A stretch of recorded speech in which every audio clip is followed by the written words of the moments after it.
on. Man. Yeah.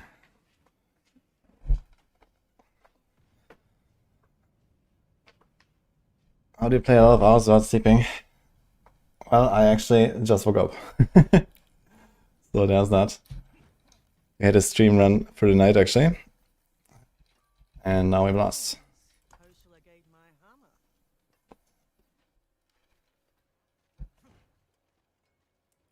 Okay guys, what I missed? Hi Sauros, by the way.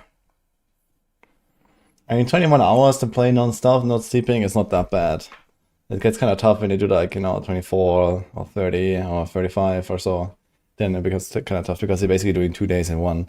But 21 is just, a few hours more than a regular, awake day, I guess, right? So it's not that crazy.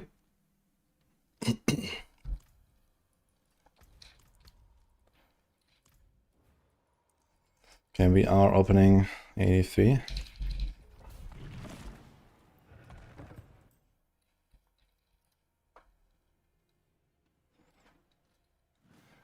The hell with it. I mean, it was kind of like that, to be honest. I was, I was blasting for like, world first and this kind of stuff in like, back in like season 22 when I did the GOTY 150. Yeah, I was going to work like, 8.5 hours basically a day. Plus travel, let's say 9 hours. And then I would like blast 8 hours, 9 hours and repeat, and that was like my day. And then I would do like an hour of YouTube video or so, I guess. And then sleep, and then go next. And then on a weekend I would like blast more, of course. But yeah, that's kind of how I did it.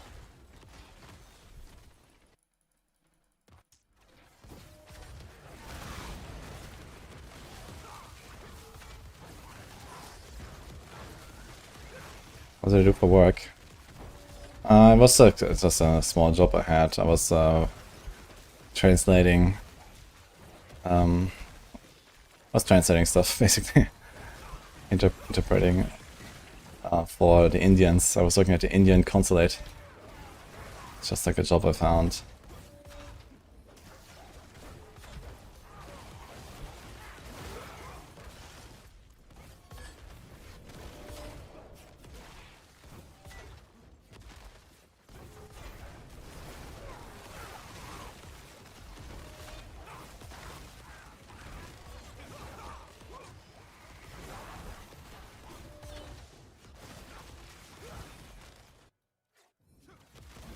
But yeah, like back then, like the season 22 grind was one of the toughest for sure, because it took me like an entire month basically, almost, or something. Was it? Or was it a month? It was like 3 to 4 weeks, I believe. Where I did that, like the season started, and then I did this whole, grind to like, I don't know what, like 2 point something K Paragon. I think 2.2 or so. I think I started to push, and then I pushed until I hit 2.5K. I pushed 300 Paragons. That was a lot. I did like 5,000 keys.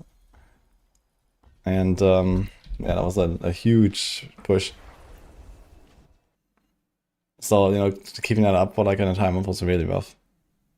But it worked out, so.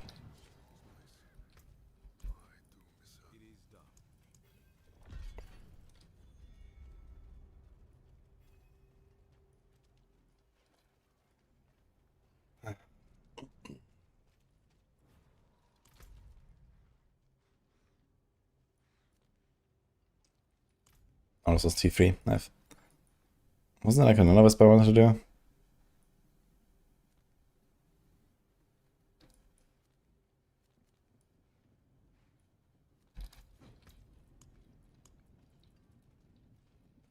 Fields of Judgement.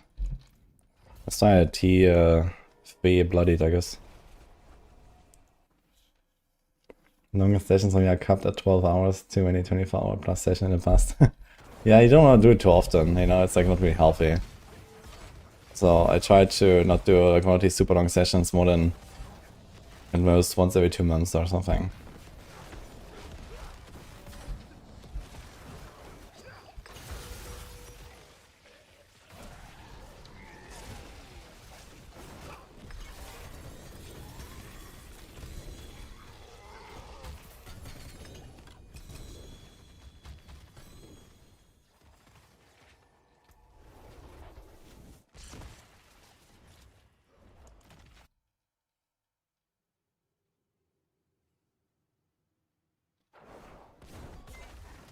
Oh, boss keys are bloody tough high mythic drop rate.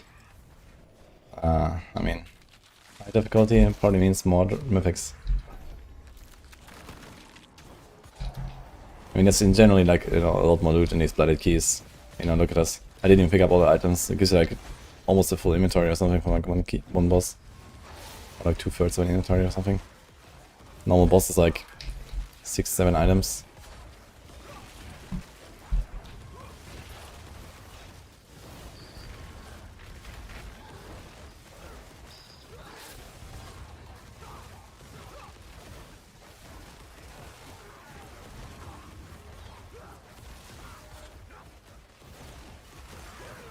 Every season started to go for 48 hours plus straight. Damn. Yeah, 48 is rough, man. 3 whole awake days without sleep is kinda rough.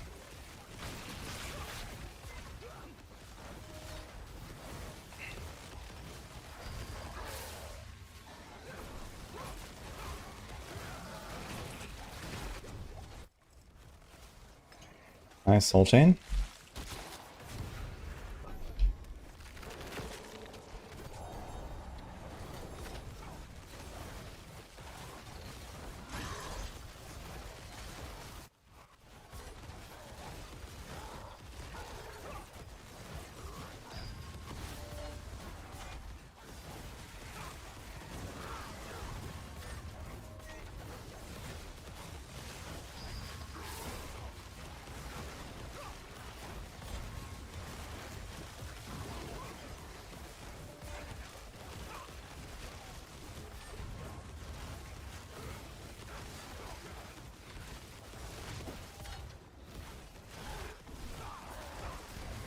Tier list of the bloody affixes.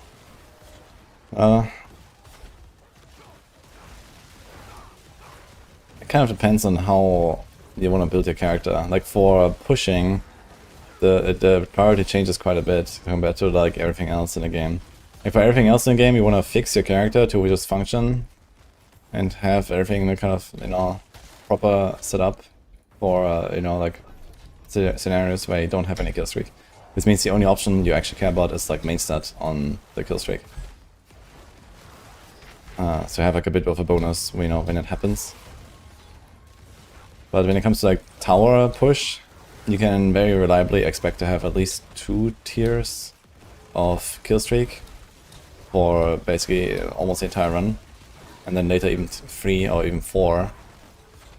And the main stat kill streak bonuses are extremely weak compared to like, you know, the other stats. You know, like cooldown, resource, attack speed, crit, like all these have extremely high values on a kill streak. You can easily just make a character that has like a scuffed, I don't know, 70% crit chance or something, and then just fix it with like one item that has a kill streak bonus, and that saves you like, you know, literally like 3 crit rolls on Inkia or something, which is insane. And you can do the same with attack speed and so on.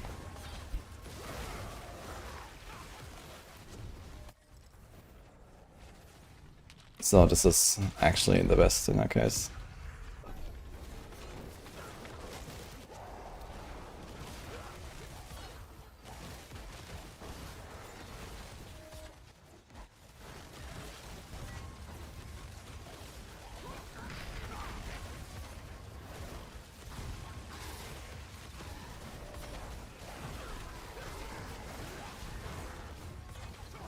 Yeah, exactly. The thing is that, you know, sorting out your 100% crit chance, 100% attack speed, and all that stuff. I mean, in some cases you have to make some pretty big concessions to actually achieve that. But if you just rely on the kill streak to give you like the last 20% or something, then like in the case of this build, right? I have a Gal rune right now. Yeah. Like I could literally get an entire new rune word by just having one item that has a crit chance from kill streak.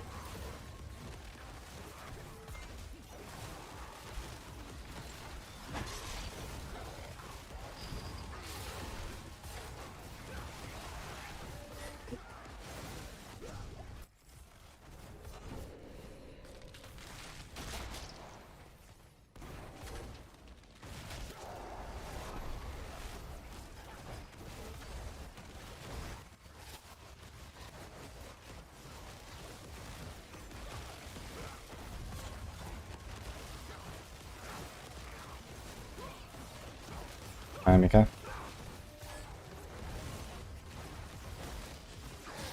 Say 9,000 kills, I have legit simple and quick method you can share. Okay. Simple and quick for 9,000, holy.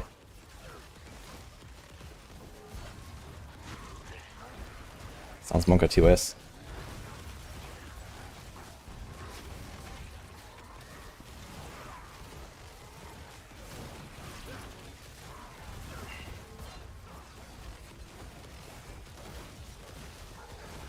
What's my thoughts on HP or DT rogue? I mean Heartseeker rogue? Heartseeker is pretty insane this season. That is also really good, but kinda tough to do like the T5 stuff if you need like a really strong character.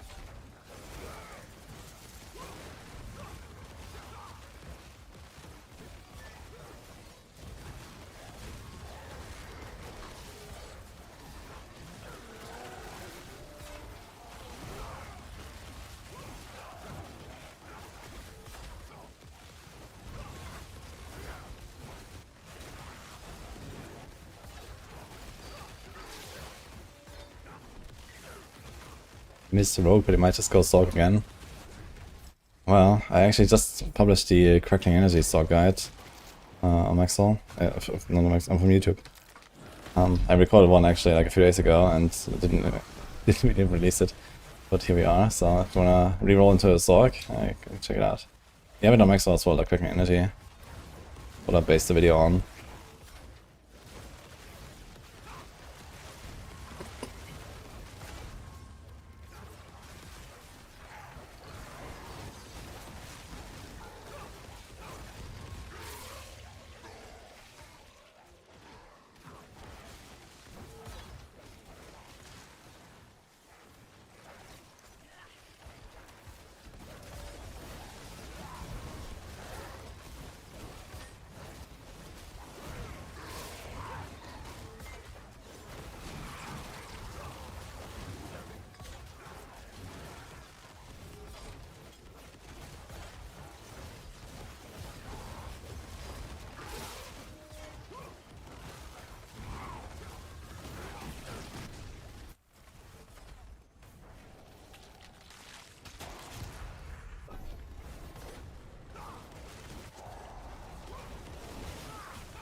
But then again, I have quite a least amount of buttons.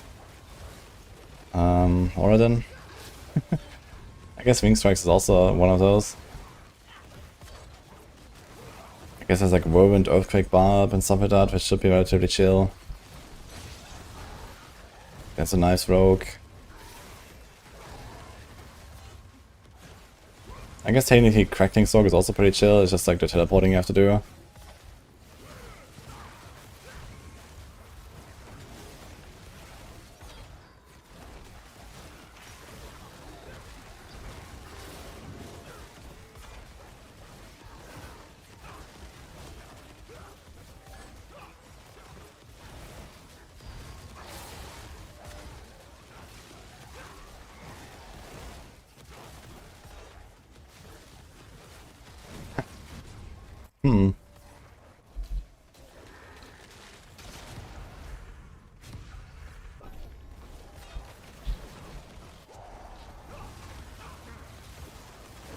Actually a pretty good start there for Mika. Just to a Maiden. But is there actually enough time to like instantly summon the next Maiden without dropping a kill streak? Crazy.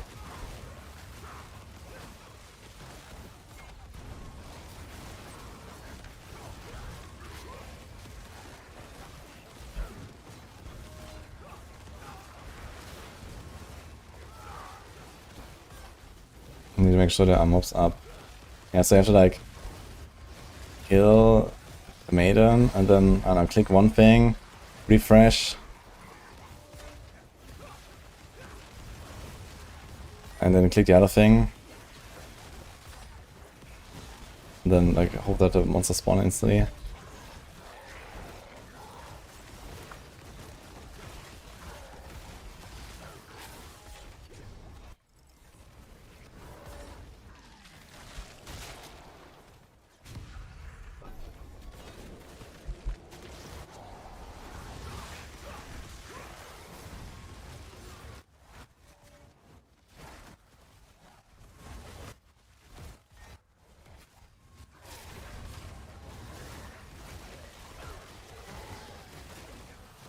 Okay.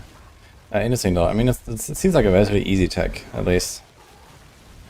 To do the 9000 kill streak if you want. It's definitely a good idea.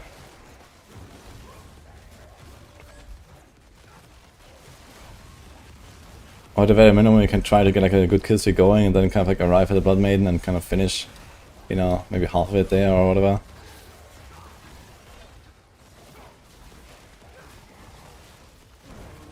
Starting for only 2 wave parts is enough time for a new wave to start. Interesting, okay. So even there's no other monsters spawning, you do that.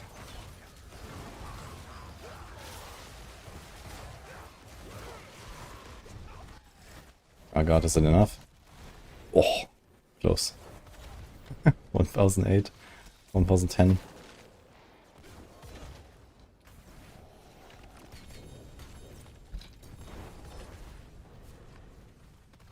Yo, coolness. Thanks for the... Wait, not right, for the sub. Appreciate that.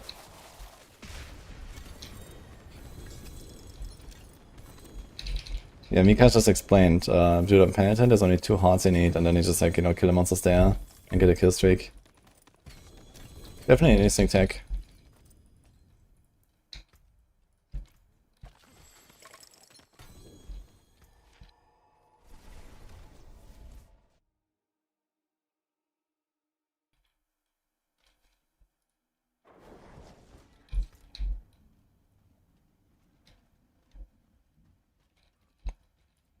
Kinda big pain gorger.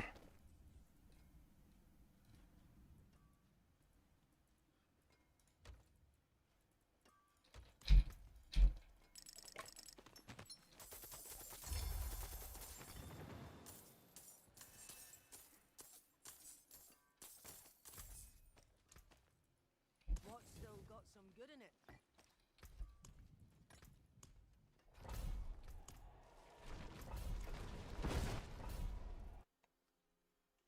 We don't know why, but they started the season with Bump and don't regret it like last season. That's good. I mean, Bump is extremely good this season. I mean, they were pretty good last season as well, but I guess there was like, no, kind of like harder journey for the Barbs. Because, you know, more signification slots and this kind of stuff. And they didn't have like their recent buffs yet.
Barb is bonking all season.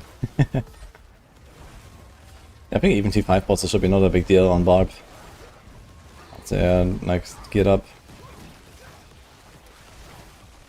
I'm actually excited to see how the Bob will go.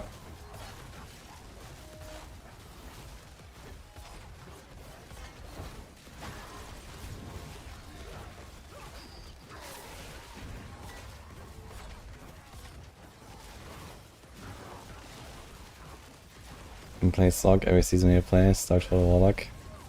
Yeah, Warlock's gonna be pretty cool. But I don't think it's really gonna feel like the Sog. But if it's just like caster archetype, then yeah, for sure.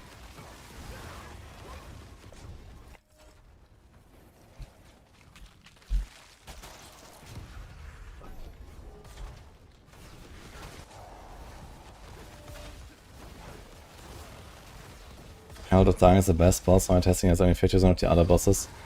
Yeah, I was kind of surprised how fast he dies, Samos. Yeah, it wasn't really like a super crazy run or something, so I was just, you know, trying. And yeah, we're gonna go some YOLO. I wanna do 120 or 121 on hardcore, I think that would be kinda nice. I'm not sure how much I can be bothered to like try hard push right now. Oh, it's still relatively scuffed. Hey, Funk Master Chunk. Doing good, and you?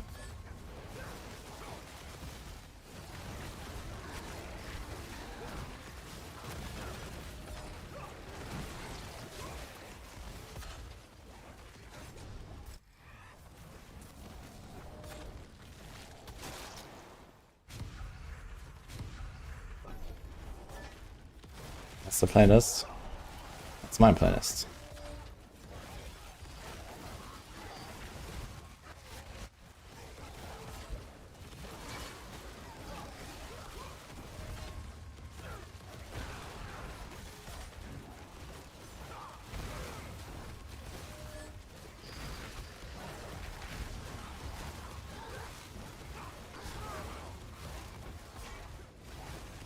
Yeah, expansion waiting room, guys. Soon. It's only a month, man. It feels like nothing. Holy.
You missed sanctification.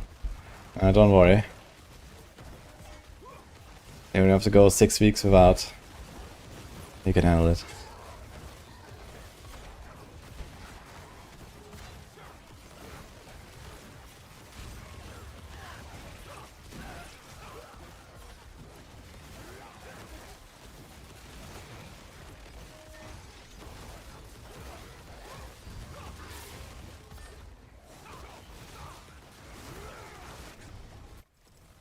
Yeah, I wasn't even playing the full setup, by the way, as almost when I did 118. So this was still with On Guard on my pants and not maximum resolve stacks. And I mean, I could also respec to the Arbiter version, but I think I was gonna push the Fortress version because, man, I don't want to do like 5 minutes of fucking jumping around on the starting circle every run. So I think I'm gonna skip the whole Arbiter shenanigans. I actually put a Fortress push variant into the Shield of Retribution guide. That's the second variant. But yeah, like just the tempo alone is like an entire tier by itself, I think. Passado and maxing, and yeah, it's gonna be fun.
Razor wings.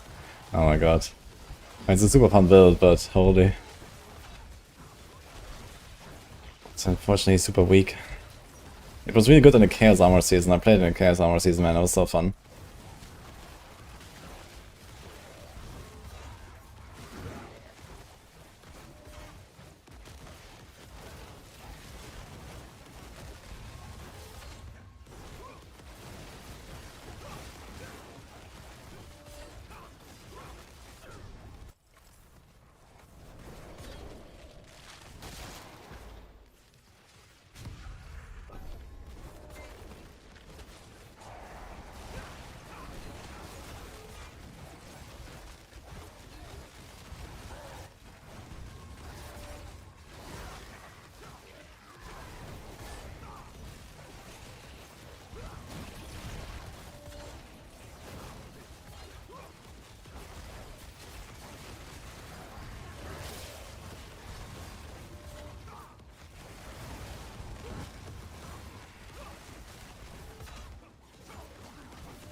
We're just gonna do like a bit of hordes now.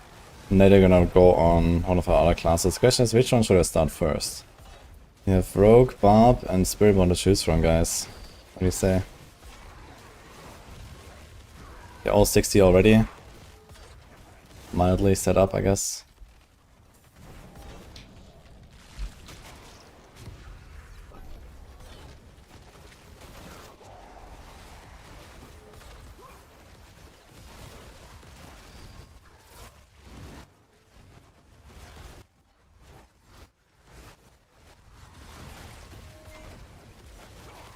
Barb is a clear choice. So I go from strongest to weakest, huh? Pala, Barb, Spiritborn, Rogue, in that order. Actually, Rogue is not necessarily weakest. Rogue is actually kinda insane with the Heartseeker. I'm definitely excited to try the Oathmaker stuff. Apparently there's like a version that is like decently smooth and fun. So I wanted to check that out at some point.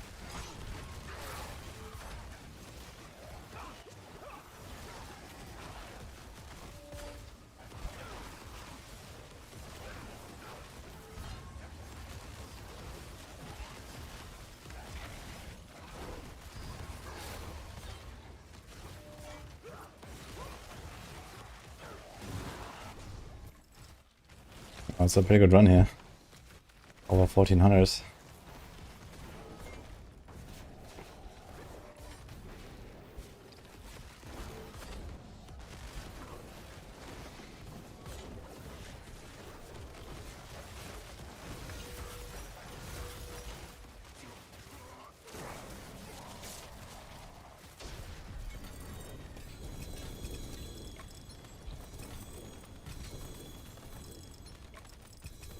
Falling out the side, guys. Look at us. Insane.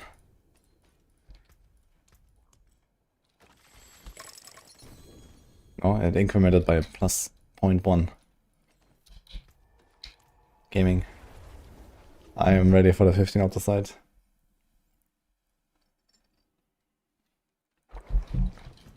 Any other Infernal Horde enjoyers in this season?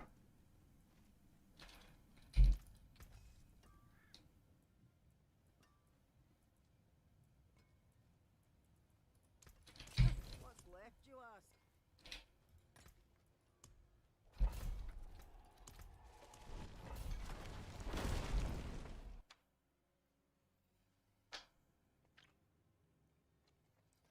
You love the hordes, but you hate farming the compasses. I mean, the compasses drop relatively frequently in Hell Tide, so it's not that bad, I think. I think I have like 80 compasses sitting around or something. It's crazy.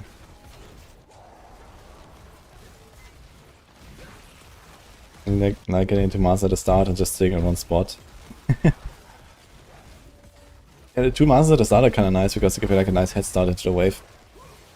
Where you don't have to wait for all the monsters to like appear and so on, because if you kill the objectives, then you spawn the next objectives and you can like start cycling.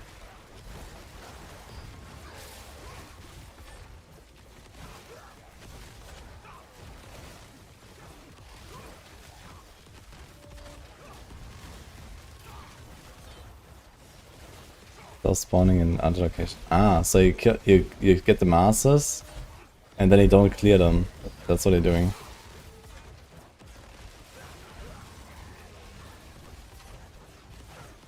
Oh, it's actually kind of interesting strat.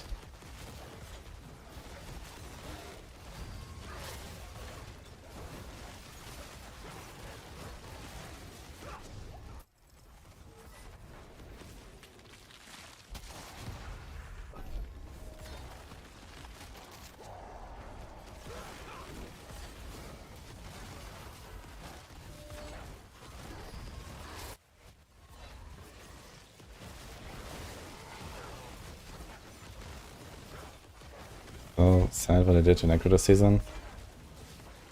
I mean, they didn't really do much though, besides some slight changes now.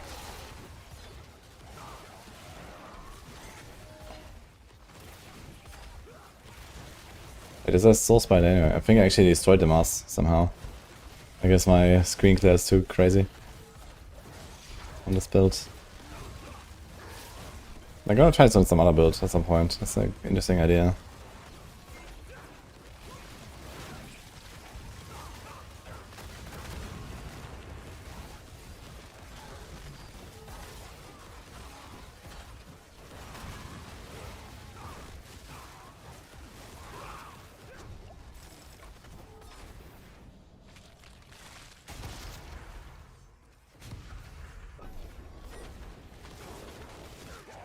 I think it's a classic Blizzard to not go all out on buffs since the expansion works are so close. Yeah, I mean, it's obvious that, you know, they're barely paying attention to the old classes because, you know, all the stuff they would do now just will not exist anymore in a few weeks, right? So, I can understand.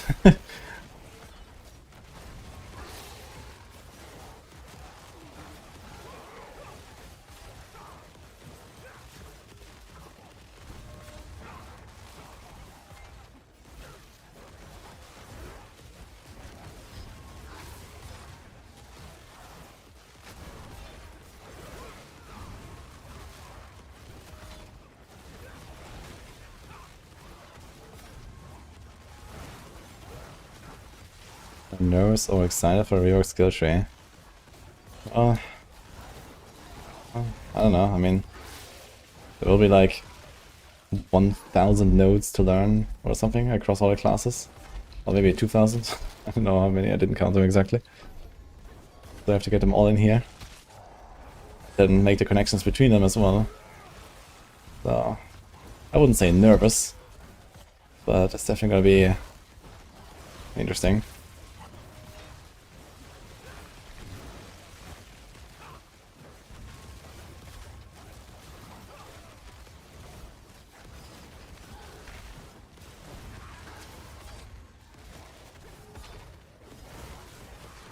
And ideally I do this all in like day one.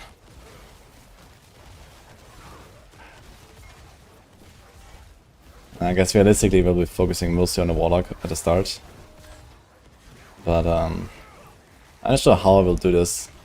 I mean, there's certainly builds that, you know, we expect to continue to exist and stuff like that, but they might work a little bit differently and so on, right? They're not gonna like completely nuke all the builds that exist or something.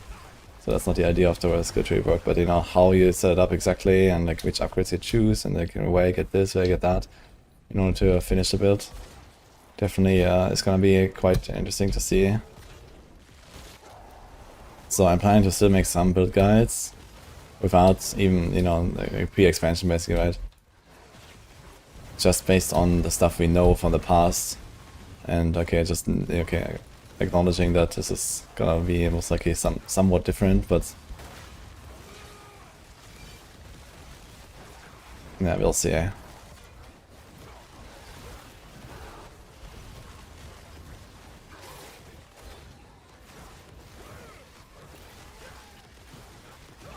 The guys at Max are gonna be busy, yeah, that's for sure.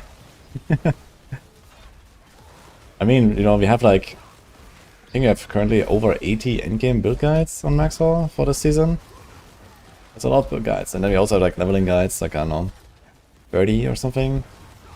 We have a lot of guides. I mean, the leveling guides are probably the ones that are, you know, like the least in danger. Okay, and the leveling guides are very focused on the skill tree, and of course this has to be done. But besides that, you know, leveling is relatively simplistic, right?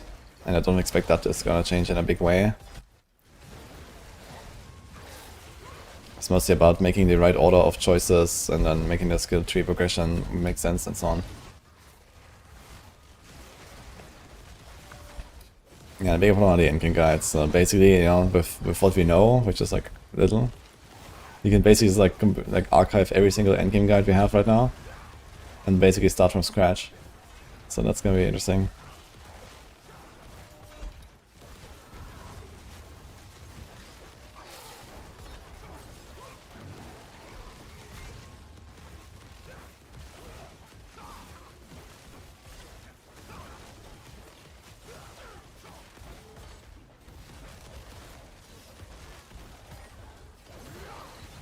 Is there a way to get these sigils efficiently? You have a lot of the orange ones, so enemies are way too juiced. Yeah, the horde keys, if you have done pit 100, you have to make another character to farm them. Like, the horde keys cannot come from the caches. Like, you can do the trick where you open caches on another character to get the lower sigils, but with horde keys, they're mostly from Helltide drops, so you have to make another character for that. Helltide drops a lot of them though, so you get like a few per hour if you farm Helltide.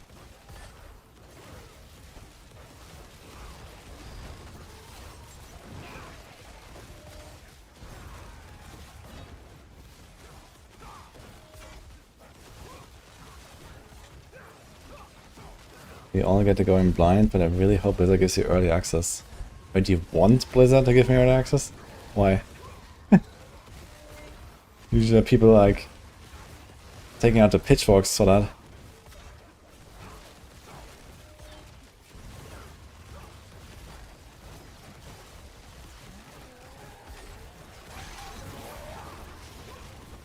Did they fix these sand bosses now? Everything's the same still.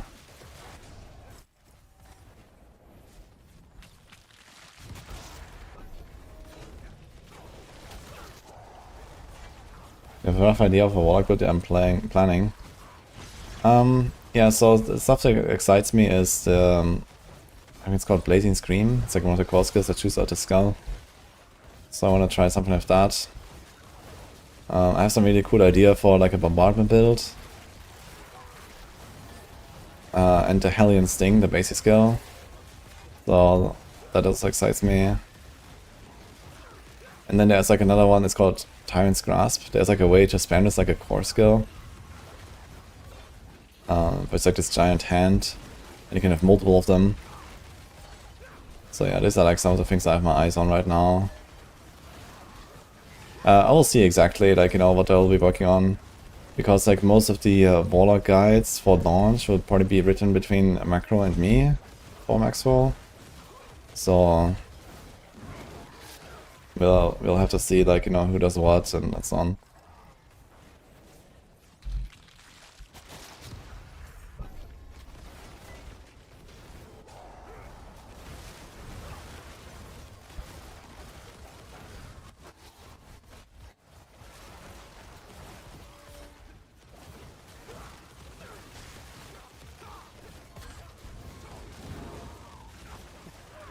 Gonna be a lot of builds though in the DLC, that's for sure. Yeah. And hopefully they're gonna be better balanced than what we have now. That's kind of the, I mean, we have many builds, like that's the thing, right? It doesn't really, like the Diablo 4 doesn't really lack build diversity. It's just that the power difference is so large. And which normally doesn't really matter, right? Like in typical seasons, Torment 4 content, like, you know, any shit build can do that at some point. But now with like, you know, higher content and then in expansion with Torment 12 and stuff, like there's certainly gonna be a focus on strong builds, and they need to make sure there's enough strong builds, I guess.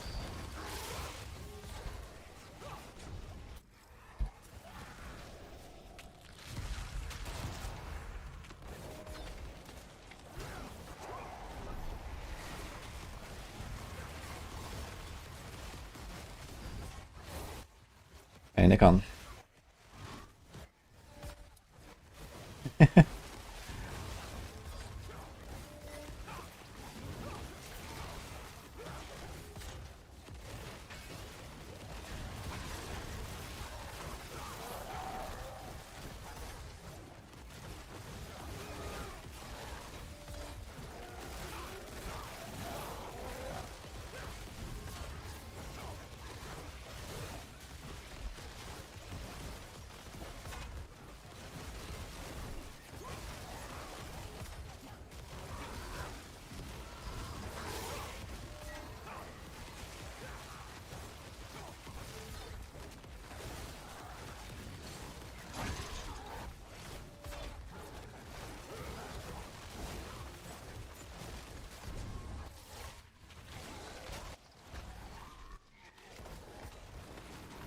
Ooh, I dropped my buffs.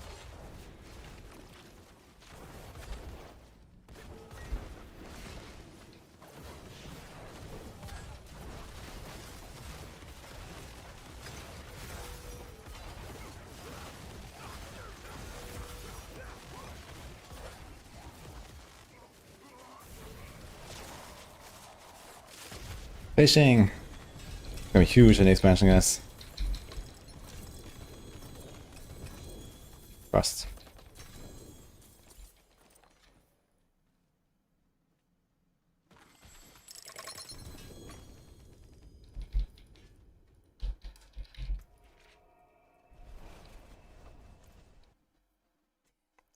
The one change to the new edition I'm looking forward to the most. It's kind of tough to say. There's a lot of really good shit in this expansion. I mean, I am excited for the Warlock, but I think they could get away without introducing Warlock. And I would be equally hyped. So, I don't know. I guess just like a better progression, a better journey, a better endgame. It's gonna be like the main thing, right? Because, you know, there are plenty of builds that I enjoy, that I can play, and, you know. But I guess like making builds more interesting helps a lot as well with the new trees and stuff.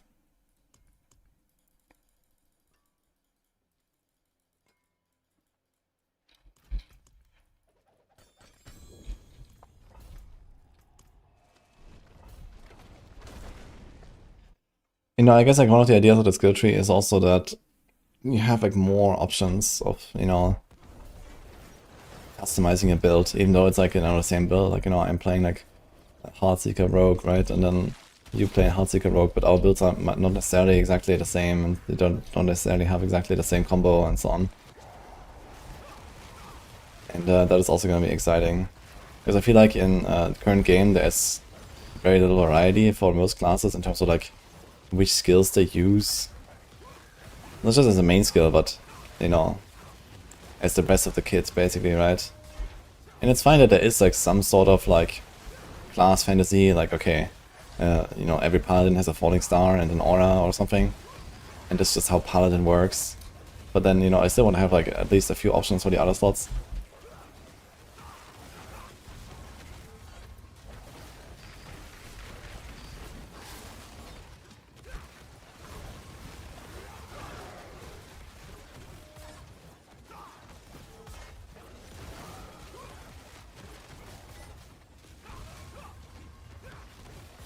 Not being reliable on uniques or aspects to start a build while leveling is much appreciated. Yeah, that's for sure. You can actually like play the thing you want to play.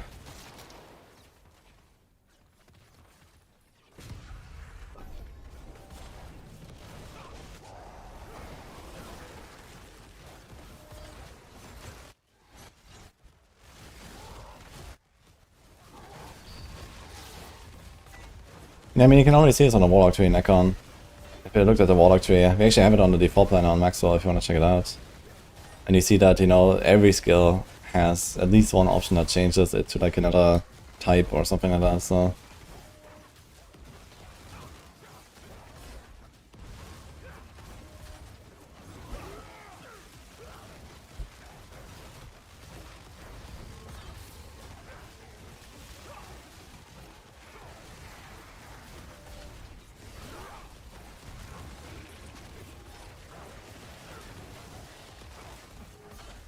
God damn, this game looks amazing. It's a new Diablo. You could say that.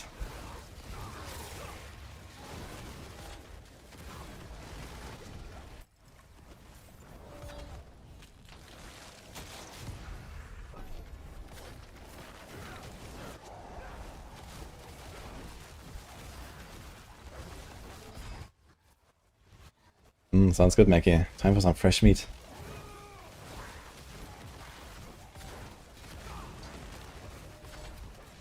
Dude, I remember last season I had this Giga Red Sermon as well. I think it was like 180%, I think 2 GA or 3 GA, and then I also sanctified the fucking accelerating aspect on it. It was insane. And then I died.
4 GA and 178 Seal weapon. You should try it.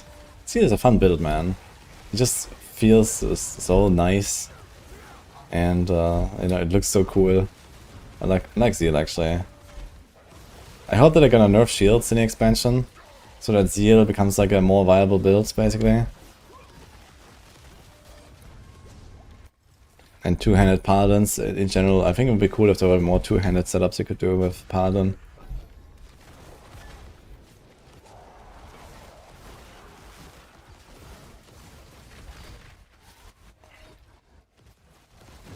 We did Zeal last season, okay.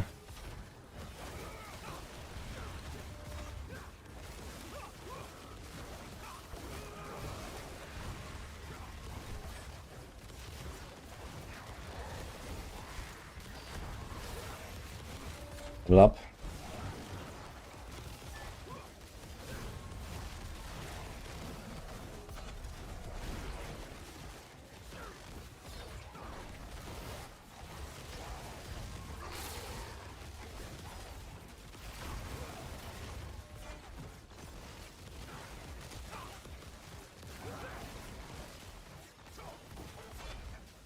In real Warlock two-handed build, most guys didn't attack with the weapon.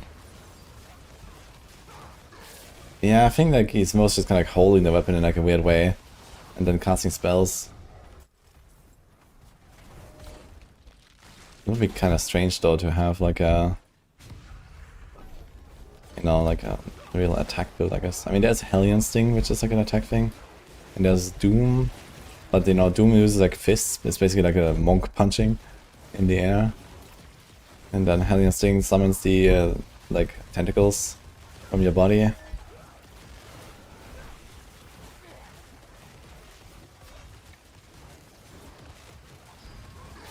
Yeah, I don't think there's really like any like attack skill like that with a weapon on this class. Like in D2 they gave him like actual weapon skills, right? But not in D4.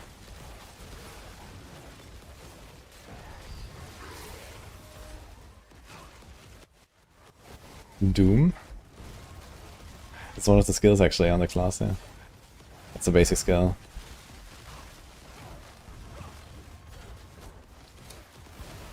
Sounds pretty intense for a basic skill, to be fair.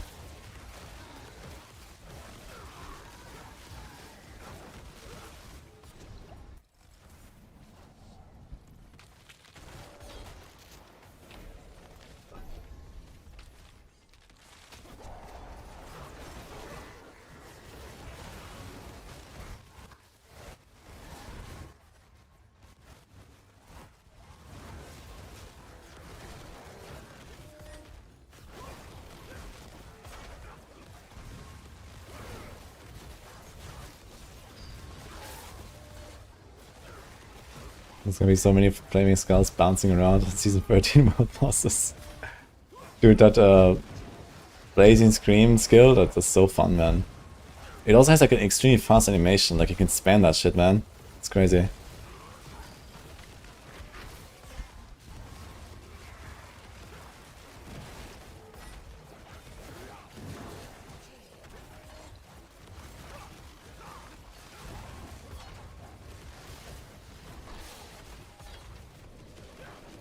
To keep Arbiter active only for start, you always use Arbiter when its cooldown ends. Yeah, you basically use Arbiter. You want to use the ult because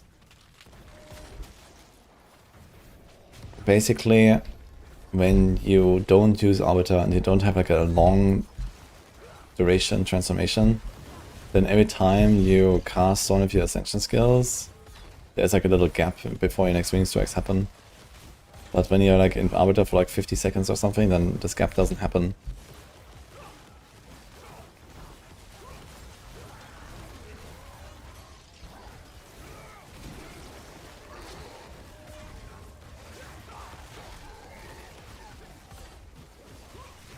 The outer side is 600, 700 Ether. I think it's like a little bit more than 10 Ether per 100, 10 outer side per 100 Ether or something. So I don't know, maybe it's like 12 per 100 or something. It's not impressive.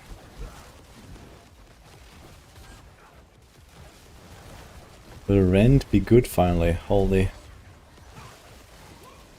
I mean, there's definitely the expectation that they're gonna finally fix dot builds, right? Because dot builds have been almost never really a thing for like any class.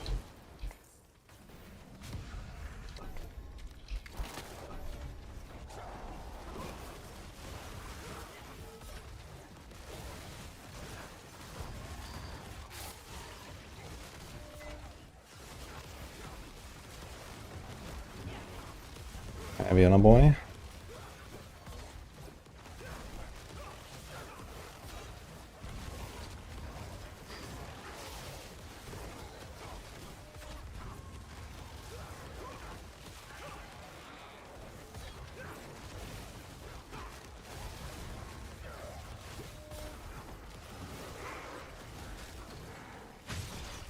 We're gonna build a Sever on Necro, holy.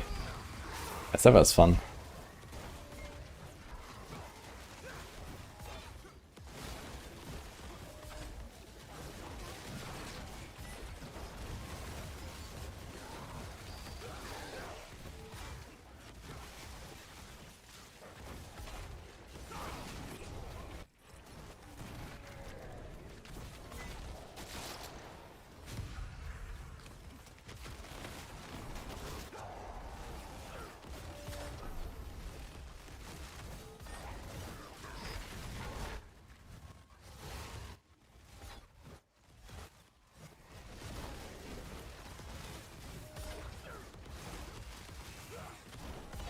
Have I seen Pony House version of the red builds?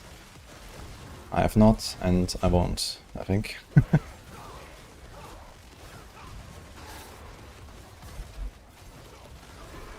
Here's Aegis, etc.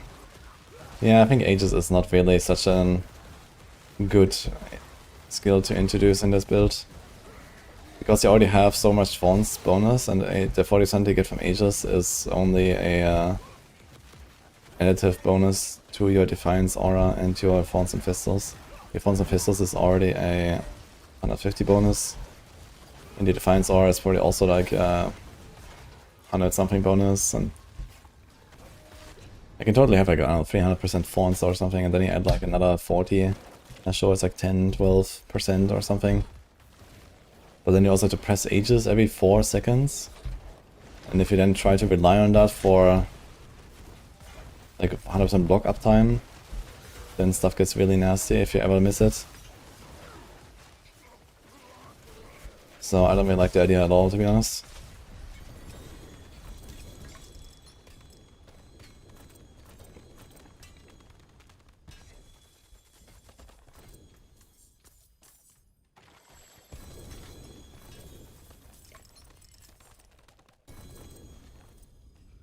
I think I stops a lot of boss sigils, man. I just got 3 boss sigils, what?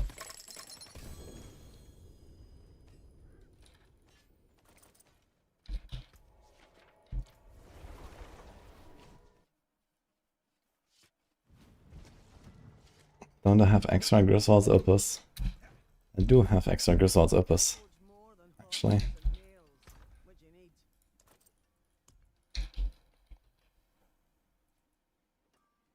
Yeah, come and get it.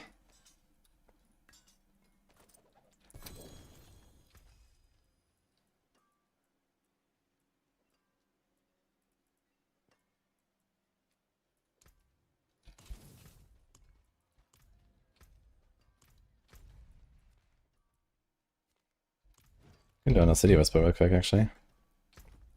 I think I have a refinement right.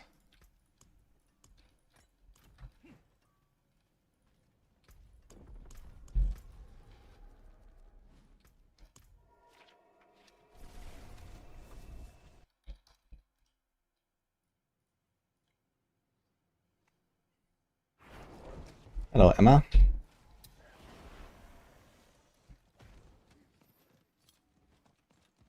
Okay, Quacks on Shield of Retribution is definitely an interesting choice, I have to say. Doing good, how about you?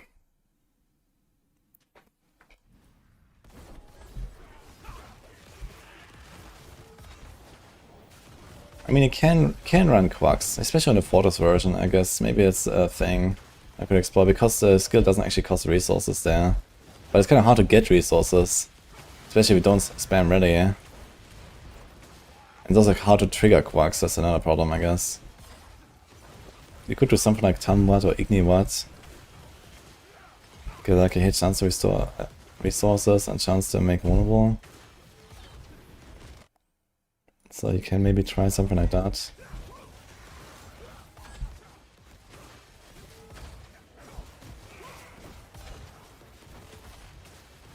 It's kind of hard to make this work though.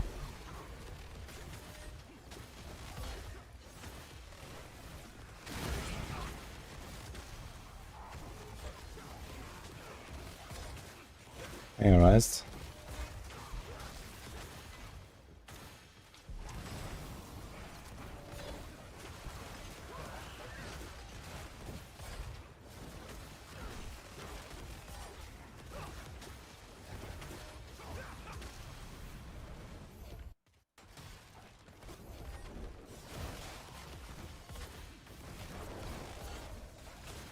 Better, yeah, good.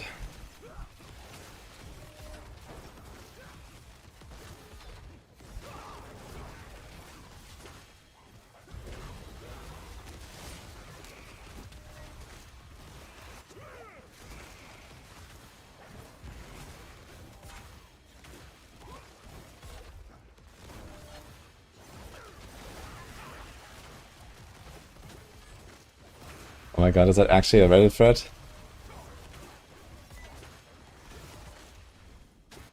No way.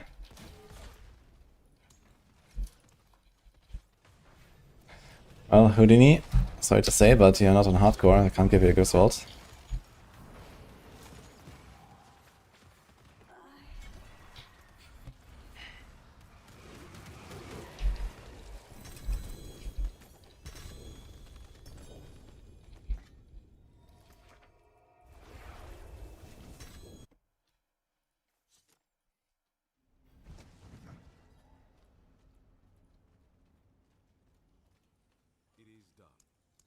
Stay fresh, meat box. Dude, this thing is so funny.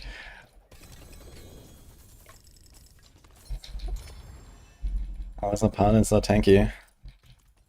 And I don't know, I mean, you have a shield, you have lots of life. I mean, Paladins are born a Giga Chat, I guess, so that's just how it works.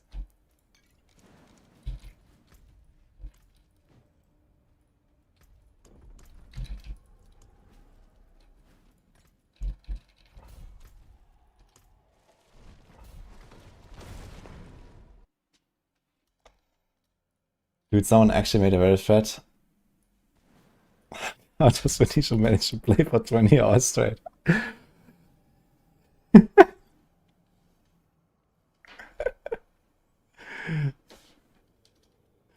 Oh god, man.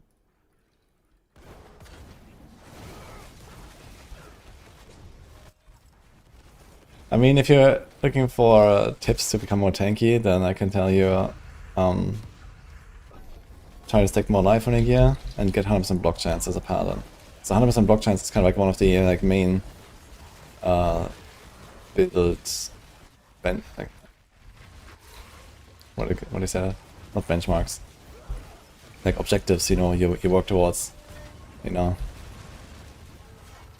like getting 100% is like a important step as you progress, which is usually like around Paragon 200 or something like that, plus minus. You know, you can like influence it with tempers.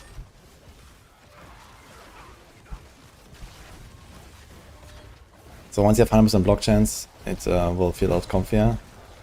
And then, yeah, the rest is just like stacking a bit of life. Like my character right now with the instance up has 14.4k life, for example. And okay, later they also get the grand gems here in your jewelry, and they give a lot of resistances. The gems in particular in the rings and stuff. They're kinda insane.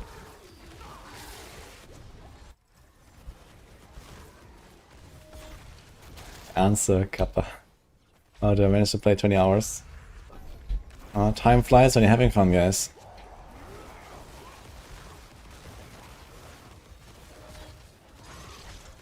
Stay hydrated.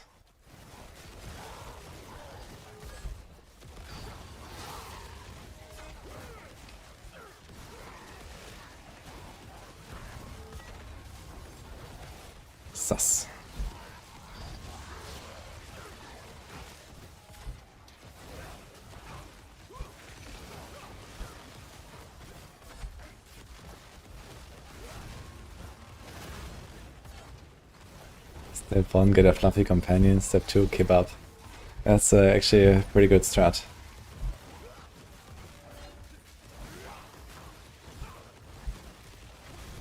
Only smart to use tower as a push gauge, or T100 plus if you're not confident with Bloodstoke spam.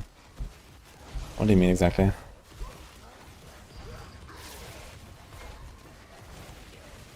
I mean, if you go 100 plus, then you have the Bloodstoke sigils. But if you can do 100, then you're nowhere near ready to do a Bloodstoke sigil. You have to do way above 100 to have a chance to really do the Bloodstoke bosses. They're like significantly harder.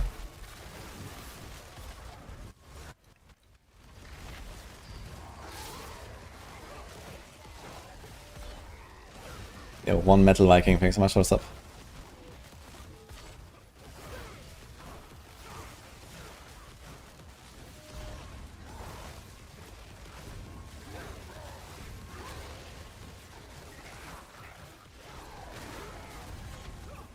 Ben is sleeping right now.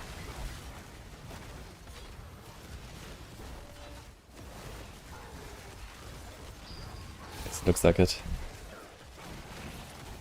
Yeah. Okay, I'm not gonna disturb him now.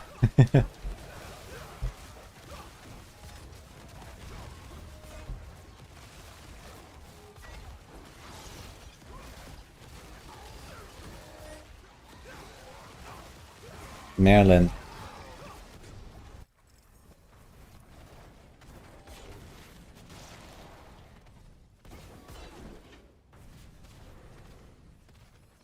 Wait.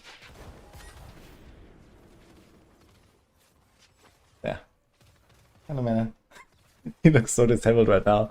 You see that?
Got my buff, yeah.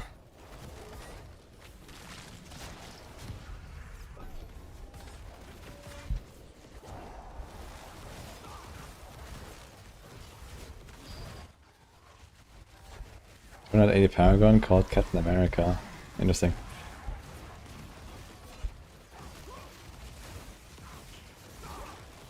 I wonder what build this guy's playing.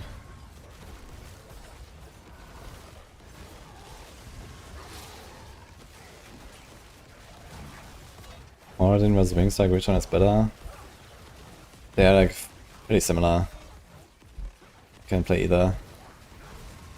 I think Wingstrikes might have a bit more single target damage, but you know, Moradin has like a better clear, so it's kinda like that.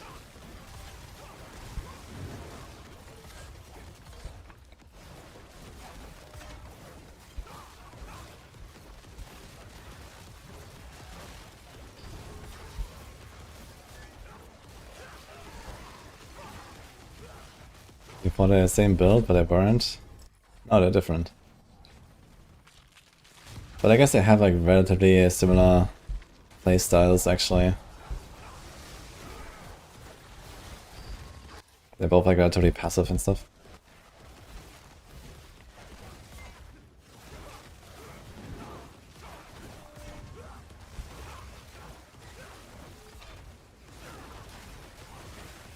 I thought about combining Oradin and Wings. It's actually what I've done last season when the season launched. Before we understood the mechanic with the wolves. Like the Oradin didn't have any single target. Especially for like longer boss fights. And then I did a combo with Wing Strikes and Aura. But then we found about the wolves. We found out about the wolves, and then we made it like a pure Aura and a pure Wing Strike, basically. And that is just like a better way to do it, because you can like fully invest. But it is possible to combine it. It's just gonna be a bit weaker, but you have like a kind of cool combo.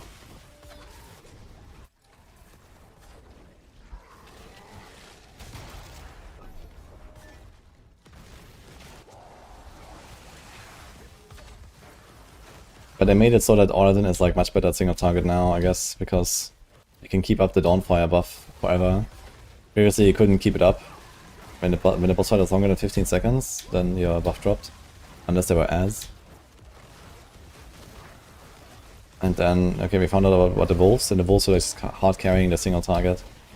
But now they made it so that it's actually Dawnfire doing most of the damage. Wolves are like kind of supporting. But you can't keep up the buff for Dawnfire. You just need to stack it once, that's the bigger problem. Like some boss arenas don't actually have any ads to stack, like a Butcher boss in Belial. There's actually no ads at all to stack the Dawnfire. So if you want to do those on T5, like T5 Butcher on Oradin, I would probably, you know, go outside, get the stacks, and then TP in.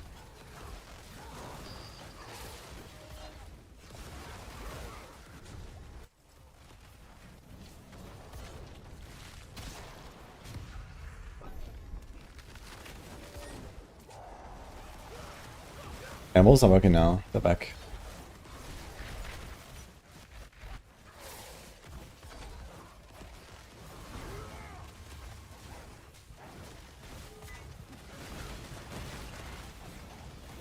It's the quickest way to gear up Hammerden. Well, you need the mace. What's the name actually? You need the mace and the Argent Veil. I think Argent Veil is like Harbinger and Andariel. Not sure where the mace drops.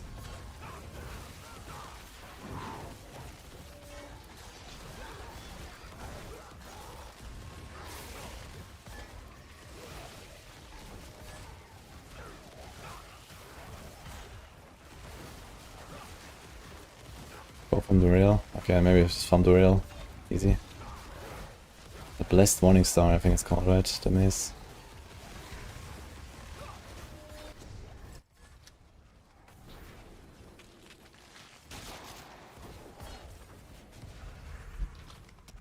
Man. So many good offers. I wanted to pick all of them.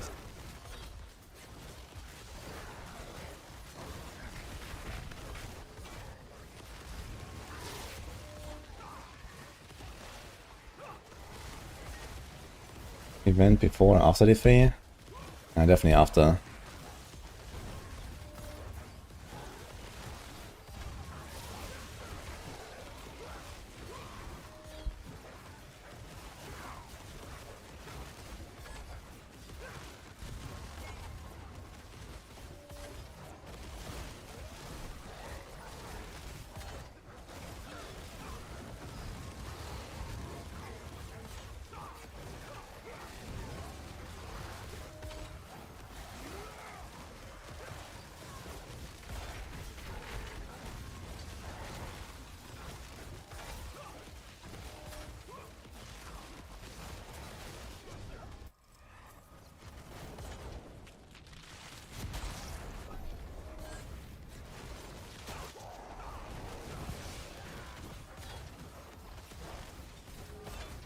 Specific soul shot I'm most excited to try out on Warlock. I like the Abyss one. Like the demon I get from it, the Ardeš demon.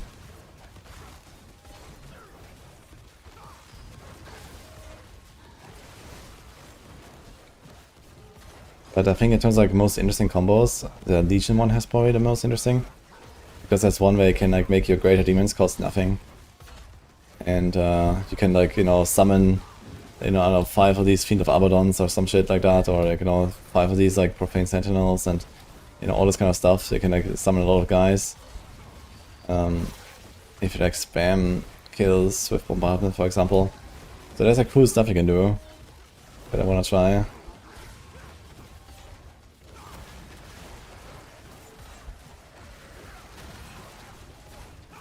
gonna be funny to like for a Horde of Warlock, you know, put like one of these big Fiend of Abaddon like on every spawn point and just stand there and let them hit stuff. That'd be hilarious, I think.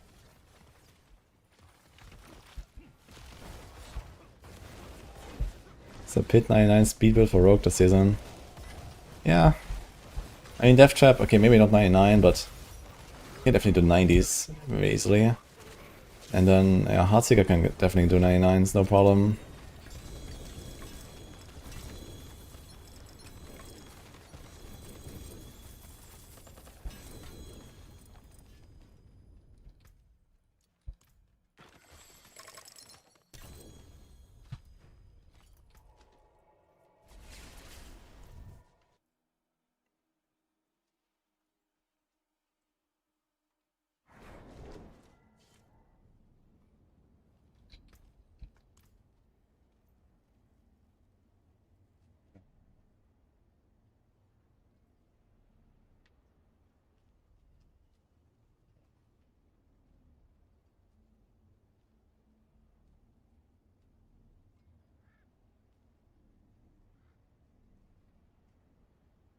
He was awake, I didn't wake him.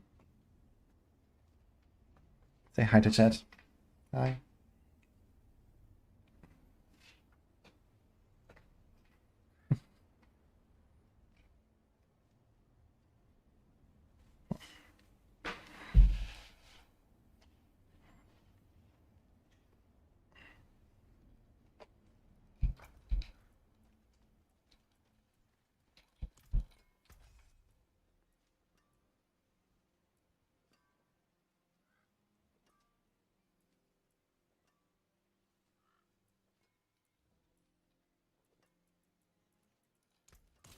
Haircut for the dog?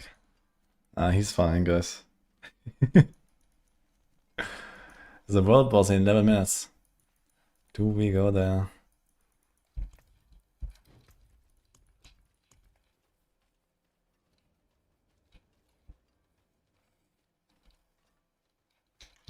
Yeah, we're gonna be playing some Heartseeker. J has.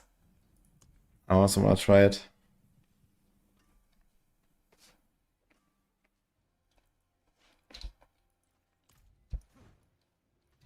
Do we go to world boss? I don't think so, actually. Let's go. Let's do another horde. Almost 283. Actually, I think this and one more horde will be 283. Yeah, almost after this one, actually.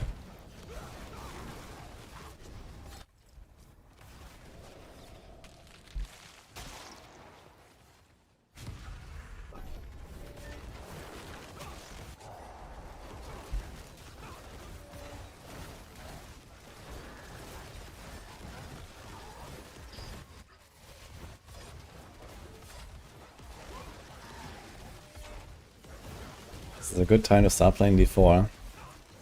Hell yeah, actually. We can get a bit familiar. And then next month there's actually expansion, and the expansion is gonna be huge. So there's gonna be a lot of action.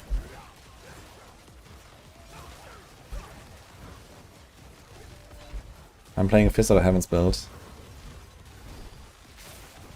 Hello, Vizzy.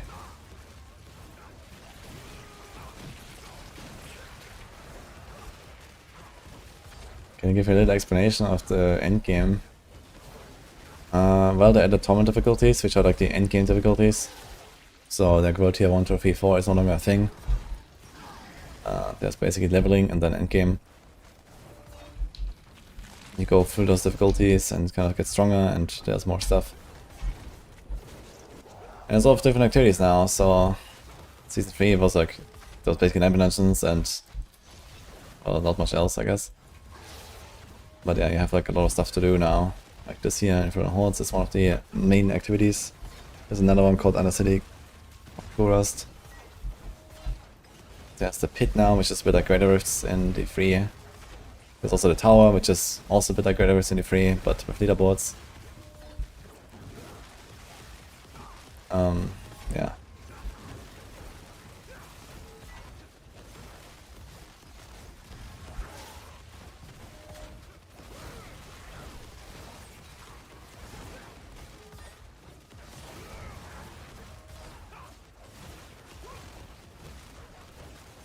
What tower do you think level 70 will be? T1 again or 5? Yeah, T1 of course. It's gonna be like the same system, you just have like more levels now, I guess.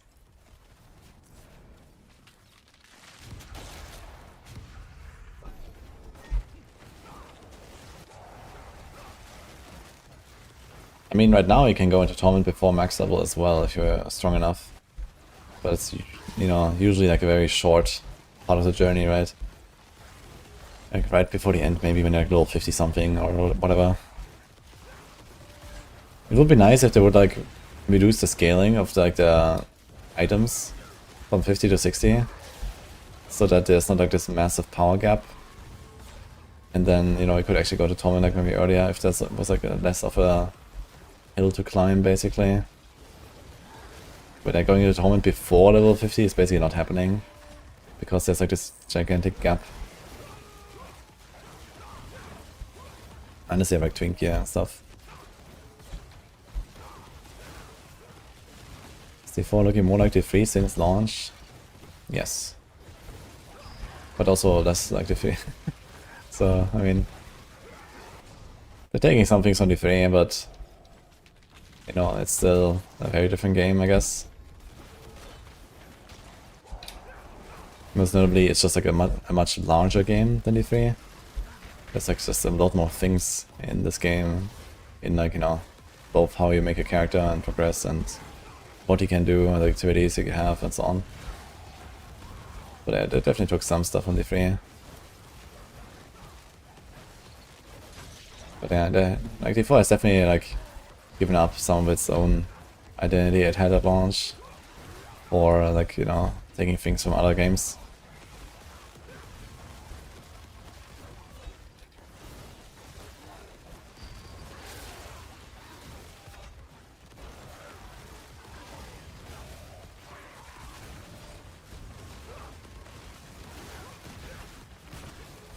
I make a small version for Fortress. Sorry, in the guide, Amalius, if you're looking at the Shield of Retribution.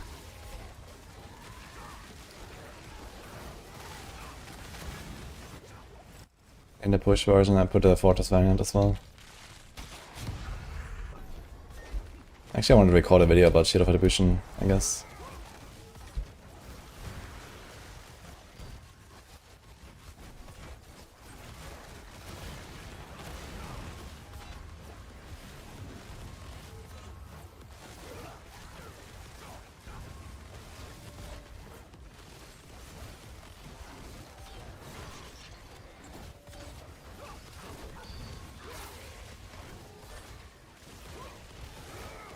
Reorg was after Ethereals? I think so. I think it was season 28, no? When the Alta came. Yeah, it was season 24.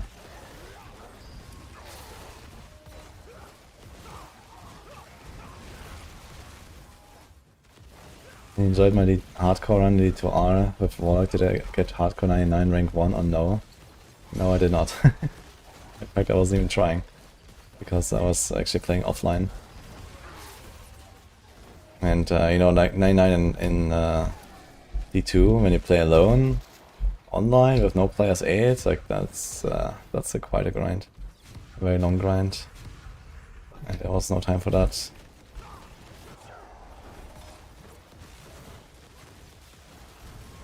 But I did kill the Ubers on hardcore, so I'm kind of happy with that.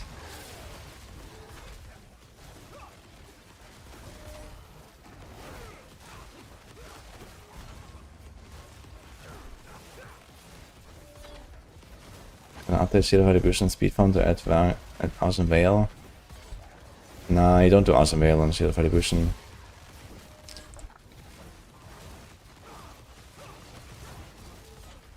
I mean, you can, I guess, if you want, but I don't think that's really an upgrade. And I don't think it's that fun either. Like, Shield of Retribution is way too much about aiming, positioning, and all that, and you know, you're just gonna mess it up with that. And you have Godslayer Crown now to help you, so Godslayer Crown makes it a breeze.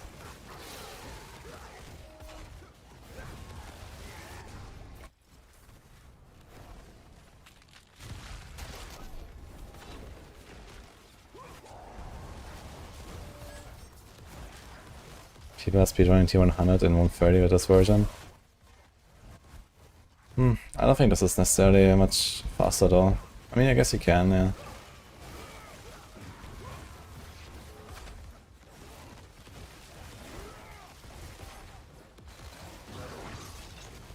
I tried this a lot last season, and I didn't really like Argent Veil at all on Shield of Retribution.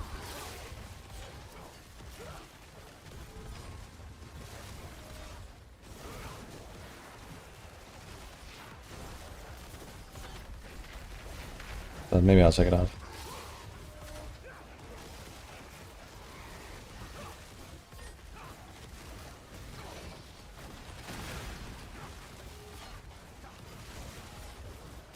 I'm not entirely sure if the Ward of the White Dove buff actually works on the auto-casted Argent Veil shields.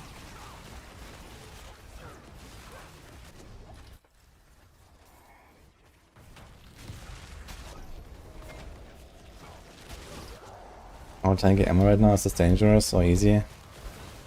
I'm relatively tanky, but there are some things that can like combo me for sure. Like fire enchanted explosions when I kill a pack. And there's overlapping explosions and stuff like that can definitely kill me.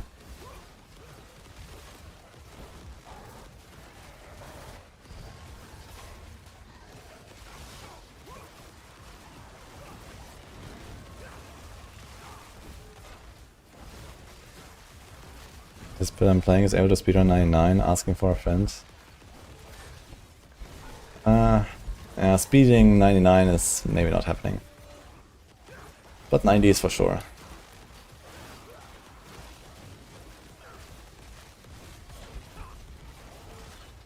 Like 2-minute 90s is quite doable on this build, I think.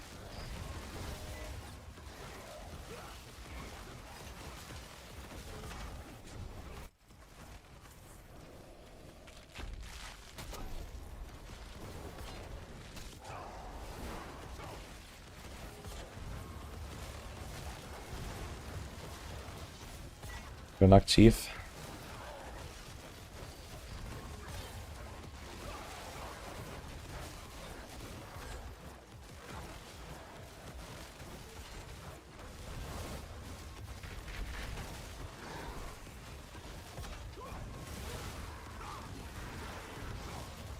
Got any infos on small events starting soon because season starts short? I mean, like the Mother's Blessing or something? No, they kind of just like turn it on. I guess there will be one on Tuesday. They kind of just like spamming the events.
check it out real quick.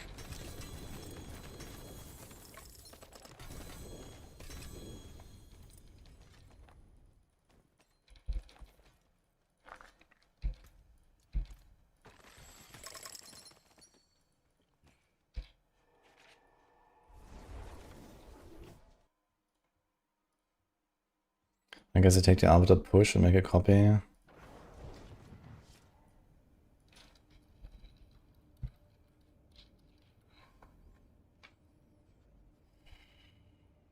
So no Starless, I guess, to do Argent. Funny enough, you don't actually need call ranks on this thing. So I guess you go Giga Live.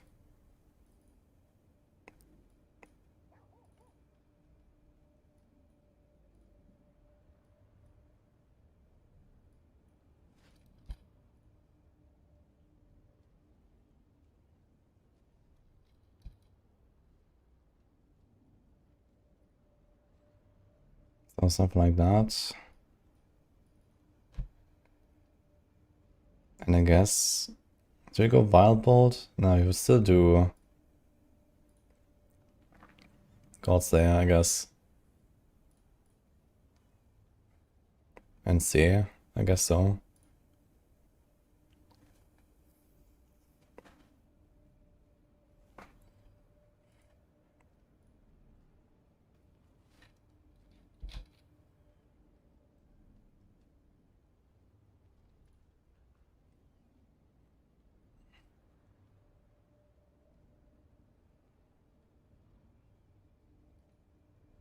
I mean, if you want to go full YOLO, you could actually go double maximum resolve. But I think what you actually have to do is you have to do something like resolve generated, like this. And then put Valiance and Rally. So that you actually get your resolve, right? Else you don't trigger Juggernaut, really. And then you don't want to do Ascension because it's too slow. So probably do Virtuous. Or this one. I guess probably this one, actually. Because you never really fight anything that's not cross-controlled.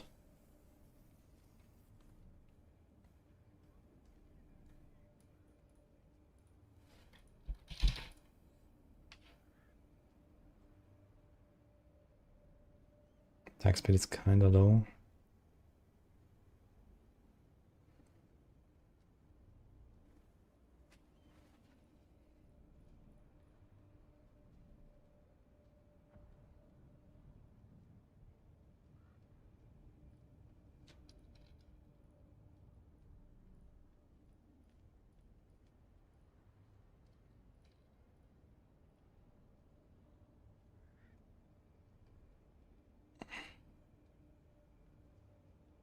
Yeah, so Consecration is not happening.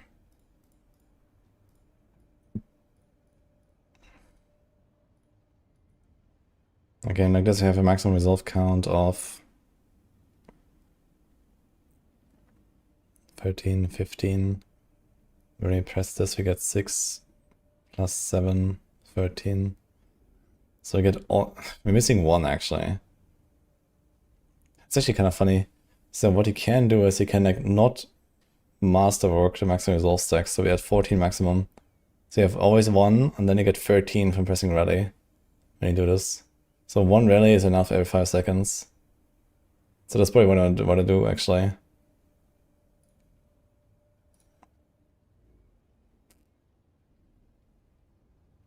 I mean, you do want to also whack them with Clash, so maybe it's fine. Because you kind of want to do 1 Clash as well to get the Fawns buff. But if you really want to speed, I guess you could try to go without the Clash even. So down your base Fawns, they go down like 2-3 tiers maybe. Nah, I guess you'll try to Clash them anyway. And Clash will actually reset your evade, so it's not bad. So like this, you have like 1 Clash, 1 rally, and there you go. And you have Glins. Yeah, so that's probably what you would do. Make it Defiance. Actually, we don't really have to go with rally as realized. We can do this. This also gives you Valiance anyway. So So you just need like 1 or 2 falling stars. And then, okay, we can actually... You can probably go without the resolve generated then. If you're a falling star... Question is, how often do you want a falling star?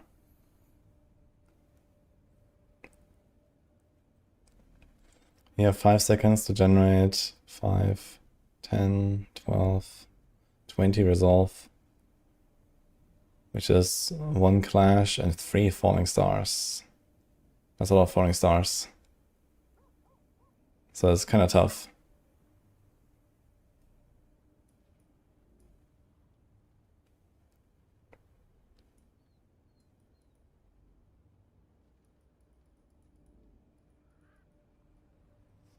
But I could try this.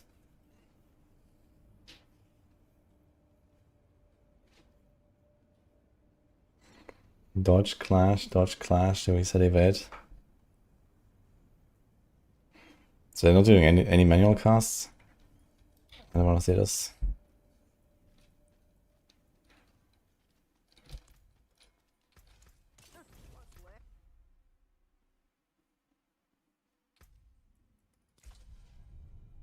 Hey Ava, how's it going? Want to say hi to Merlin?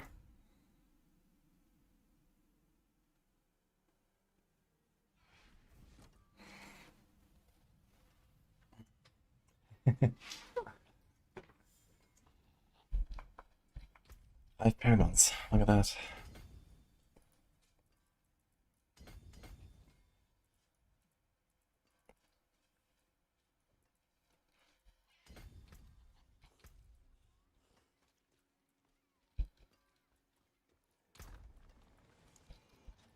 Grab another Argent. No, we have to get it from the other guy actually.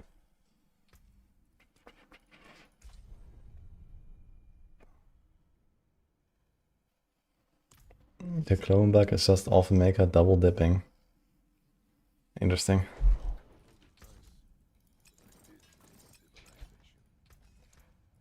I'll keep my forge hot. Return soon. Anything else you want to take from this guy? God's there.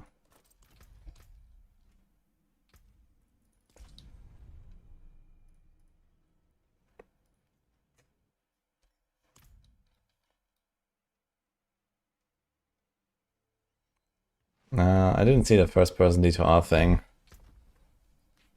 But I heard some talk about it. But realistically, it sounds like some, for the memes, fun project, and it will never go anywhere, right? I know, I've seen like dozens of these like D2 clone fan games, and then they do like, you know, the first 2 zones, and it looks like half playable, but then they realize, oh shit, that's actually an entire game I have to make now. And then it just never goes anywhere.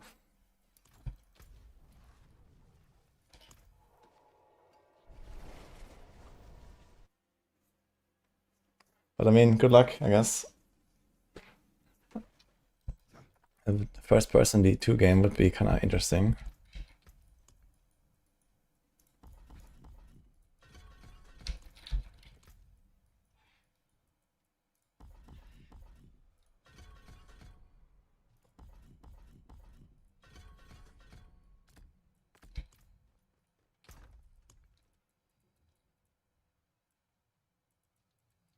Where did I put this gear?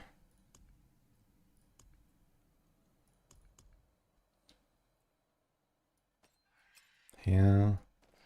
Here. Did I change anything else? No, I think it was only those 2. Arbiter duration. Attack speed cooldown, life on hit.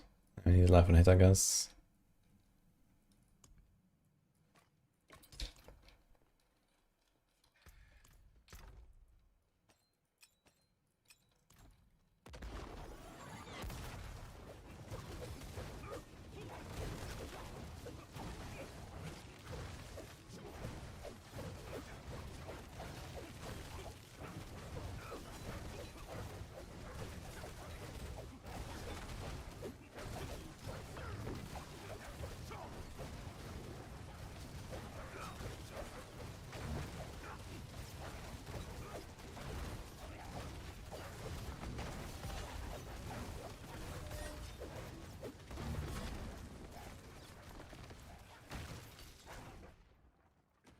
I mean, I guess we don't really need On Guard if they're doing speedruns like this, right? They could probably go for the maximum resolve pants. Yeah. Also, they're not rolled. Oops.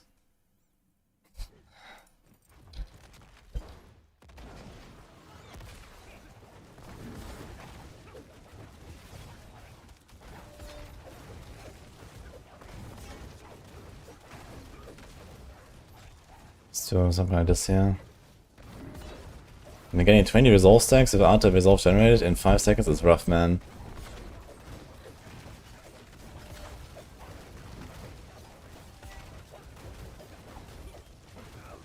I think I have to put a rally on the bar if I want to do this. Not Falling Star, actually.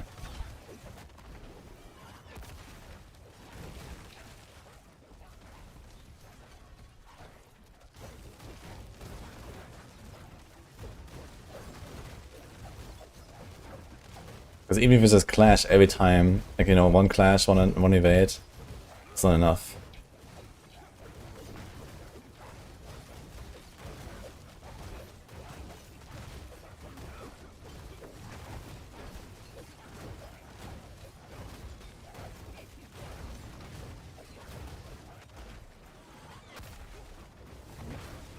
So many resolve stacks, man.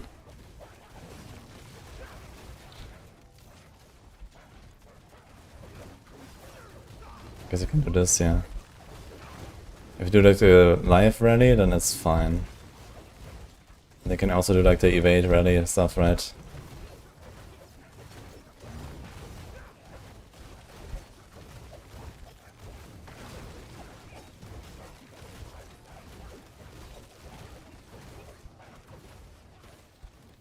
Oh, interesting. So Arbiter Fear, not Arbiter, the Arbiter Evade actually gives you a Vault of the White Dove stacks. I forgot about that part. And it actually gets consumed by the auto shot. So it actually is like the best case scenario. They have like infinite stacks.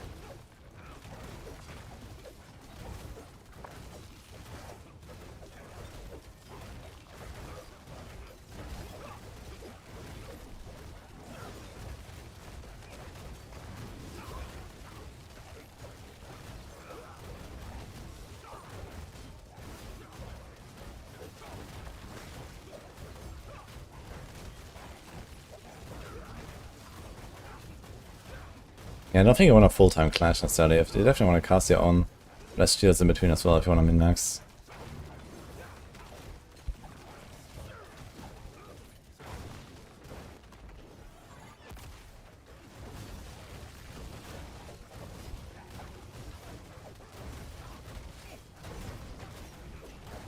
So I kind of want like alternate at least like left click, right click or something, I believe. The problem is like the life cost is quite steep. I have to go double life on hit for the rally. Go for resolve generated pants.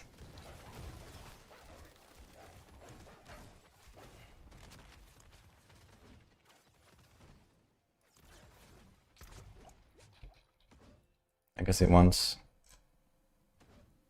I want a crit and an attack speed pants. Probably have something like that.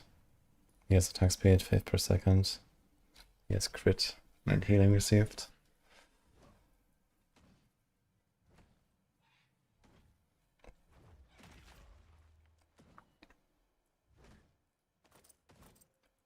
We definitely need the crit.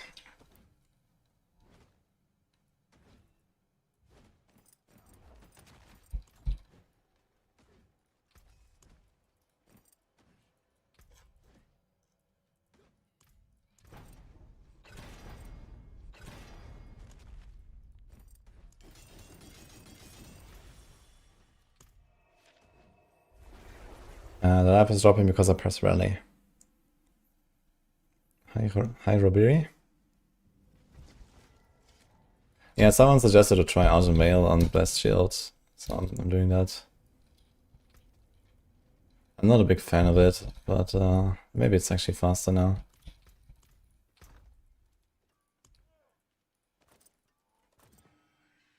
Okay, Bagar. I guess I go Bagar as well, right? So we need a crit. So Igne, let's see. Bagar. If we do resolve generated, then we can definitely go falling star, so this is maybe just a way to go faster.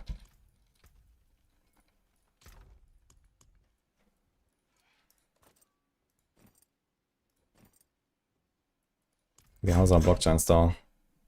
75.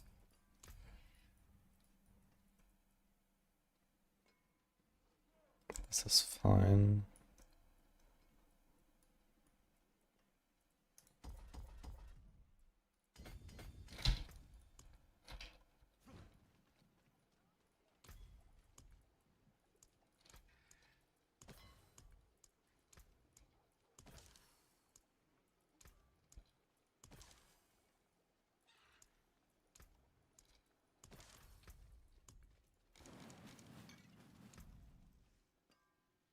Okay, 86 block chance.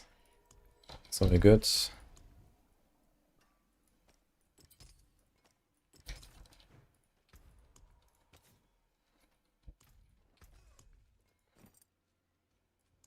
a good one. Use it well.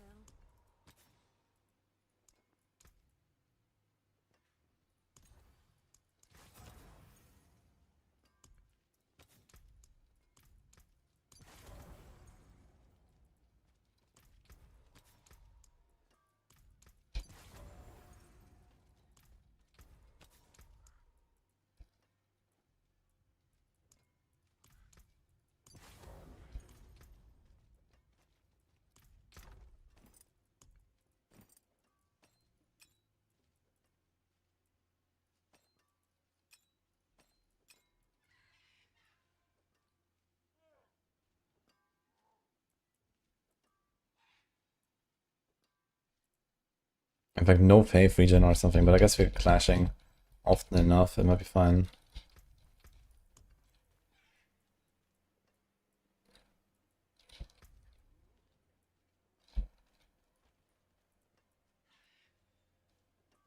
Okay, 7% crit per kill streak here. We have 40 with the Gar, 50, 60, 70. It's still not great crit chance. We'd have to like get crit here and here.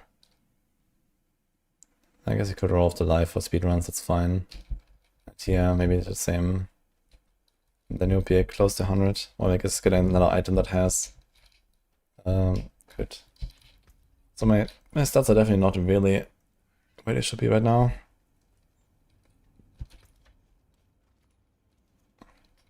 Hi, Fosh.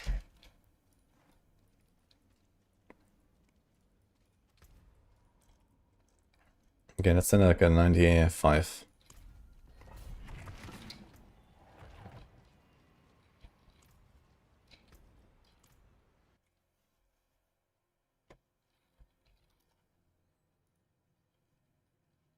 In the add-on, all the passes and key passes are gone, yes. That's correct.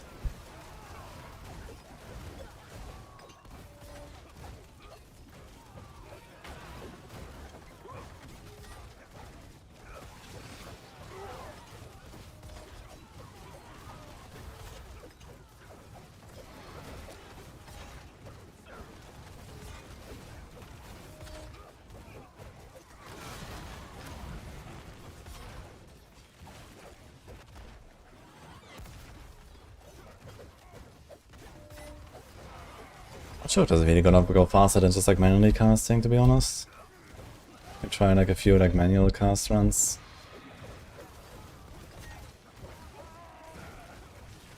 But I guess you have really good coverage with the Thorn's pulses everywhere.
boss spawns.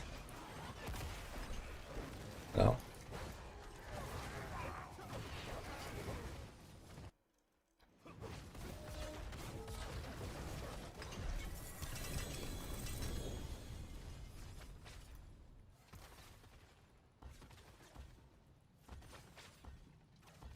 My fails.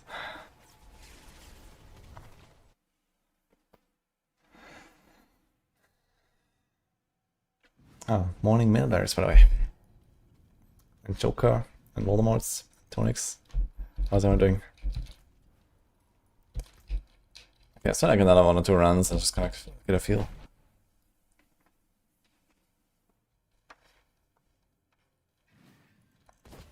Morning Stomach's actually slower. Yeah. I mean, the thing is that you use it to traverse, right? Like here, there's no enemy there where I'm falling starring too. So it doesn't really make me slower because there's nothing to kill there anyway. That's the thing. And you can go, like, you know, over the walls and stuff like that. I guess the Arbiter Evade does that too. Can't believe they haven't fixed that. Arbiter Evade just goes through walls for reasons.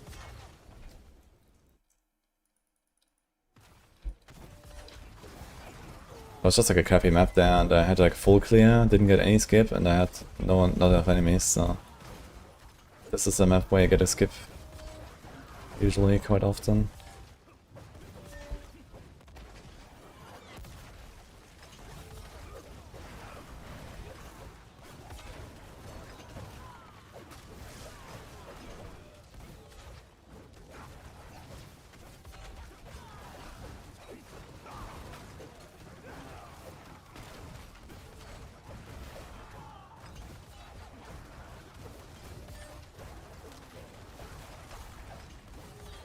Definitely a bit monka though when you sometimes just don't have the clash buff.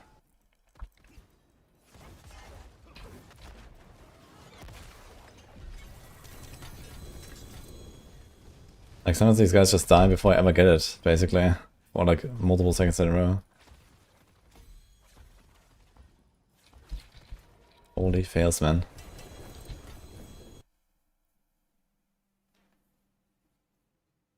Is tower dead? What do you mean that? I pushed yesterday just fine.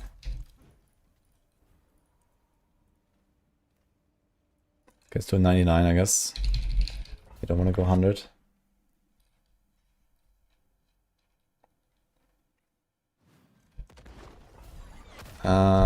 Use Judicator. I mean, Kenny versus Judicator is not a huge difference, so if you have one of them leveled, then use that one, I guess, until you get the other one. But yeah, Judicator is nice when you're like, kind of just like one-tapping stuff. Then Kenny doesn't really have time to ramp, and Judicator wins, basically.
Yeah.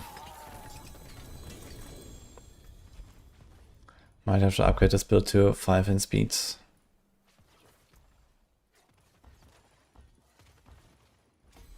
But I want to compare this again to No Argent Veil. I'm not sure if it's like really much better though.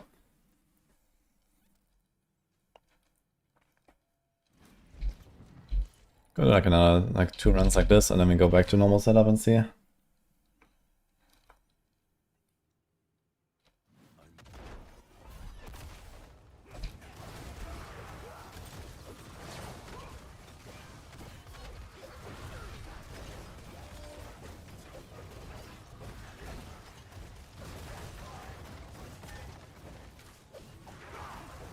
Boy, resources.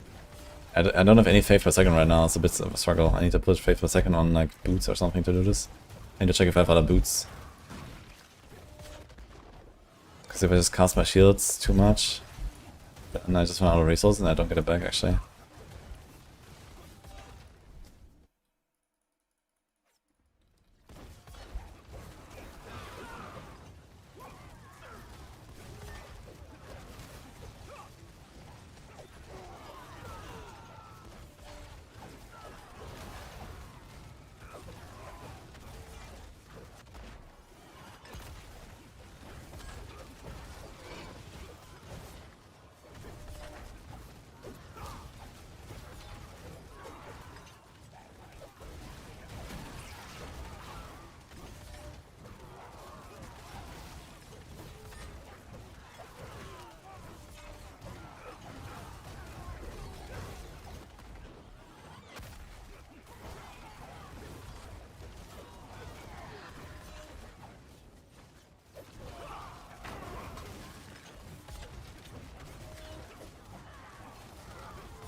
It's like 1.5, almost 2. Let's do one more.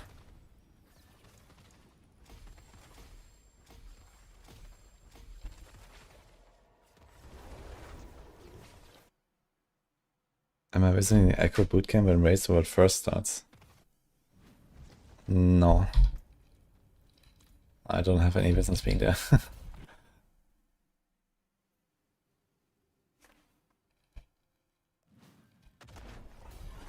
5 minutes build setup for speed 99 clears. Yeah, I mean, if you ignore the like previous 60 hours of grinding everything, then yeah, it's at 5 minutes setup. I mean, it didn't change much, you know, this is... you just swapped over to Arbiter and Argent Veil, that's it, you know, I swapped like 2 items and a skill, and that was basically it. So, you know, all the other stuff was already my build, so anyway.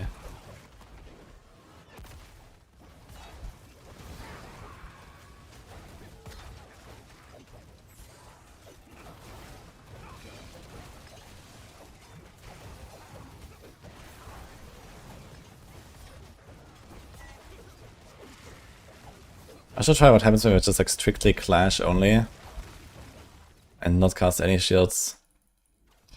Let's see.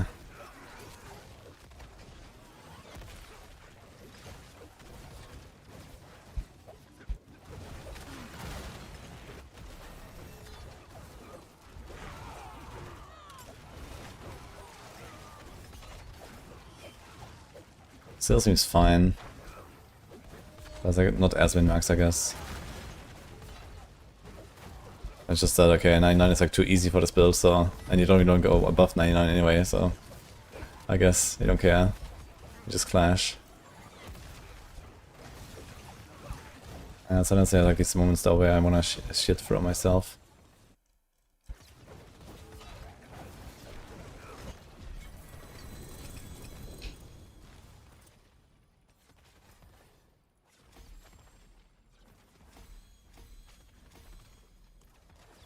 I'm not in Germany right now, Ice Bunny. Is this build squishy? Nope.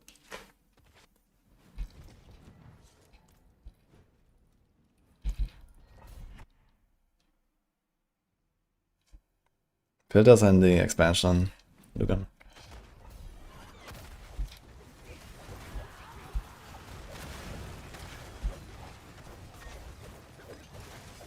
We're gonna try another run, just clashing, not shield throwing, let's see.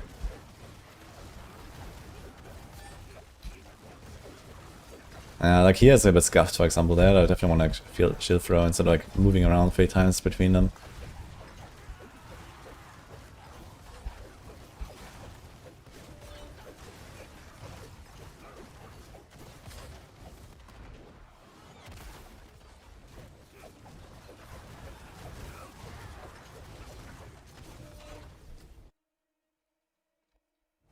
I am using pulse, not full. Like full in speedrun is not a thing.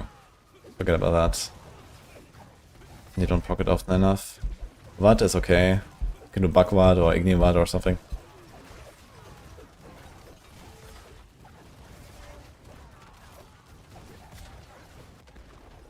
But we just use the wolves because you also need the wound somehow. And you don't actually make stuff vulnerable with the shield throw. Because only the final explosion of Shield of Retribution actually carries all of the like on hit effects, like life on hit, lucky hit, and so on.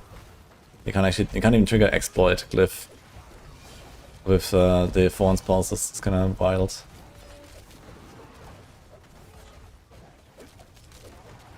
Okay, so just clashing seems still useful enough. I guess realistically for min-max you wanna... we could try to just clash and go Wild Bolt on the boots. So you can do Wild Bolt as well instead of Valiance. We wouldn't need Valiance if I only clash all the time, I think. You can try that.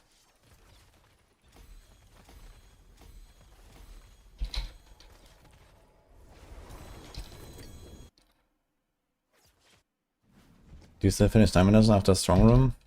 Nah. Unless it's an escalation and you want to do that, maybe.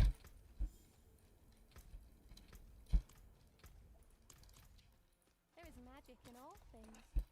Let me show you.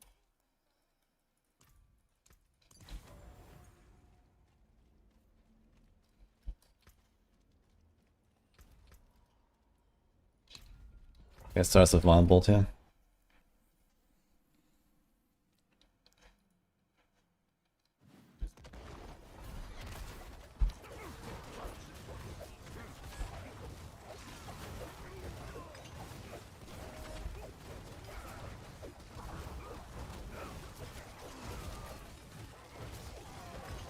Wait, triggering our 15 resolve stacks now? I guess we only need to hit 2 enemies in 5 seconds. And we kind of want to hit at least 1 anyway to get the clash buff. So it shouldn't be that hard.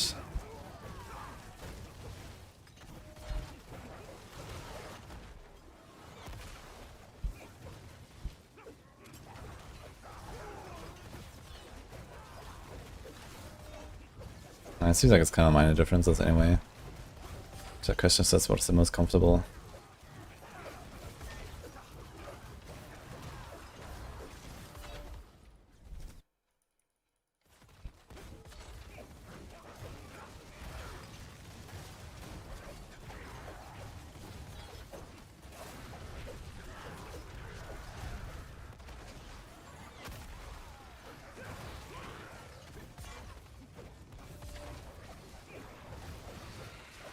I think you definitely want to have Falling Star on the bar, because there's also like these like, you know, turnarounds like this, dead ends and stuff. There's not really much else to put there anyway, like what are you gonna put? Holy Light Aura? Already have full 45.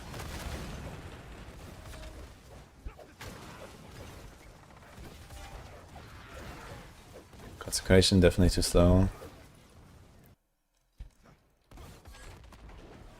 Oh, I lost my buff. Oops.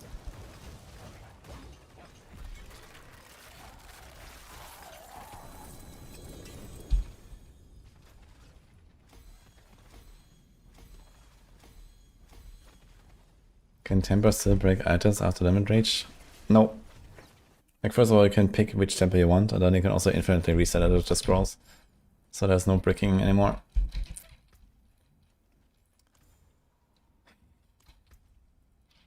Let's try another one like this.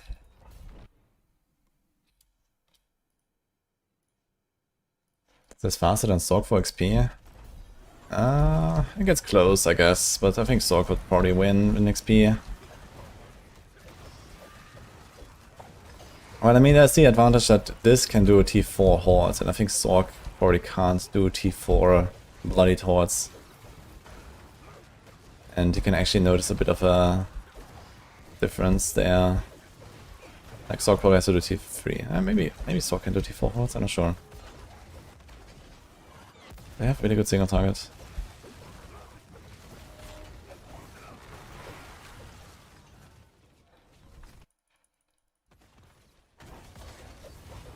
You don't like Wild Bolt? Yeah, I have Wild Bolt in addition to the Wolves, so you know it's not. I don't just rely on Wild Bolts.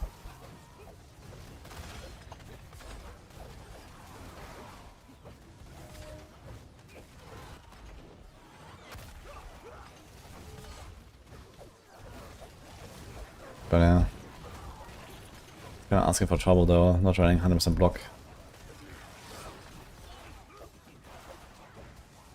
That's the main problem I have to set right now. At some point one of these swords will one-tap me.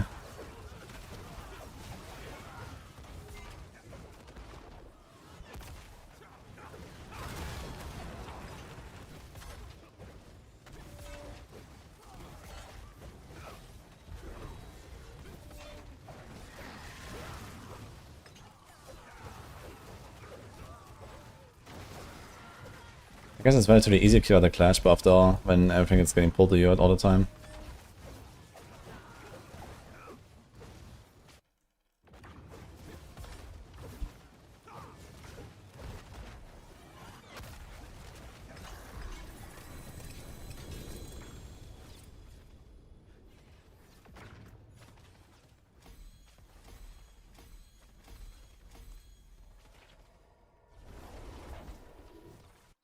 Just change the whole build around perma Aegis. Yeah, the problem with Aegis is it has an animation. If Aegis was no animation skill, I would actually put that into builds. But the animation just kills it. It's like a long animation and it's like really clunky. Like there's no way, dude.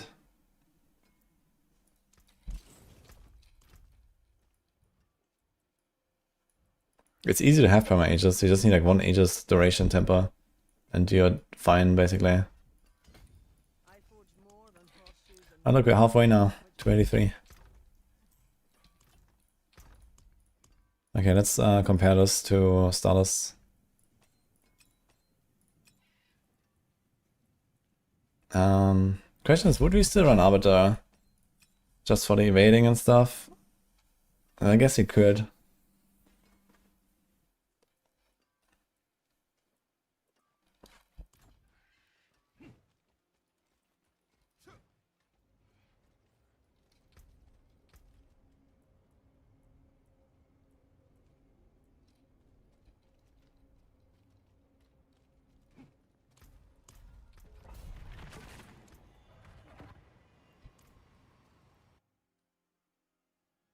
Congratulations on how to increase our ability just built.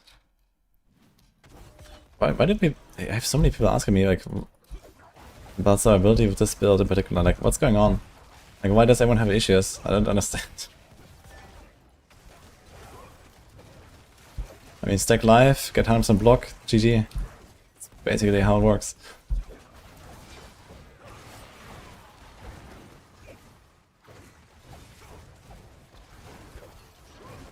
And this is like not really different from like any other Paladin build or any other build in the game, basically. Put a mod rune if you want, if you're desperate. Or like a Q or Exile rune, if you have those.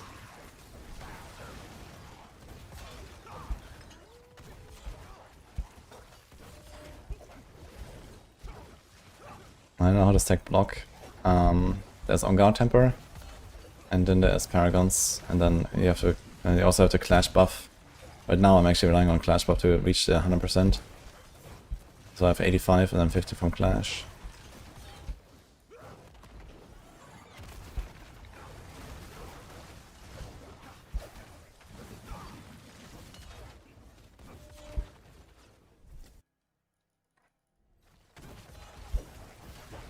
If you're stuck at 95% block, then you should check your Paragons and see if you can activate one of the nodes. There's two Paragon nodes. There's one on Castle and one on Shield Bearer that has plus 5% block chance. I think Beacon as well.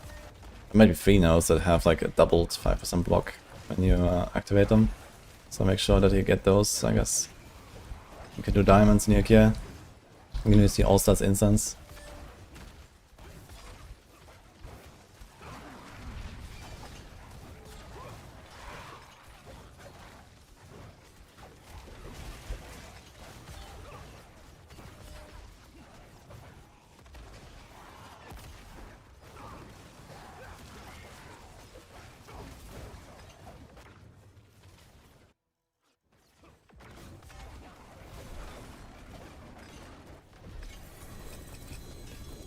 I mean, to be fair, looking at that setup here, the Stars doesn't really offer a lot more damage than Arch and Veil. And we are evading a lot and just getting like not free shields. So I guess it makes sense to go Arch and Veil after all.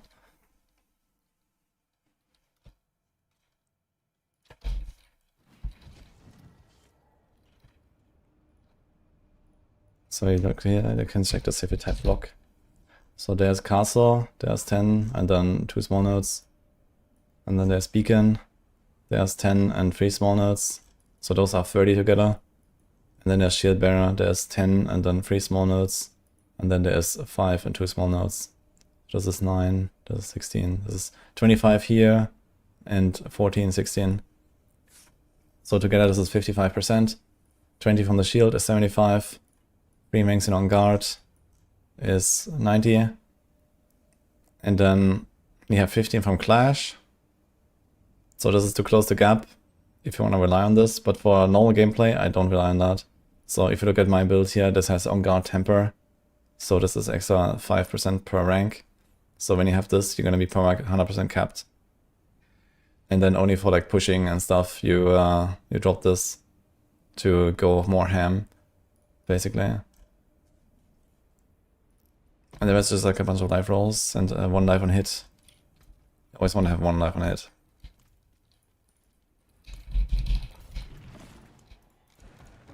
Oh shit, I don't have a scroll.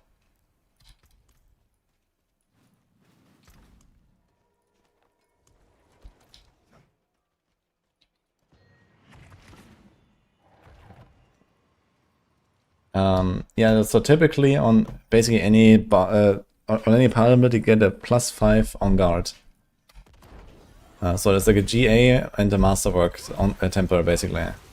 Then you have 5 ranks, and that closes the gap to 100% block permanently. It's gonna be interesting to see what is gonna happen in expansion, because there's no passives anymore, so I wonder if they're gonna give us more block or what. Or maybe everyone's gonna put Bulwark on their build.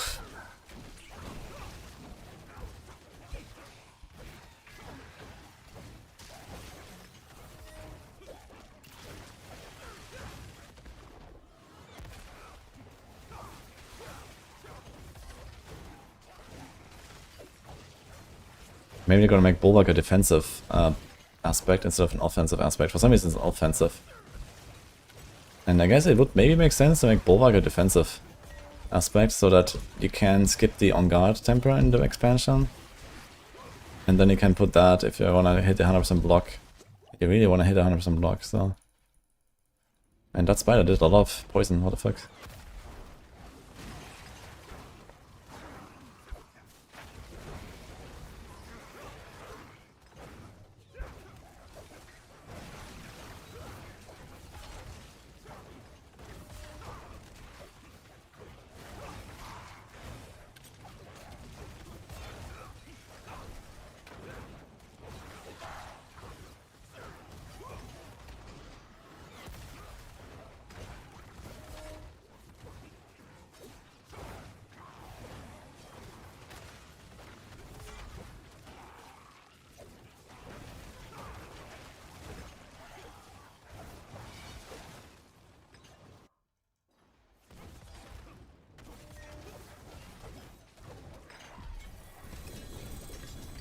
Or star.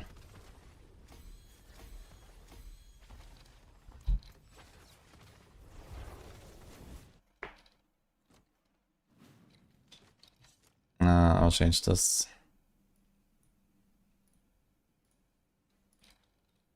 It's gonna be fonts again.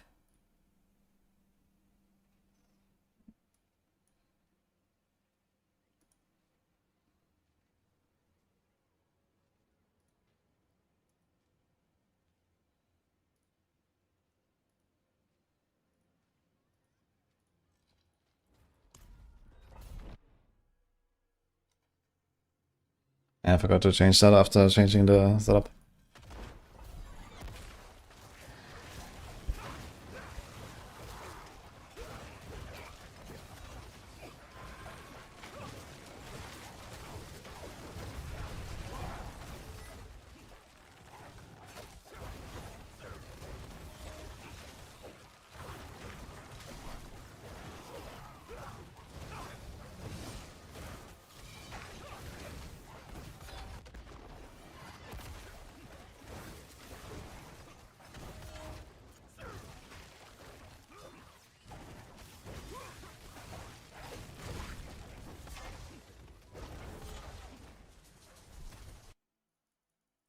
My Zombies have max resolve stacks. Max resolve stacks is a gigantic damage buff on this build because of the Mantle of the Grey chest. So for like the try-hard content, you rely on 100% block with the clash buff. But for like typical gameplay, you don't want to do that because it's like very uncomfortable. When you suddenly get one shot when your block buff is down or something. And there's no need to since you're like one-shotting everything in the game, so... You're just like making your life miserable for no reason by not going on guard.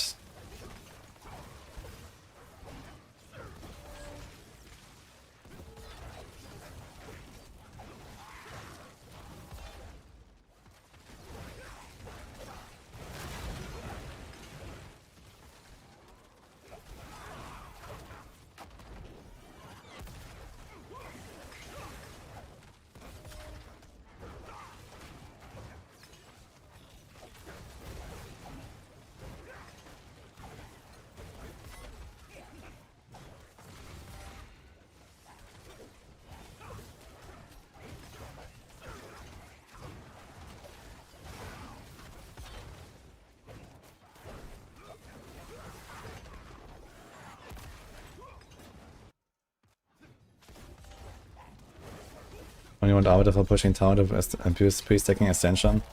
Yeah, it turns out it's actually very close. So here's a push Arbiter and here's a push Fortress. I was doing this, and I think this will be around 1 tier weaker. But you don't have to waste 5 minutes every run. And it's like much more comfy and tankier and all that. So I'll just push the Fortress variant because I can't be bothered to like jump around for 5 minutes. And whenever they fix this with the pre-stacking, like the Arbiter thing is just not gonna happen. Yeah, I saw the softcore boys, they're pushing like 122 right now. And I'm pretty sure my character could do like 121 with a bit of pushing on hardcore. So, very close enough.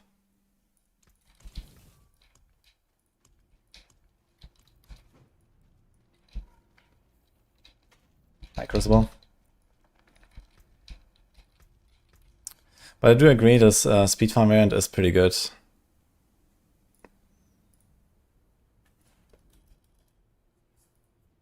Maybe I was gonna just do like a separate... There's Valiance, God... Valiance... If we go Resolve generated,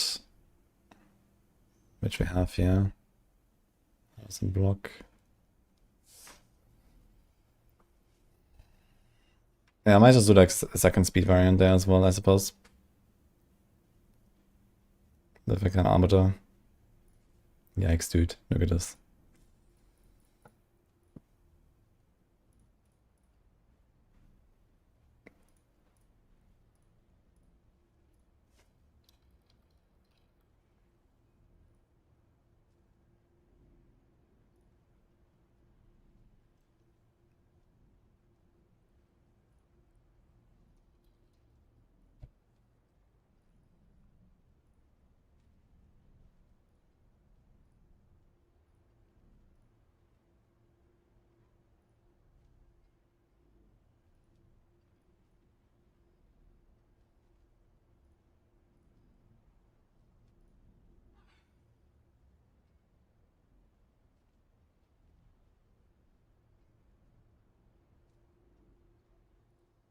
I suppose you don't need just 5 per second at all.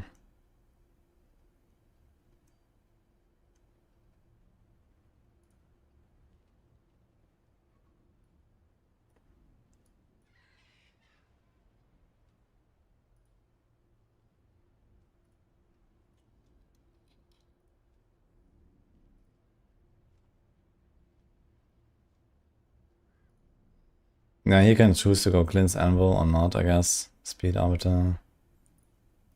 I could do it here.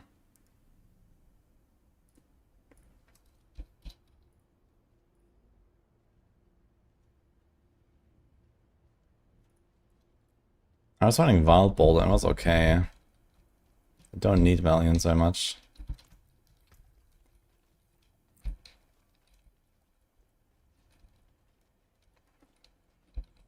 With the 7 resolve generated.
The wonders of Sanctuary at your fingertips.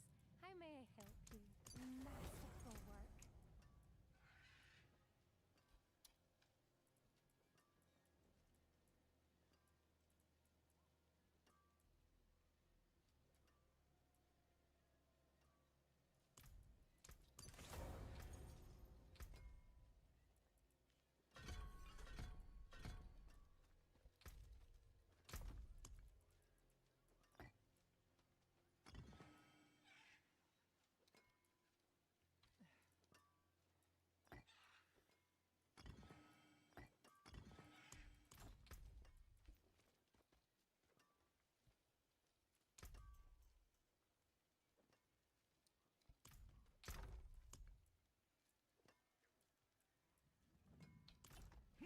There is magic in all things. Let me show you. I don't have any faith per second now.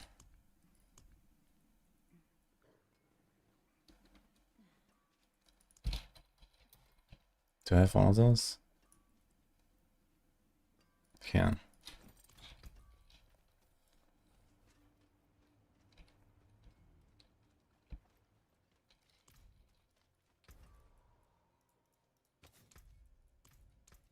Bright armor. Brighter soul.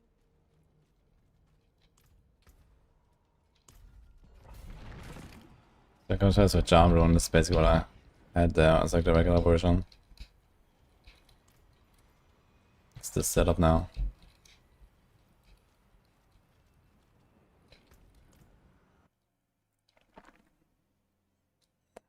Morning, Mr. X.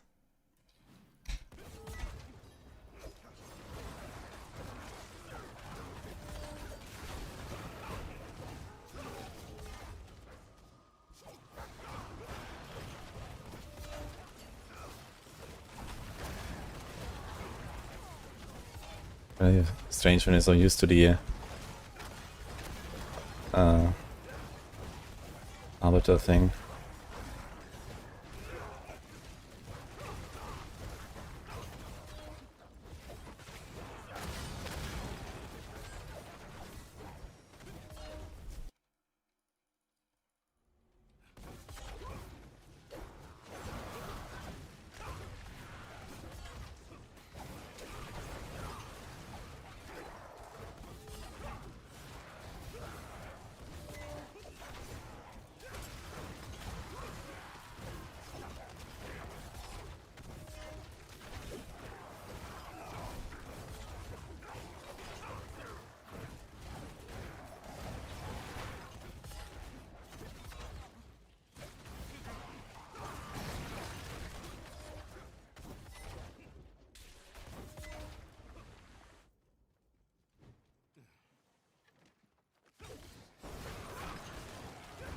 I probably want to go to Arbiter stuff.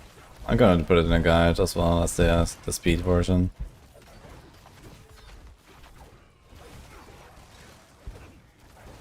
I don't think I can beat it. Not going Arbiter.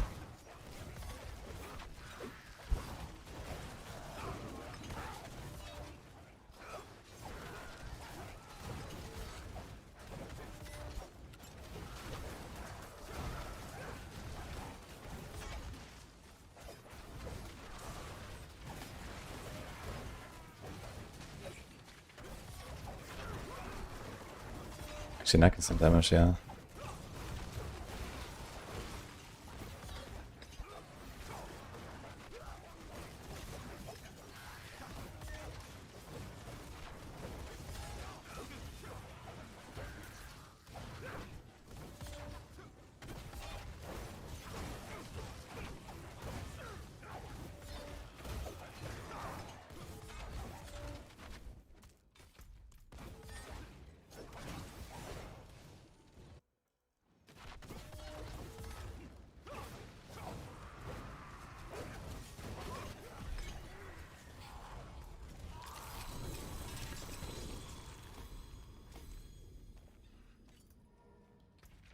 One more. Oh, they have so much toughness. It's just what I get from like good gear and some life rolls and stuff. In the instance, I guess. Money monkey.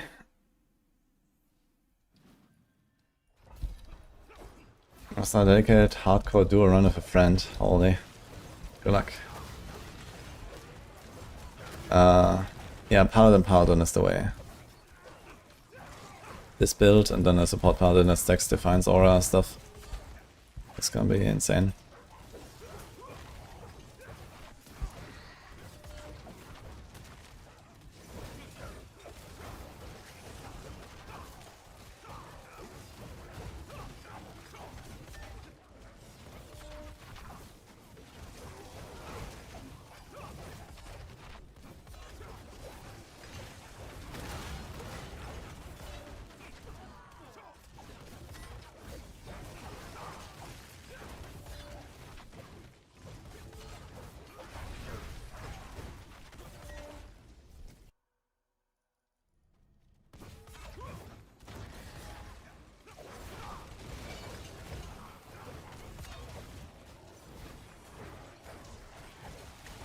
You don't have to switch to Aura then if you're like a Wing Strikes build.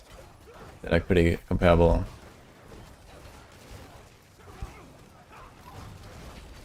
And Wing Strikes probably even has a bit of a better time on like bosses actually. Since you don't have to worry about stacking the Dawnfire and all that.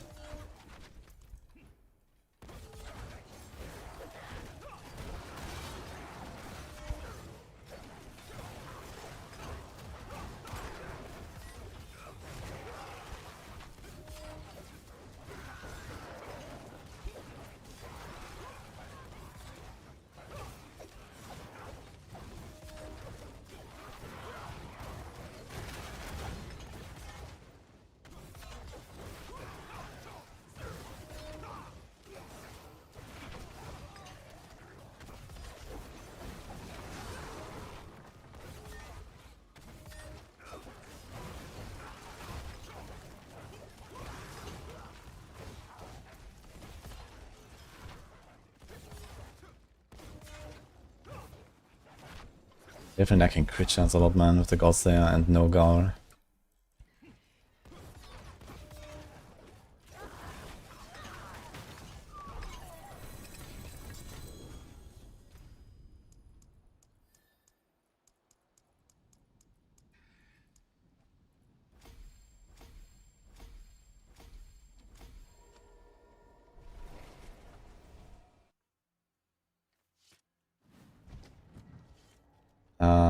I mean, if you tempered Arbiter duration on your pants, then that's a problem, Malky. You definitely want to have on guard. You need to have +5 on guard somewhere, basically. So they can get a 100% block chance. But yeah, you can do boots and gloves and you're gonna have, you know, 80 seconds Arbiter duration or something when you press the button, so that's plenty.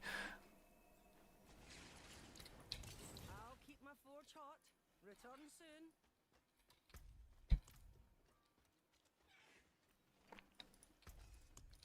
Trying came on with overlays 10 minutes ago. I think it's time. Good luck, Crucible.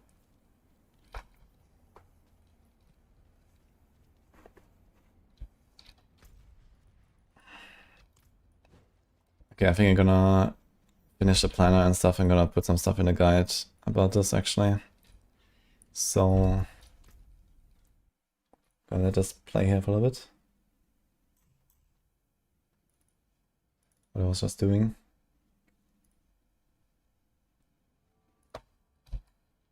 Let me just double check everything.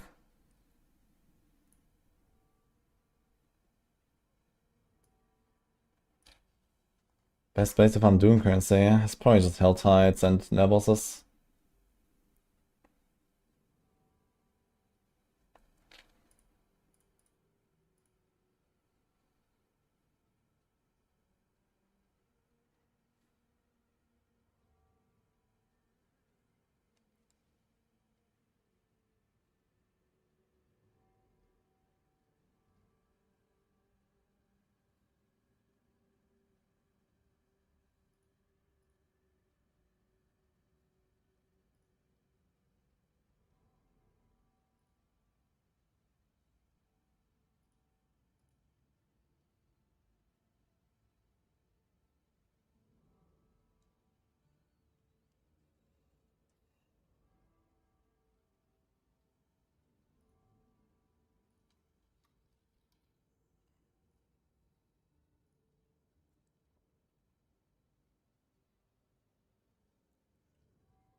Yeah. Which bit I'm running there, this is Shade of Retribution with a speed version that I'm about to put in the guide with Argent Whale. Someone mentioned this earlier, and I tried it out, it's actually pretty decent. Definitely a bit faster than a regular. It does require a bit more of like a significant build change because you go Arbiter, where previously like Shade of Retribution doesn't really do that.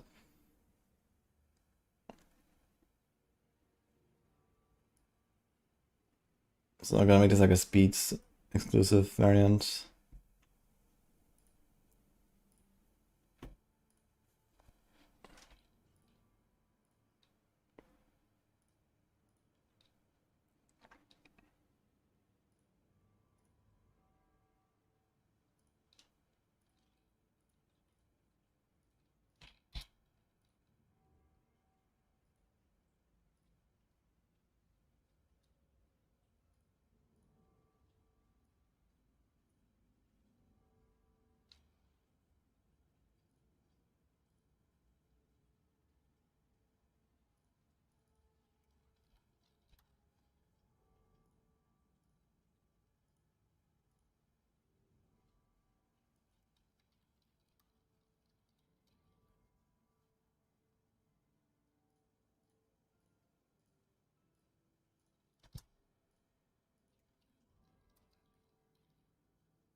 I think we're good.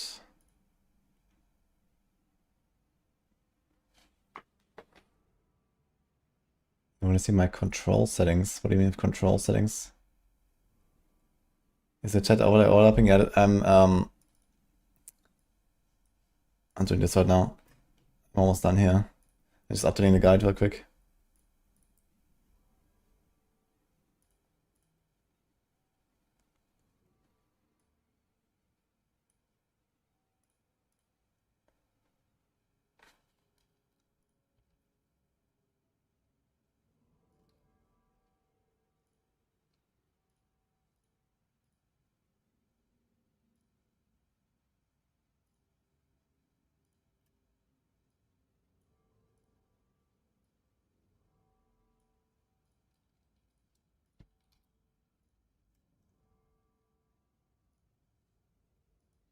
How do you reset the evade cooldown with Clash? You just need to press any button basically. If you have the boots, if attacks reduce evade cooldown, anything triggers it, even if you hit nothing. Even your aura does it.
Okay, I think we should be good.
Okay. I think we are good to go. I would like to try a T4 Horde. Like T4 Infernal Horde with the Bloody Sigil. I think you could do that on this shit of Attribution build. If you can farm hundreds like this. Let me try to swap over. Okay, we need to catch up on chat as well.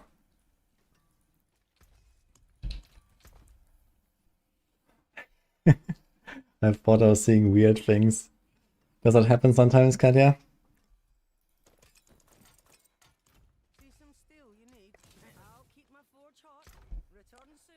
Bloody Berserk, same as Oma Bar Berserk. I don't think they stack. I'll be surprised if they stack. I haven't tried though.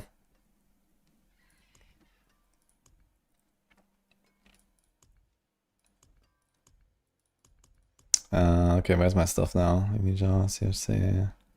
Okay. Where did I put this? Here. I kept this one with the core skill GA because I didn't really. Whatever.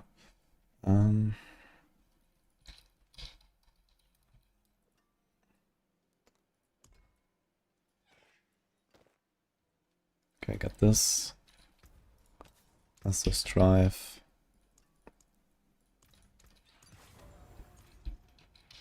Only when you play D4 too much, okay. Not too bad then.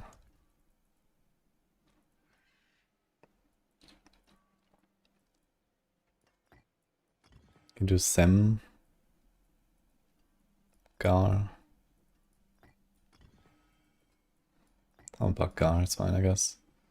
Seriously. Ignice.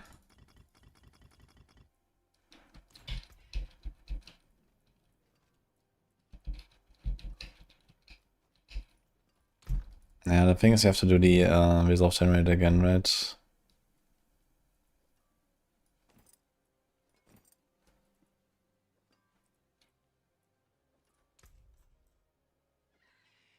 Oh.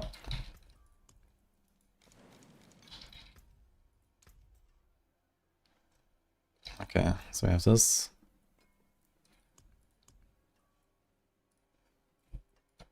We have T4.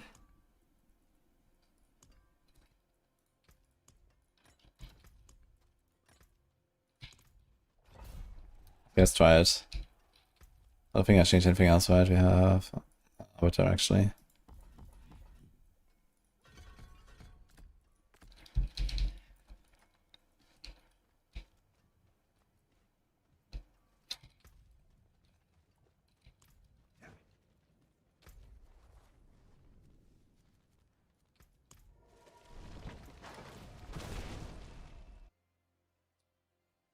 Alright, found all that outer side. 9 potentials of treasure breach. Strong rooms. That's the way.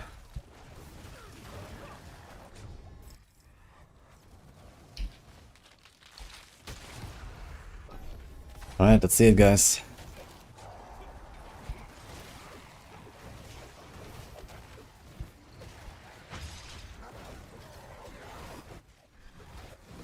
Okay, this guy's melting.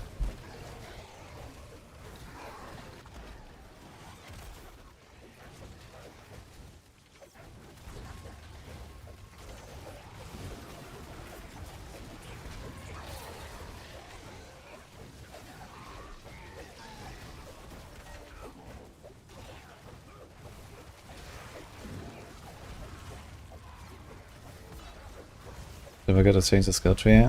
No, there's two separate steps you can check. Like for the gear, there's like 2 tabs, and then for the skill tree, there's like 2 steps.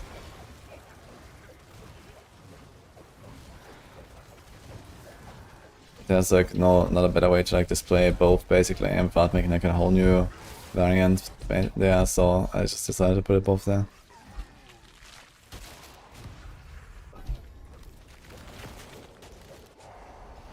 Kind of monkey that I'm starting like this wave with not 100% block. Is there a Coldspell spawning? I don't know, I guess a Coldspell can't one-shot me even if I don't block, but that's like, yeah.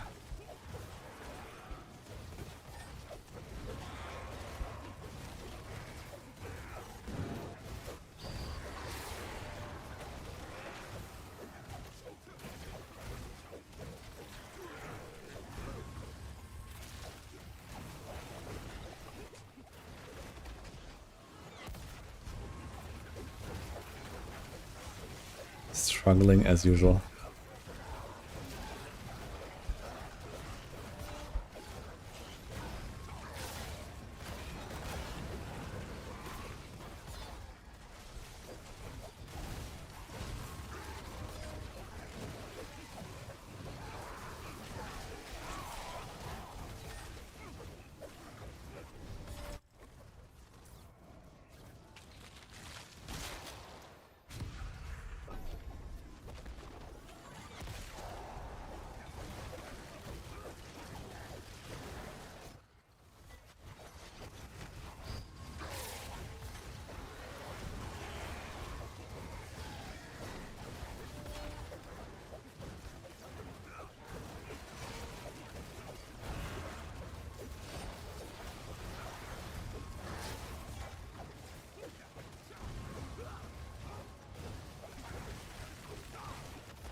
Best I get Ancient Dawnfire. Yeah, you can also try Gamba, but that's only if you're on a min-max for like the bloody affixes and stuff. Otherwise, Vashan, or even better, Belial. You can select the Vashan loot there, and Belial has way better loot than normal bosses. Like much more GAs and stuff like that. So usually can like try to get the stuff that way. Is there still no team play anymore? There is actually. You can be in party of up to 4 people. And group play is pretty OP in this game. Especially thanks to like, you know, loot and key sharing and stuff like that. And if you want to do like actual like, you know, group meta gameplay style like in D3, that's also a thing now with the tower. There's group leaderboards and there's like support roles and stuff like that.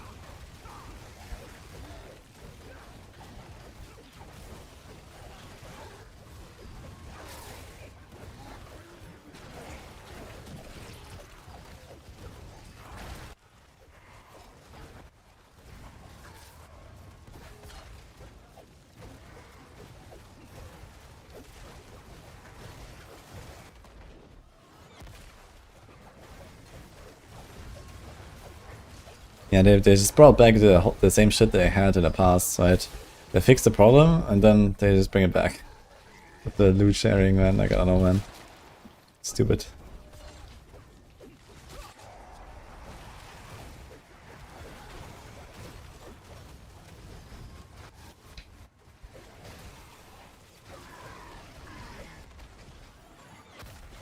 And then at the same time make the inventory management and the stash pressure like so much worse as well. Like holy man.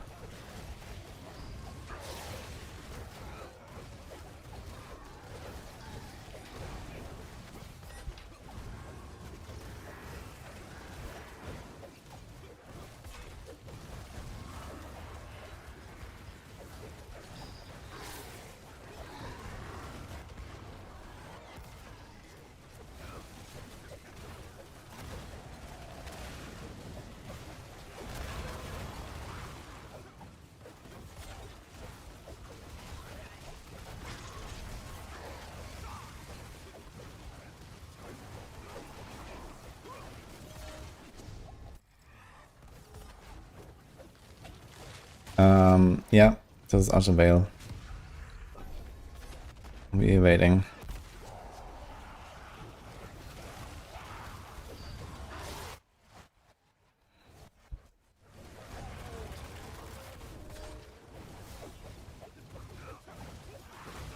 And the group play in D4 is not really on the same quality level as D3 group play yet, I guess. But we have something pretty close, I guess, with like how it works. But the thing is, it's only in pushing. It's not like, you know, it's not like a farming thing like in D3, where like you blast together and farm your paragons and stuff like that with like a meta team.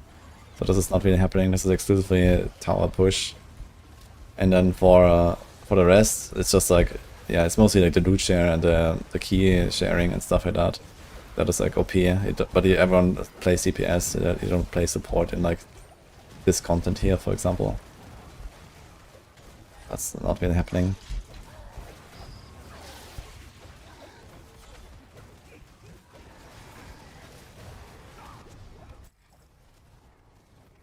T7 hordes this season. Yeah, I don't think that even groups will do T7 hordes. They're like way too juiced. That would be surprising.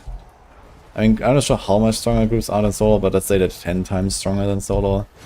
I don't think 10 times is enough. You need to be way more than that stronger, I guess. Like, I wasn't even getting close to killing a butcher in a solo run.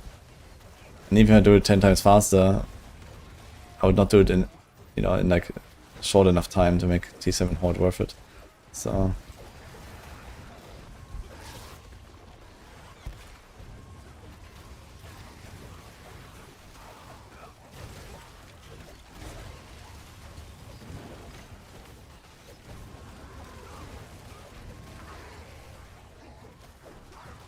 I think the hordes are just bugged with the scaling anyway. They seem bugged to me. I think they have too much. It's not T7. You know, this is more like T8.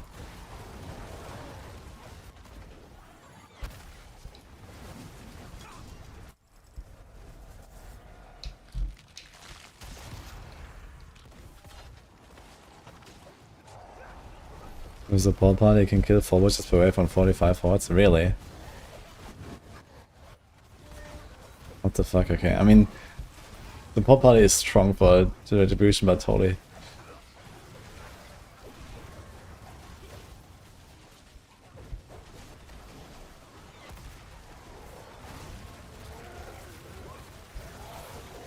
I guess like a bigger problem of like just this build and also the support paladin just being like too ridiculous. Like if that is possible for group play, that is insane.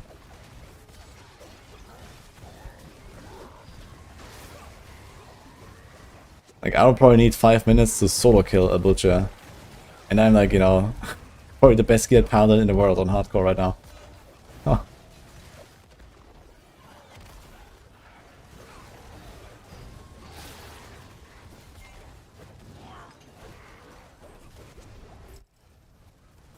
Group play is times 10, yeah, but you need way more than times 10, that's my point, right?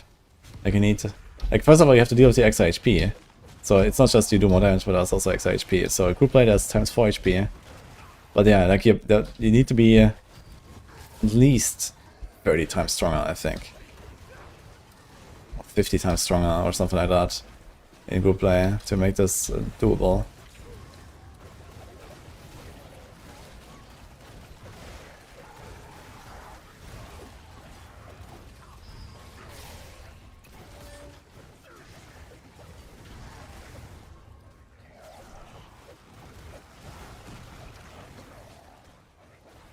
That just shows you like how busted paladin is, man.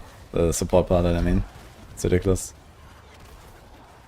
Yeah, I think the fines are, well, you know, stacks to probably like 1000% Fawn's bonus or some shit.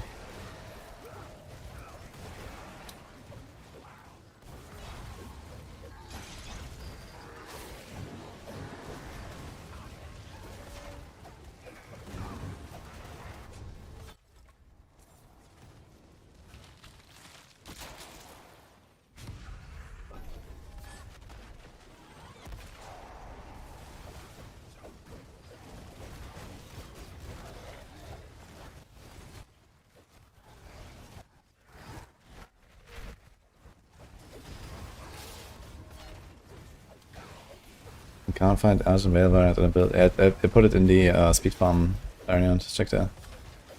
I just updated the guide, but it might not be live yet for you. Although it's been like 10 minutes or something now, 15 minutes, so it should be showing.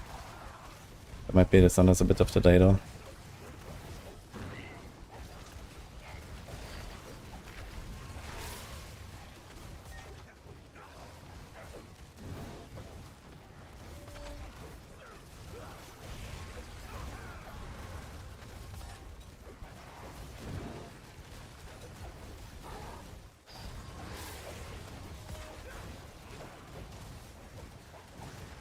What's the strongest build now? Your shit of Aberration or Rob's Captain America build? They're actually the same, because for some reason Rob calls this build Captain America. I'm not sure exactly like what is his, like, you know, exact differences in like how he made the build and stuff. I hear people complain that they die with his build and it's fine with mine and stuff like that, so I guess there might be some differences there in like how he builds his setup. he's not exactly known for making comfortable setups.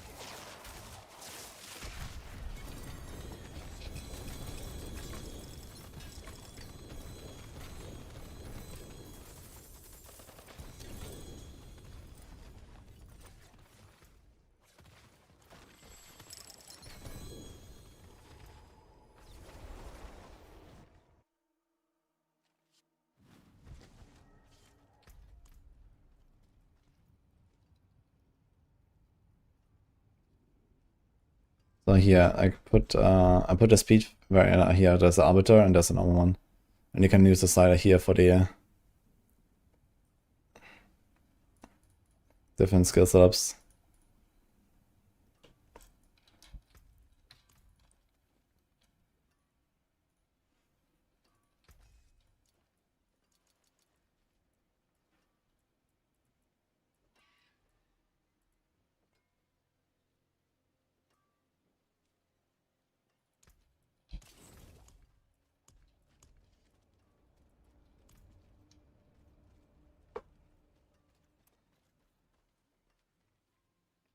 You can see how this does with the T7 bosses very soon.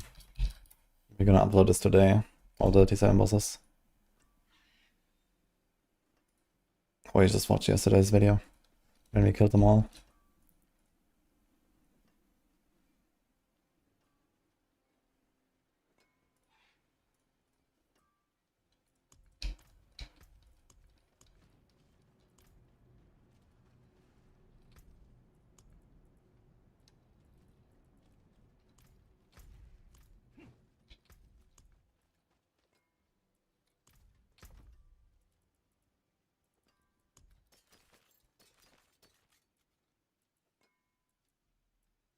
Forgot that part here.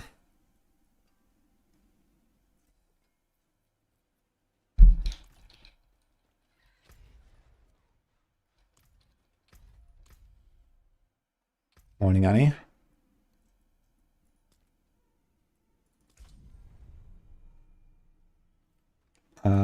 I'm not planning to do Undyne's Visage build right now.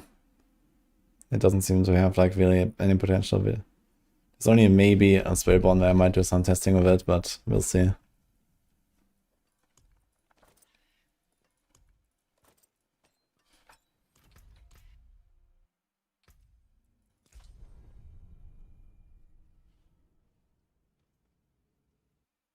If we can rework skill trees already mid-season, repair and balance the expansion. Zero chance.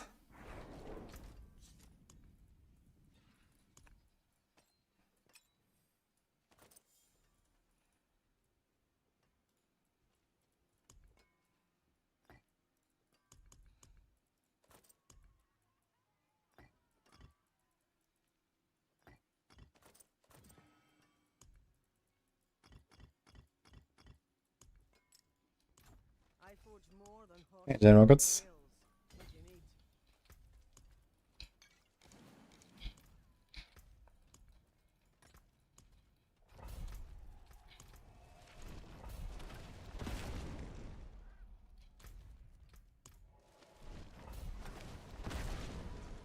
Already also people ignore its tanky version, only go for the max DPS variant and complain they are dying. Okay, it's good that Rob does that at least. Like a tanky version and stuff.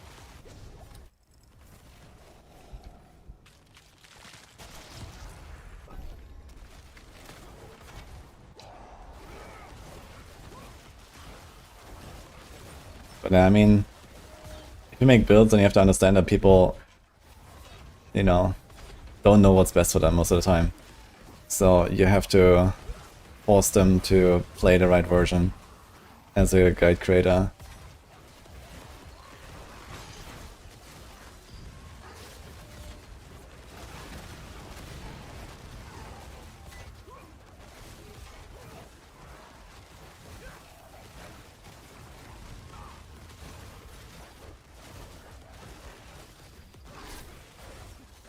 You will play my way and you will like it. Exactly.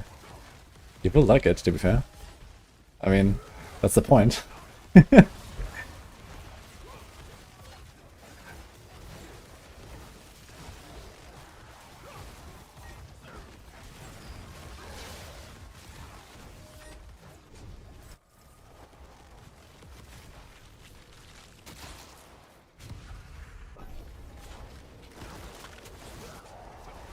People love dash rook for sure. No, what I mean is that, for example, like all of the, like for example, when I make my guides on Maxwell and stuff like that, like the standard version is always like extremely comfy, you know, nothing can go wrong kind of deal. And then, you know, for the try-hard stuff that's like in the push version, for example.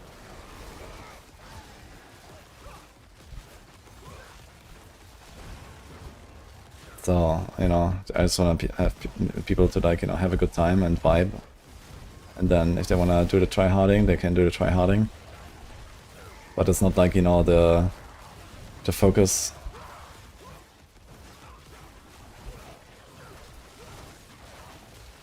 Yeah, I mean, okay. There's only so much I can do to like help people not die, right? Like they also have to play the game a little bit.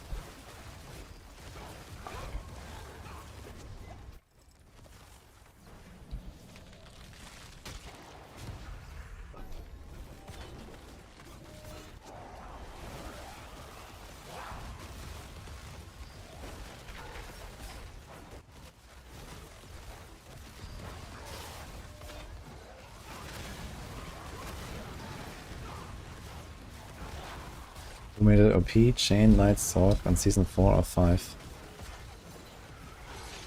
That was season 5 was the Lightning Spear meta. And there was also a bit of like the Andariel Sword with Chain Lightning, if that's what I mean. I mean, you're probably looking for Northar, if you're looking for like a name. Because he's been like one of the most proficient Sorc Fairy crafters.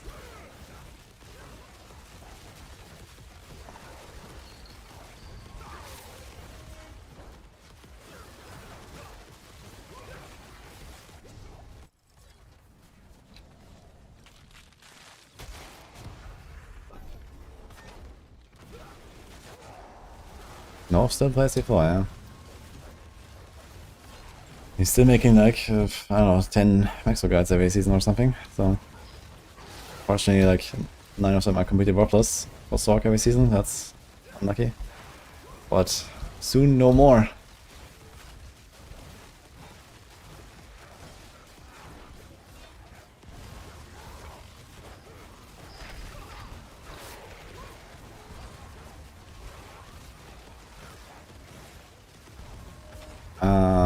You don't need the pulling on Oradan, you already hit the entire screen on Maker.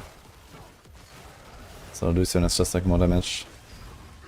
The cooldown is not bad. Actually both have cooldown, I guess.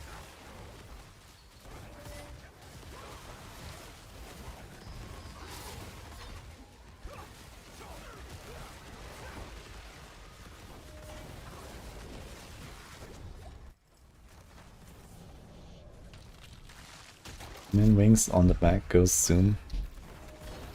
What do you mean Demon Wings on the back?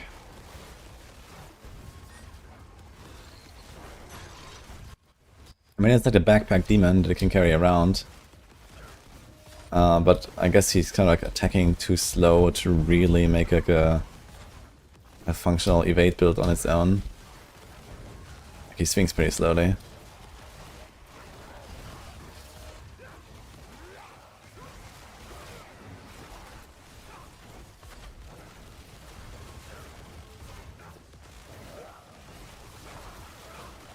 Any news at all for next season of Last Epoch?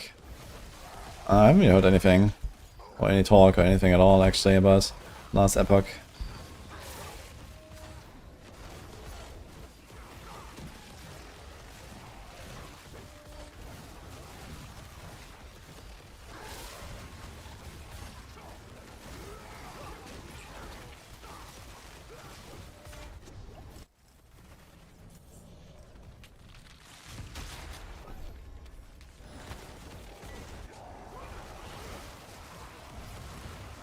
Hello again, Annie. This is Fist of the Heavens right now.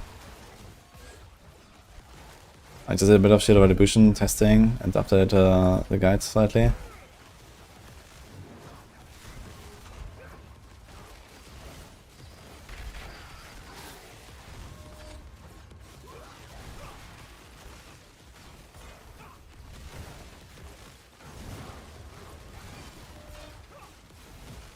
Yeah, this last dev stream on Friday.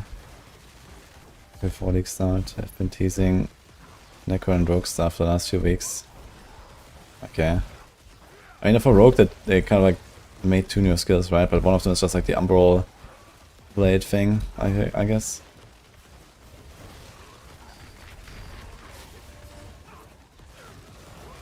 I mean, new Rogue stuff sounds interesting.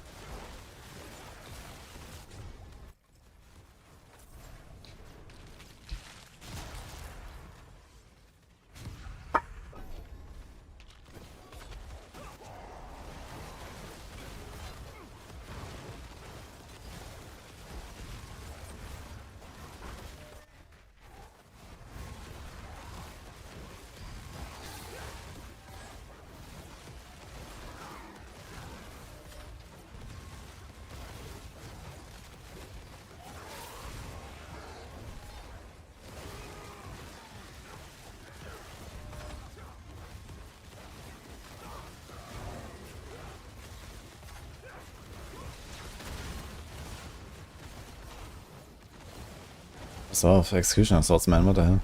There's like 5 of them following me.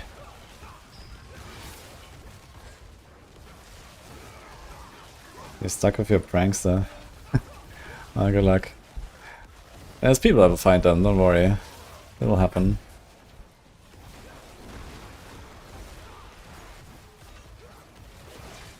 Any noticeable shifts in the next tier list update? I don't know. Maybe I would move Shield of Retribution up a little bit across the board since I like made it very fast now as well and stuff like that. And it's like, you know, one of the only builds that can actually complete like T7 reliably and this kind of stuff. So maybe it deserves to just be a bit higher on the overall. Besides that, I don't know, we haven't even had a meeting yet or something. So I'm not sure how the other classes are doing besides Paladin. For Paladin, everything seems to be kind of where it should be.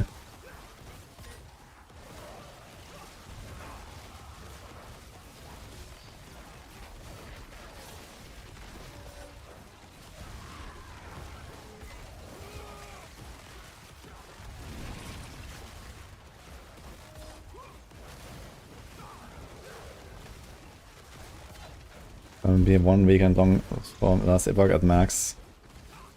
Yeah, it kind of depends on what they did. Like if they did like some endgame stuff.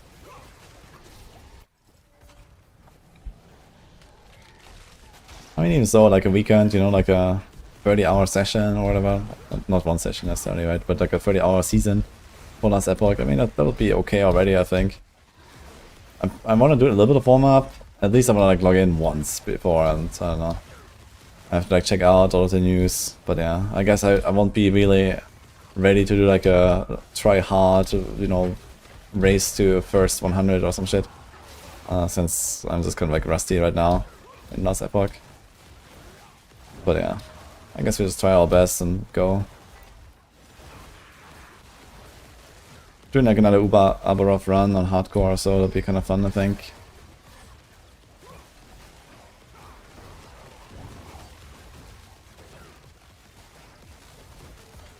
See you, Katiana. Enjoy your day. I guess I'll see you later.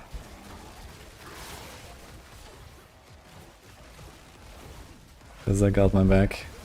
Yeah, maybe I should hang out with Blizzard and see. Get a bit of a refresher. I mean, realistically, you know, after I would have to log in, do like an Abarov, you know, practice for like a few hours. And then best case another few hours on the next day or something, and you know, if I actually want to do like a, you know, first try hardcore kill, I don't even know what build I will be playing, you know, or what build will be good or something, so I don't know.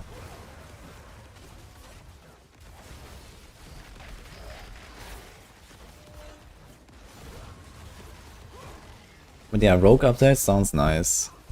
So I'm probably gonna play Rogue then and maybe try new stuff there.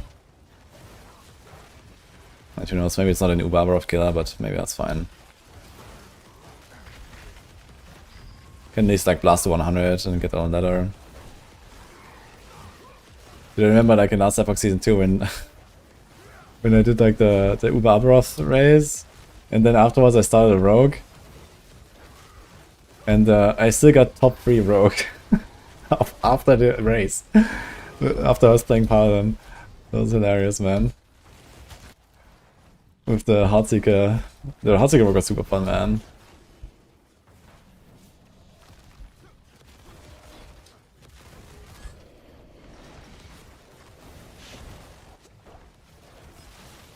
And that's Epoch slow to play. Yeah, it is. It's definitely like the most slow-paced RPG right now. From like the, let's say, main RPGs out there. But I don't think that's the downside. I think slow combat is good, not necessarily bad. Just the combat in general is not the greatest, I guess, in this Epoch. Okay, I need to let Merlin out real quick.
Actually, I think it's time to order coffee, guys. What do you say? Go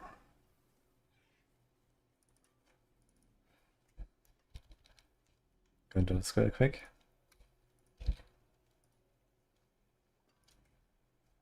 Is Bartok still worth? Yeah, Bartok, you always choose Bartok if you get it.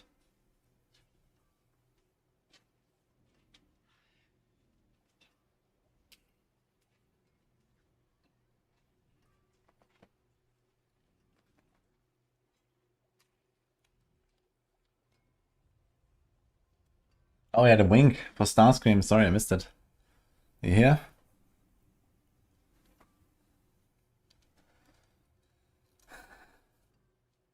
What's the T7 on Aura then? Damn. How long is a boss kill on T7 on Aura then, man? Mad Dog. My guess is like 10 minutes for a typical boss. Maybe a bit less, but 5 minutes? Do you expect exactly to play the Maxwell build? I make some changes to hardcore? No, it's just a Maxwell build. What is the Bloodstock Lair boss pity equivalent to? Maybe like 120 or so.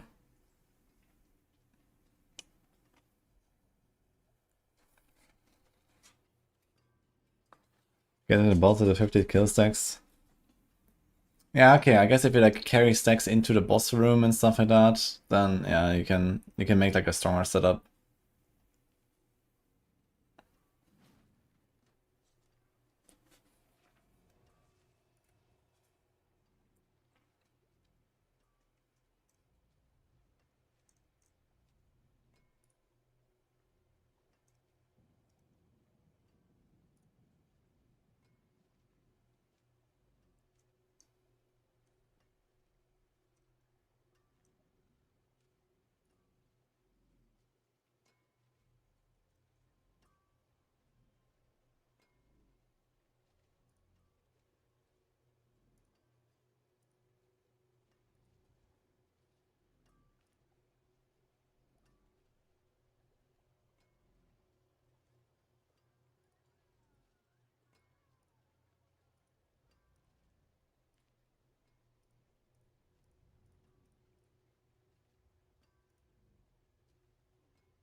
I'm playing Fist of the Heavens.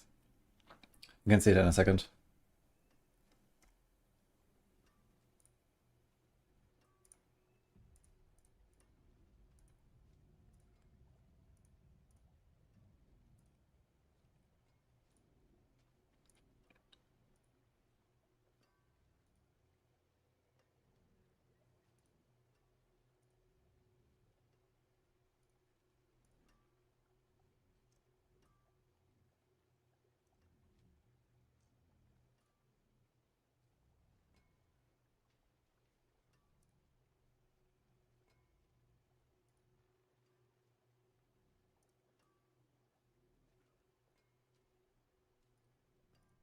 Okay.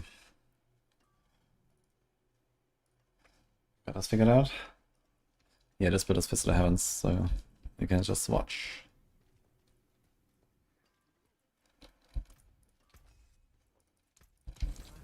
So those... I got a Horde, actually. Perfect. Horde Whisper. Just started.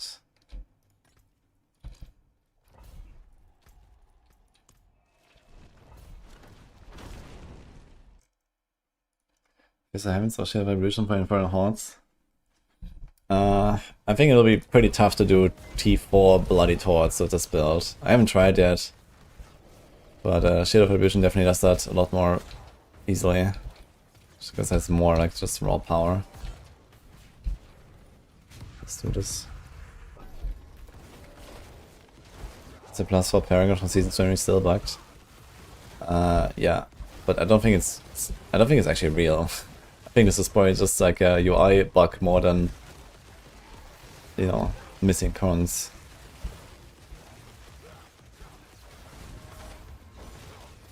I don't know. Because it's more points than normal, I think. What about Wing Strike? I've done T4 Horde on Wing Strike and even killed like Bartok and got a big chest and stuff, so that is possible. And killed all the butchers and stuff, but it's tough. You need like a really good setup.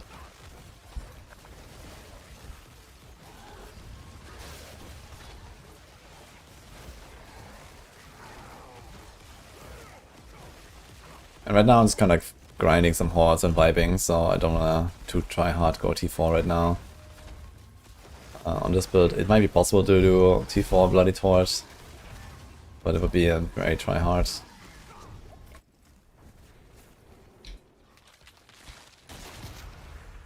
Okay, we're gonna do a Mass and Soulspire strat here. Let's go.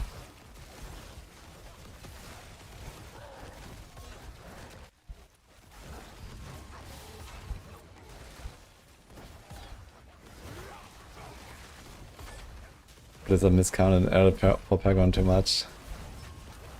Yeah, something like that, I don't know.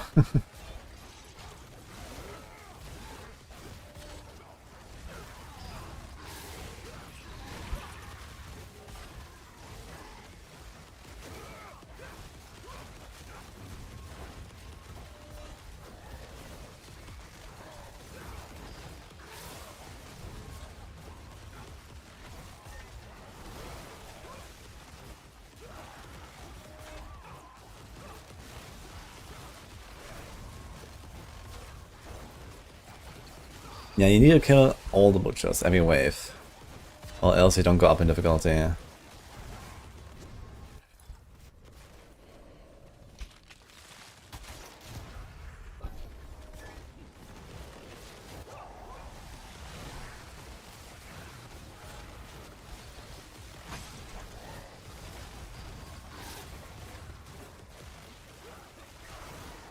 don't want to them. Okay, if you kill like a few of them per wave, I guess if you get like a bit more powerful, you can do the T4 hordes then.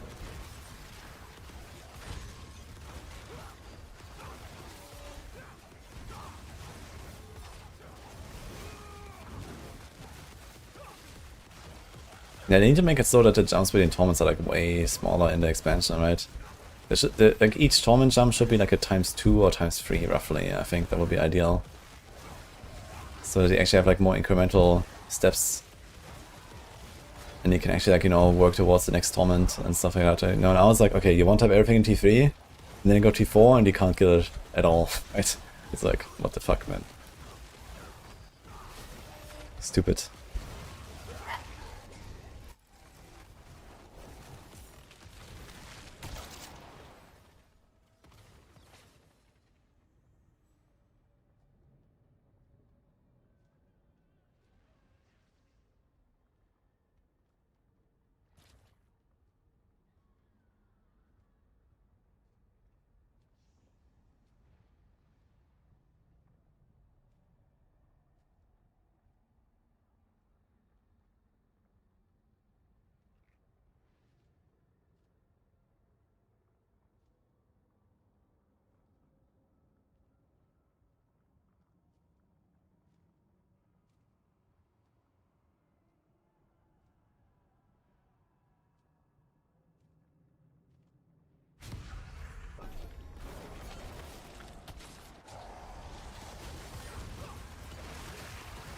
Okay.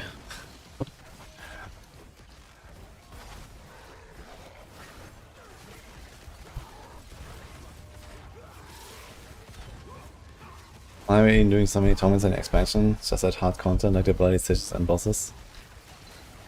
Yeah, because what I just explained, right? Like, you know, the tournament system is completely fucked right now. And with more tournaments, you can make it better. You know, I just talked about, okay, like, you know, there's people, like, you know, we have Jam, who says, okay, I one-type everything in T3, and then he goes to T4, and he just, you know, he can barely kill the butchers, or maybe not even at all, you know? Like, you can actually be in that situation where you one-shot everything in Torment 3, but can't kill anything in Torment 4. And that is actually a very likely scenario to happen. Like, it just happens to, like, you know, many people every single season. And that is just like a stupid scenario. That's like a, you know, not a good system, right? Like, why do we have to, like, trivialize, you know, the content by such an amount to then have a chance to even get to the next difficulty, right? Like, you want to constantly be in that kind of, like, you know, not quite one-tapping, but not quite too hard scenario, right? And then kind of like move through the tournaments as you know, find better stuff.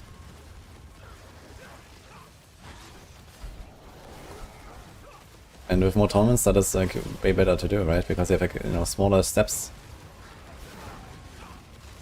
And there's always like the next thing to challenge yourself with, right?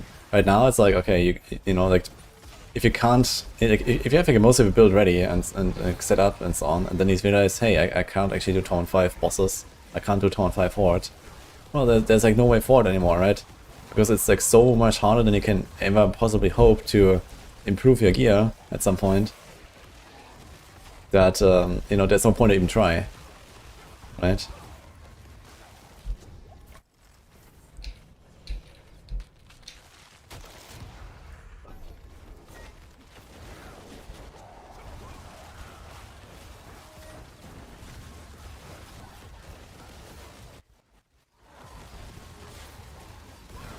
Like, I could probably try to go to Torment 4 Horde here, and then I could maybe get to the point where I can kill a butcher somewhat in like half a minute or some shit, you know, instead of like 3 seconds.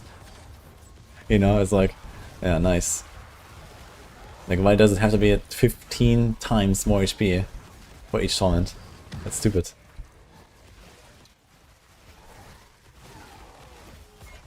When, like, you know, the upgrades you can hope to get are like, okay, you can maybe get like 5% damage here, and maybe 3% there. And like another 2 here. Here, enjoy this Torment 5 content, that's 15 times harder. Good luck. Yeah, great.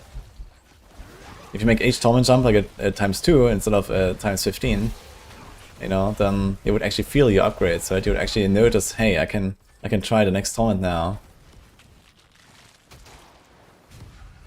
You can, like, you know, try to struggle your way through it a little bit and, you know, see how you do. Instead of just like, I'm switching to the next torment, let's see. And then you just hit like an absolute brick wall. Like, that is not a good system.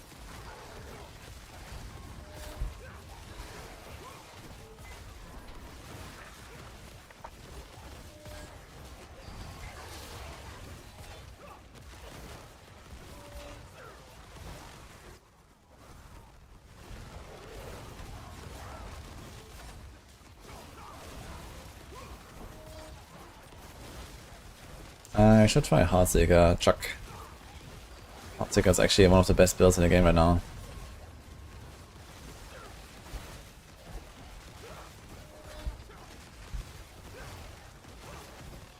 Let's go with that. Spiritborn tanky. Nothing on Spiritborn is tanky. But it's like one of the tankier setups on that class, I suppose.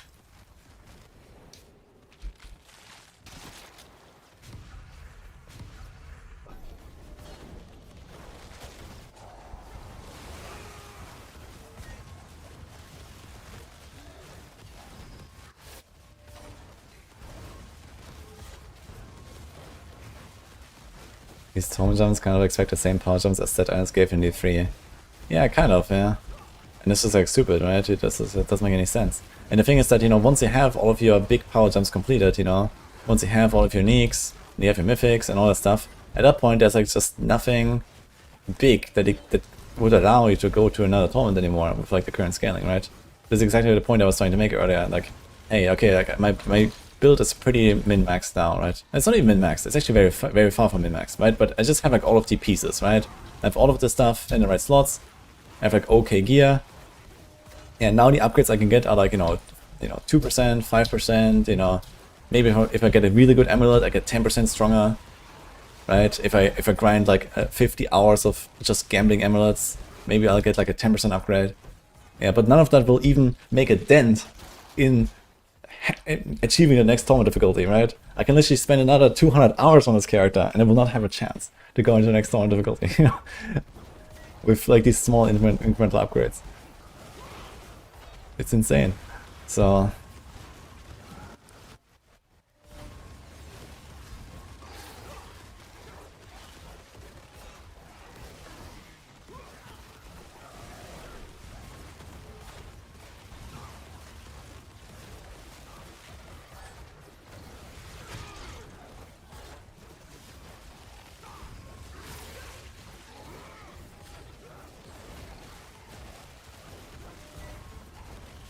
I can solo T5 with 4 people one shot, but I can't kill T7 boss.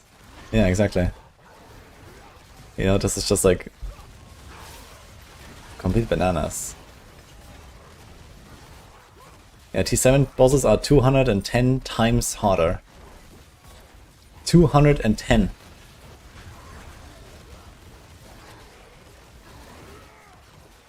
If you can kill a T5 lair boss in 1 minute, you need 3.5 hours for T7. You know? Just think about that.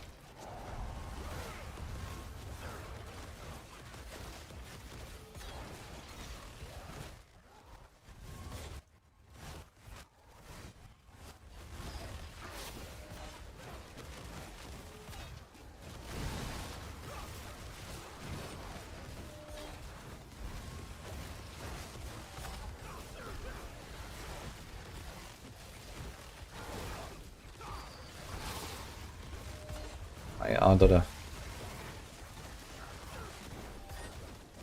Bring up our boss fight. Someone can just one-shot you by looking at you. Yeah. Yeah, these bosses are rough, man. They're dangerous too. It was quite an adrenaline rush against some of them on hardcore.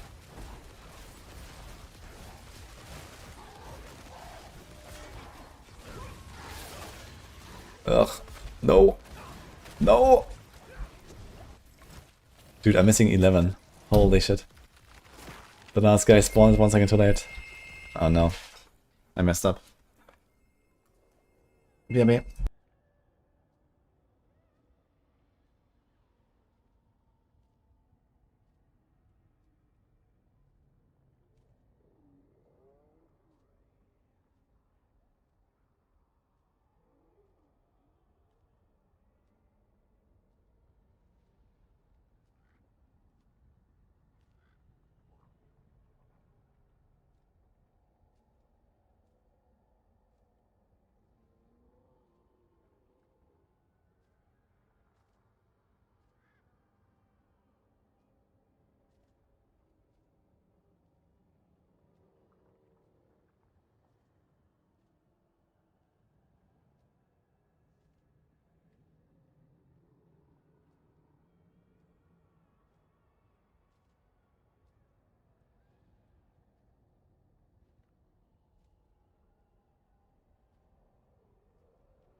Get me back, guys.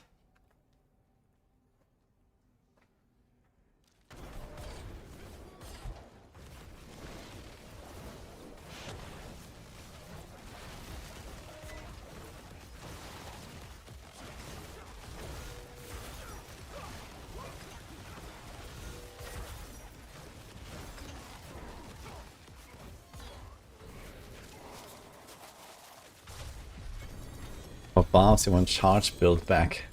Holy.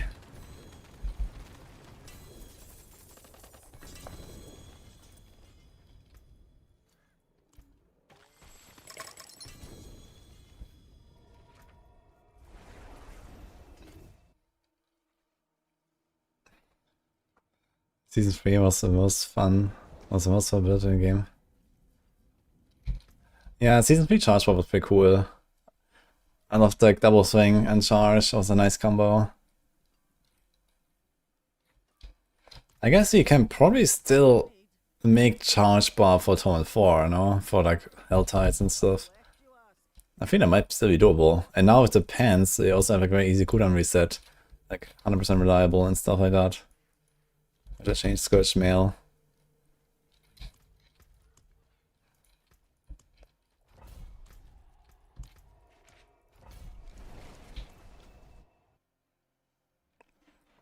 Is there a Maxwell page that explains Bloody, Bloodsuck, and Bloodstain? What's T5 and T7? I mean, we have like a season guide that explains like the season theme and all that kind of stuff. I'm not sure if there's like exact explanations about this, but it's like in the resource menu on the top right.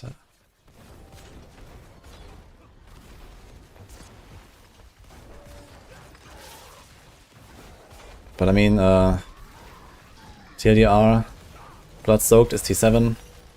It's always forced T7, you can't lower it. T7 is 210 times harder than T5, which is a blood stained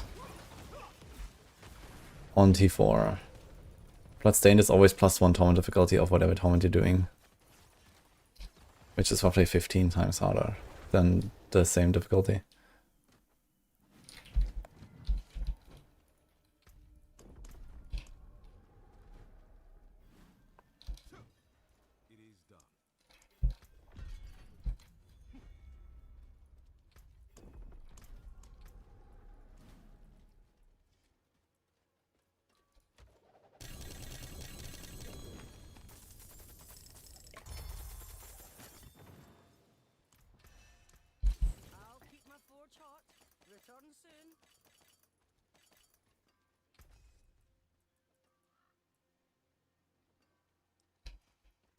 Sings on your return.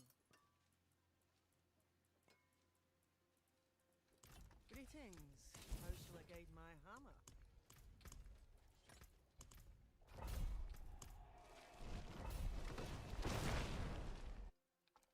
What's the best way to upgrade wing strength without getting assessor gear and blips to 46? I mean, you can get a shroud. Shroud is like probably the biggest thing at that point. And then later perdition.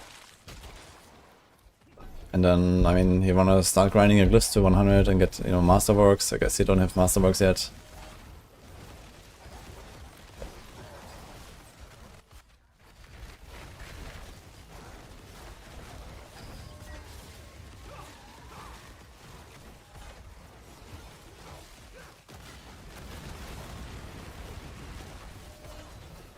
Yeah, you should try their bosses for mythics.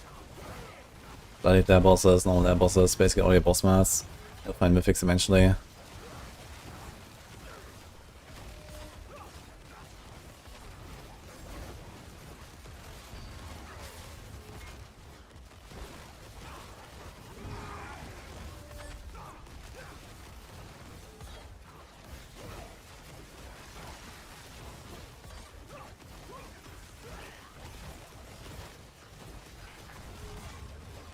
What pillar would T5 and T7 approximately correspond to?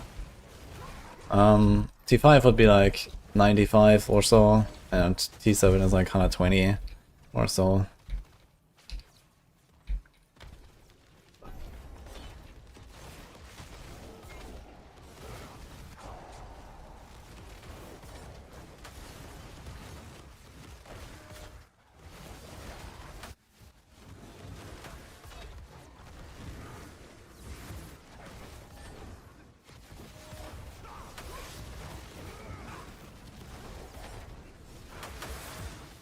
I saw Card 8 at the moment.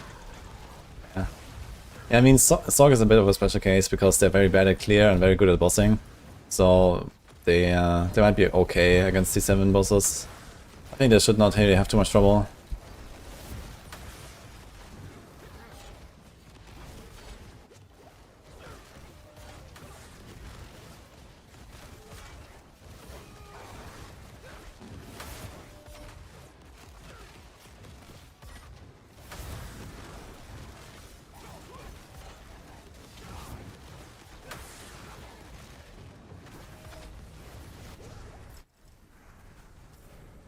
It's actually almost 300 from this wave, yeah, kind of interesting.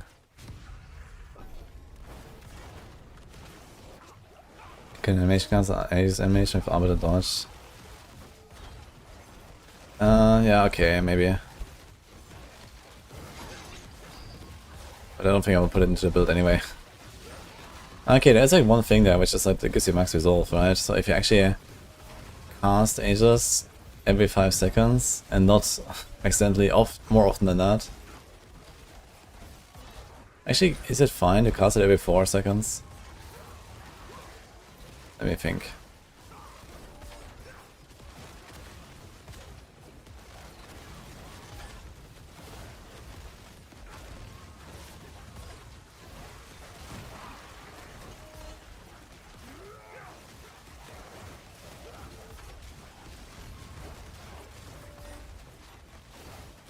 It should be fine. Maybe you don't have to think much about when you cast Aegis. Just a Sentinel glyph, I guess, you will not have always. Like if that is like your main source of resolve, and normally get resolve from other sources, then you will just like, sometimes be at like 1 resolve only instead of 20. But you could probably get away with putting max resolve and then Aegis instead of resolve generated on the pants, for example. And you still have to clash, I guess. So yeah, maybe you can do like Aegis, evade right away. You have to do it like instead of a clash, basically. Instead of clashing, you have to do an Aegis and then evade again.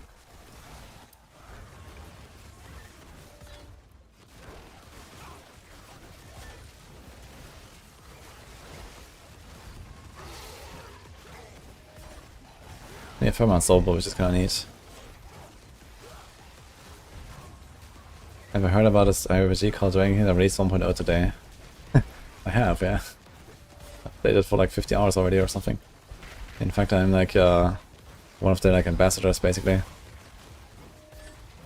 But I don't have time right now to play it today, unfortunately. But I did play it like at 4 separate update periods or something. So. Can you give me that loudspeaker?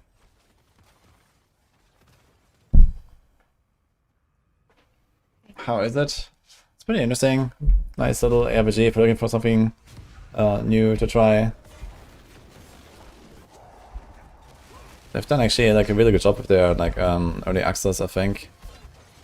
It was a bit rough around the edges when first launched, but it has got a lot better and there's a lot of cool stuff to grind now and progression systems. I guess we'll see what it will do like post-launch now with more updates and stuff. But yeah, as a side game, I think it's kind of nice.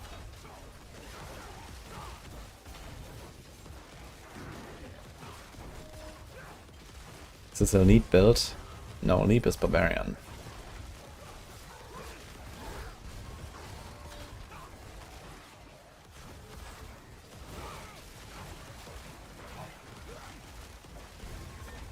How is that Leap? Ah. Yeah, it has Argent Veil.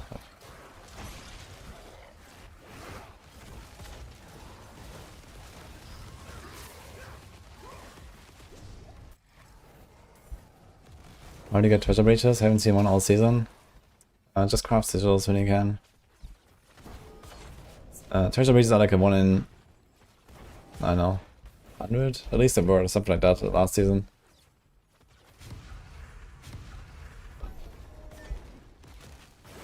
I got already 3 treasure breaches, I think, so it kind of checks out. But one of them was bloodied, unfortunately. I think 2 of them were bloodied, actually. I think only 1 normal. And the bloody ones don't work, only the normal ones.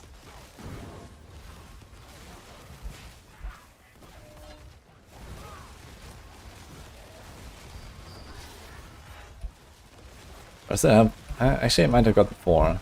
Because I know I did 1, and there's 1 more in my stash.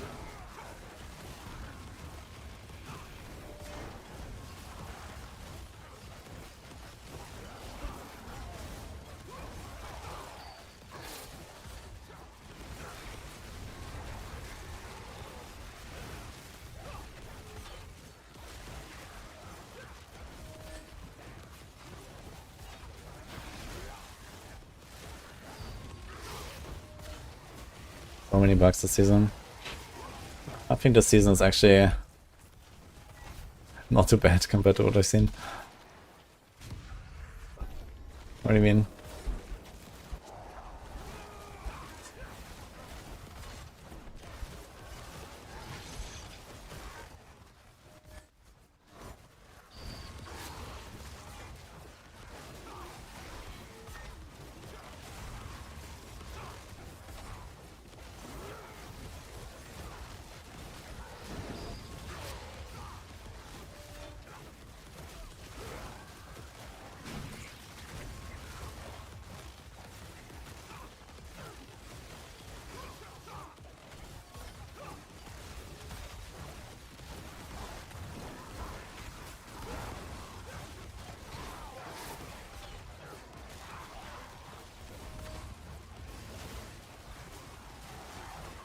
Good luck, Chief.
Yo, Caltech.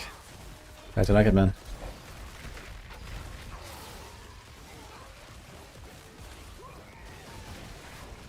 Yeah, Origin is like, was just vibing.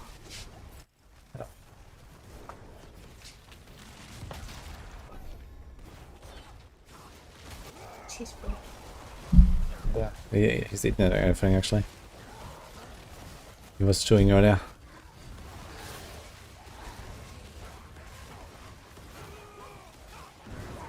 I'll just stay with you, I think. No, take him. He was here for a while.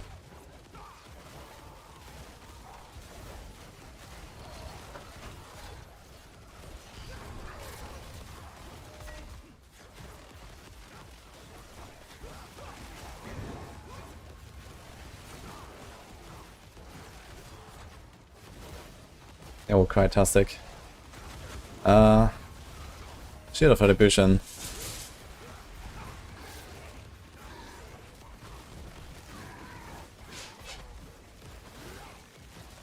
Morning Basset.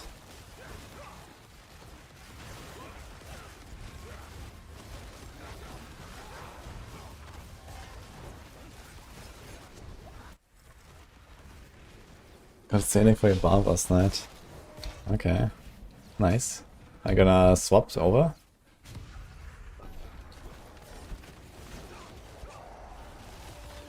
Oh my god. I think I'm gonna log on the bar later as well and see. I think there's still one more horde. We have potion running. And then I might try. I have Stelic as well, but I don't have like a resource generation Stelic. So I guess it will be noticeable.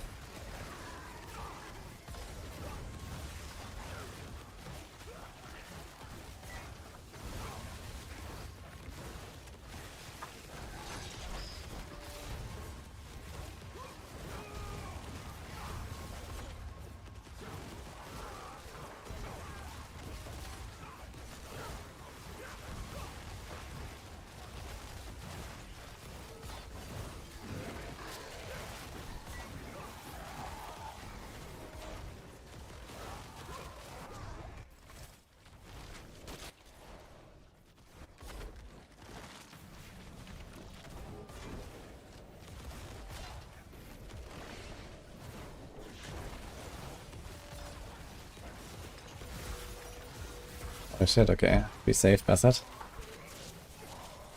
Ah, look. Good news, guys. Nice. Oh, what's that?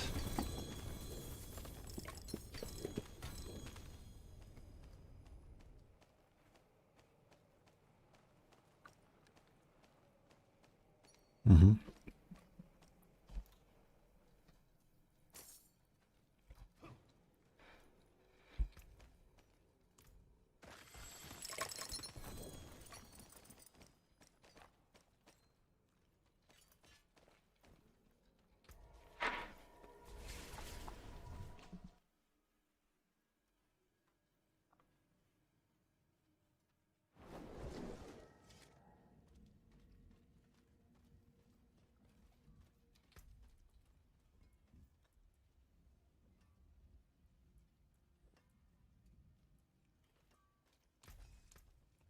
My hammer sings on your return.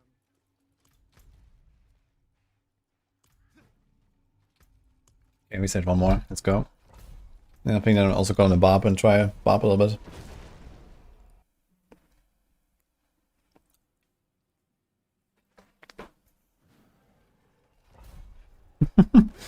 Well, now I need coffee. Sorry, Lixie.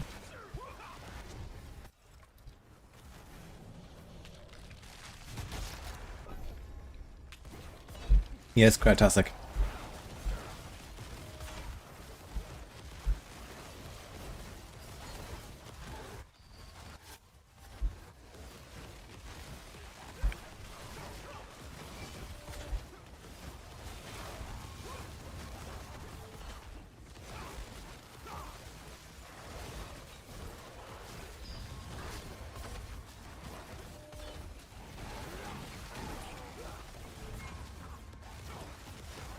Good luck on hardcore. Make sure you're stacking enough life.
I managed to do a 100 just in time.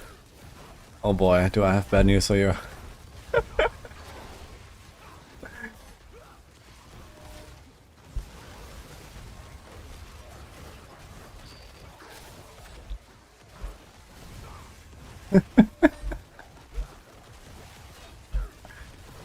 Hey guys, I completed 100. It took me 14 minutes. Oh yeah, let's try one of these blood-soaked bosses. That's gonna be fun.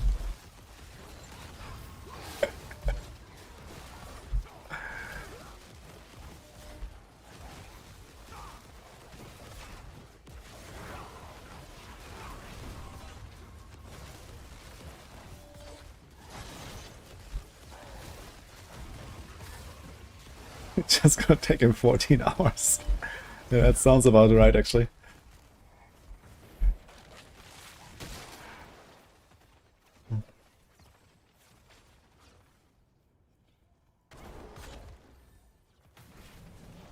No, fuck it.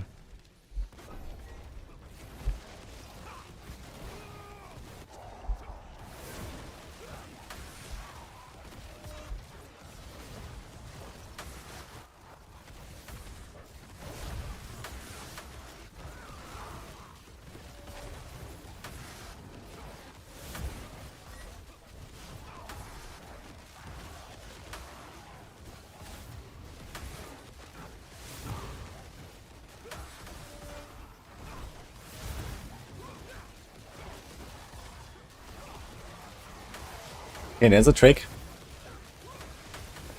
So when you find blood-soaked hordes, you can take that stack and put it into a stack of blood-stained hordes, and they will all become blood-stained.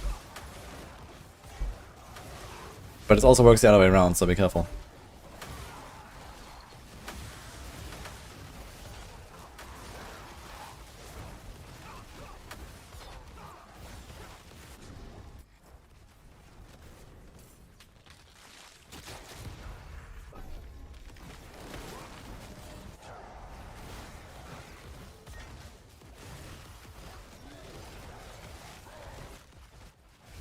The bug?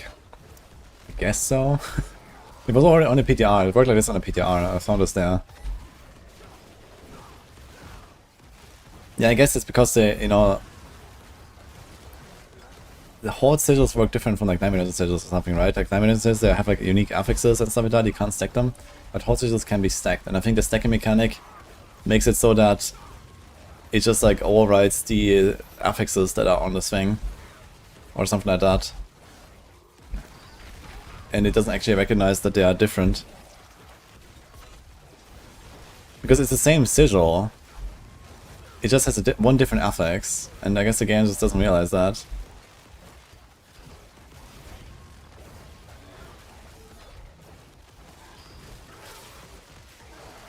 Yo, Fabi, it's on the 27th.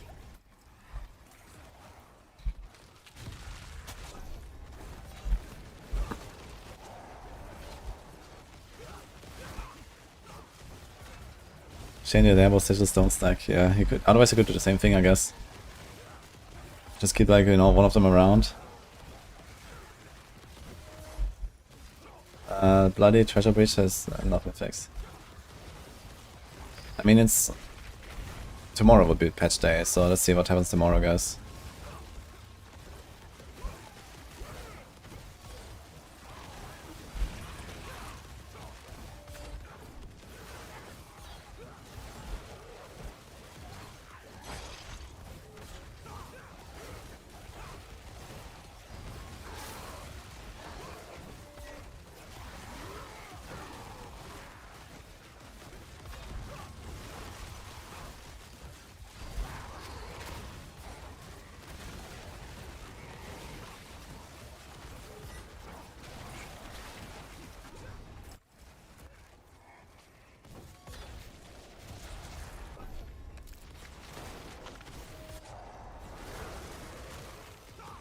Nobody would ever want to do a blood-soaked horde anyway. Yeah, exactly.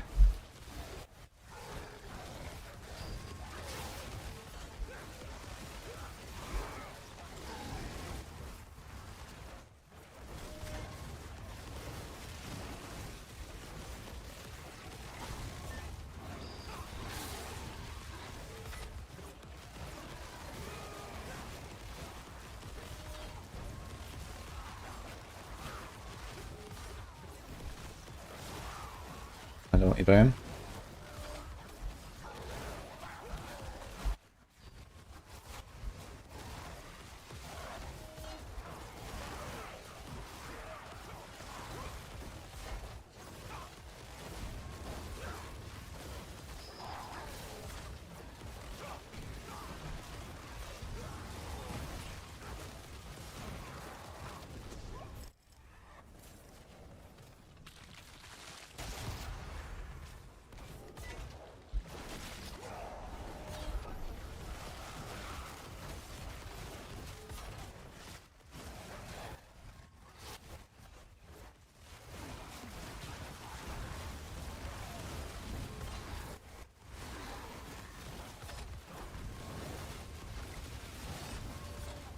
It said in a campfire they left out some info and headed to a place to find out a few surprises.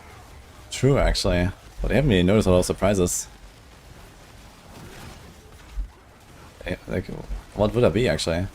I guess they mean a fresh meat thing, but we already saw that on PTR anyway. It was just not on the patch notes. Okay. Slaughterhouses? I tried a few, I didn't really notice anything.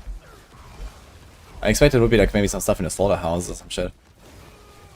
But I mean, they're like very gimmicky anyway, and like whatever, so...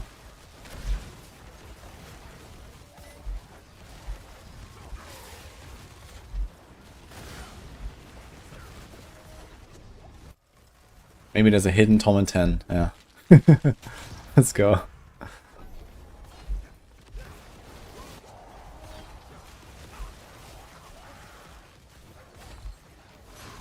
Can spend 3.5 weeks on a boss, not just 3.5 hours. It's gonna be fun, they said.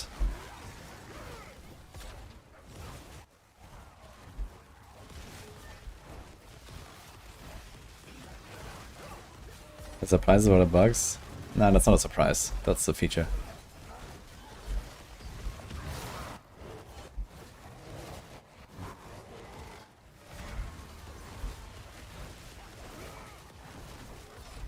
You will enjoy T7 boss, no complaining, all pain.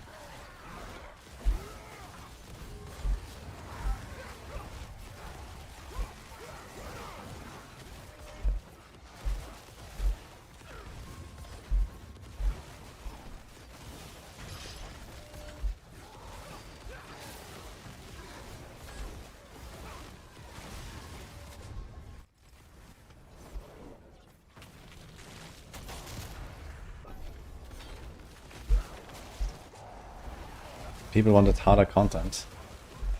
Yes, but it's not hard content, it's just bullshit. You know? I don't want to fight a boss for 3 hours. And even if I did that, you know, I want to have the option to opt out of it as well, you know? But you're forced into it. Like, you can't opt out of it anymore. Like, what is this?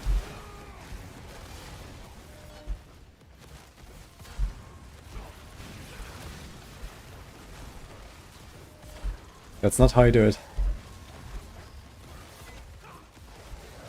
You know, it's fine to have T7 bosses as like some super hard challenge that, okay, shit of retribution aside, right? Most builds that are really good will need like 5 minutes for such a boss or something. And that is like already enough of a challenge, you know? With like how dangerous they are and everything. And maybe some weaker builds do it like in 10 minutes and some others in like 15 minutes. And that's okay, you know, do it once, you know, you do like one of these fights. And then you're like, hey, I did it. But then you never want to touch it again, you know? But instead, hey, every boss is now that. Like, what the fuck, man?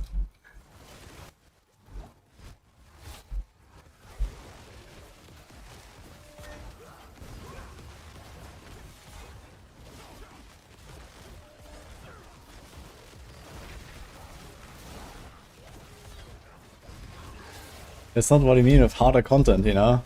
You want a challenge, but you don't wanna, you know, do a 15-minute fight every single time, you know?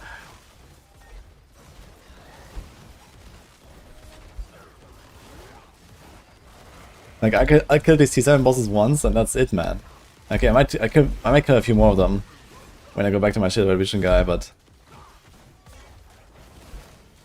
I'm not gonna do a fucking Harbinger again, that's for sure.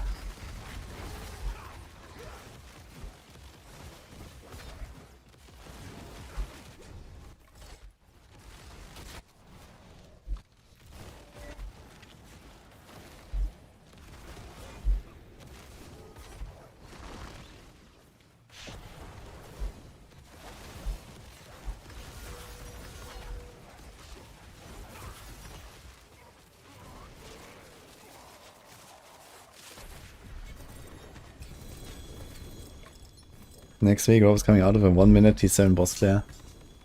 I mean, most of them I killed in less than a minute. Even with my hardcore character. So on softcore, if you go like full YOLO, like Shield of Retribution will get to the point where you kill them all in like some seconds. Before they do any phases, for sure.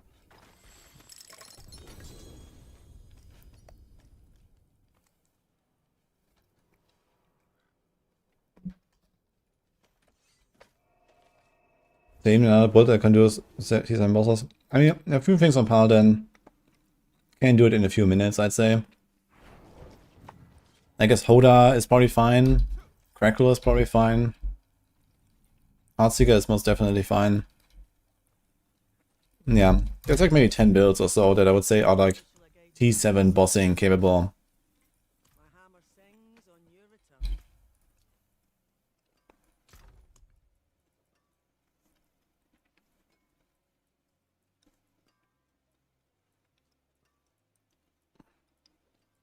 But you know, none of them, besides Shield of Evolution, actually wants to do it more than once. You know, like all of them, like for all of them, it's a challenge, but not something you want to do more than once, because it's just not worth it.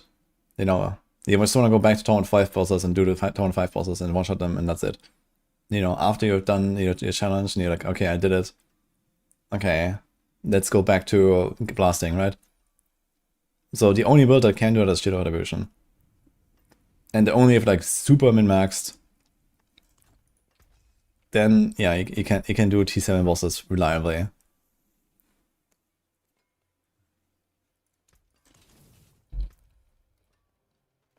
Do you get a 285? Ah, fuck it, I'm sending another one. How many more do I have?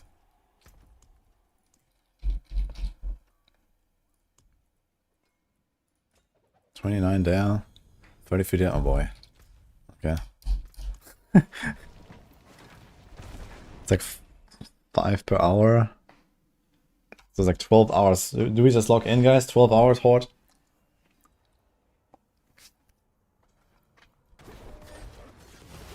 It should be eventually close to 300 then.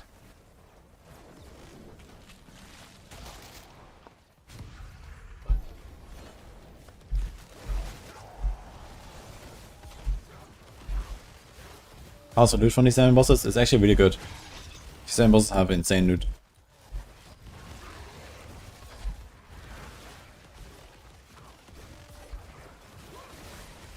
But yeah, it's only worth it if you kill them, you know, in like maybe a minute or whatever, right? Otherwise you're just gonna go and do T5 bosses again or something.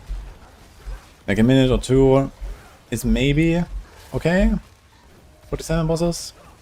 Because you also have to get the sigils, right? If you imagine like a solo player at least, like a solo player, I think you can get away with like a 1 minute or 2 minute kill and it's gonna be worth it. Because that's, you know, you have to get a sigil. If you do a group play and you just have like, you know, rotas all non-stop, then yeah, okay, you wanna one-shot them, right?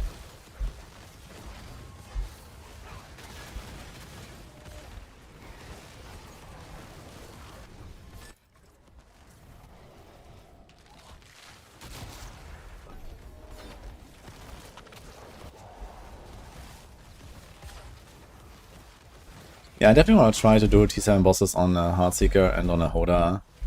On Spiritborn, I'm not sure about that. It can be too squishy, I guess. I'm not sure how to make a Spiritborn tanky enough for this shit. Like, if the Dark Shot bug with barriers is still a thing, then there's no way on Spiritborn.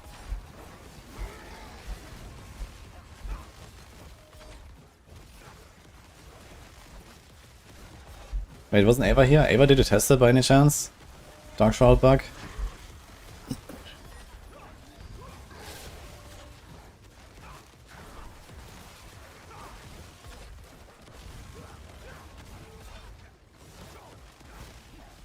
It's a pretty important bug. So, it would be good to know. Well, the problem is like also my rogue, right? If I go on rogue, I'll get one-tapped. The bug.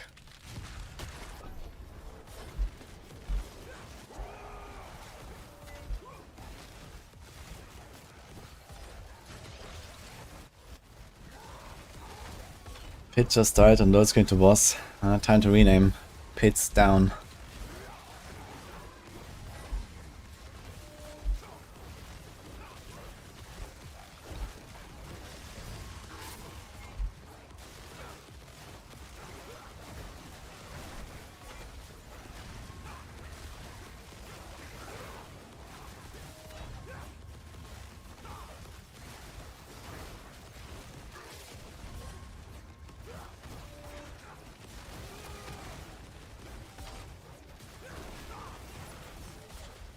It's kind of funny, they actually introduced this Dark Shroud bug when they changed Fortify, right? It was in the same season. Season 11.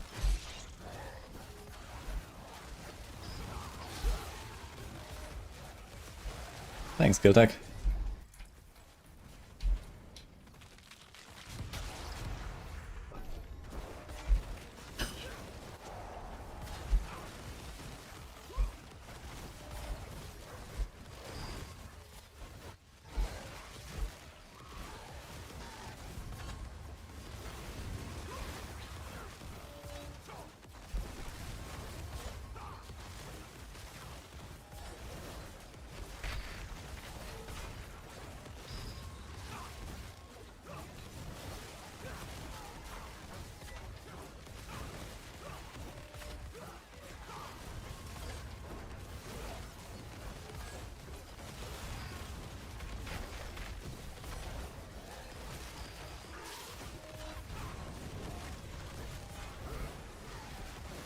Is this Fist of the Heavens choke up?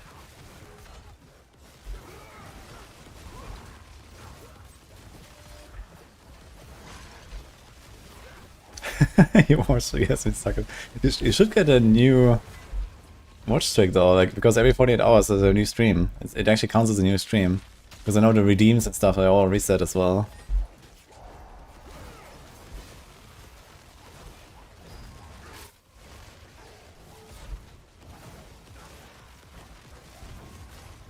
Really? Interesting.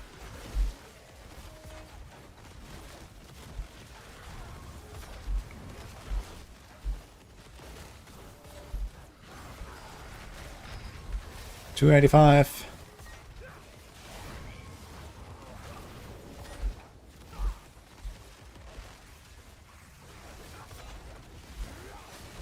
Actually, if I just send all of my hordes today, I'll be really close to 300.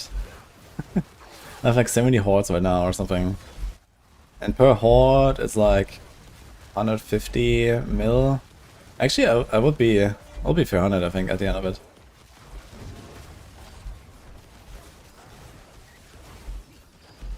I'm just gonna say fuck it. 70 hordes in a row. I don't know. At least I'll be done with that. And then do like 120 or 121. And then it's just kind of done with Paladin. Or something. I'm just gonna like chill on the other classes. Maybe that's the strat.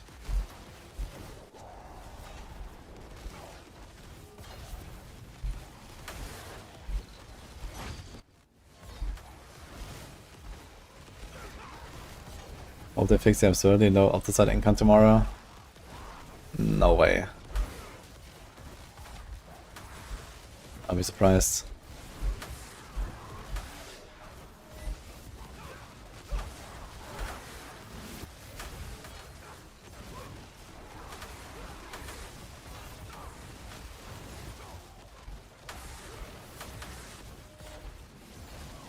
Maybe Twitch knows that they're not really watching me, bro.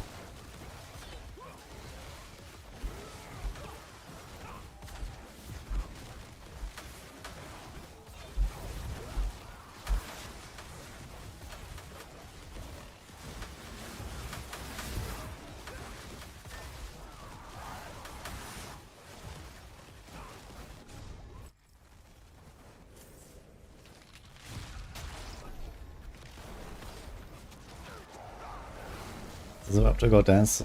I have nice Death Trap build over Heartseeker. I mean, if you don't want to do the, you know, super high pushing or T7 bosses, then like I'm not sure about dance nice, but Death Trap can definitely do T5 bosses. I'd say. Once they're like min-maxed.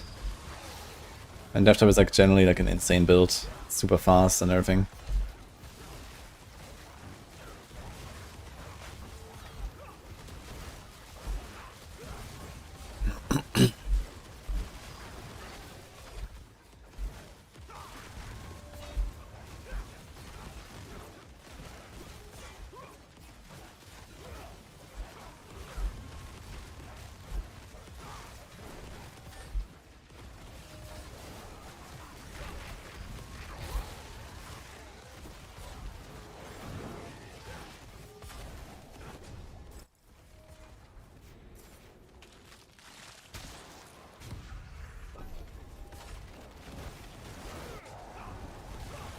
Actually a juicy run, man.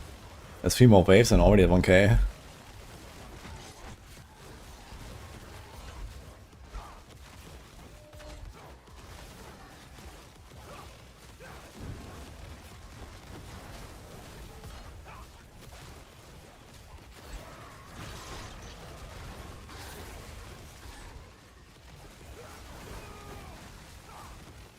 Consecration doesn't stack as far as I know.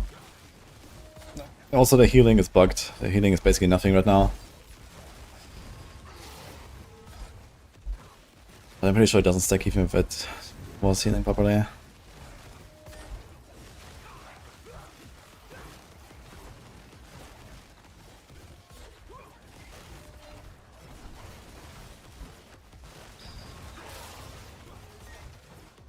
Maybe just the Rain of Arrows rogue.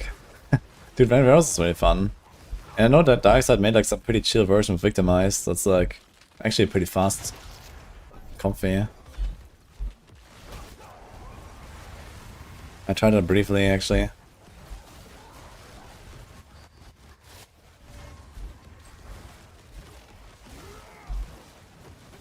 This might actually be T5 boss capable too.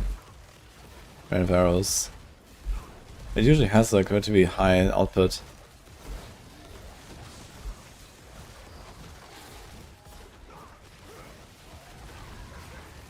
Beat Simulator 9000.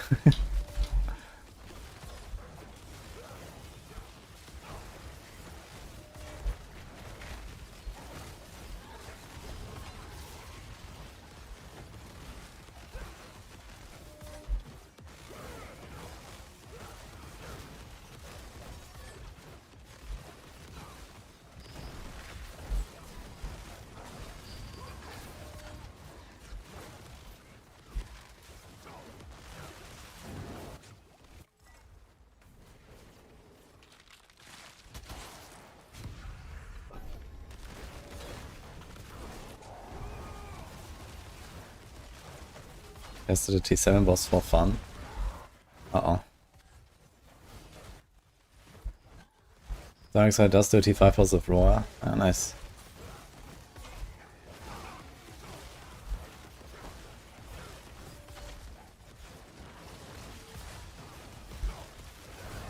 What's the go-to for solo Paragon grind? Bloody Horse, that's like what I'm doing.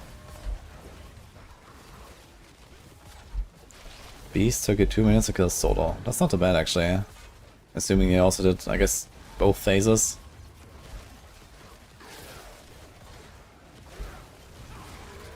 But that's on Heartseeker or whatever.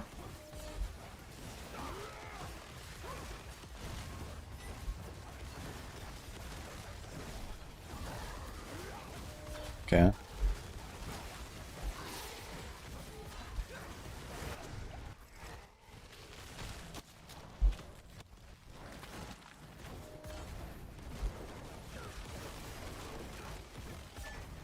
Oh.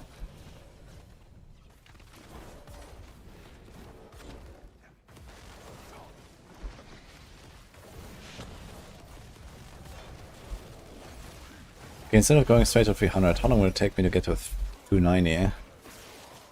Like close enough, I guess.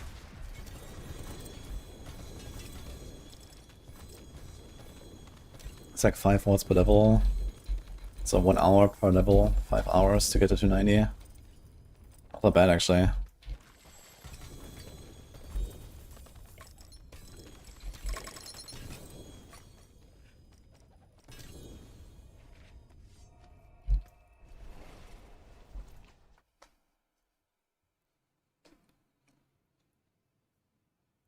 Just one more horde.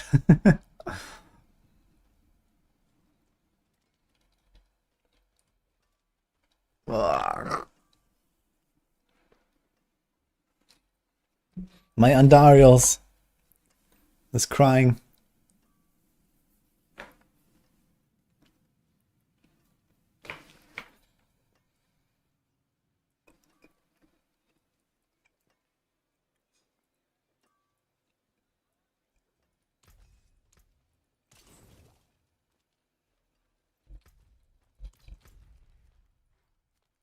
Yes, do we have to turn in right now?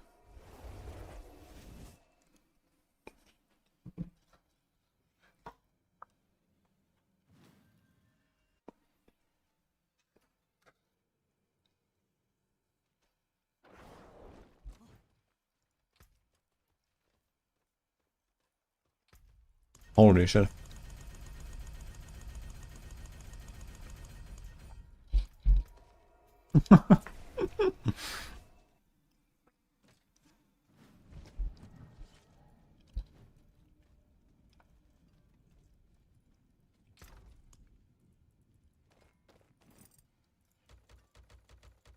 I guess you can open them on the alts, maybe. You're gonna get like turbo gear.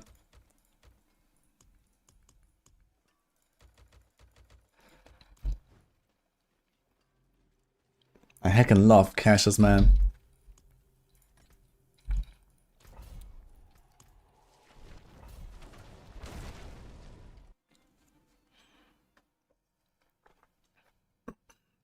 Going from skill twig to skill bush. Nah, the tree is actually pretty big, I think.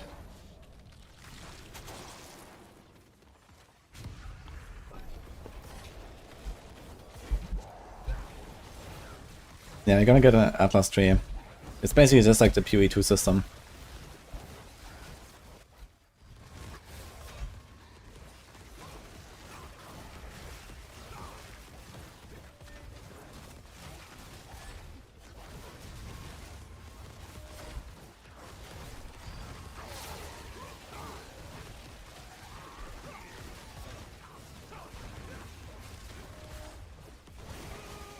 If only we had caches inside caches. Yeah, soon. The next Gift of the Tree event will come, don't worry. Meet Gift of the Butcher.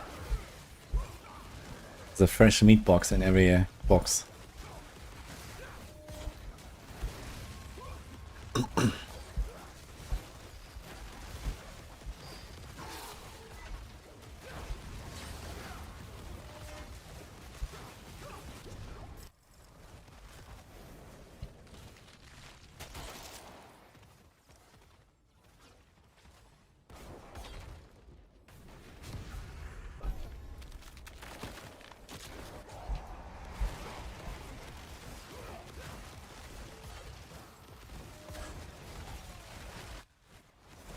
Meat in my meat.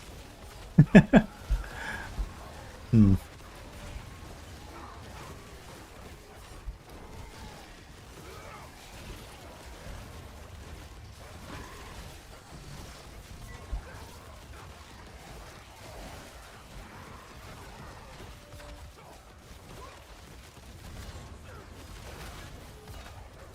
How do you find the motivation to keep playing?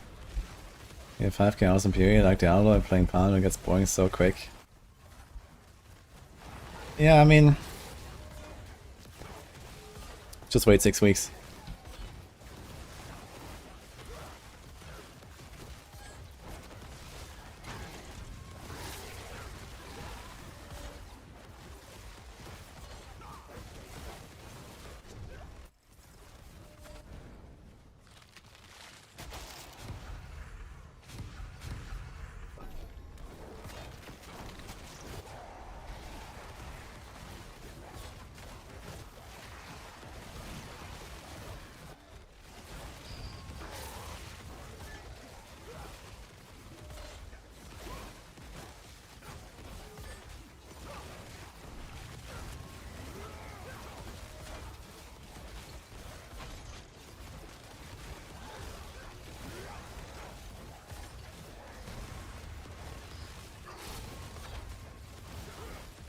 In the E, you need a roadmap showing which direction to go or you get lost.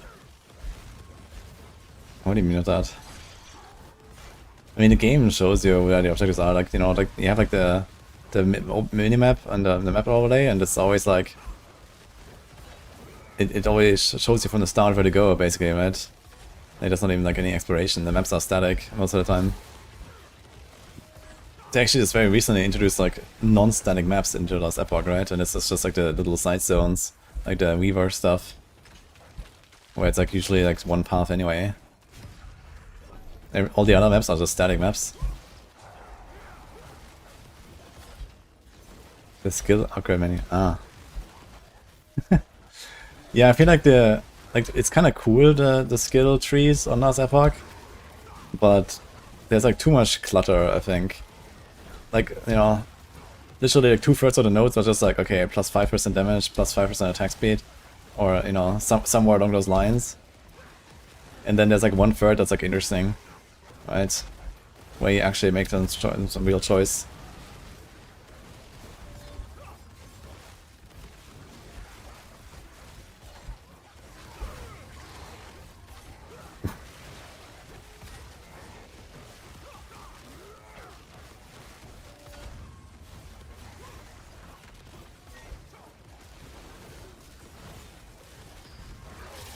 So are you guys excited for last Epoch? In, what is it, 1.5 weeks? I'm thinking about blasting as well.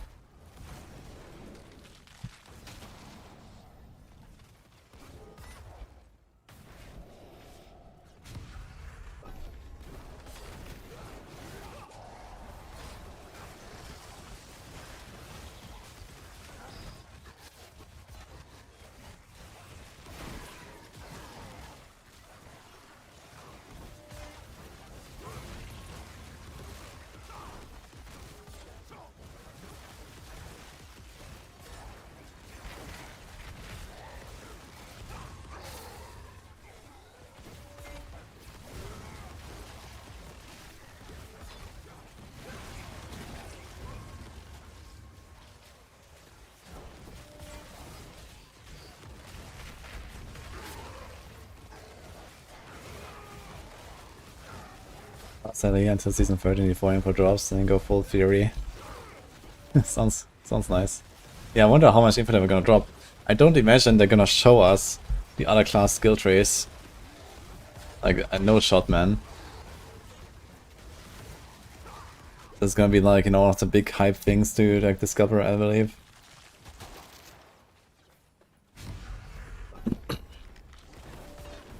It's gonna be like season 0 Wild West, exactly.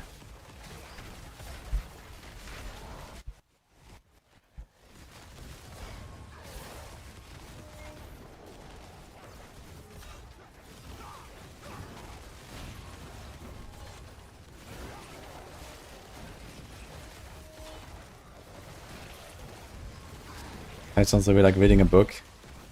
There is normally no patch notes for expansion launch. So, I'm not sure, did it do anything for like 2.0? Maybe some of the generic updates, like, okay, torment difficulties and whatever. But this was part of the PTR, right? There was a PTR for that, so this is why, I guess. But I kind of doubt we're even gonna get a PTR or anything. I don't think it's gonna be anything.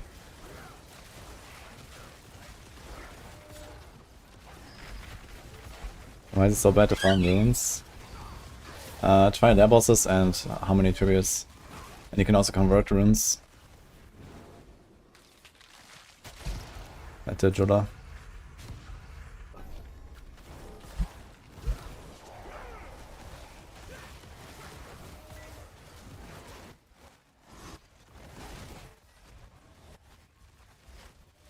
Yeah, people complain about default skill tree and forget aspect and the Paragon board. Yeah, I guess it's like in D4 it's like all over the place, right? Where your customization lies and so on. Like in like last Epoch, for example, you have like a pretty big skill trees, but this is basically all of your customization, right? And like your gear is just gear that makes you more powerful. And there's not really like aspects or something like that going on. So in D4 it's like all over the place, and so, you know, the systems are individually like smaller, I guess. Like there's the skill tree, for example, right? But yeah, this is something they want to change, right? This is why they make the big skill trees in the expansion. And you're gonna, you know, take the customization out from aspects and so on, right? And they're gonna change the whole system to actually make more sense now, and everything is like a bit more defined. Like the skill tree is your build, and the gear is your power, and then the Paragon is, I don't know what. It's just more power, I guess. That you can level your ults easier.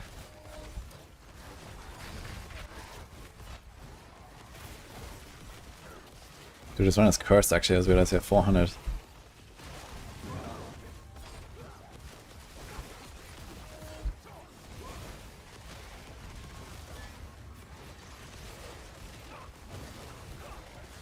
Paragons updated. They didn't talk about Paragons. I don't expect a major change on Paragons.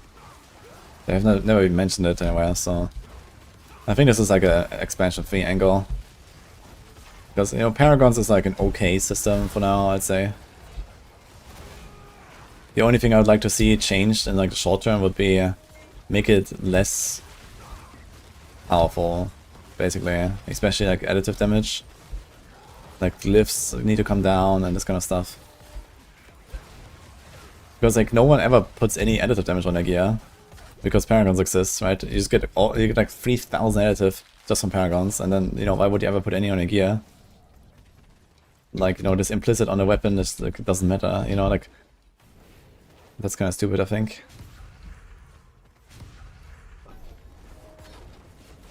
Hello, Bruno.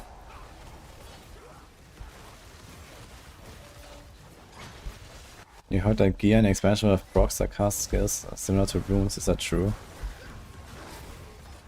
I'm not sure where you heard that, but I haven't seen anything like that.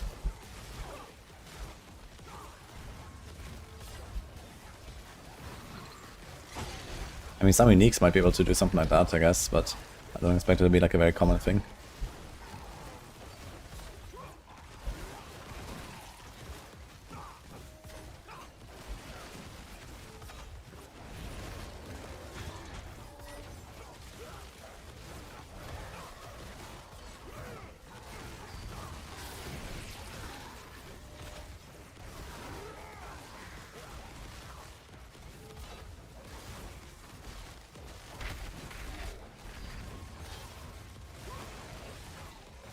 Reddit.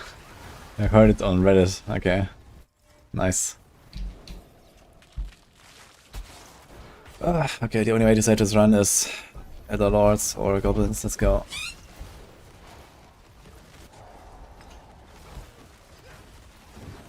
Oh, GG.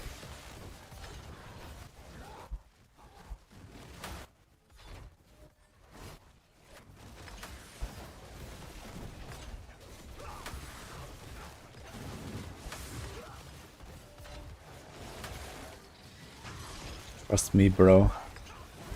That's the best kind of information, man. I always source my expansion knowledge of trust me, bro sources. And my build guides too.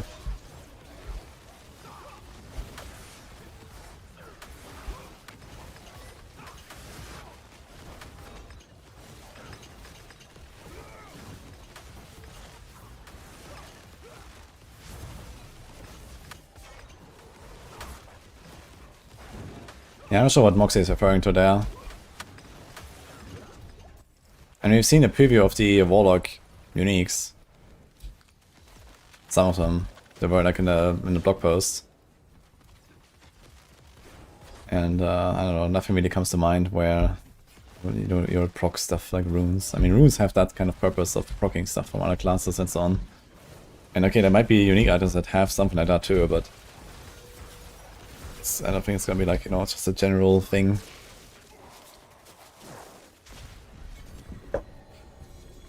What the fuck? Yo. Yo, I need this actually.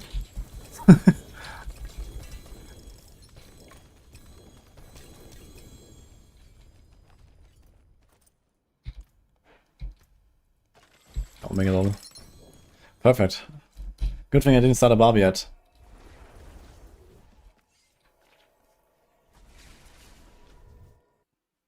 Is Rax still in 24? Well, I know he logged in on day 1, but I don't think he did more than that. He raided me after his relatively short session, I think, on day 1, and I have not seen him since then, so I don't know what he's doing. Greetings. How shall I guide my hammer? But I mean, he hasn't really played the game in like a year or something, so... let's do this, I guess.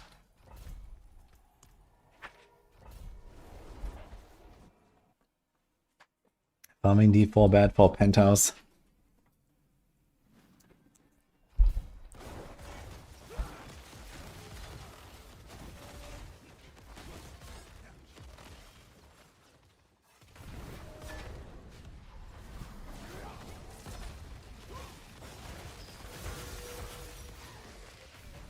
The left said there will be gear that proc skills that benefit from points you invested. Ah. Yeah, okay, so that yeah. Like, for example, something like Dark Shroud aspect, right, on the Rogue. You don't have Dark Shroud on your bar, but you trigger Dark Shroud from the aspect. So there's stuff like that, yeah.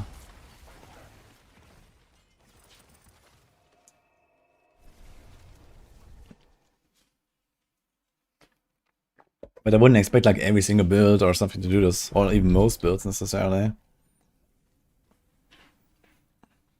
Might also come down to like which class you're talking about exactly. I forge more than horseshoes and nails. What do you need?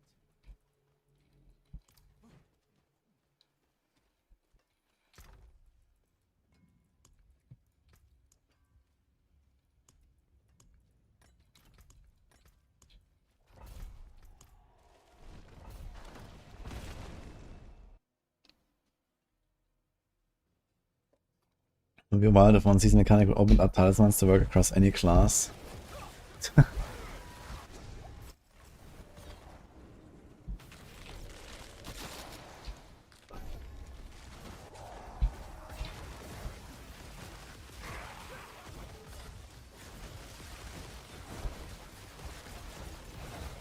I wonder what they're gonna do with season mechanics in the future, if they're gonna still do like the typical like powers, you know, style stuff, or if they're gonna do more interesting season mechanics.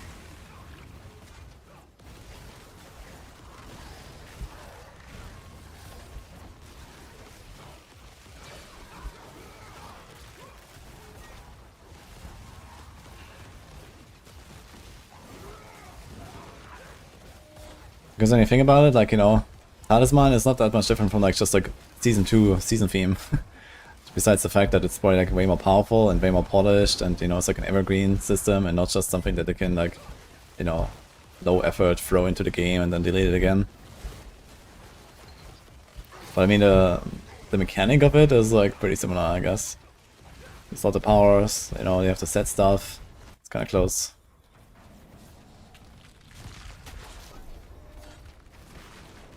Hi, cute guys only underscore. Thank you so much. Hope you're having a wonderful morning.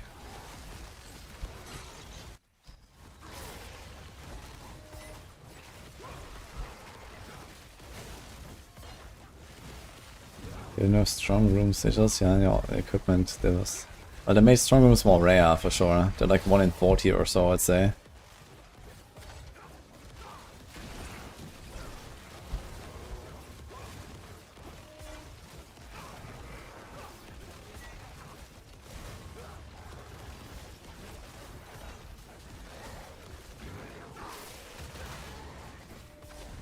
This one system will provide more for less guardrails. Yeah, I mean, the fact that it can combine sets and that it can also like do the unique charms. I mean, there's definitely gonna be a lot of like, you know, cool options to theory craft and so on, I think.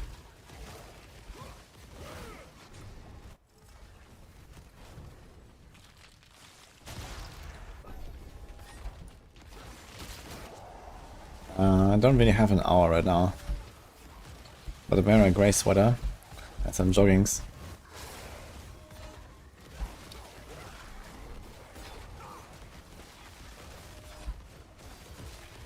Yo, Yoku.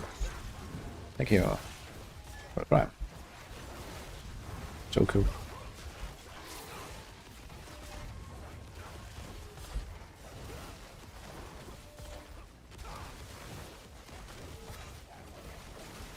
All your strong stages in the stash are now equipment dells. I don't think they changed, so maybe you never had strong rooms. Are you sure? I guess Kathy.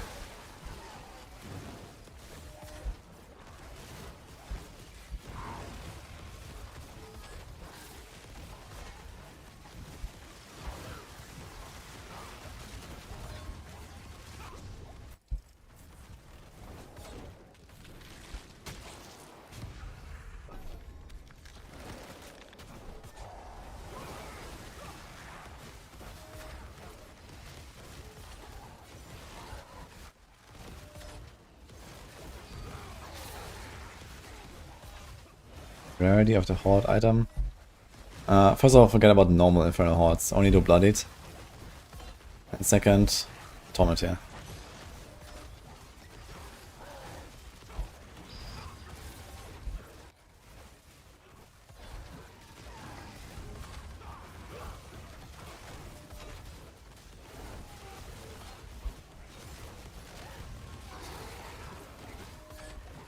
Not joking. Does anyone else have their strong room sigils convert into different sigils in their stash overnight? How many sigils do you have in the first place? It sounds like you have many. Where did it come from? Why T3? Because this build is not strong enough for T4 Bloody Horde right now, I think. I think it's more than Sessa, just regular Godslayer Crown. Yeah, Godslayer Crown is insane, like many builds run this over even Mythics. Including this one.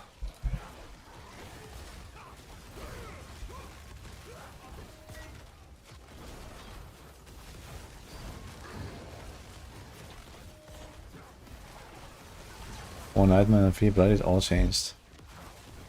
Are you sure you weren't drunk last night or something? I don't know. I have never seen this, never heard of it, so sorry.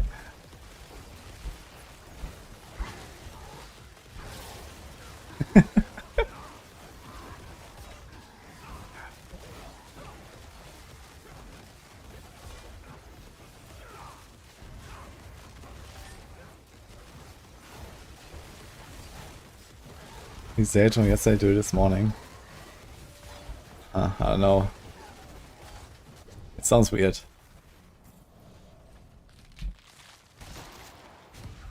Maybe something is going on. Maybe there's a sneaky Nightmare Dungeon sigil goblin who enters town at night and swaps your sigils.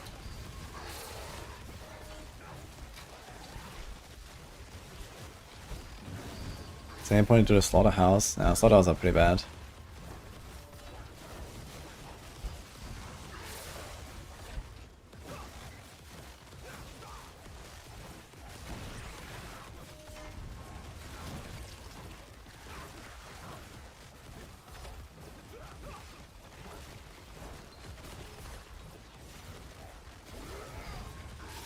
What do you need 1,000 euros for anyway, Mickey?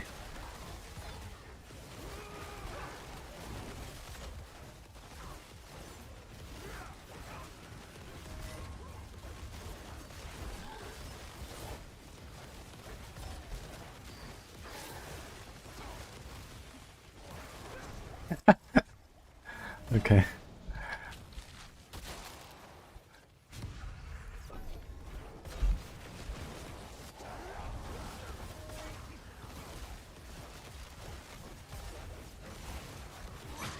Did you notice last season Diamond with gem affix like Ruby, Skull, and Emerald turned into gem affix if you looked at the statue of a low-level character? What?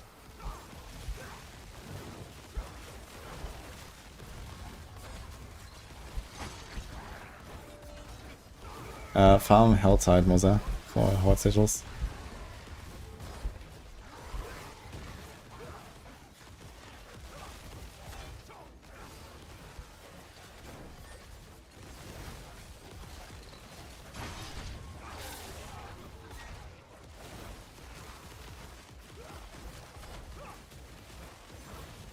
You confirm that there will be real open world full T1 to D12 content?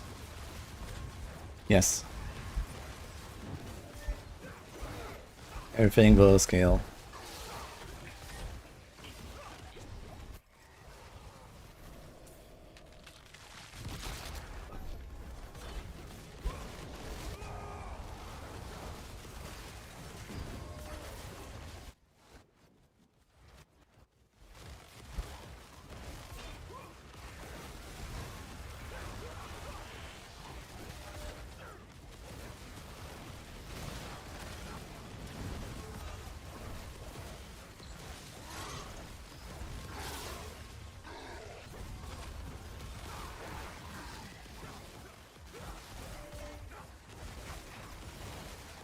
Why 12 taunts again? Is it the same as D3 where only last year matters?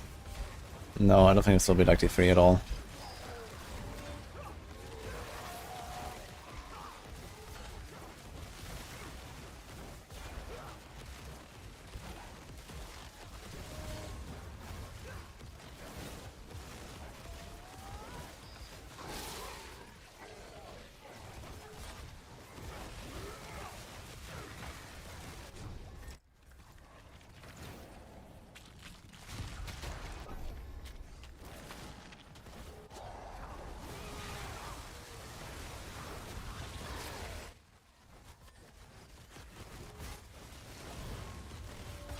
€1,000 for a Coke Zero. Damn.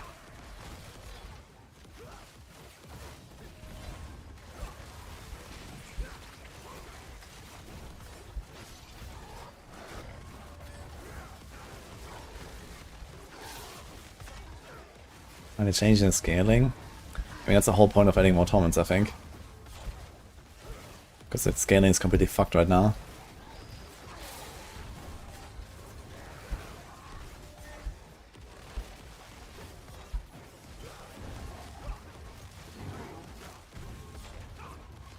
Sounds like inflation or Coke Zero would expire. Will Coke Zero actually expire?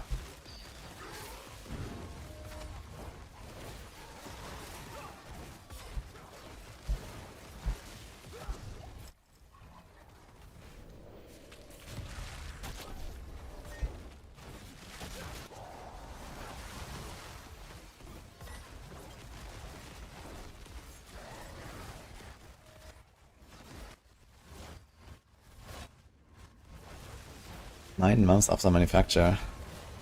I don't know, man. Pretty sure we can drink Coke Zero that's way older.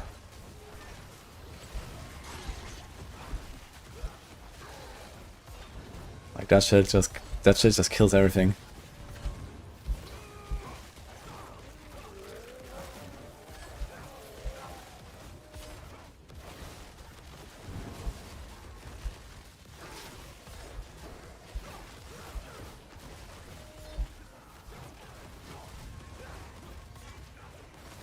Including the person drinking it. Unlucky.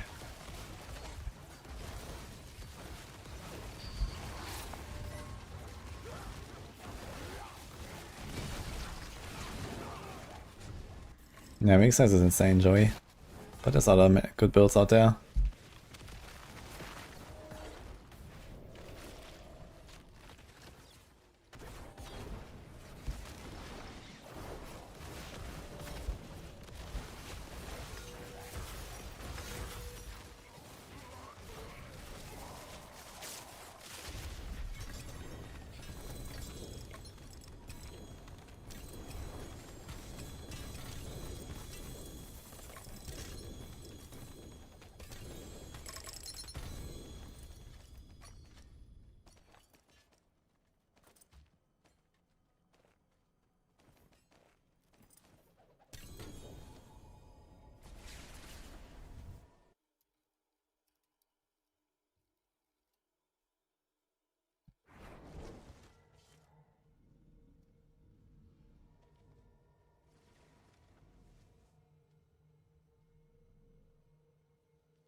Greetings. How shall I guide my hammer?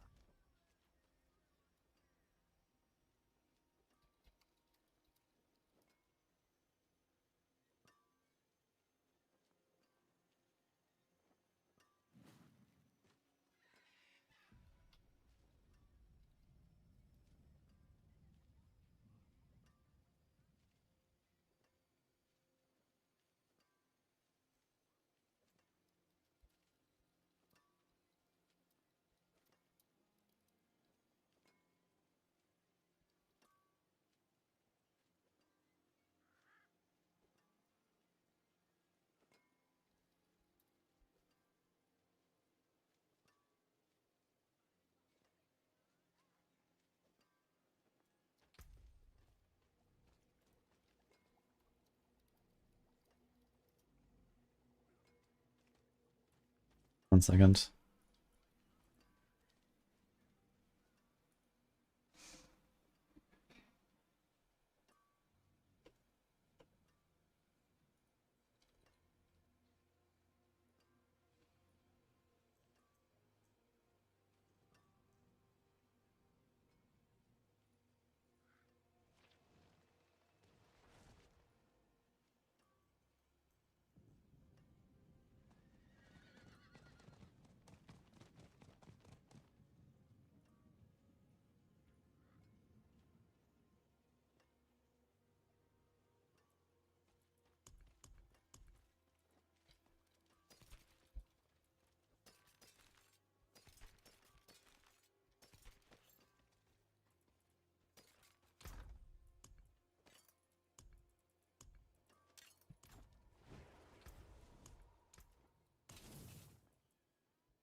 God, it's gonna be such a big bossing session at some point. Oh my god, man.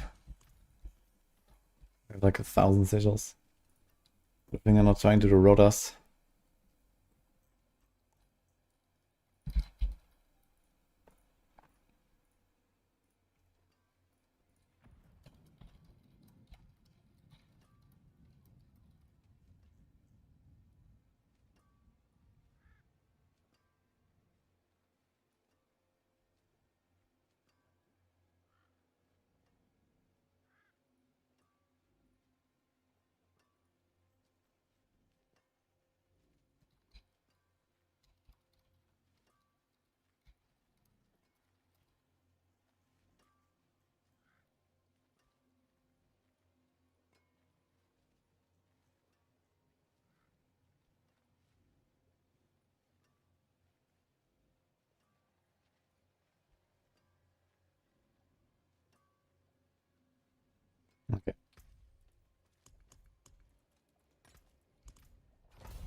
And your bosses got 20 bloody hordes to do now.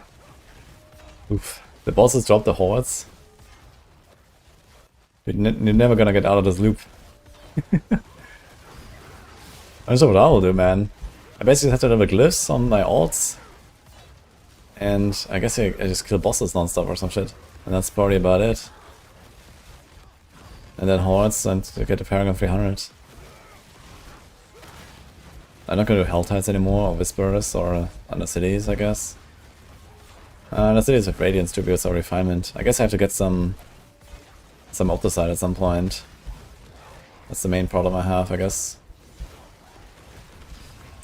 It's actually crazy, like, if you get fed with some things, like, if you get fed, like, Opticide from people, for example, like, we just have to never do Undercity or Helltide altogether or something. And, like, you know, Horde Sigils you can leech from people. Could literally just, like, farm non-stop bosses or some shit. If you want.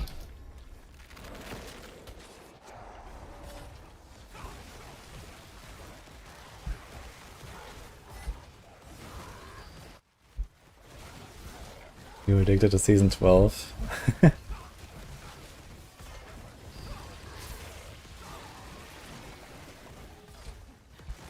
Well, it has been very fun so far, I gotta say. I've been going ham as well, that's been cool.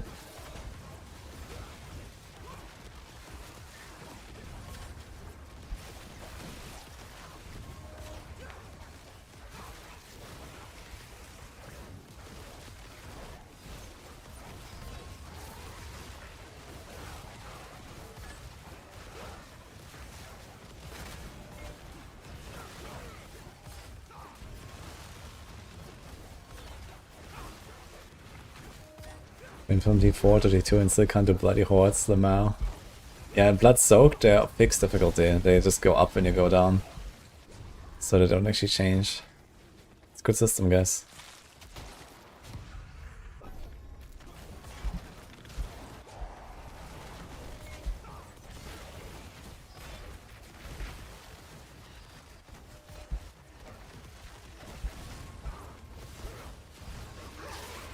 And what is that, Mackie?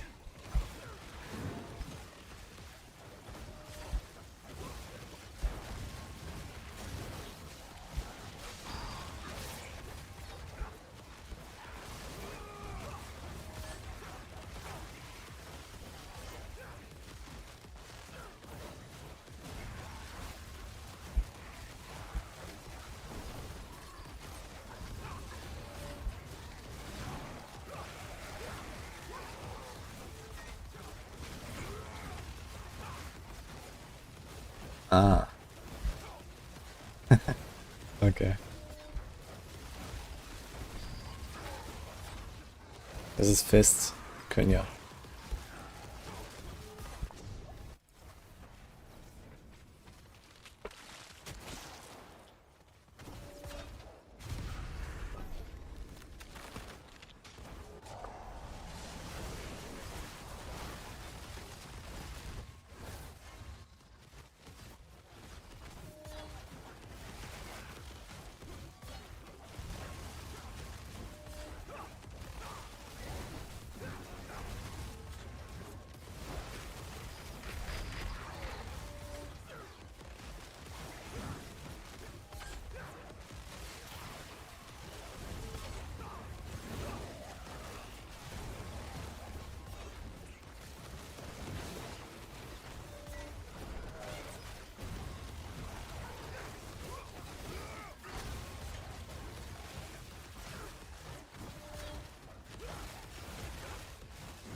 Yo, Juice, thanks, man.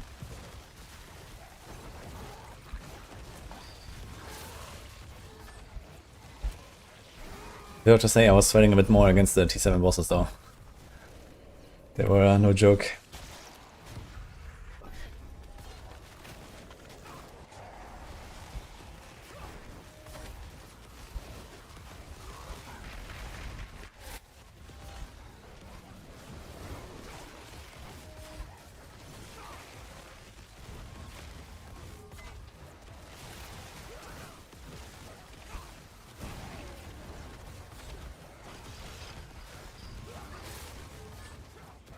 I'm going to play D3 next week. Probably. I'm not 100% sure how I'll do it between last Epoch and D3.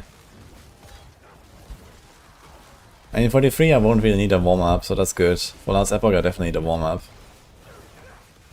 And D3 is like only one day after last Epoch. I'm not even sure like what time of the day is last Epoch even. But I guess it's like just 24 hours earlier or something, right? So I will definitely not finish the last Epoch season in 24 hours and then go straight into D3, so I'm not sure how I'll do this. I guess it might be like warm up last Epoch one day, play last Epoch one day, play D3 one day, get 150, go back to last Epoch, or something like that.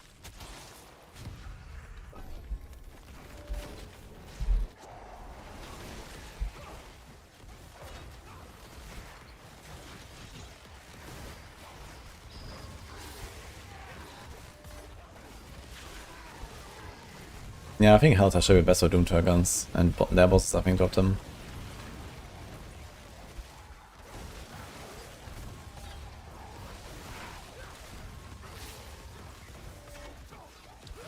Well, Season 3 is actually Season 4 in last Epoch. And actually I don't really know. There was like some trailer, but it seemed like some relatively typical small-scale season for last Epoch standards, so I don't know. Maybe it's gonna be bigger than it looks.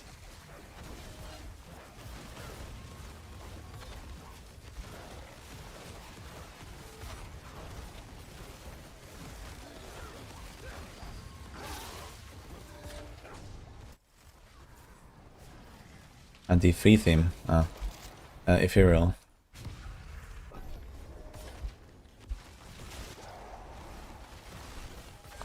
Yeah, maybe it's gonna load up Gold DH and send it. I need to check out tier list.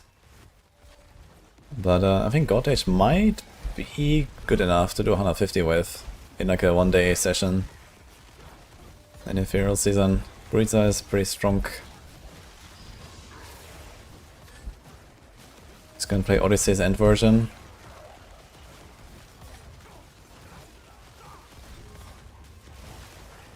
Waiting on an A to improve graphics and combat before I get back into it. Well, a little newsflash, that never happens in games. You can't just improve graphics like this, so it's one and done mostly. So I guess unlucky.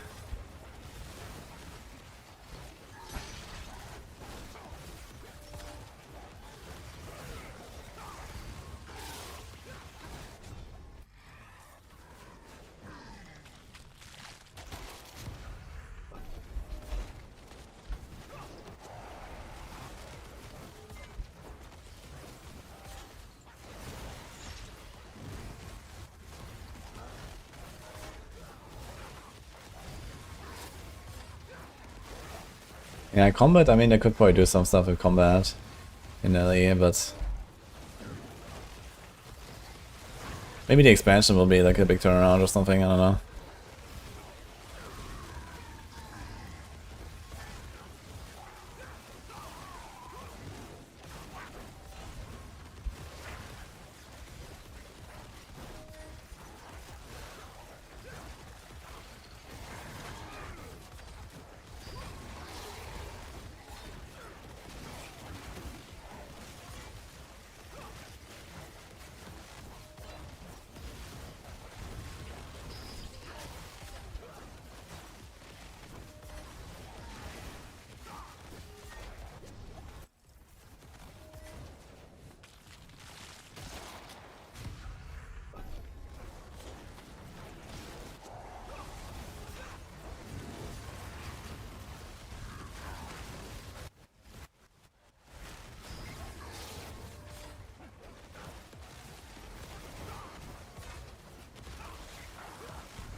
$86.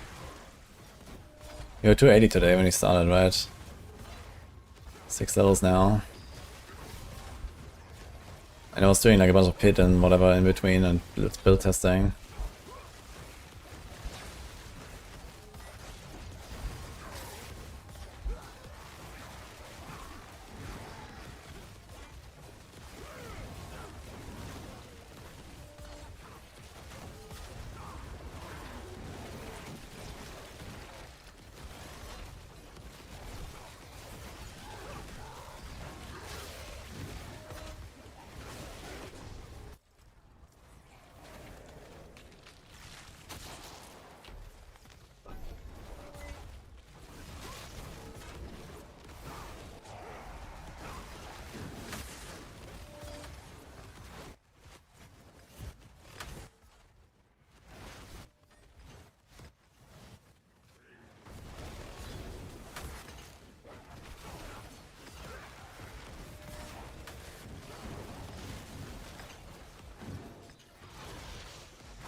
Each of these guys is actually like 250k XP.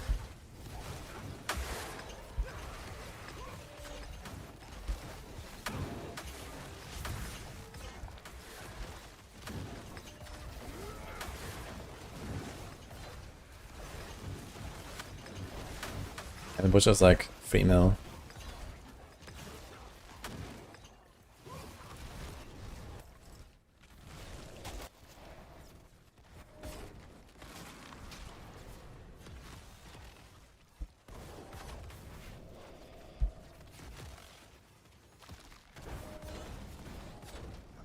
Wanna see enemies so fast? Knife on hit.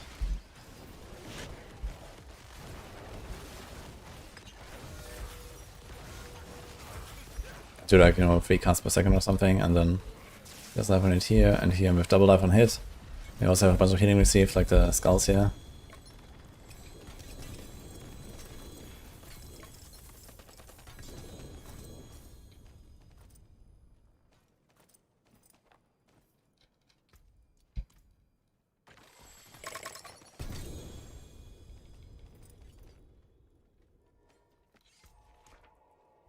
Yeah, we got 9 refinement tributes. This thing is actually shitting out refinement tributes, I just realized. Kinda nice.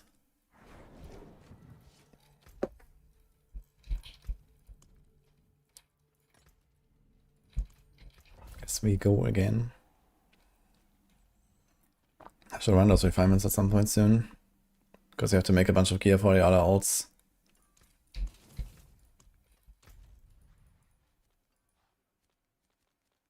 And you have Whisper for it. Hey, just play. And he's supposed to have a new rogue subclass. Wait, they're gonna make a 4th mastery? Are you sure about that?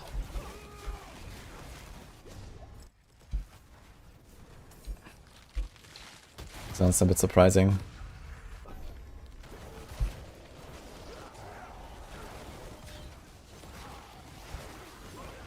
Get a 4J shot outfit with max for unique effect instead of god roll.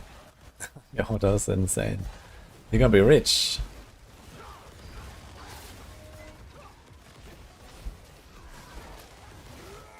I'm pushing out a 20 today. Yeah, I was thinking about that actually.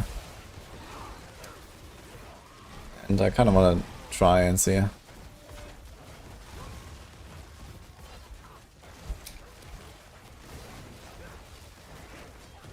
I also want to make alts today, so we'll see. I kind of got stuck in Horde loop now. Because it has been kind of fun and it's good XP. I can basically set up my full Paragon bot from the start and I can alts. It's kind of sick. How's the meta for 4 guys push? It's probably Shield of Retribution Pada, then support Pada, support Barb, support Druid in that order of priority. And yeah, I guess it's mostly the Barb and the Druid putting stuff, and the Paladin just sits on the DPS. I'm gonna try Cracking Sork. Still not too much to try, but maybe I'll play it. For now we have 3 other classes to make, so I'm gonna be busy with those already. And you know, if we slowly want to start preparing for last Epoch in like roughly a week from now, I think yeah, that's at least like 2 days per class basically, so it's not too much. Plus all the other stuff you want to do, like Paragon 300 and all pushing.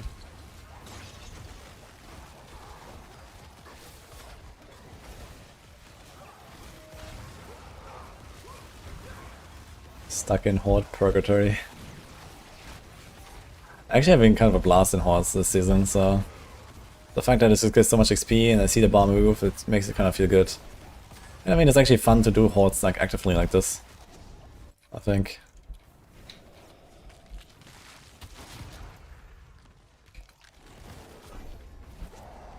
Okay, I'm gonna go Soulspire strat here.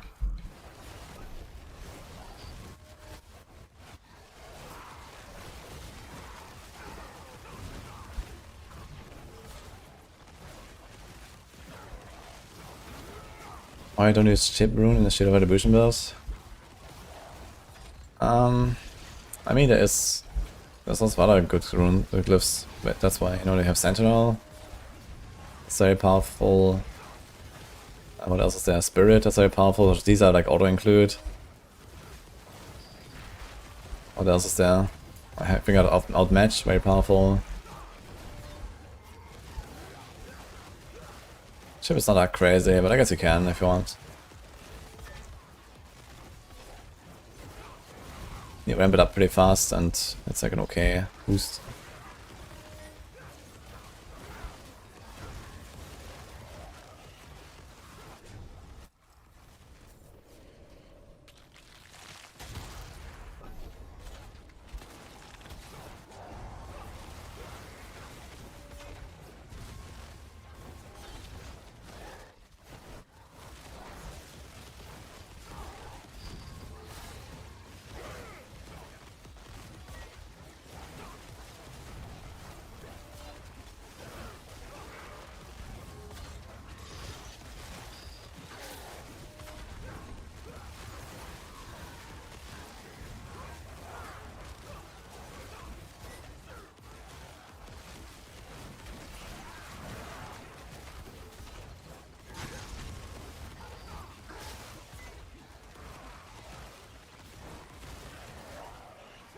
Dude, here's a guy trying to sell this 750 glove for 150 million. What the fuck is going on?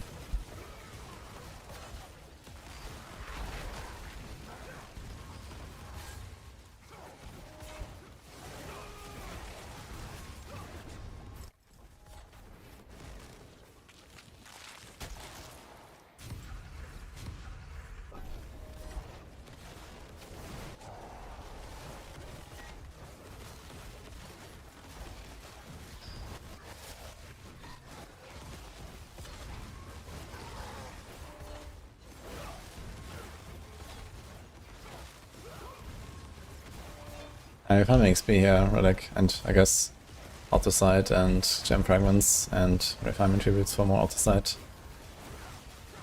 And a lot of rep. Also, it's pretty good to farm right now.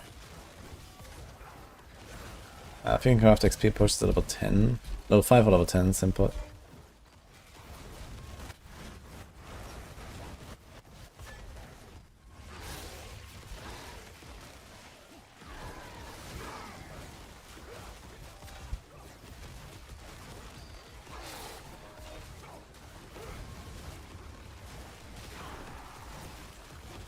Big Undercity bugged and failed. Oh no.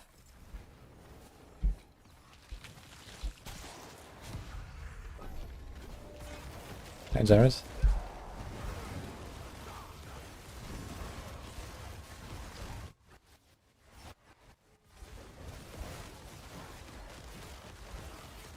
You have so much gold, don't know what is a gold sink in this game. The gold sink is rolling amulets mostly, and getting amulets. So one gold sink is the Radiance Tributes, with the bargain for 50 million gold, then also enchanting amulets. So these are the 2 gold sinks basically.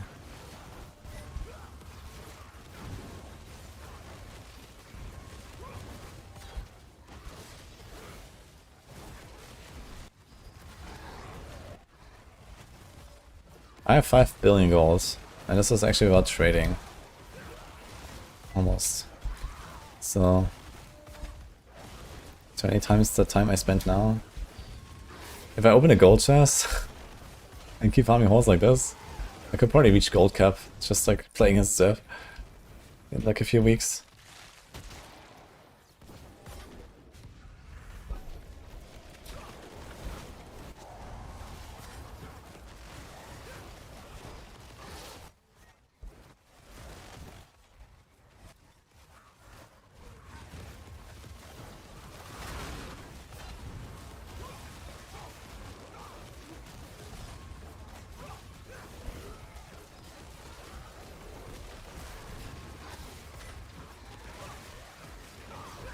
Put the 50 out the side. Hey Blue Days, how you doing?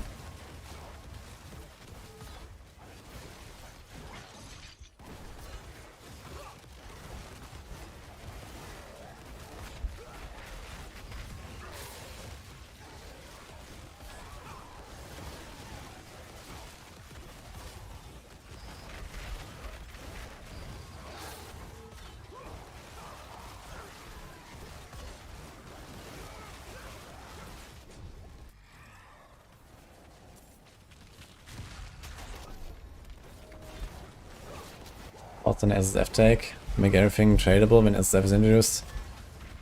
That will be weird. Because even for people that don't play SSF, they don't want to get completely fucked by, you know, the group abusers, right?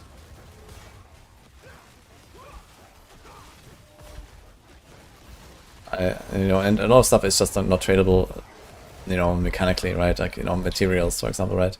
You can't just make this tradable. So, I mean, I guess they could introduce some sort of feature to make this tradable, but right now, at least, this would not be a thing.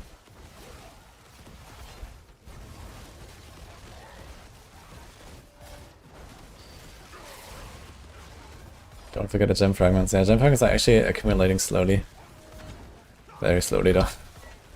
But I need a lot of gems. You know, if I'm like 4 characters or something.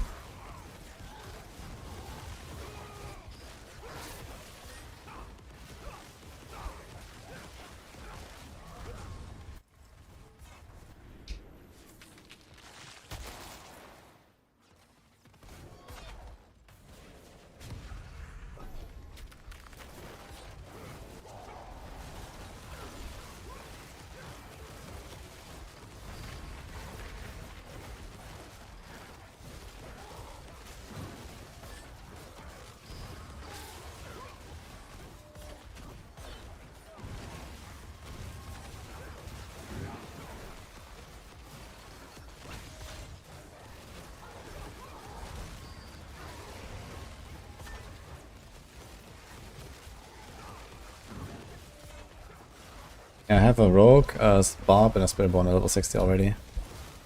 And I guess 2 paladins, so I have 5 characters now, but 4 classes.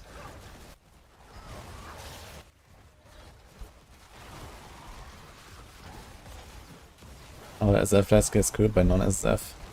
I didn't say that SSF players will get screwed. I said the people that choose not to play SSF but don't want to go like completely abuse, trade, and all that kind of stuff, right? They're gonna get fucked by everyone who is doing that. So, you know, even with SSF in the game, you can't just go too ham on, hey, make everything tradable and so on. You know, there still needs to be some sort of reasonable system for the people that, you know, don't want to do strict SSF. Sometimes play with their buddies.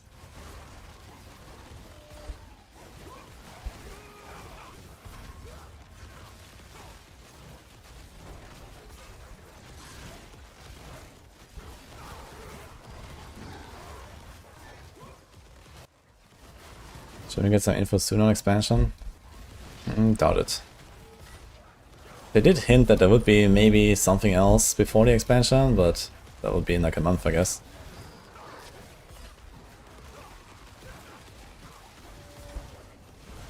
And I also don't really expect them to reveal that much. I'm not sure what they're even planning to do, to be honest.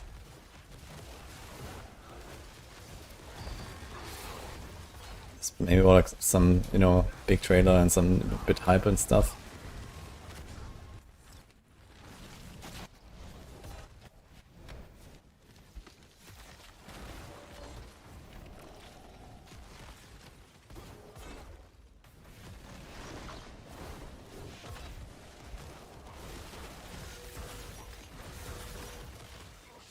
I mean, it wouldn't be such a bad idea to make crafted items tradable, so I think, you know, stuff like masterworking and these kind of things, I think it makes sense that this is like not tradable.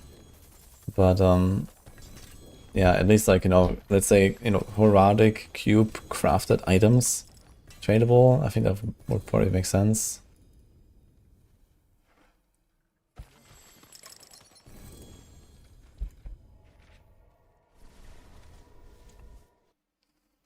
Mythic should be tradable. Oh boy.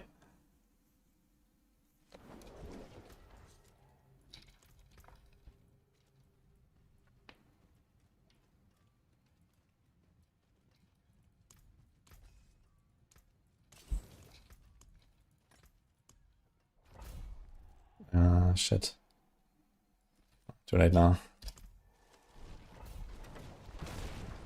Is async trade that bad in this game?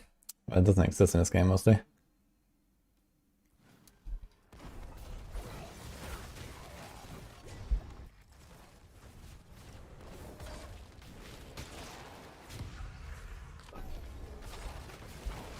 Why Shaco only $5? Exactly.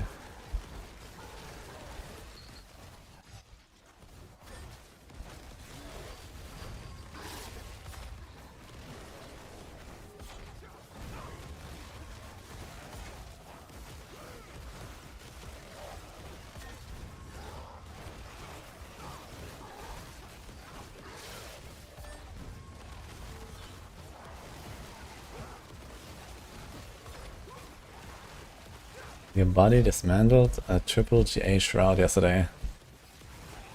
I think I really need to question the sanity of that person.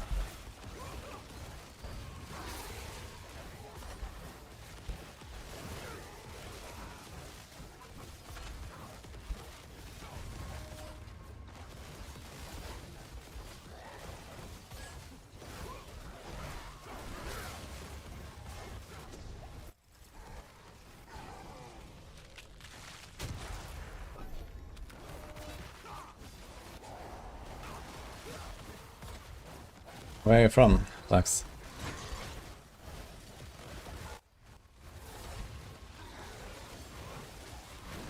Your body has a 4 GA shroud equipped and then dismantled a 3 GA shroud. What the fuck is wrong with this guy?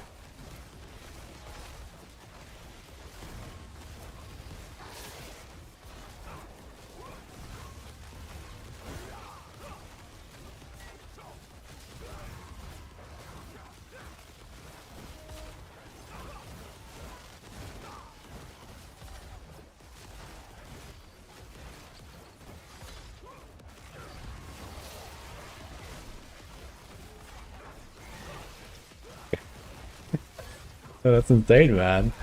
Dude, I never had a 4J shroud. I don't even remember 3J, man. That's insane. This guy is both, just like that, or like the first few days of the season. Like, what? And it's also like a season where you're kind of starved for mythics. Compared to, like, previous 2 seasons, I guess.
Yeah, we talked about what will happen when they introduce SSF and how this will look like. But yeah. I think you gotta be careful and not just use SSF as in a game as an excuse to, you know, completely let go of the restrictions and then, you know, like the people that will profit from like everything tradable, completely open, versus the people that would, you know, at the very minimum get like false expectations of what they should be accomplishing. It's like, you know, it's like not even in the same universe, right? So it's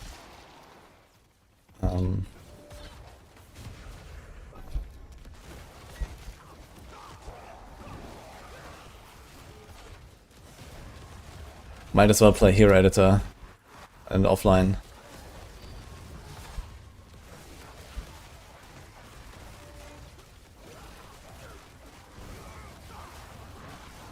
Like there's already the other thing that even if you're not like Rob and you're like, you know, getting fed and stuff like that, right? Just the fact that if you make everything open trade, like the progression is gonna be so shortcut. You know, that's basically what happens with PoE2, right? Everyone's getting bored of PoE2 so fast because it's just so easy when you trade compared to like SSF. And there's like just no challenge, there's nothing to do, and so on. It's exactly that problem because it's so shortcut, you know.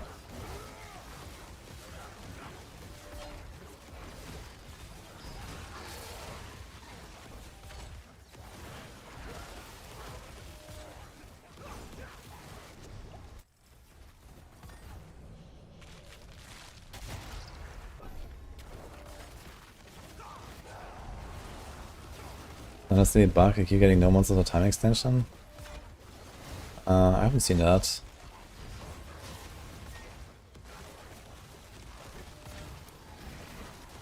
How much percent blocks gated behind Paragon? I think depends on the board.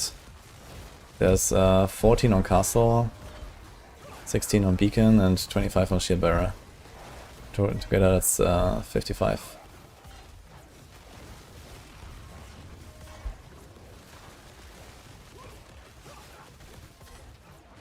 Ja, Falling Stars war bitte.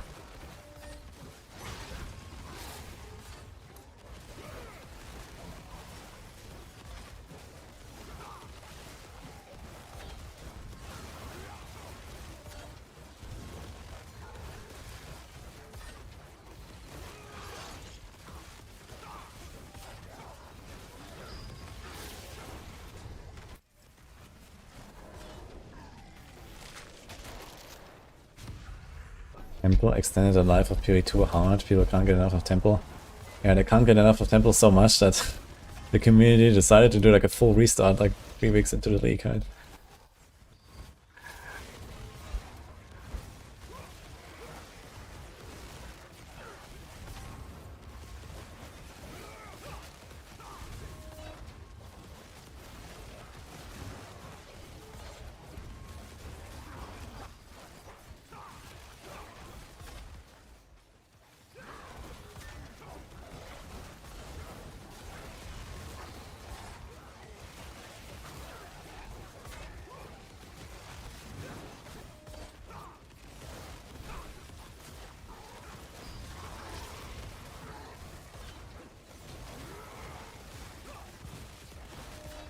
You're getting 10 Doom tokens per bloody Diamond Dungeon if anyone's curious. 10 Doom tokens per bloody Diamond Dungeon, that sounds pretty fast actually. Okay, good to know.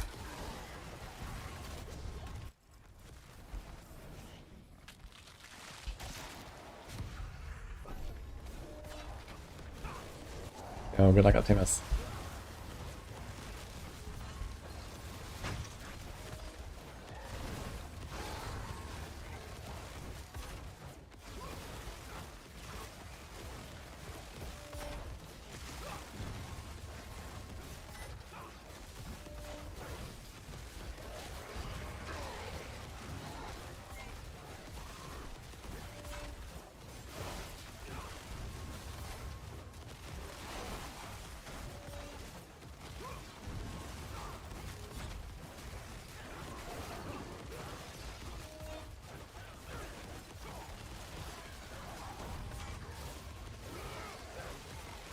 Warlock's next month, Hulk.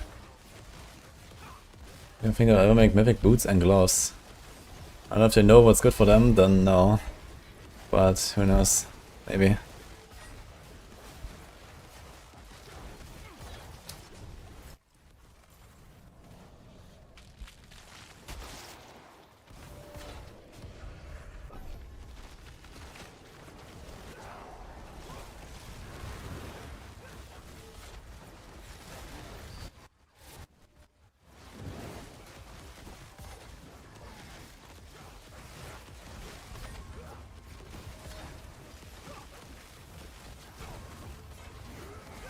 Mythic boots is your walk through walls.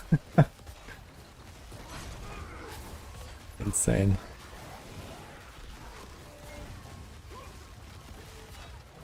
There's just like no clip enabled.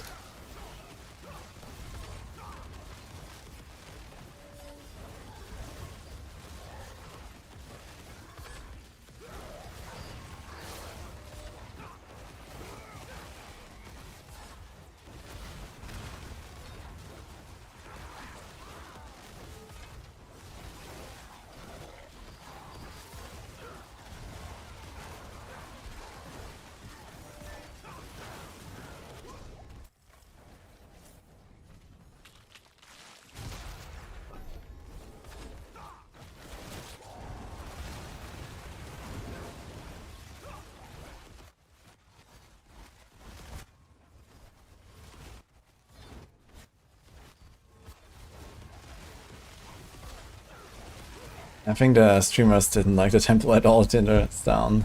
I don't know.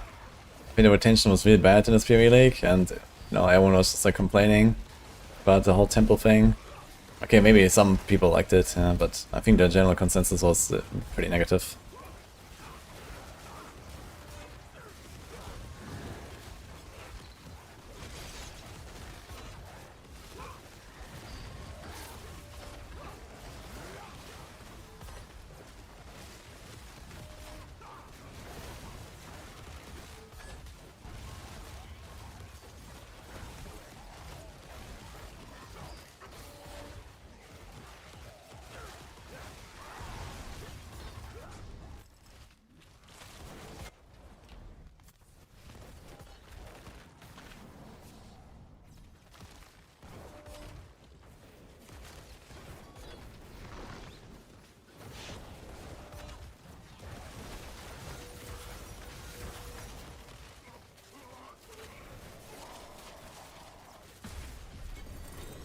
That's been your best season in terms of luck.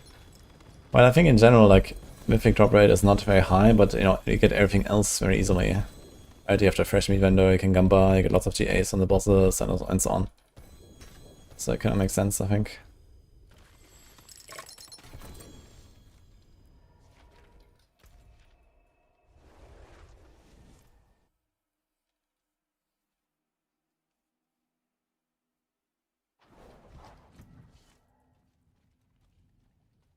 Fuck.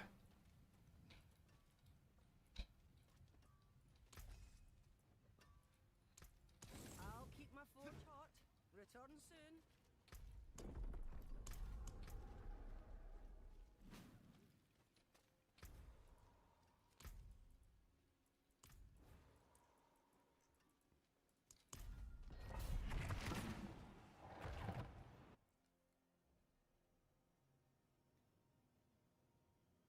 This is Puma.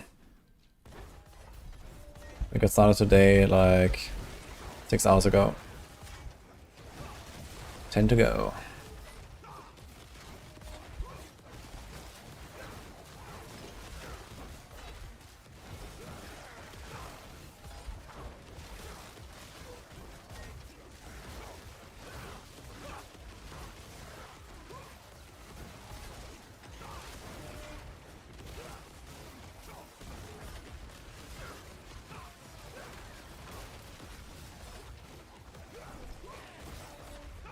No clip enable, guys. Good class.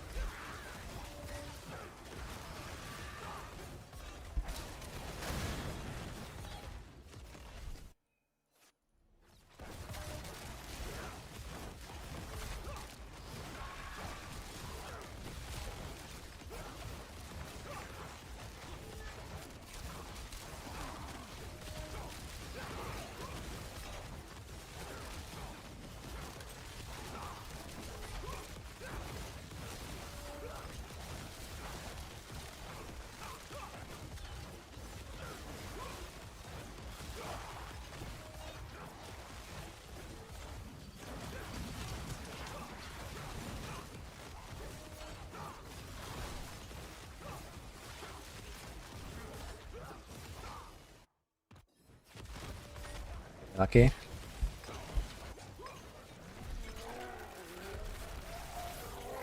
We got a rate on highly suspect. Yo, hell, welcome guys.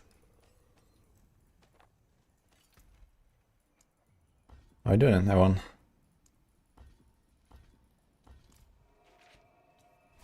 Let's give him a shout out. What are you up to? Pretty sus. Mm-hmm.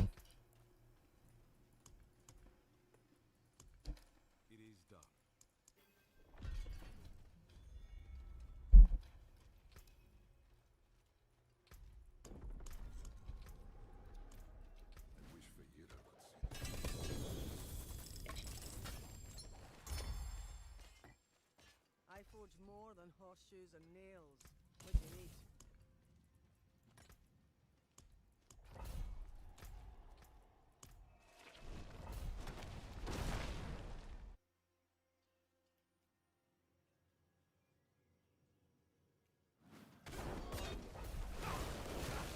I'm in as well. Yeah, for those who just joined from Highly Suspect stream, welcome. We are kind of in the middle of our stream today. We're gonna be blasting for a while. I've been playing some Fist of the Heavens today. I'm thinking about doing a 120 push, and otherwise probably like level my barb. Not level. Continue my barb.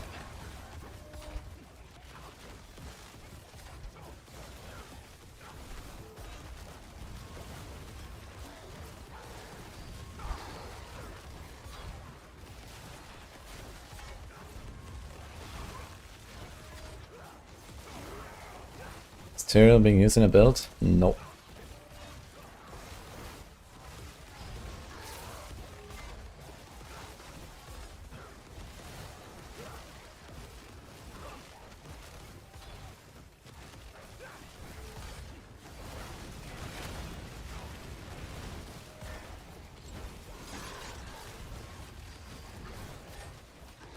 What's the most fun part of the build? The Lion Javelin. I'm thinking about making it actually. I think it's gonna be very nice. With like the Godslayer pull and stuff, that could be very cool.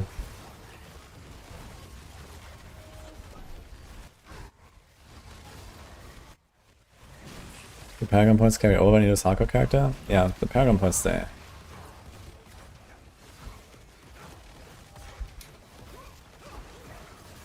Yeah, Mackie.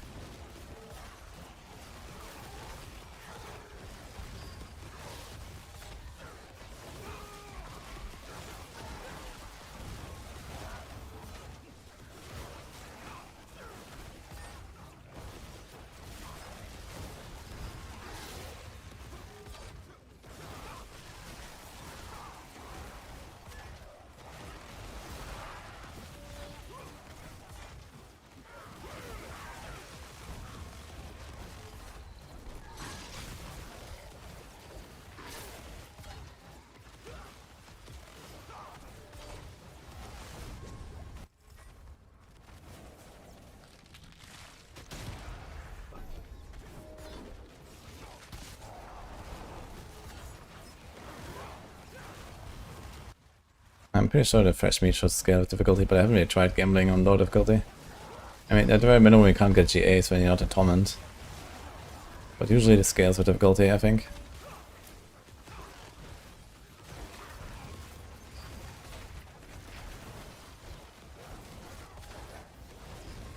You've never seen the Bloodstock Boskies, how you get them?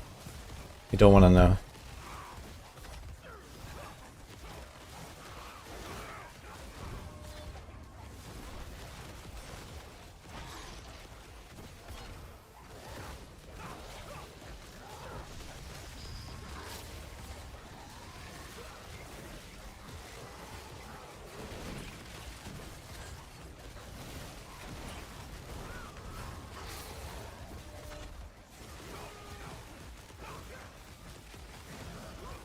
Will Optosite ever get fixed?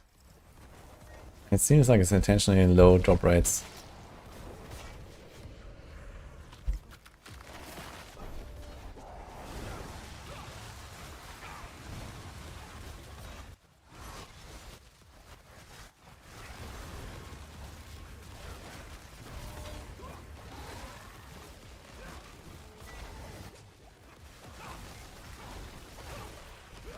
Is this dumb? I really like it actually. I think I need to buff Nightmare Dungeons a bit and Hordes a bit. And then it's gonna be okay. It's just that, you know, outside of the big stuff like Strong Room and game Refinement is kinda okay. But Refinements don't drop very often. But yeah. And then there's Treasure Breach, right? Treasure Breach is like ridiculously OP for the side. And then all the other stuff is like, yeah, okay. I think there should be a bit more of like a consistent way to get off the side, and we don't really have that. It's only like, okay, get lucky with refinements or strong rooms or treasure breaches, and that's basically the answer. And I mean, this does happen eventually, I guess. And then you can do rotas and so on.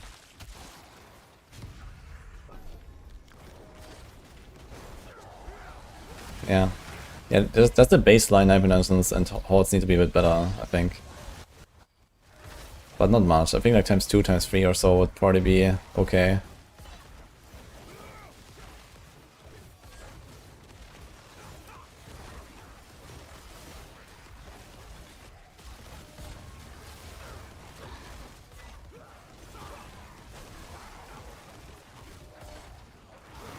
But I found it a lot more fun when Optosite is more rare this season compared to last season.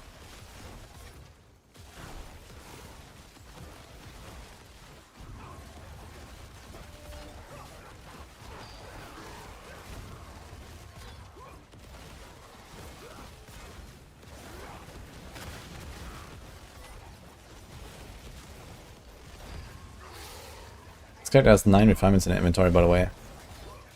From like a few hours of hordes, by the way, so that's also something. I just kind of slowly accumulate. I slowly accumulate the Optosite and refinements, yeah.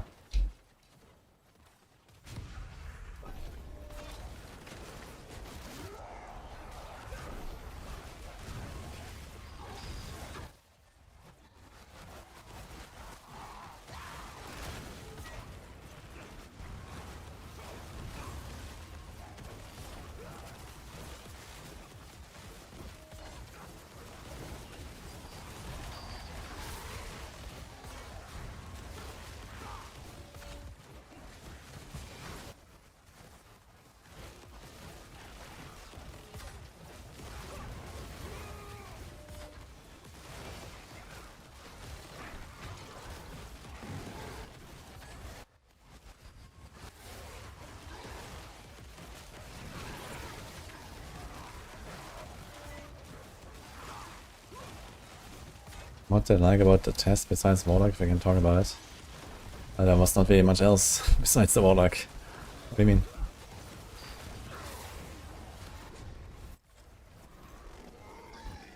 I mean, I made videos about it and stuff, you can check. I made like some first impressions Warlock video, there's some gameplay you can see. He's super in the minority with the Optosite opinion. Yeah, I know I'm in the minority, but you know, I don't need to choose the popular opinion. I can have my opinion. I like my opinion. And I think the game is a better game when Optosite is more rare. And I care about the game being a better game. And not about, you know, is everyone crying about Optosite? You know, people are crying about Optosite because they're used to having infinite Optosite. But when people get used to not having infinite Optosite, they will stop crying at some point, I think. And the game will be better. So I think that is more important. You just need to get used to the fact that Optosite has a different value now compared to before. You know, it's just like an endgame feature basically that you do when, you know, you're already in Torment 4. And that's just, you know, it gives you something to do when you are in Torment 4. And that is good, that is not bad, that is good, you know? That is what you want.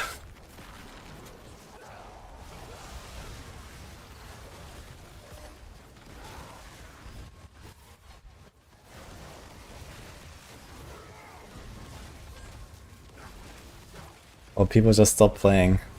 Dude, I mean, if someone stops playing because they can't get Optosite, then I don't know. Sorry. But like, what is the logic?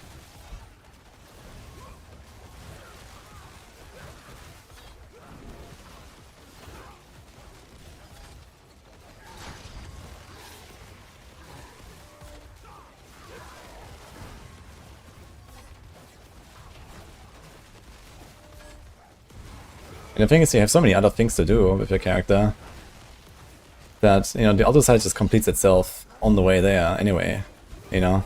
Like, I was long done masterworking 2 entire builds before one of them was, you know, ready to do, you know, like a tower push and like T7 bosses and whatever, you know? So the Optosite still just kind of happens on the way anyway, just slower.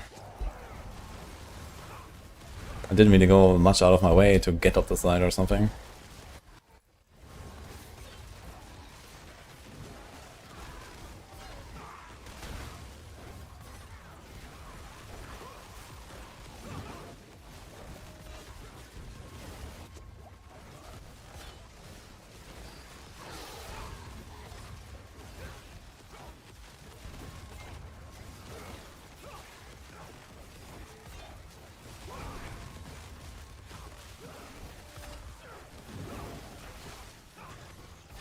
You played Paladin, what's saying you played Paladin? I mean, other classes also have very good builds, so... I guess the only class that's really left in the gutter is like Necro. But the other classes are fine. At least with like a build or two.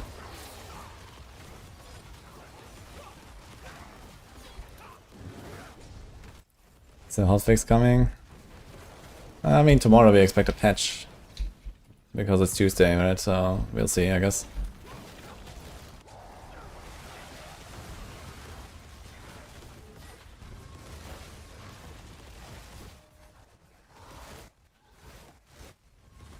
You have to get a bit lucky with the Soul Spires, come on.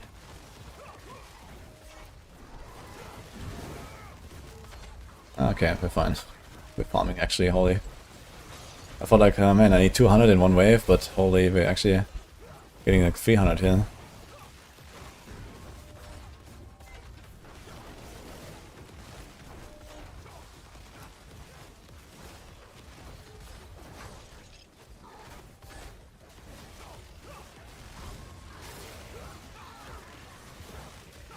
I use Shield of Retribution to kill these 7 bosses.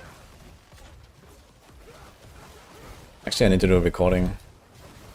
I want to talk about the new updates on the guide and stuff.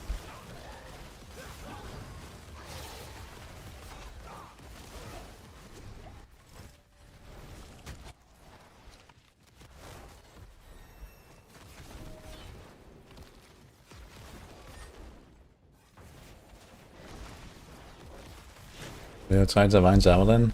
Yo, let's go. Fun build.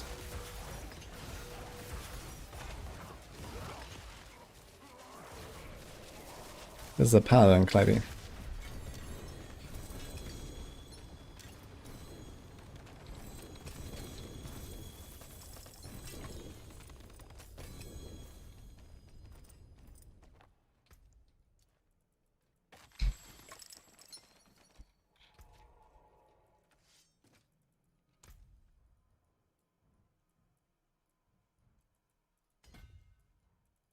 Do we just pick the strength nodes now? I guess so. I don't want this here.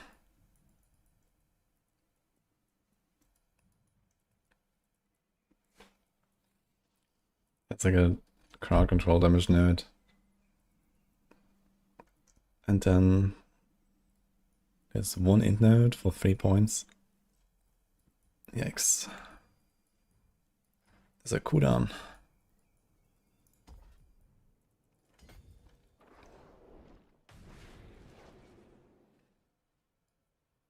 And I get a ding ding. Ding ding. I mean, this is 1, 2, 3 here, but we need 2 points to get there. Actually, there's one, and then one dex, and then we can take those. I guess we just like stack up the strength now here.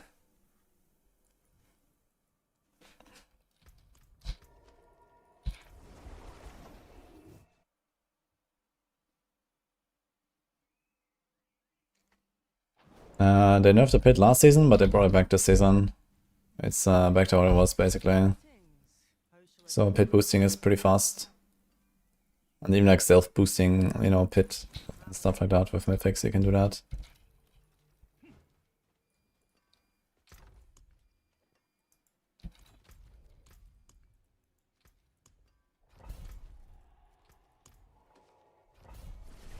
Armory doesn't work. What happened with the armory?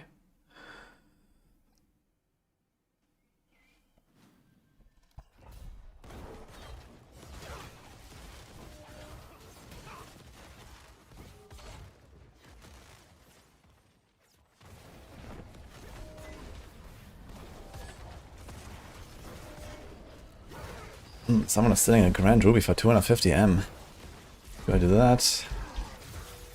That'll be a bad idea, actually.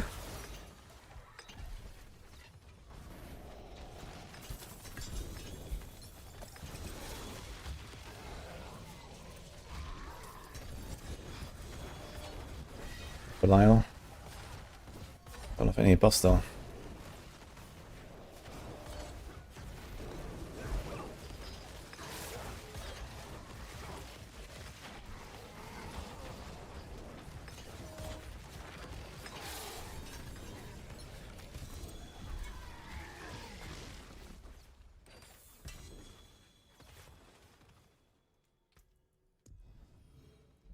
I'll buy it. Grand Ruby for 250M.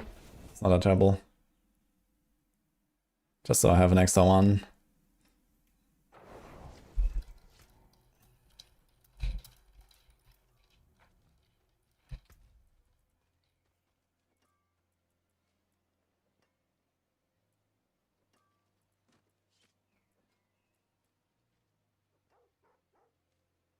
Pretty good.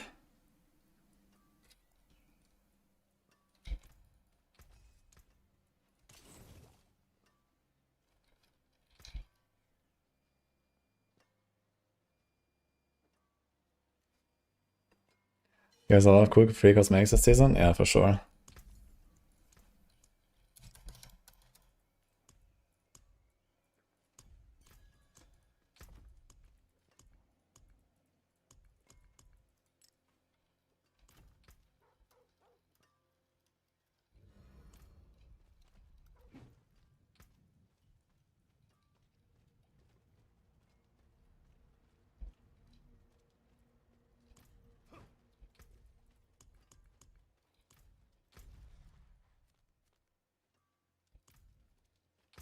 Actually caught the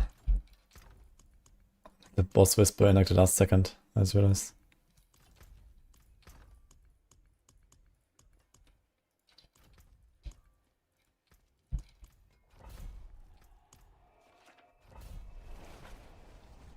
If I had to play any game for a minimum of 5 hours every single day for a full year, what game am I choosing? It would be pretty close between D4 and PoE2.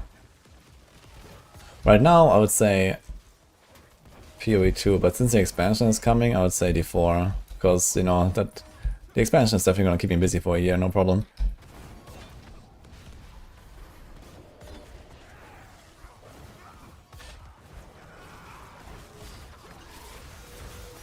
You know, now, you know, I've kind of just done everything in the game, you know. So I don't really want to go, you know, that ham on, you know, playing the same patch or something non-stop. But yeah, with like expansion around the corner, I mean, it's a whole new game, so.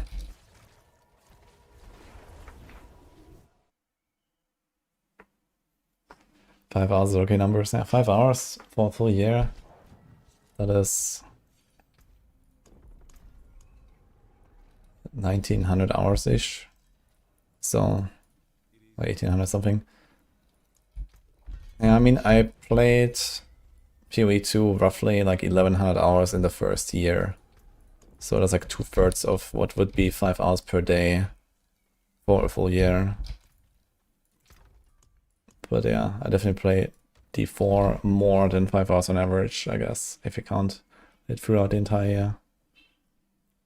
No, maybe not, actually.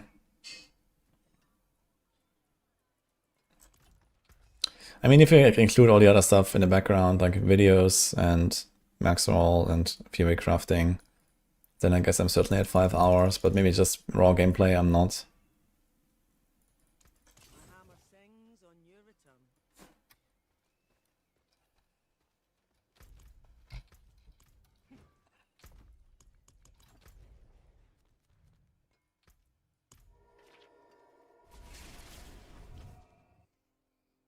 $1,800 for a full year, yeah. So it would take you like 5.5 years to reach 10,000 hours.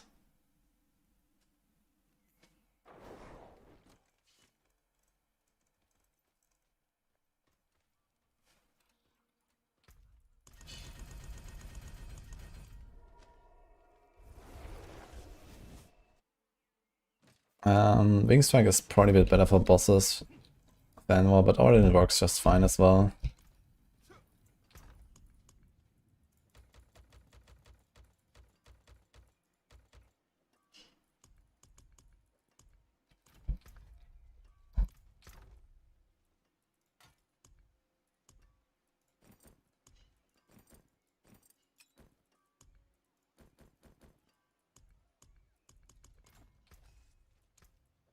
My hammer sings on your return.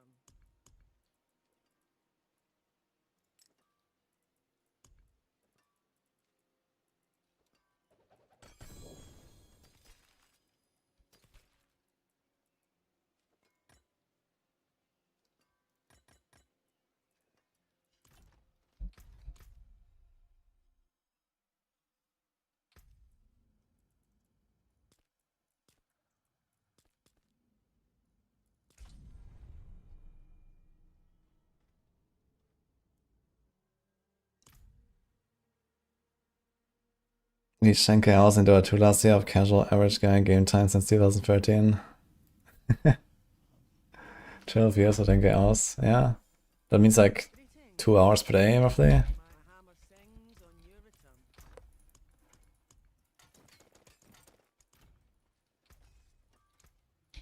What's left, you ask? 4 paragons.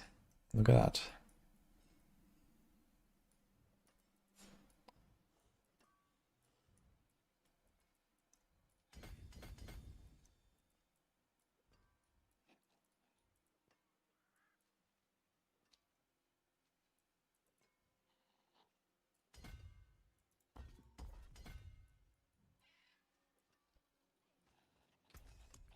I'll keep my forge hot. Return soon. Hello. Good news, guys. Looks very nice. Just like yesterday. Looks just like yesterday. Yeah. Mm-hmm. Done with that? Yeah. Food. That's a lot of food, actually. Hi, chat. Spaghetti. Yeah. It's the same as yesterday, so. Because Woody likes it. Mm-hmm. Thank you. Can you eat it every day? I can eat that every day. Really? So you like it more than souvlaki? Because every time chat asks you what's your favorite food, you said souvlaki. No, it's obviously spaghetti. It changed now, huh? Yeah. I'm reformed. What? I'm reformed. And? I'm reformed. Oh, you're reborn. Reformed and reborn. Mm-hmm. We have a lot of fresh meat, guys. Of course it's fresh meat.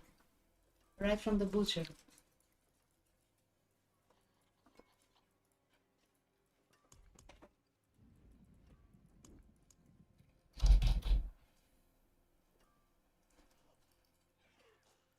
Sublime.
Masterful work.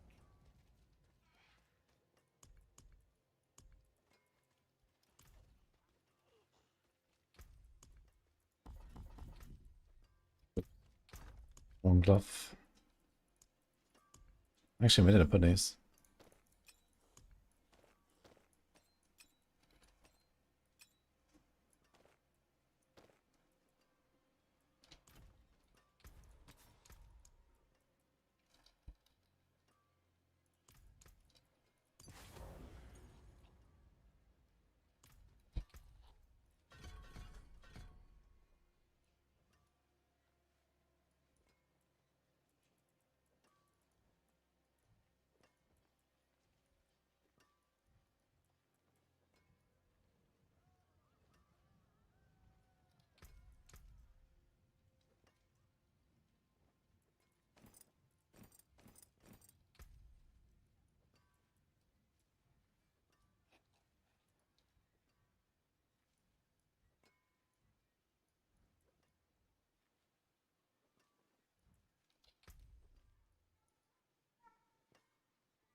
To do all the bloody boss or only specific ones?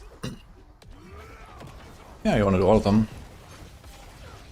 I mean, you know, they drop a lot of fresh meat and just loot, mythics, runes, whatever.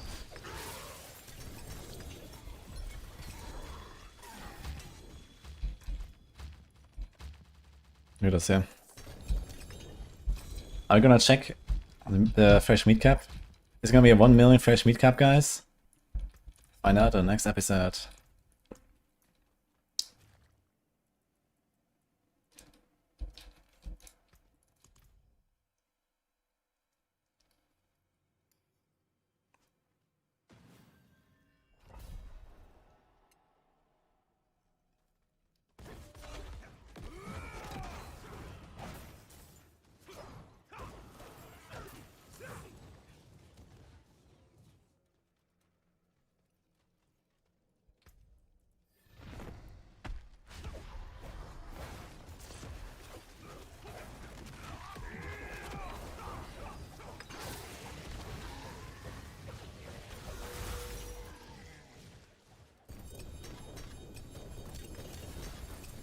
Huge plot of men.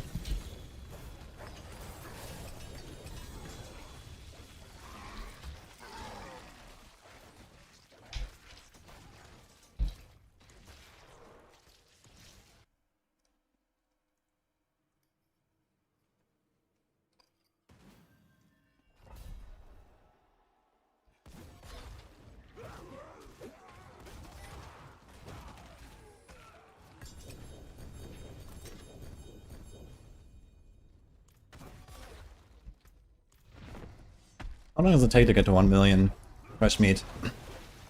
Let's say 1 boss per minute. It's like 2k per boss. 500 minutes. Oof, it's like 9 hours. But you only have 300k.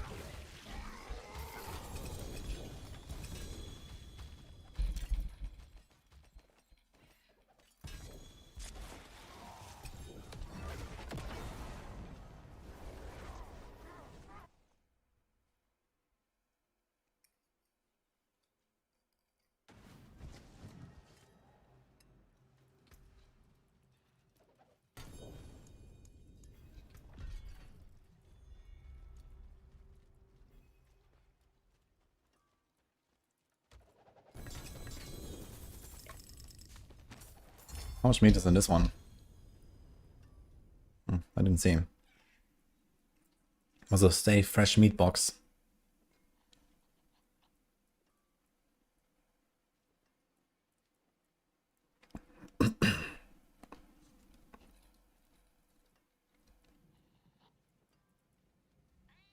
Oh. Very low wound chance though.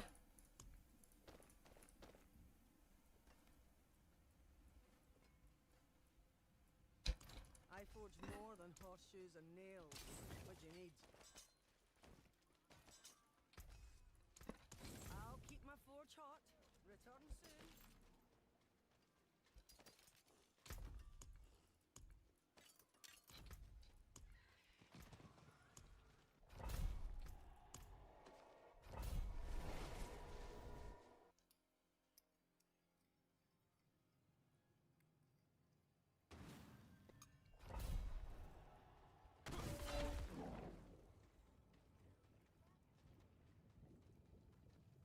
You see some people say that God's helm is too strong with that pull, it should be nerfed because it's better than mythics. I say, just make it a mythic. It's actually a mythic that someone would be excited about. How about that? That is an item that should be a mythic.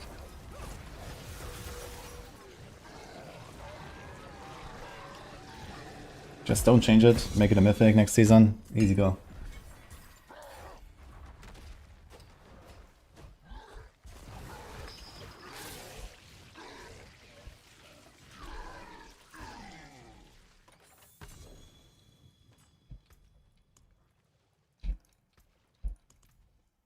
And then demote Andariel while we're at it. Just make it a normal unique.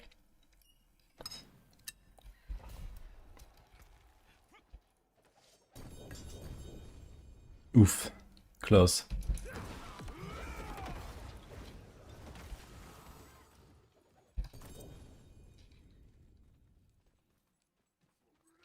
Hello, Sophie. How are you doing?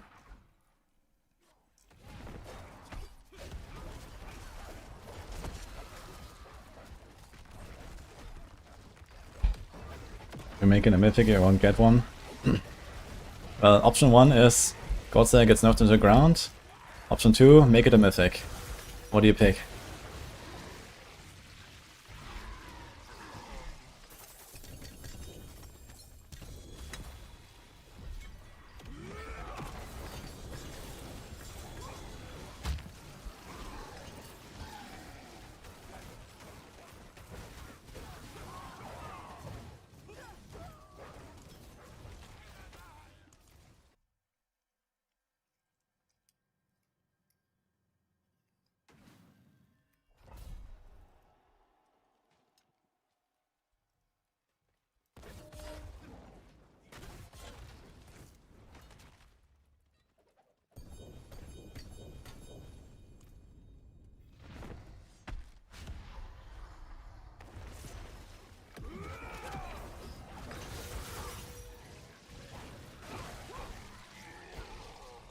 Option 3, let her nerf it's like a mega Reddit post crying for upvotes.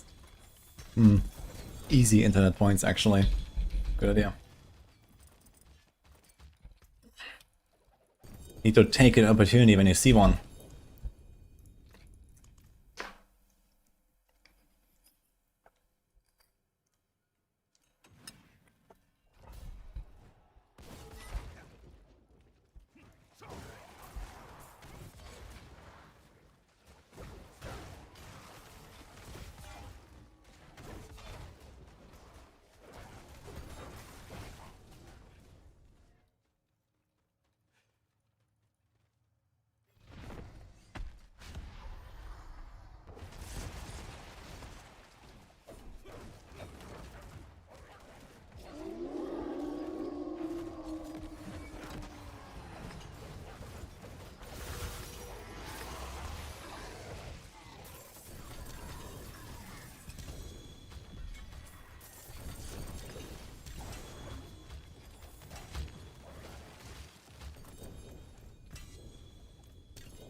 I like that one.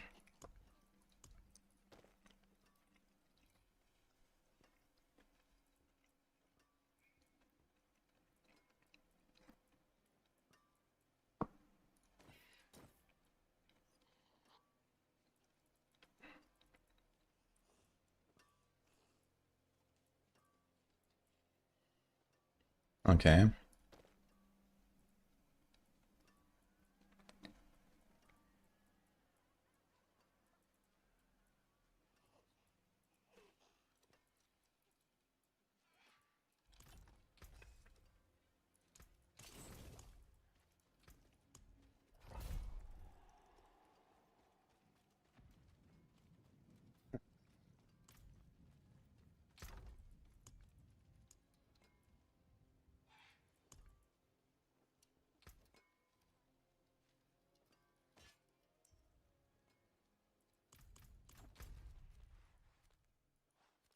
What did I open?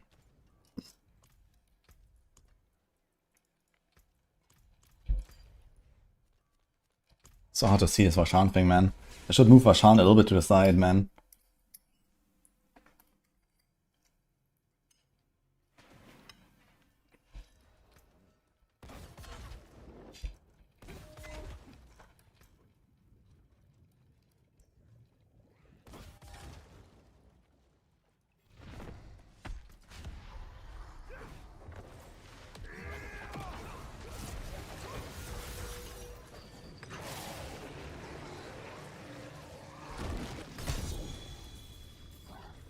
How much damage does he actually do? Really?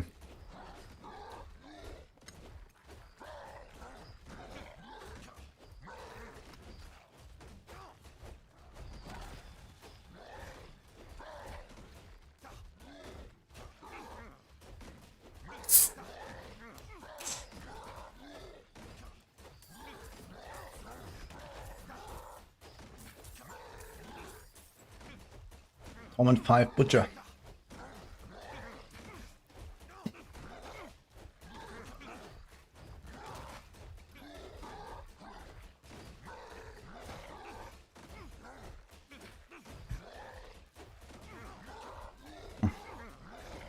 I need to eat my food, guys, so...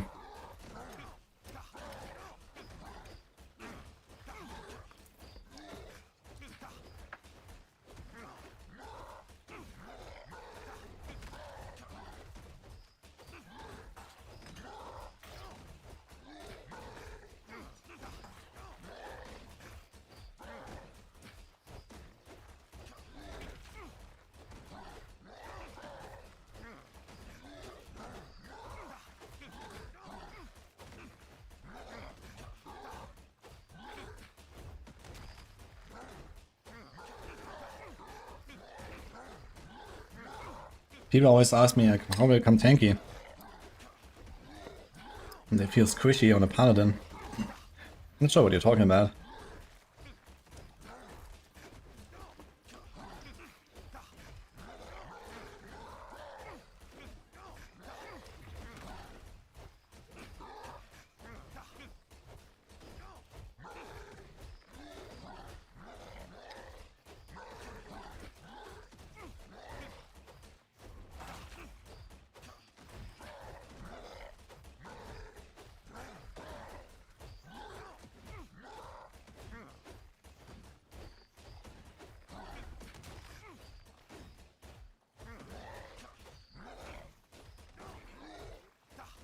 Doing the Fist of Heaven's build, not tank at all. It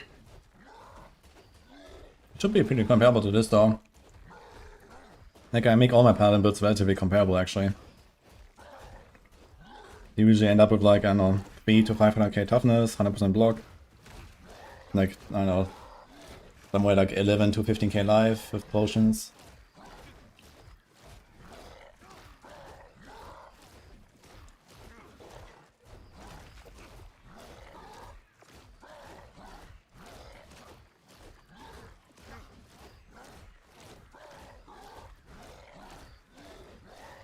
Man, Bonds in this game are definitely something else.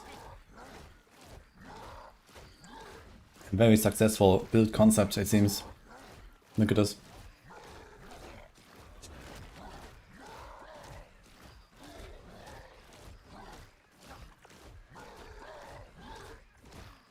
What's the difference between life per second and Fortify? 45 is like a battery, basically. You actually stack it up, and then whenever you're not full life, it drains it. It's not forever. And Fortify and life per second just keeps going, basically.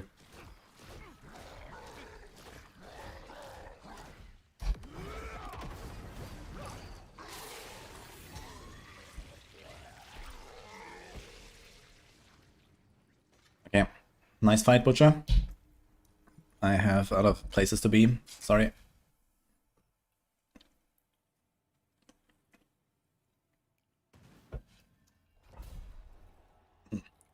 Life per second is just a better version of Fortify. I would say that generally Fortify is a stronger mechanic.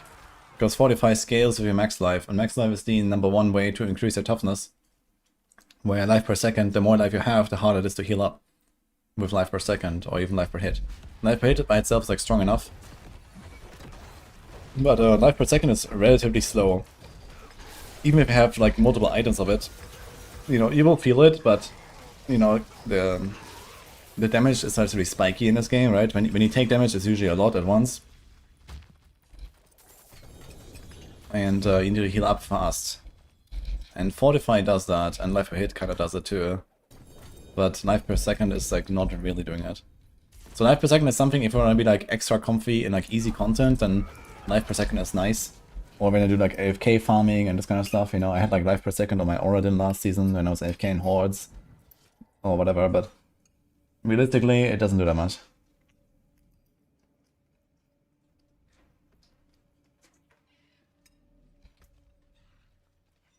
And for Fortify, like both the way to generate Fortify and the way it's used is always scaling with your max life. There's like a few exceptions, like on Barb, there's like a bunch of random shit aspects that give you like flat fortify like amounts, but you know, no one cares about those, so.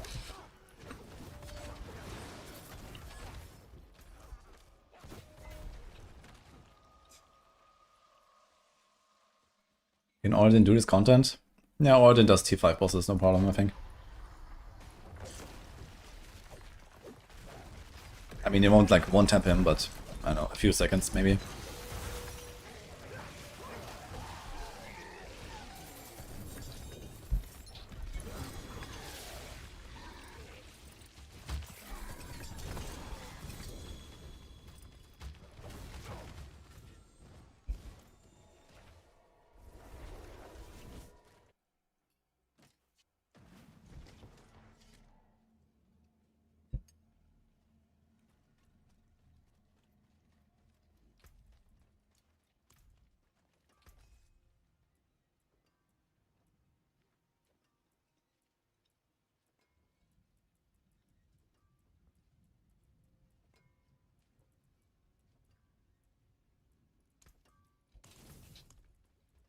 Oh.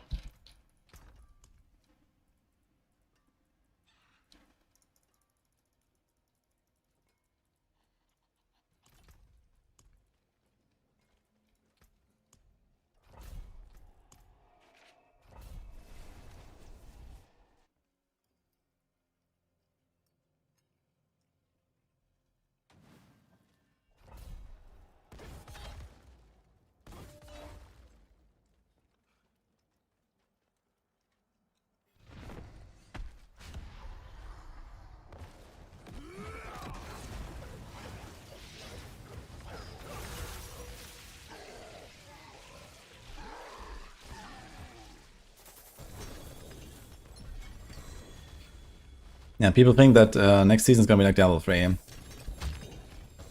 But that's not happening.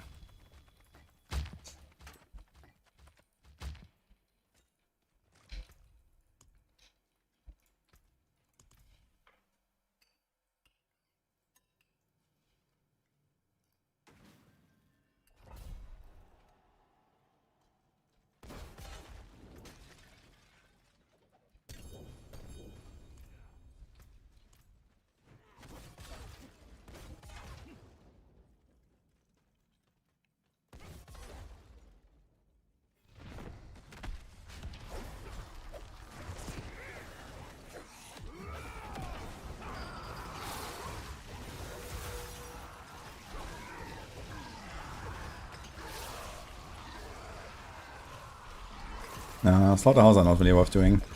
I've done a few of them at the start, that was it. Not great.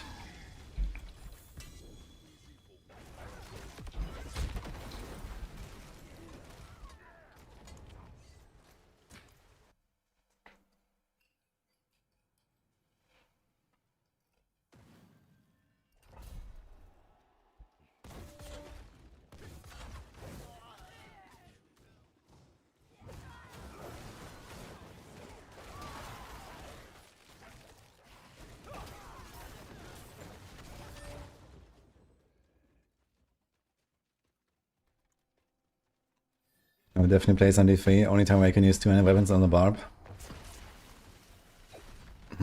Isn't like Barb relatively often like two-handed build? Like Ramanatni is now not forcing you to go dual build. And I think since then everyone is just going bludgeoning two-handed now, when you can.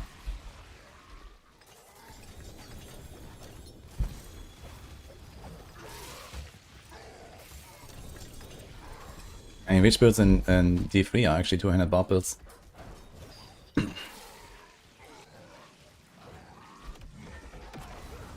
Not Hoda, not Whirlwind.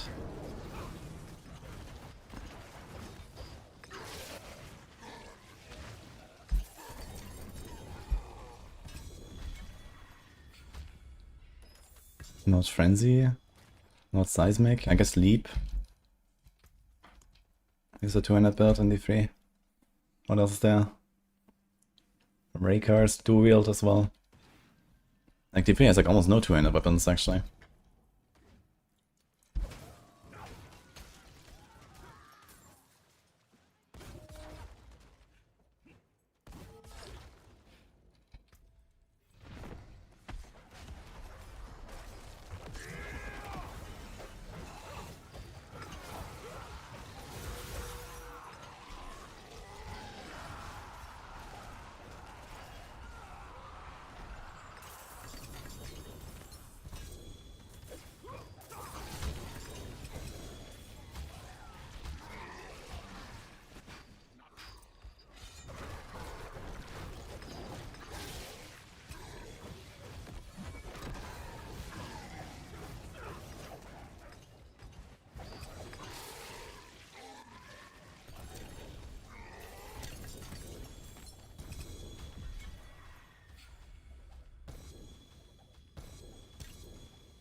Enquiries, how's it going?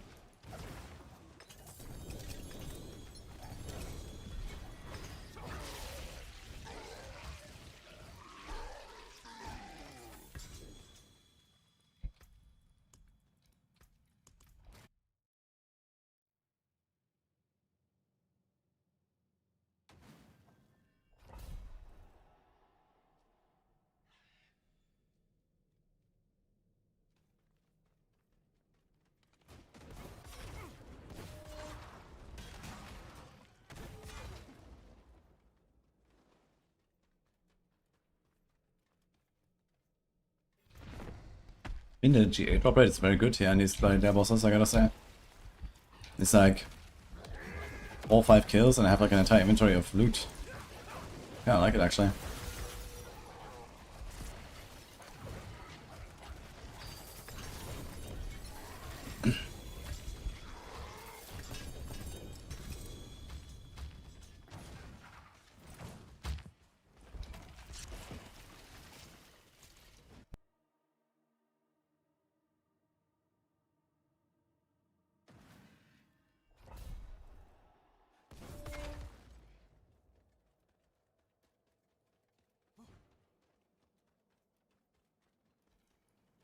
Constantly can be procced by Frost Nova, yeah. But it's like a relatively slow way to do it. So something like Buckbot is kinda nice. Or the Wolves, or Wild Bolt, because they trigger like very easily. Like Frost Nova Rune is every few seconds, that's a bit slow.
I'll be up here 1 minute.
How many bosses do we have actually?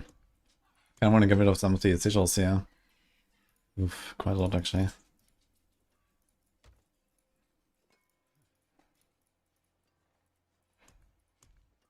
And technically we have all these caches here as well. Oh boy.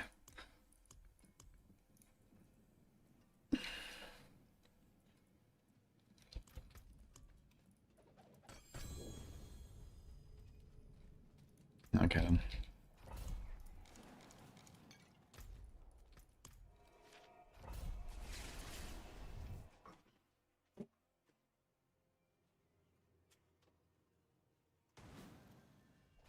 Can non-strong room nominations still strong room? Yes, but I think they made it more rare. I did like some test run for like an hour and I cleared like 20 dungeons and I got 2 strong rooms. So it seems like I have a 10% chance maybe. But maybe I was unlucky, I don't know.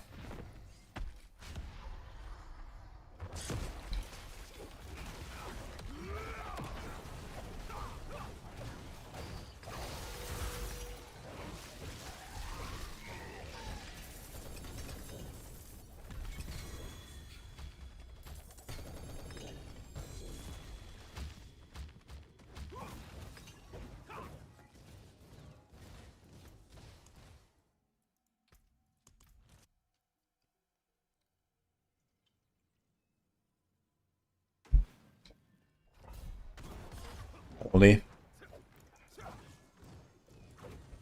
15 kill, 15 sec.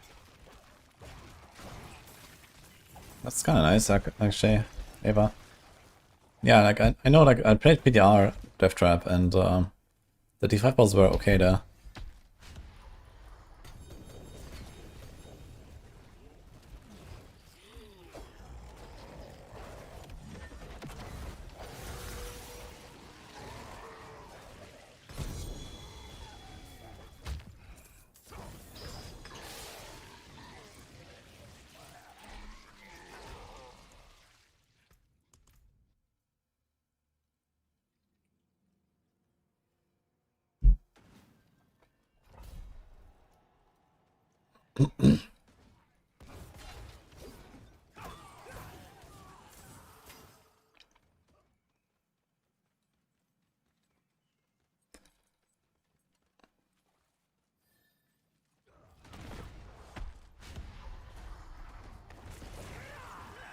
Jirai, about your bloodied butchers.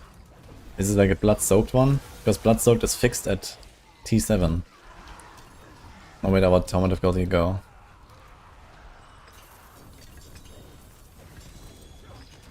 Why do you use Opus instead of Standard Knight? Because this is not Oradin. Only Oradin runs Standard Knight. And support Paladin, I guess. But we're not playing either of those two.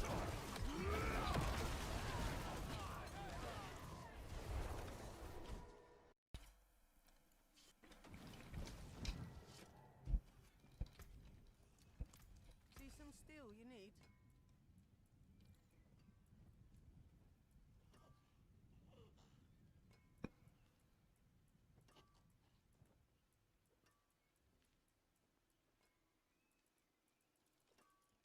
I'll keep my forge hot.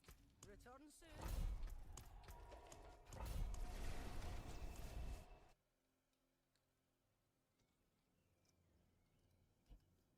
Do the Helltide chest give dust? I'm not sure. I know Whisper caches give dust. I think at some point I have to do some Helltide. I guess I get my ults into a T4 and then farm some Helltide with them as well or something. Need to pay attention actually.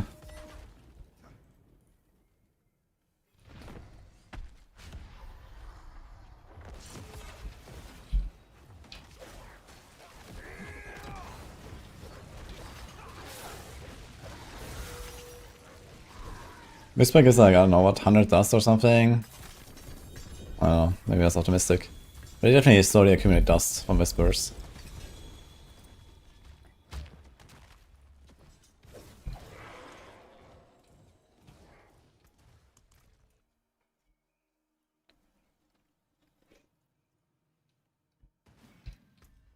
A lot of dust, but you never know how to get it. Yeah, because it's like invisible, right? It's just like some material that is auto-picked up. So you have to like pay attention. I think it's like Whisper caches and maybe Helltide caches.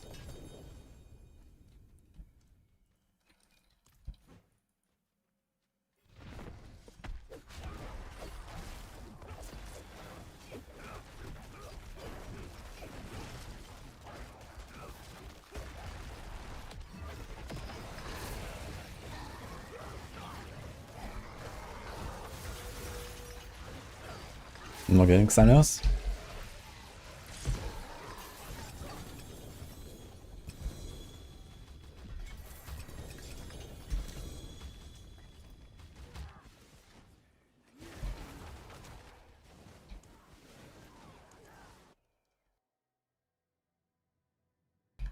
Tried some bloody bosses T4 and got scared. Uh-oh.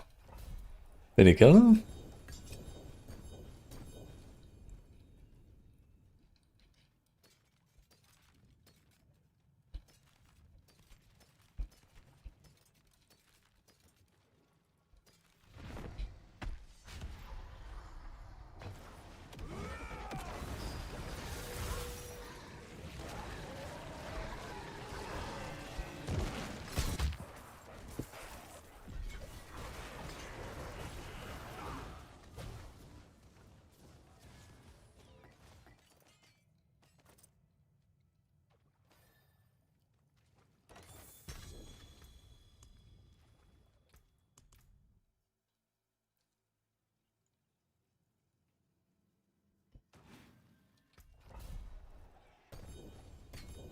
Enemies are significantly stronger instead of much stronger.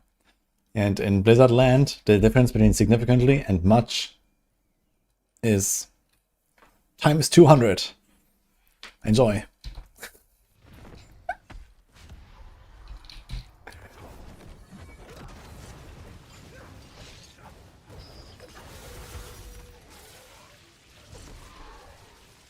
Evade spawn is still OP, can kill the 5 bosses in seconds. Yeah, evade is very strong for sure.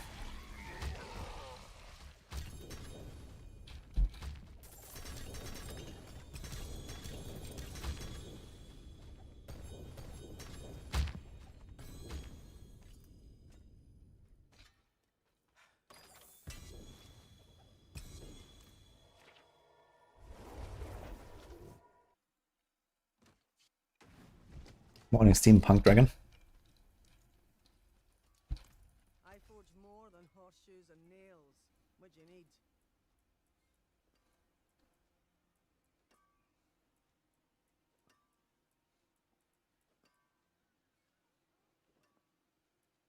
Where did I stash that sword? Ah, there.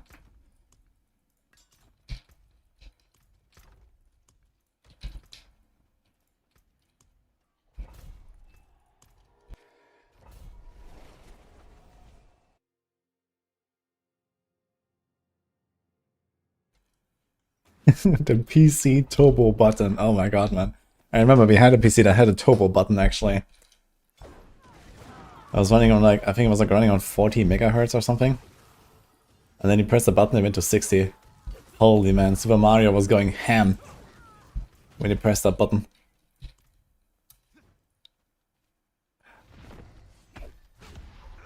Because I think back then the game was not like normalized. And then with like higher like tick rate or whatever, like the game actually ran faster. So, like, it was completely hilarious.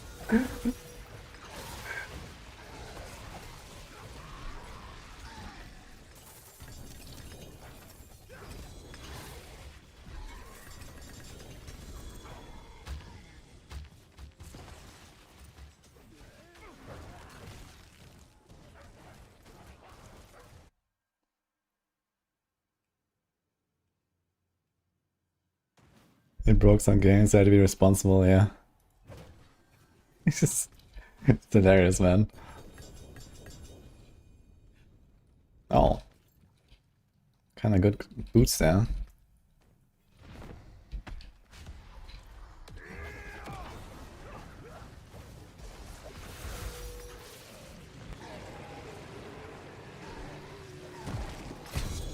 There's still games today that cause enemies to deal more damage with high FPS. That's the secret, guys. I always kept my FPS at 60. Maybe this is why I'm so tanky and I can do everything on hardcore. Have you thought about that?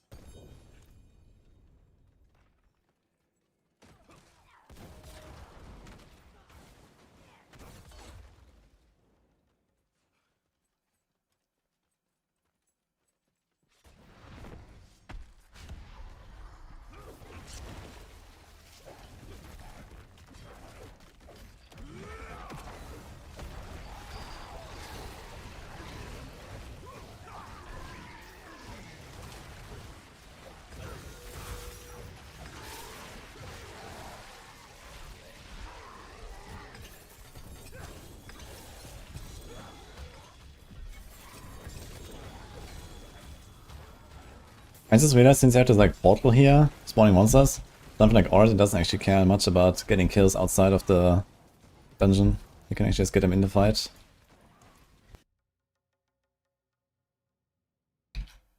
You've heard of ZDPS, get ready for ZFPS.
What's left, you ask?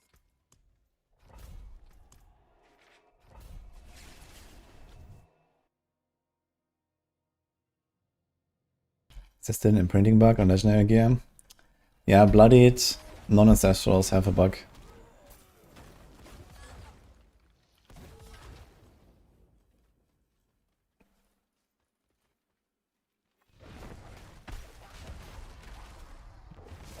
Enemies prioritized you over players on 60 FPS or less.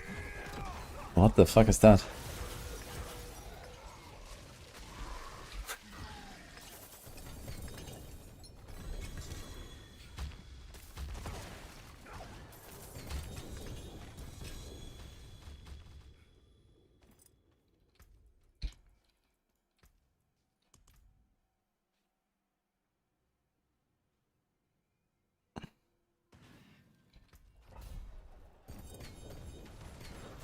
Only we have a true connoisseur in chat here. Trying to decide if you want to build Zenith or Zeal. Let's go.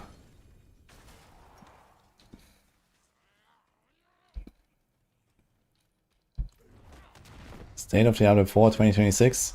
Log in, dude.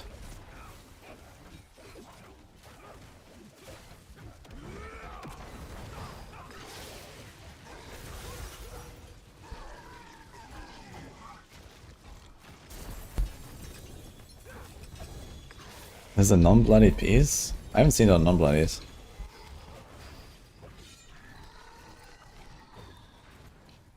Interesting.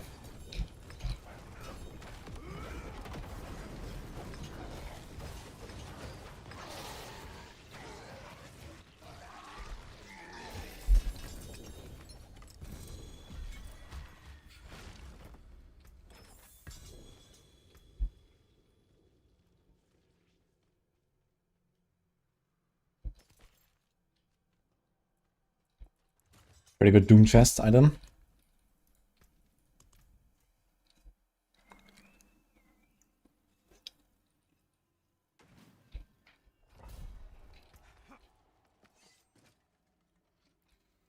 Then the butcher and Nightmare Portal that counters could use it. I mean, the stuff in the portals and the butcher they die instantly, though, right? So I don't really care about that ever.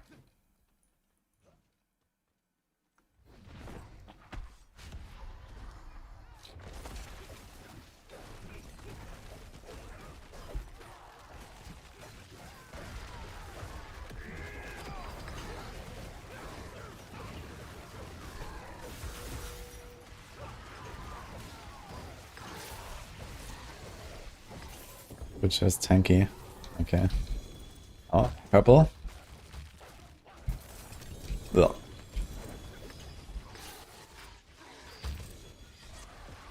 Ugh.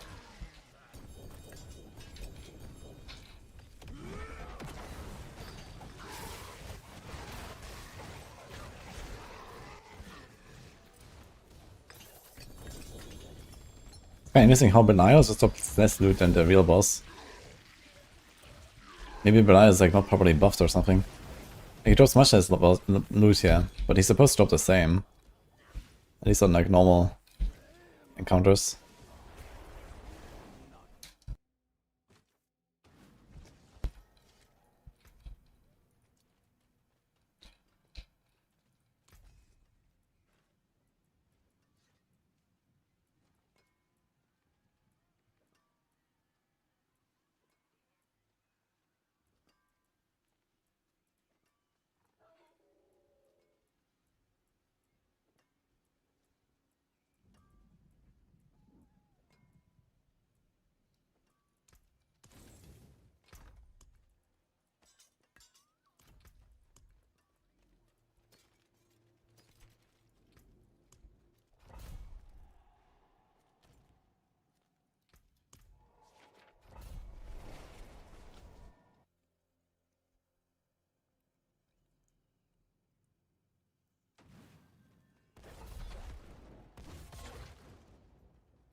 Heartseeker broke ink. Yeah, I'm not sure if I can get away with the non-GA resource Shard of Raphael. But I have a good Shard of Raphael already, so we'll see. And this 3GA might not be necessary. But if I can afford it with like the resources, then I'll probably do that.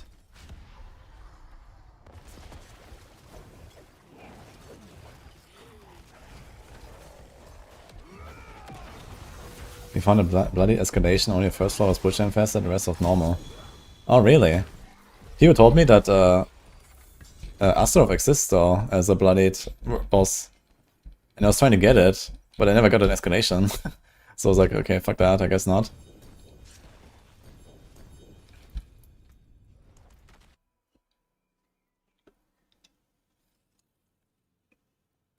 Yeah, it's very simple to get GA tempo actually. It's like 1 in 10 or so. You just reset a few times most of the time. Is it more important to have BIS stats on gear or the correct bloodied affix? The BIS stats for sure, because you know the only hard content in this game are bosses. And you don't have any kill streaks there. And I mean, okay, like maybe for tower pushing there's like an argument to make here. Where, you know, the bloodied affixes are actually relatively impactful.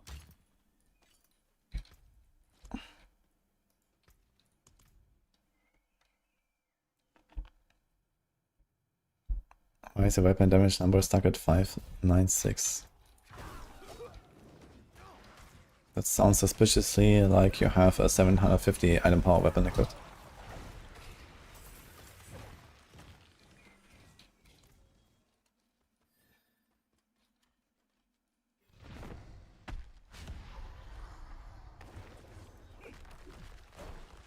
You don't. I'm missing an offhand or something like that. I know, what build are you doing? Griswold and White Dove. I can't think of anything that would lower your weapon damage.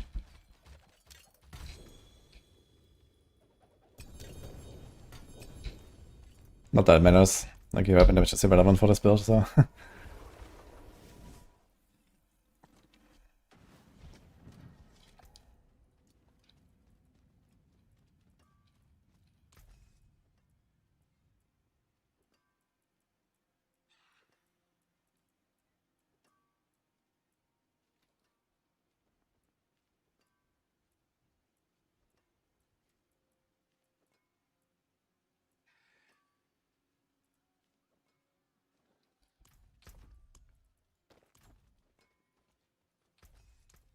I'll keep my forge hot. Return soon.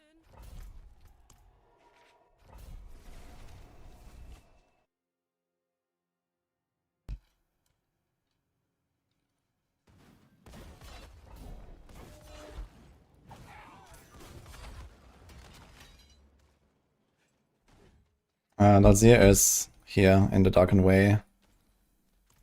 It doesn't show up when you use the Bloody Sigil. You have to click there.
Yeah, Astaroth can drop off the side, but only with like a specific affix.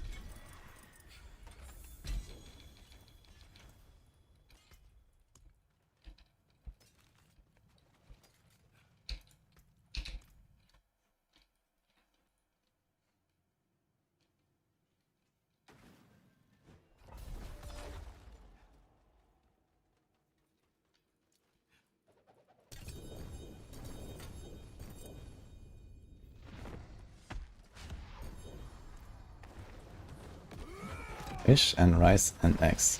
Nice start.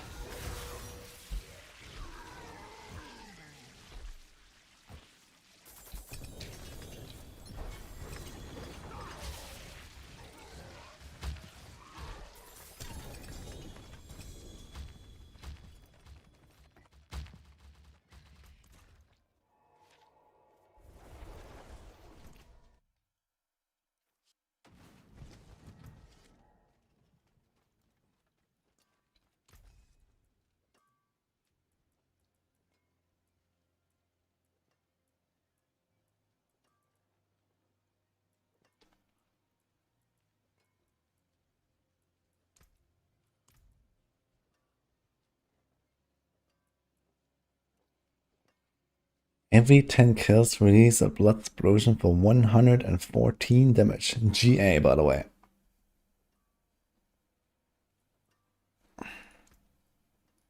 What's left, you ask?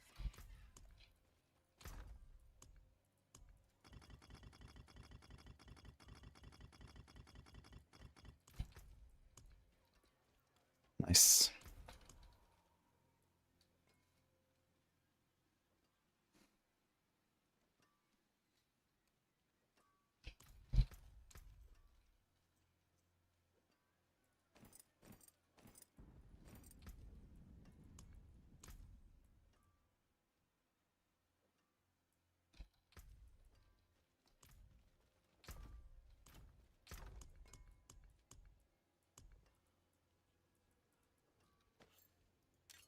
So that's stronger real quick, I suppose.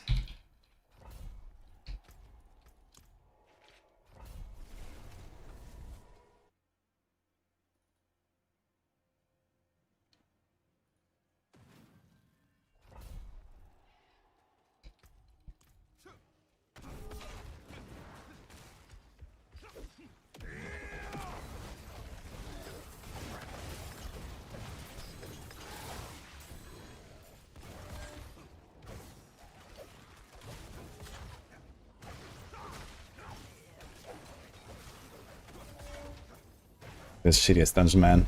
Seething underpass.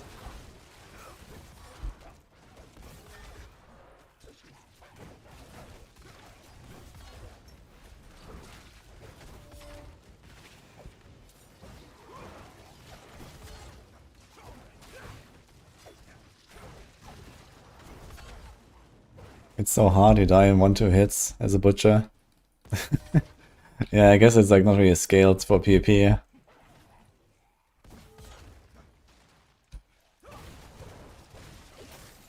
Yeah, it's like a seasonal thing of the like there's like this time PvP event, so they expect people to go there, I guess. Is it actually like free for all, or is it just like butcher versus everyone? Like how does that work actually?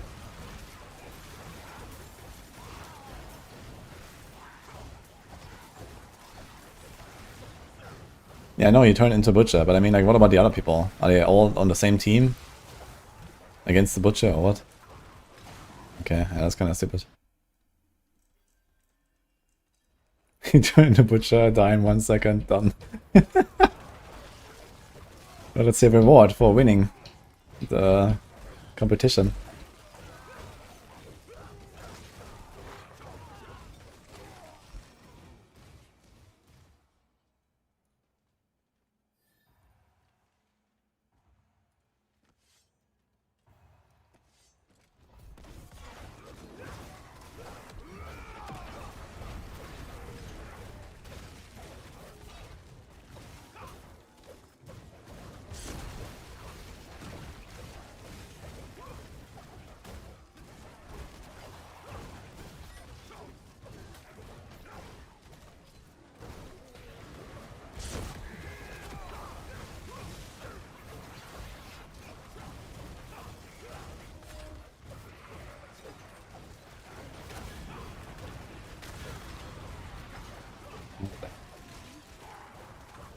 can I not click this thing?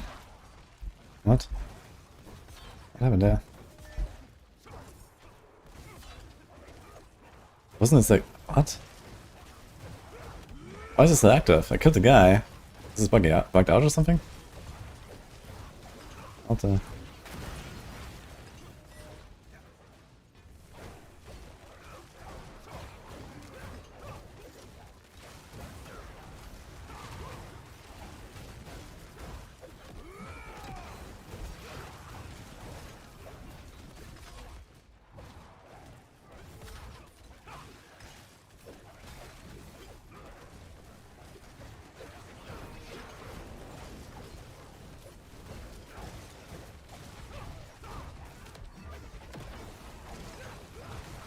Oh no, Sanitizer. Oogie killed me. What did evil Oogie do this time?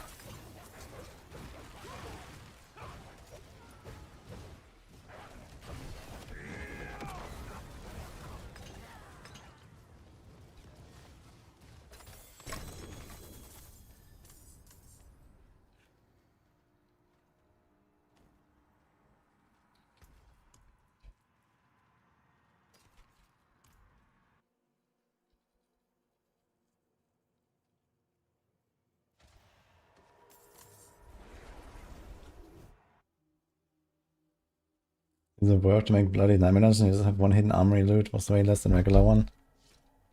And a hidden armory gives you like one guaranteed ancestral for like every elite. It's actually not bad to get up a little bit, I think. But I'm not sure, maybe there's something up with the blooded ones. Glacial, Face of Judgement. We do some Type 7s again. We could, I guess.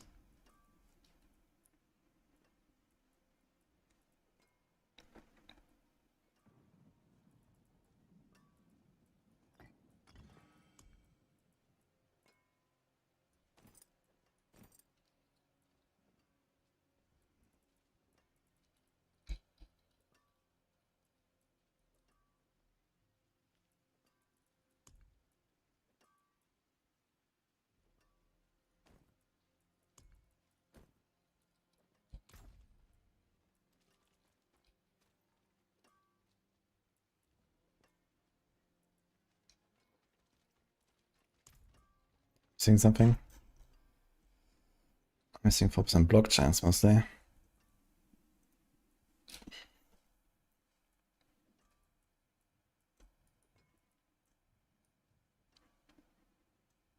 How did I lose the willpower on the way here? I know I had this.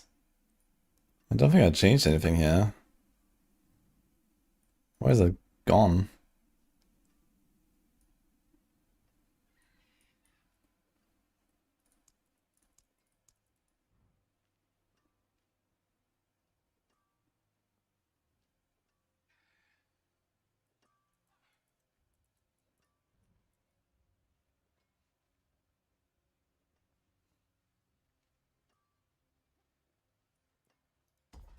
Oh, so why is that an int node?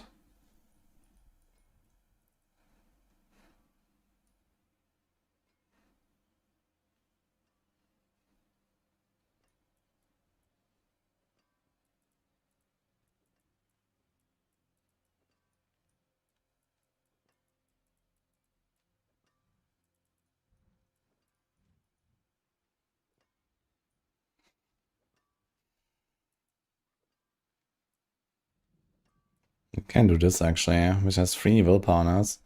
Actually, it's not a bad idea.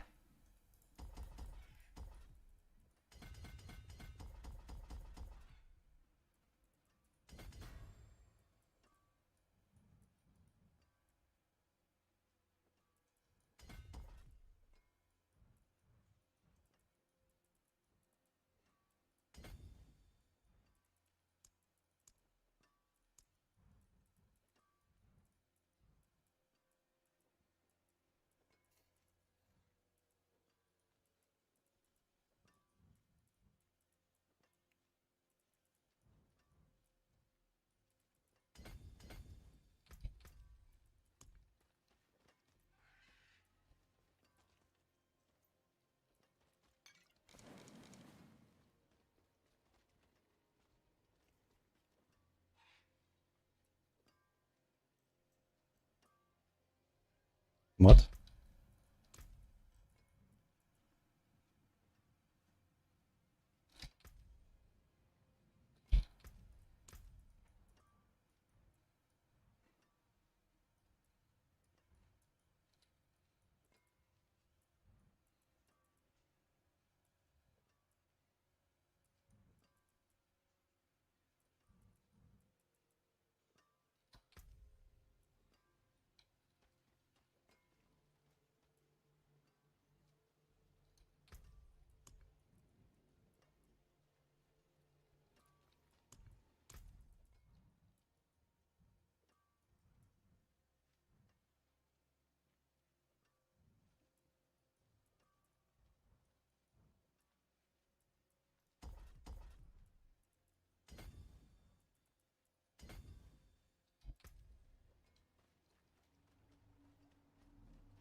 Dude, what?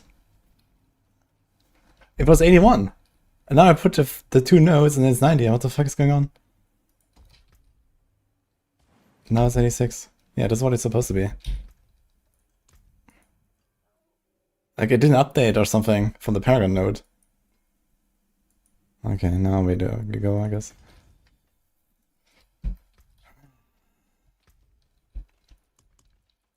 Okay, I think I got everything. Double checking.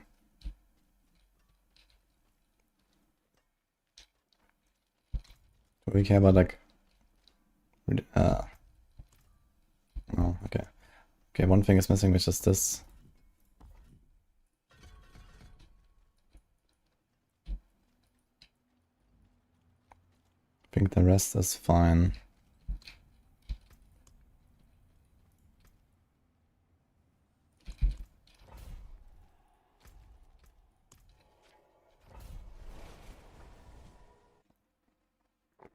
I think Arbiter Form Shield is stronger. In the tower, it pushes like around a tier higher or so, but that's only because of the exploit with staking Arbiter at the start. Else, I think Fortress would probably win. I'm gonna push a Fortress, because I don't want to do the Arbiter stuff, and it's like, you know, close enough, basically. Because it's like plus 5 minutes every time at the start of a run for one at end. It's like stupid, man. So I don't want to do that.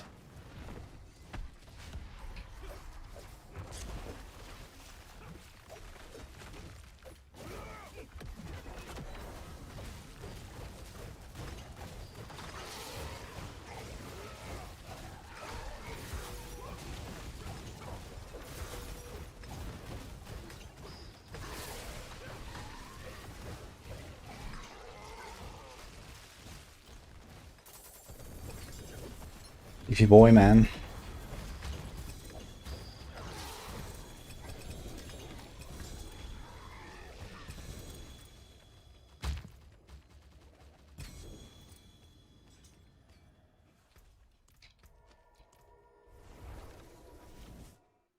T5 Port Butcher HP does not move.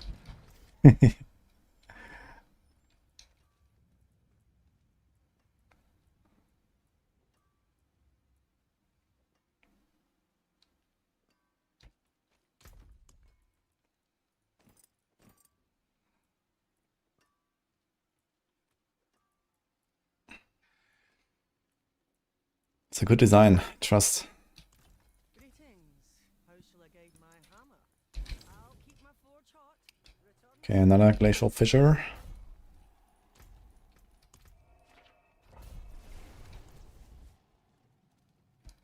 Okay, put a diamond.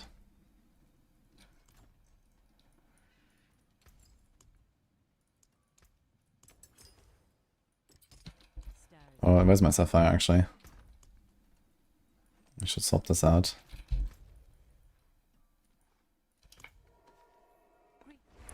Hey, Fat Matt. How's it going?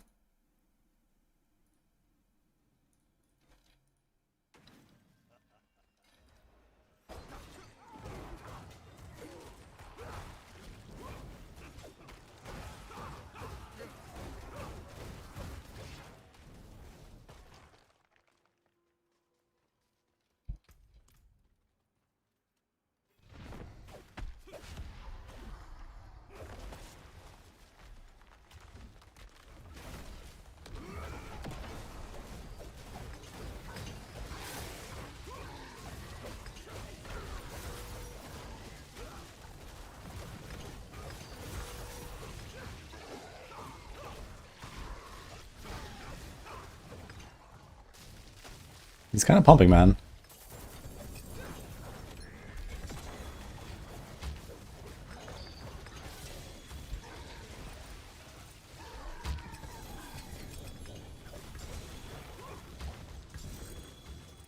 He just keeps shitting out loot, man. Crazy.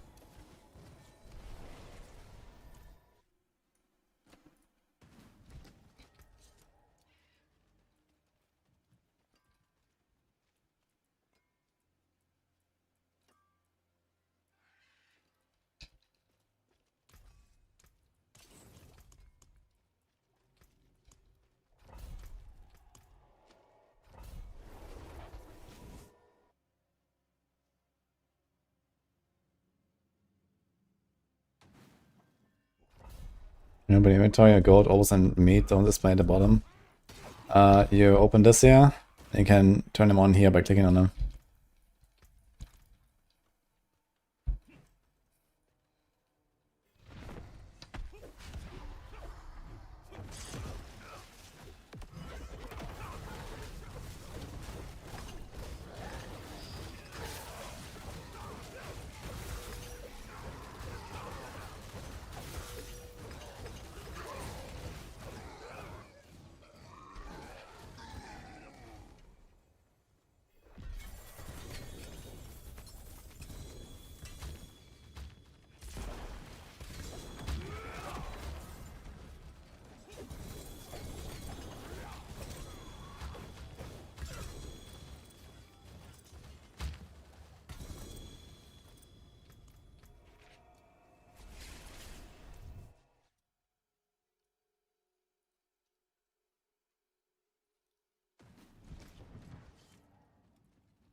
Magic is neither good nor evil.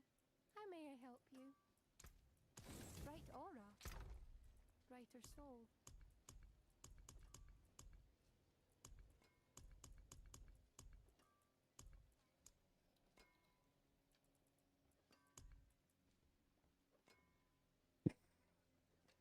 I searched for soaked, and I get this. That's funny. Okay, we don't have any more sigils right now.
I think it's time for some barb.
Why is this Rogue and Paladin only? Why just those two classes? What?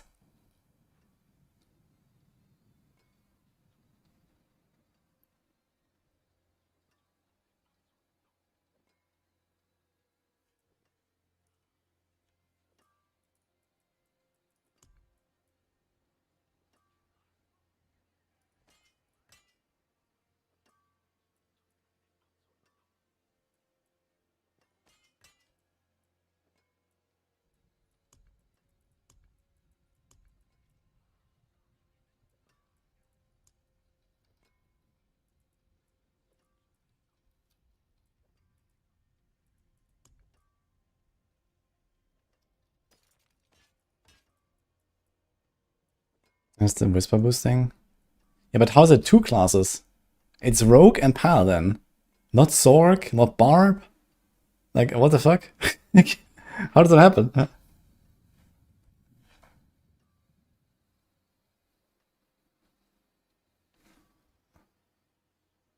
It's a good Barb bleed build.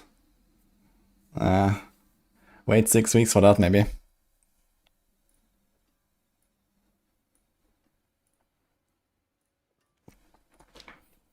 Yeah, I know it is with Whispers. But I don't understand how this happened. And I remember finding this thing. I put this in a stash. I found it earlier. This was earlier today on my Paladin.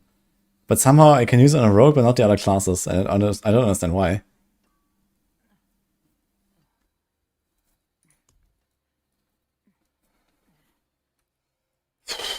Anyway, I started blasting, I guess.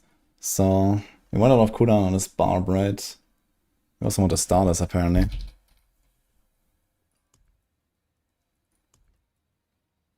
Oh well. We want cooldown, attack speed, crit damage, strength. Oh, vuln damage works, I guess. So let's do this. Doesn't have GA cooldown though. I think GA cooldown is gonna be kinda important.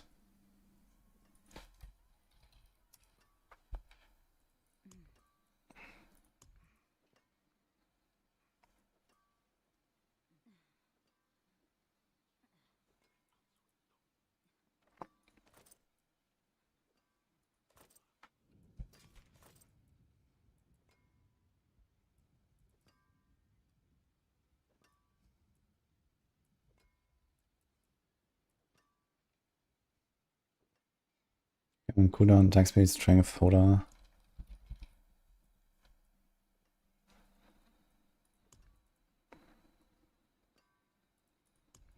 I don't want any crit chance.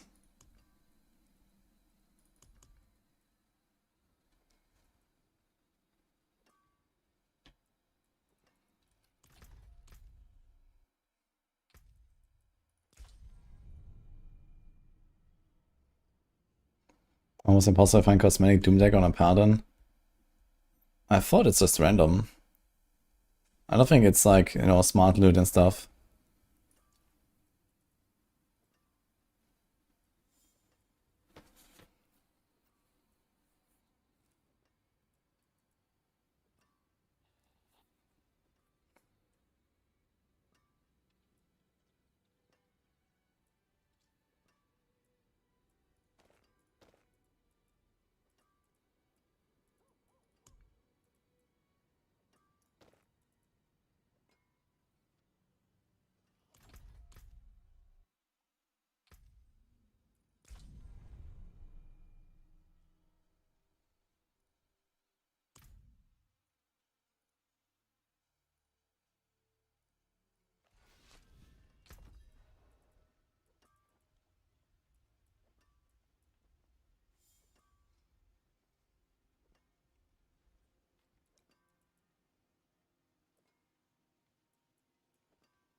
There's a lot of chance to make enemies vulnerable here. Wait, there's a bunker. Oh. That's the maze.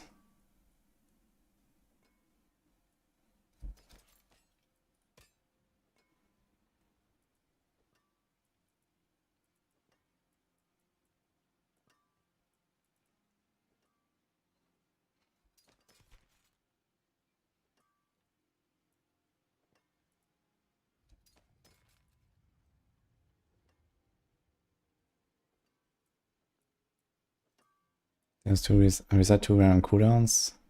Let's save this one for now.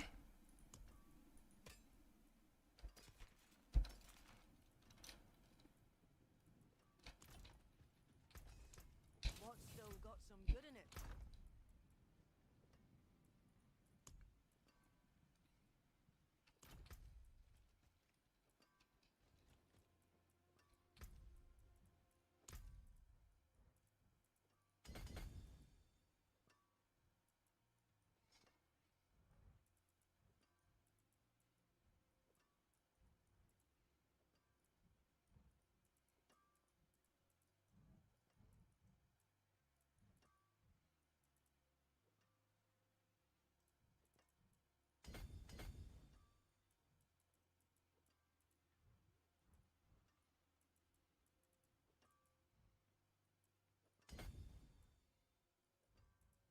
It's not even anything to take.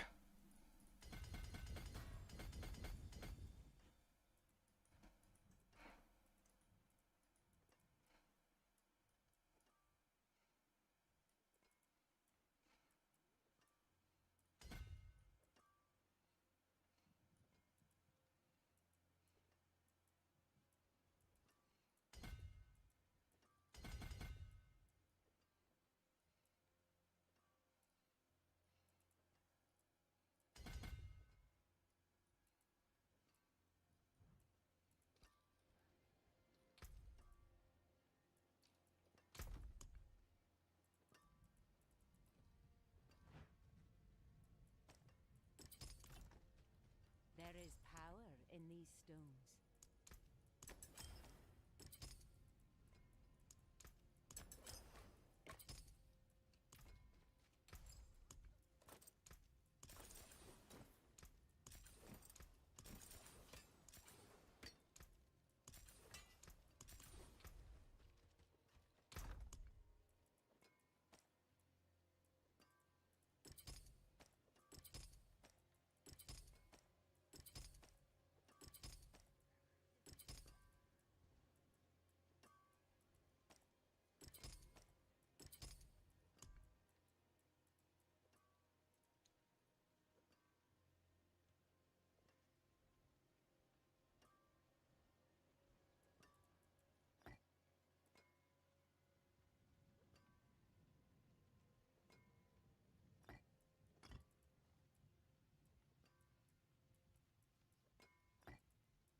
Dude, how these aspects don't even work for an aesthetic build.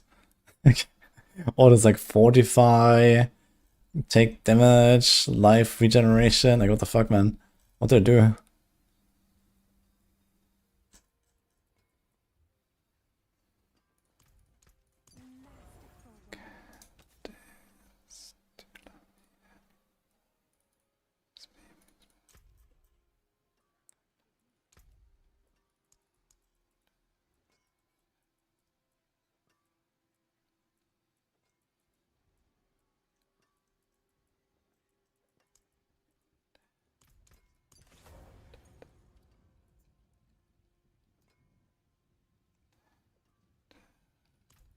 Greetings.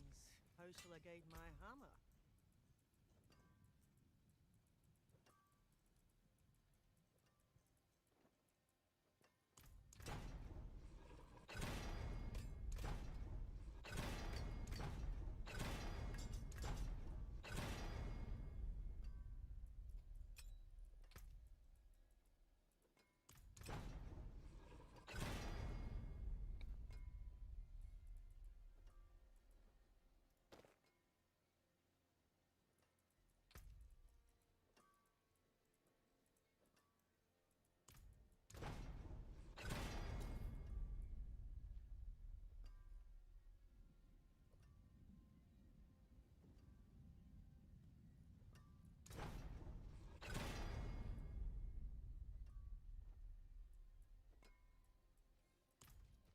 There is magic in all things.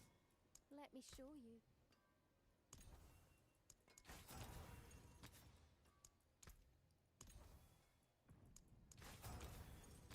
Okay, roll off all of the life.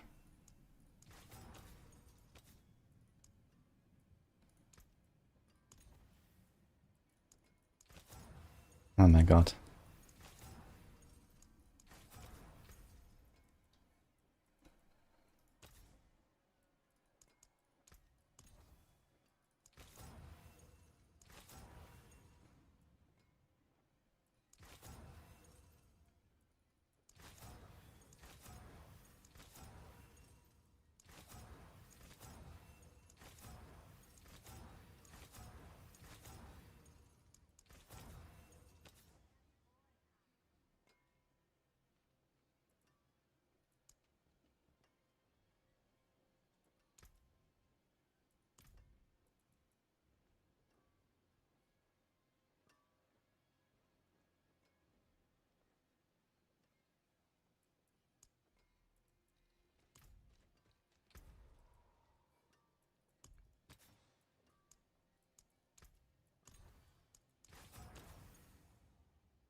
Magic is neither good nor evil. How may I help you?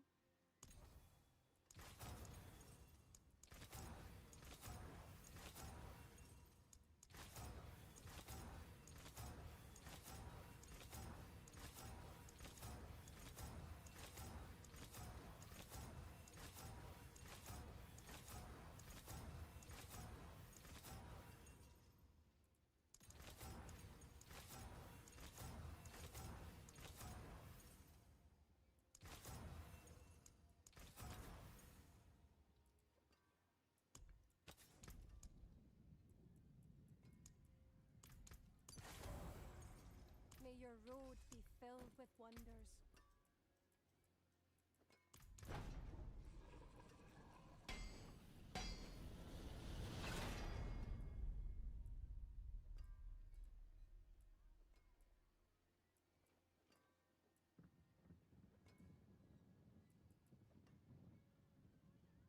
My hammer sings on your return.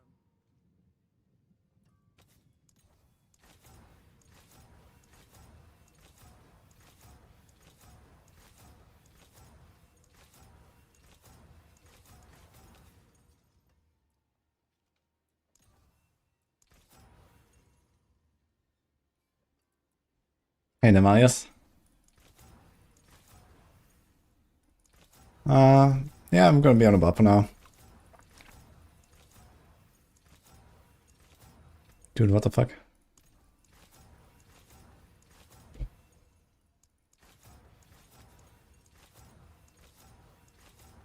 It's 5 minute a roll. What is bullshit? Really?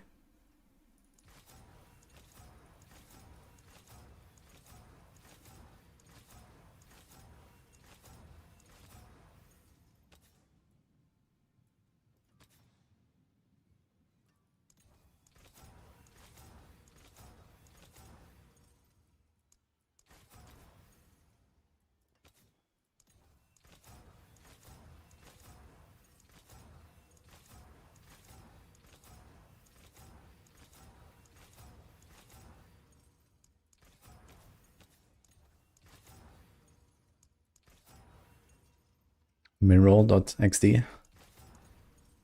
Twice. Oh my god.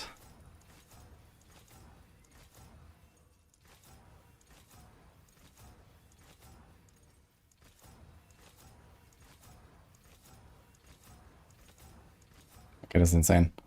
What the fuck?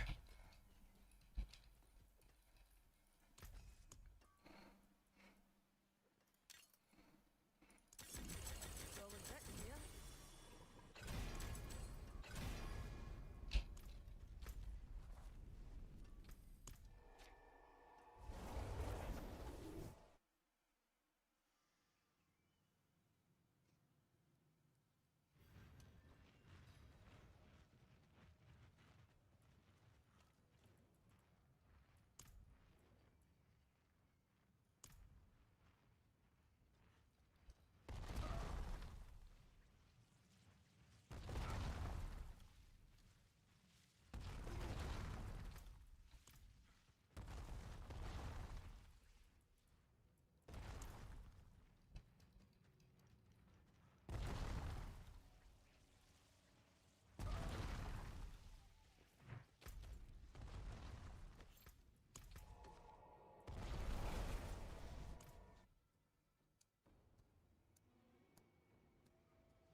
Well, let's try it.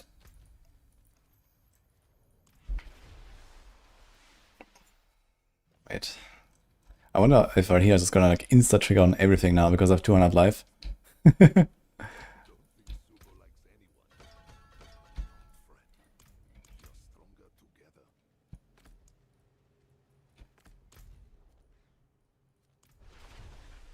He already does. Yeah, it's even worse then, I guess. I wonder if they're ever gonna fix that. I find it crazy that there's like so many issues with like base life versus actual life in this game, man.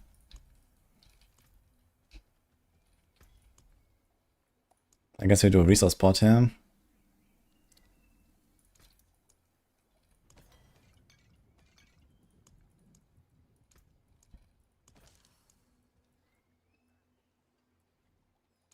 %10 armor. Wow.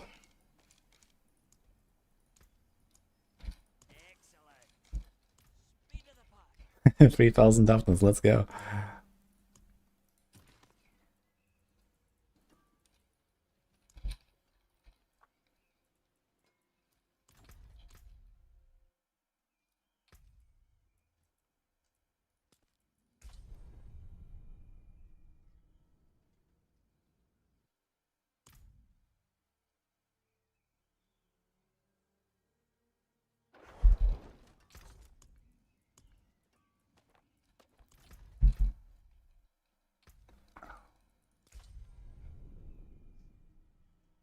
I need more scrolls.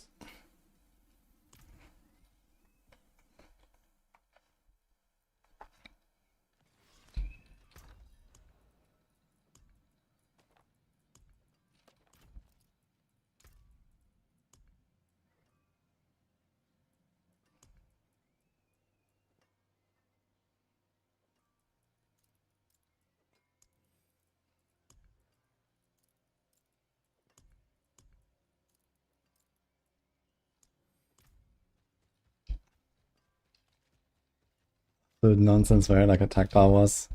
Nah, I mean, okay, this is a Silic build. It would be nice if they would like make it work with Silic, right? Where it's just, it actually shows the correct value with Silic included and stuff. But I guess they're not doing that. Would be cool though. And what are we trying to roll here actually? Strength.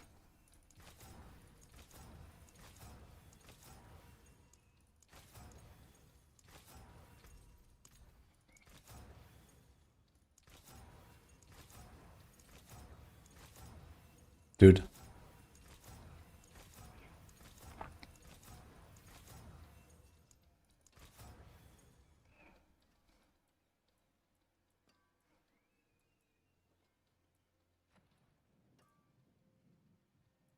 Okay, didn't really masterwork most of the stuff yet.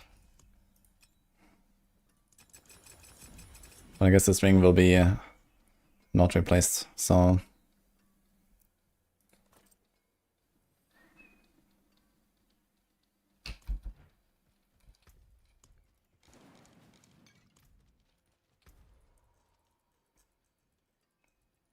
So tier 40.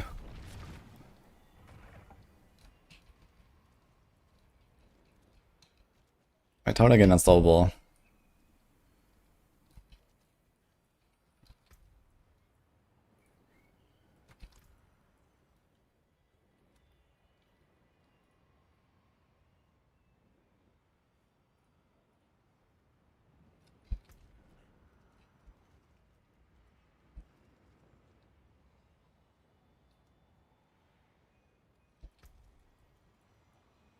Ah, I forgot about this part. It's actually so cracked, man. The walking arsenal is so ridiculous. You just have unstoppable, man. I forgot about this. Okay, this means we can't gain unstoppable though, we're just always unstoppable.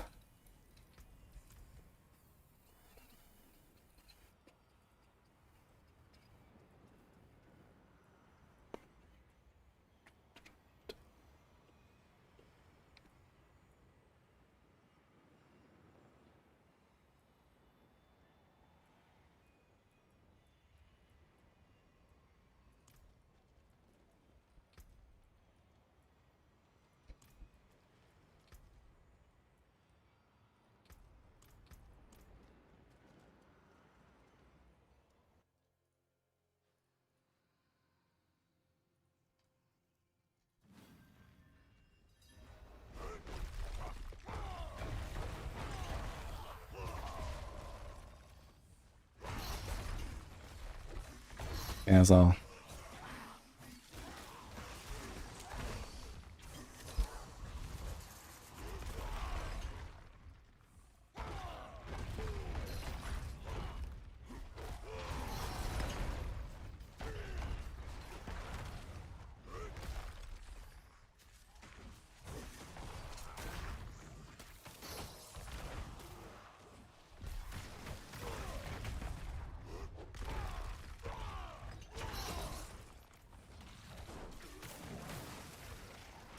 It seems like my resources are not even moving when they hit me, so that's a good sign, I guess.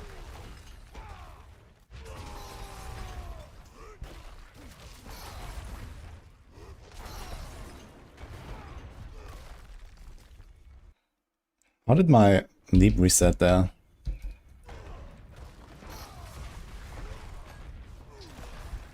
Ah. Good timing.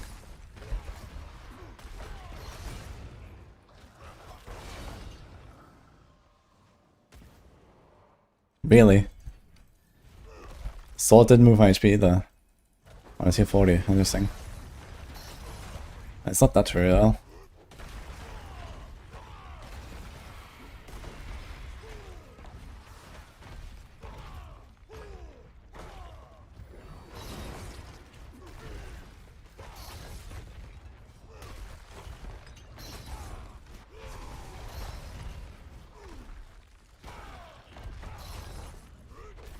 Wait, I'm getting season rank even though I didn't do the quest.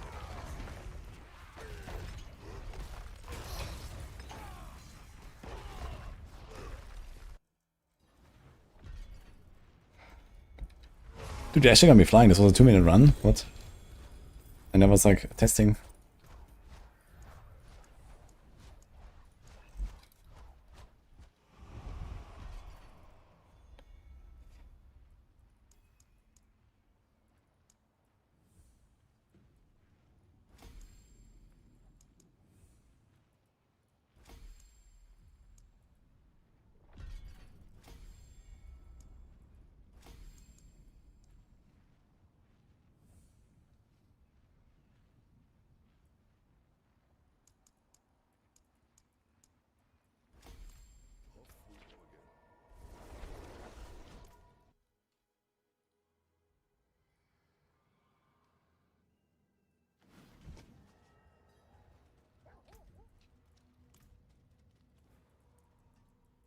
Okay, Tom 4. Can we do it?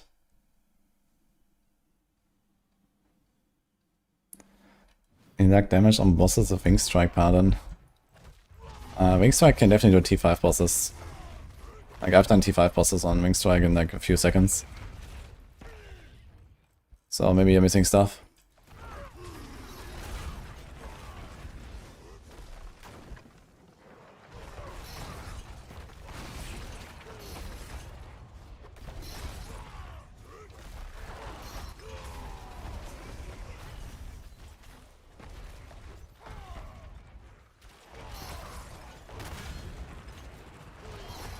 I think I'm gonna put lunge instead of this frenzy. I'm not keeping up the frenzy buff anyway.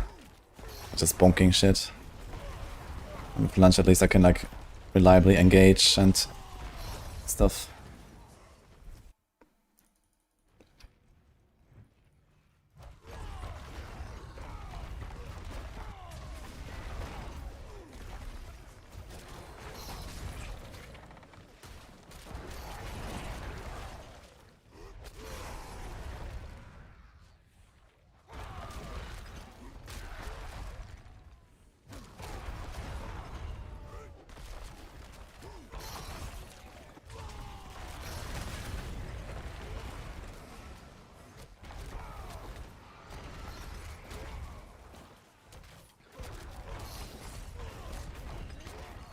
You don't have the chest yet? The character that I started playing 3 minutes ago? No, I don't have the chest yet. Sorry.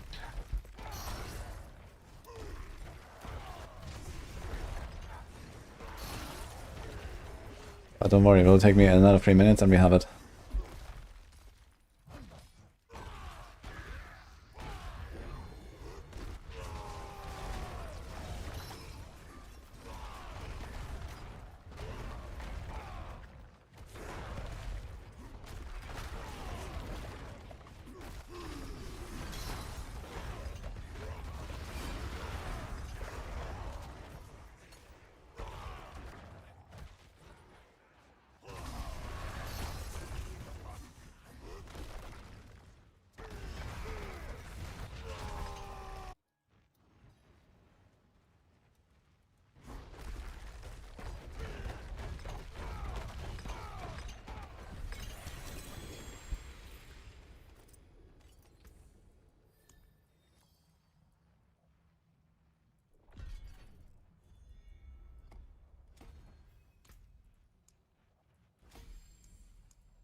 I'm not sure which build you're doing, Maximilium.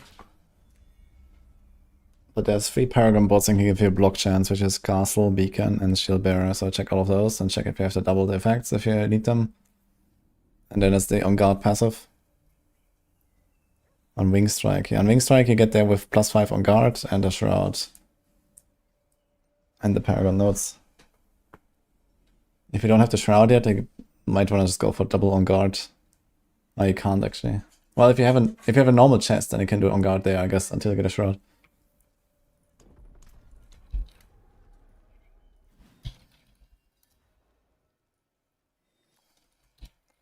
Okay, seismic. What is that thing called? Mountain's Fury. Beast.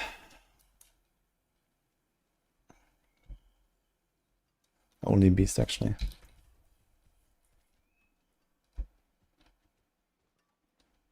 See some steel you need. Does it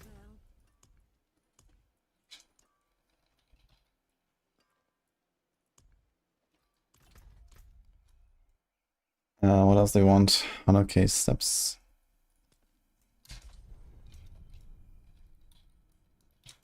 Rebar, Marshan.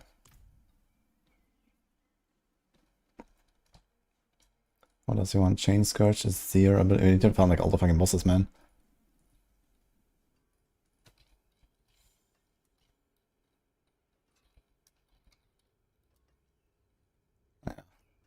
Well, all the small bosses actually.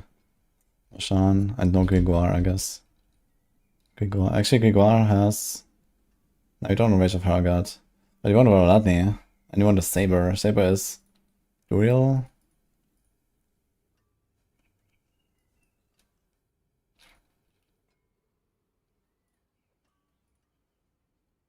Where the fuck is the Saber?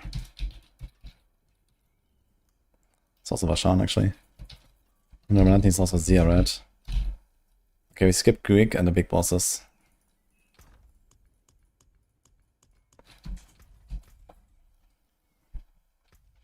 Merlin wants to enter.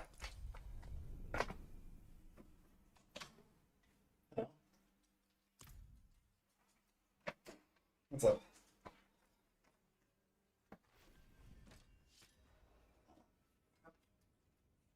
Okay, now. Merlin wants to see how to play Barb.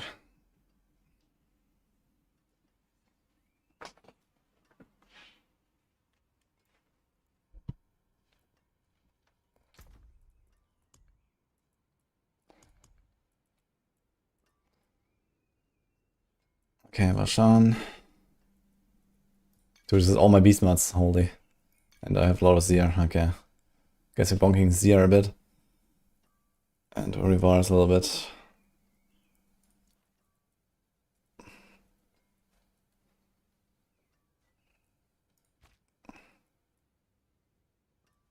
Okay.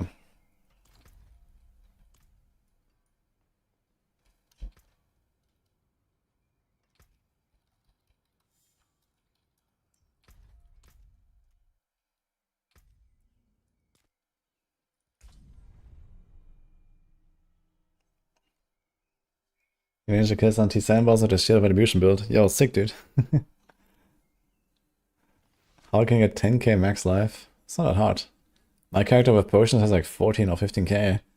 You just put a bunch of life rolls.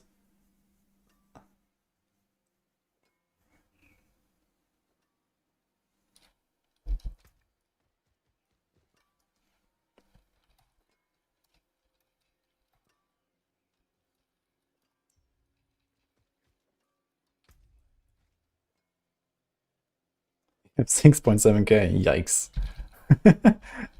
Yeah, I need to fix that. Forge hot. Return soon. I mean, you know, they have life on pants at least. You have it on the chest anyway. You have it on boots. You can have it on like a ring, I guess. And then you can have potion incense if you want. Okay, so where's Zir? Let's do Zir. Let's see how Zir tier 3 goes. No, actually we should start with, where was the mantle again?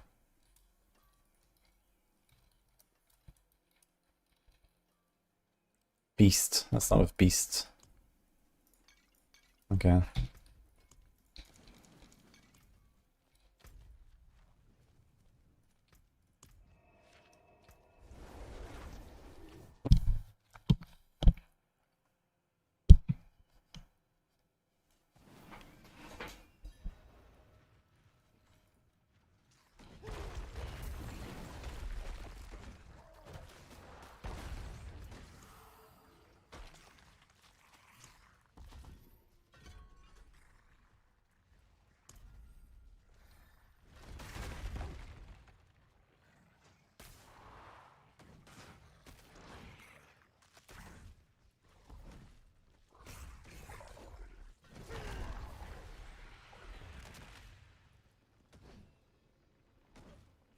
Alright, let's send it.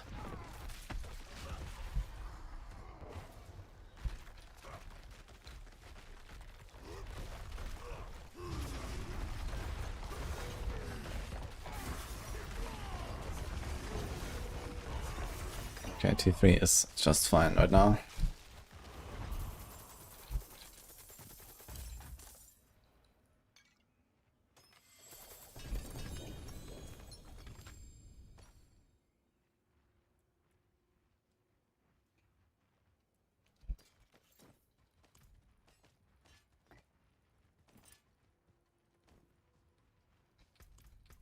So these guys spawning earthquakes, right? Let me just explode those earthquakes.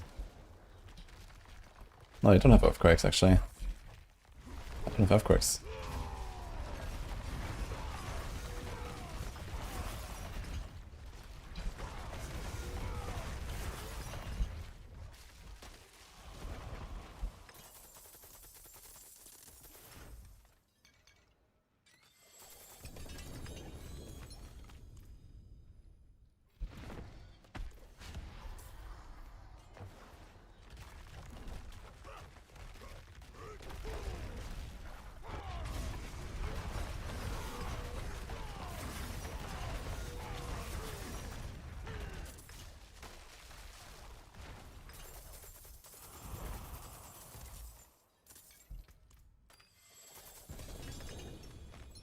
Oh, wait a minute.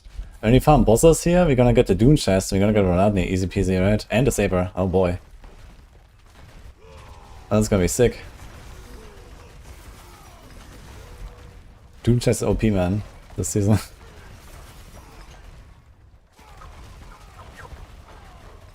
The wave. Kinda funny. But I'll...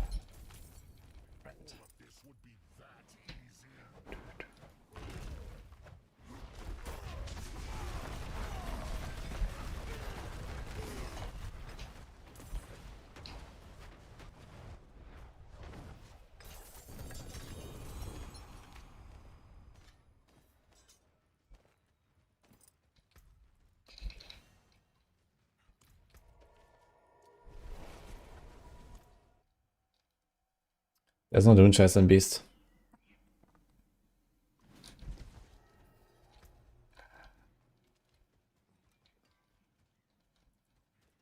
Is there any chance you're gonna play another build? Nah, right. We're not gonna do lunch and stuff this season.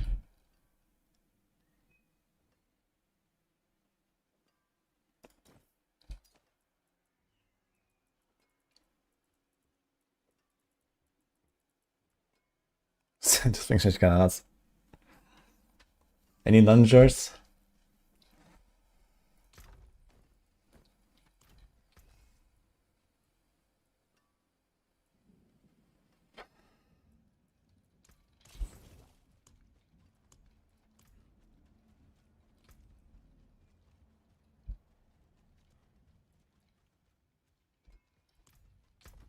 Okay, how about we do tech?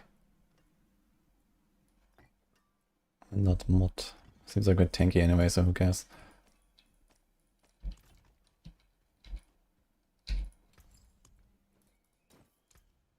The stars made manifest.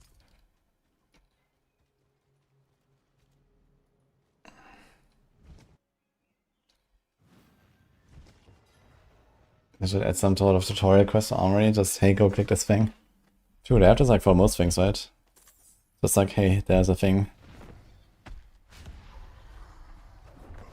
You can't get T5 Grimoire to work. Grimoire is in Dry Steps, but I guess you're talking about Zier. Zier is in Fractured Peaks in the Darkened Way.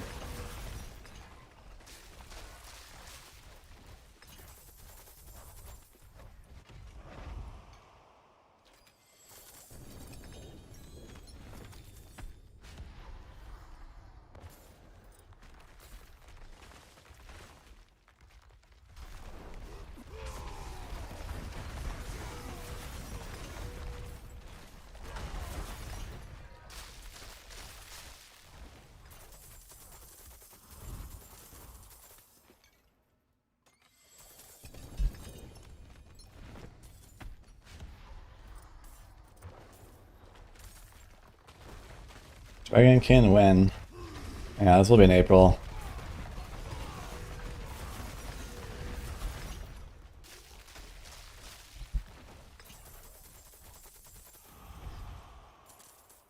Definitely want to check it out at some point, but you know, we're busy here. And then we're gonna be busy with last Epoch 23, and then after that, I guess we're gonna check it out. I wanna maybe at least play for the campaign once, since I haven't actually seen the other acts and stuff.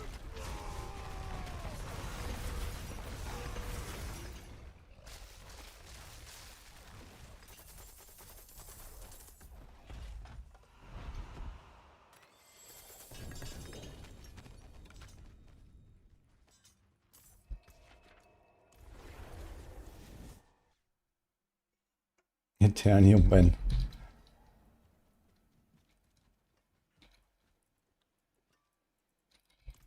See some steel you need?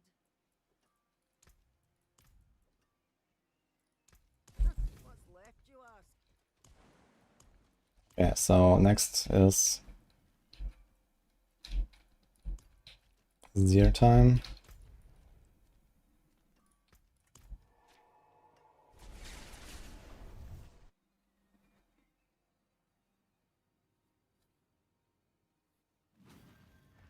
This is a metal house set, I guess. It's a very good item now for Barbs.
Yo, Turbo Rob. Thank you so much. Appreciate us up. I'm not planning on playing Aura this season. I'm largely done with Paladin, I think. You know, it's been like a week and I'm gonna play some other classes. Still wanna do a bit of like pushing though, like 120 or 121 potentially on the Paladin. And I might play a bit of like Divine Lands and a bit of Hammer also, obviously.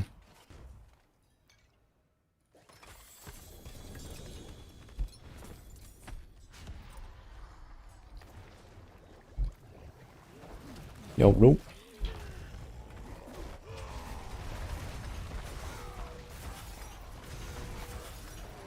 Thank you so much. Appreciate us up.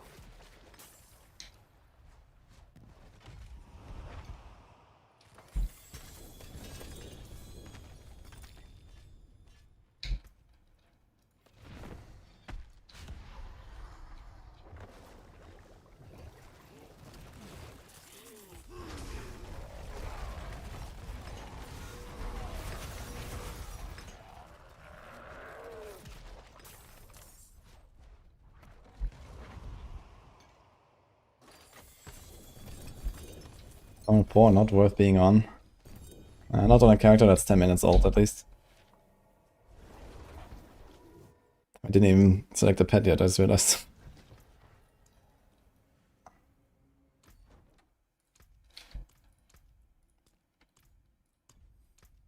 Those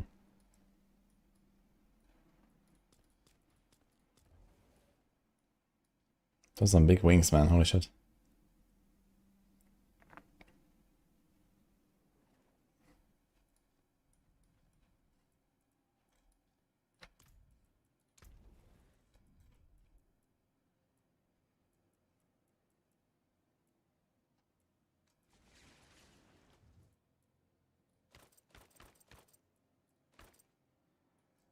Okay.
Return soon.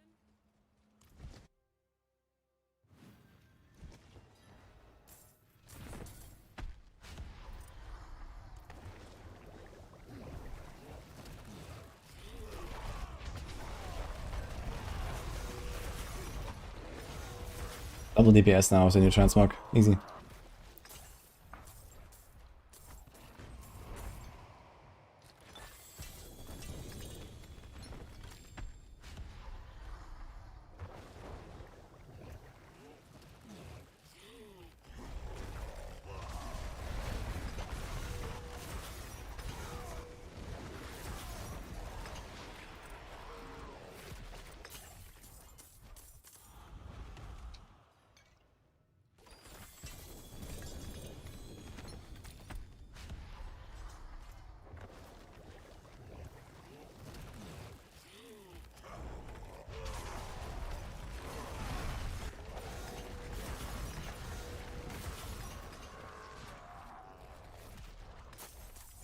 Not all mythics are minimum level 60. I think it has to do with crafted versus dropped or something. Apparently. I thought it's like blood ones, but that's apparently not true.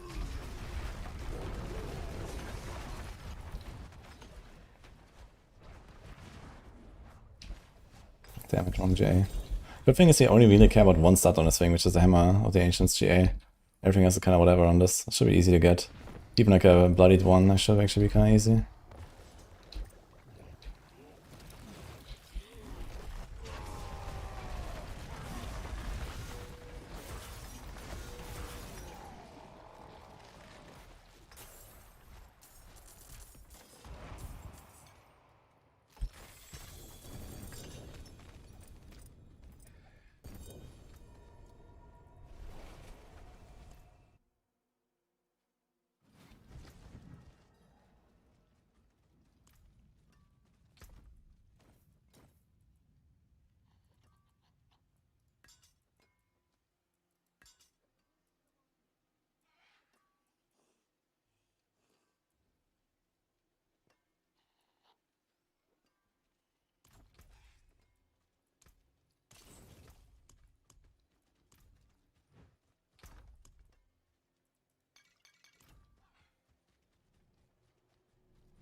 I don't know, I think it's actually gonna be like some 300% damage moldy or some shit as well as. Wait a second.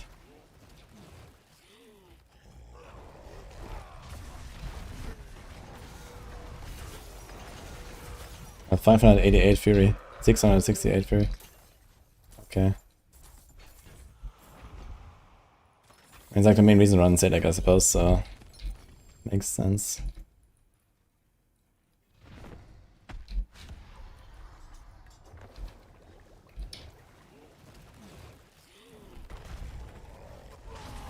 Now it drains Fury per second, so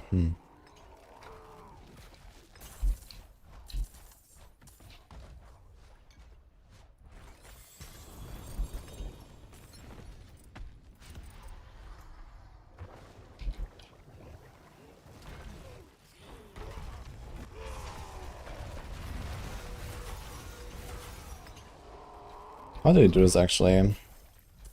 Like how do you actually start a run when you have like the... I guess when it's inactive in town, right? So it doesn't drain you. But I also don't have regen normally. If I put normal boots on, then in town I will have regen and I'm gonna be chilling.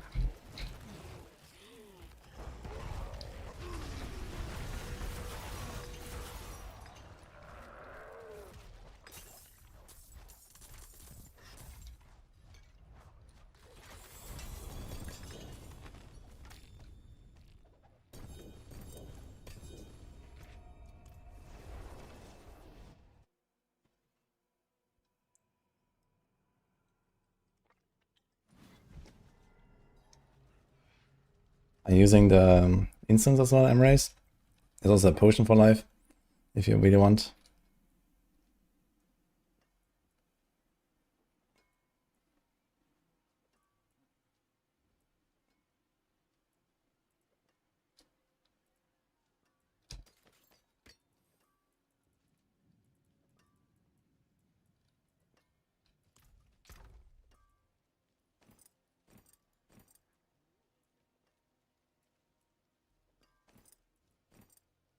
So this is perfect. Minimum life roll, maximum cooldown, and brawling skills. Maybe you want a non-ancestral of this actually. Because the more life you have, the squishier become. Very interesting how that works, right? On this build.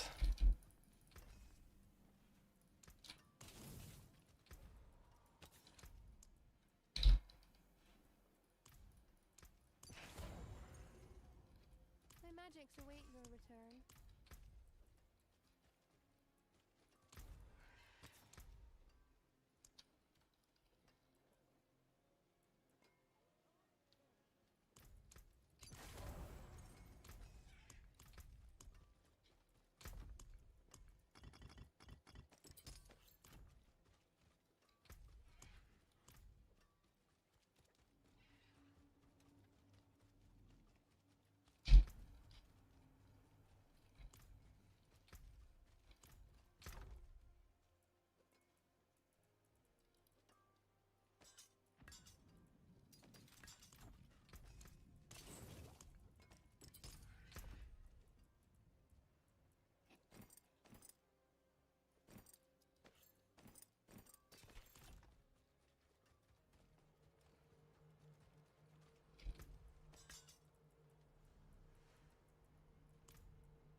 Interesting, so it's actually reducing my fury, but it's not triggering the berserk in town. It's kind of funny.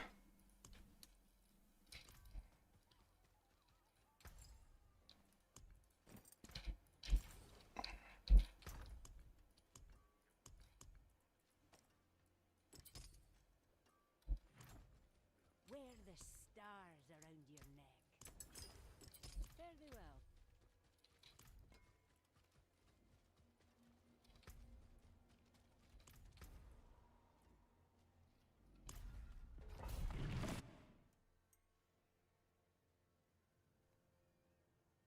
I'm killing boss in tier 3 to get my first uniques so I can play the build.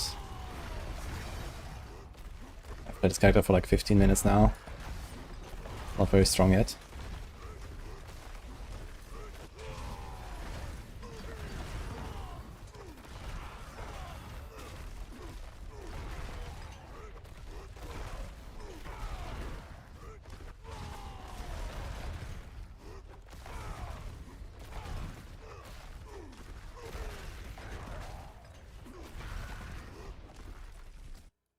Pretty fun.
Dude, the sleep is like insane, man.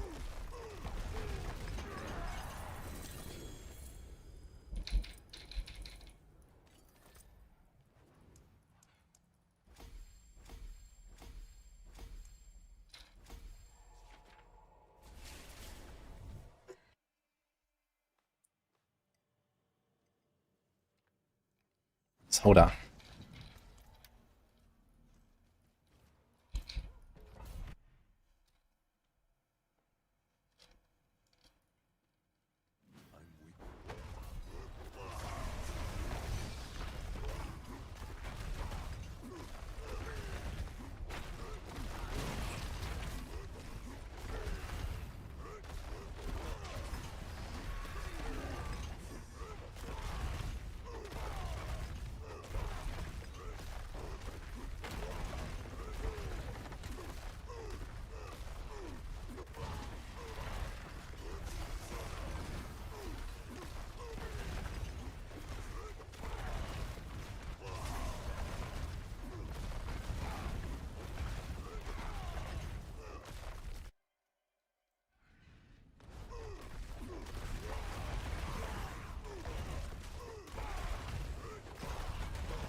Dude, I can go faster than a paladin. Crazy.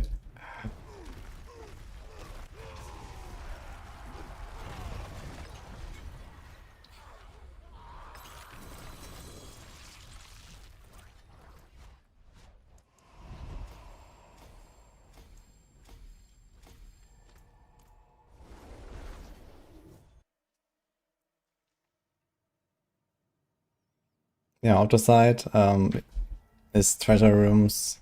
Sorry, treasure breach, heraldic strong room, and a refinement tribute mostly. Top up. The suck is the Godsire crown together with the leap. Leap has a built-in slow, so every time I leap into a pack, it just automatically pulls the entire screen. Then you just bonk them.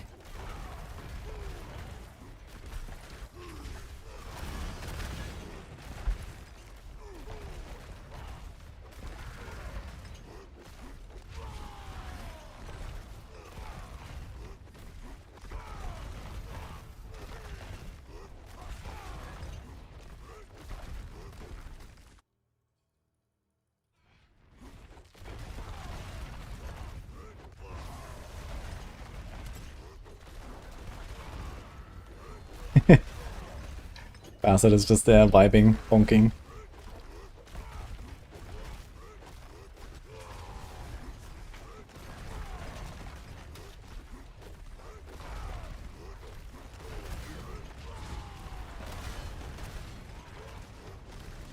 Just not sure how tanky I am.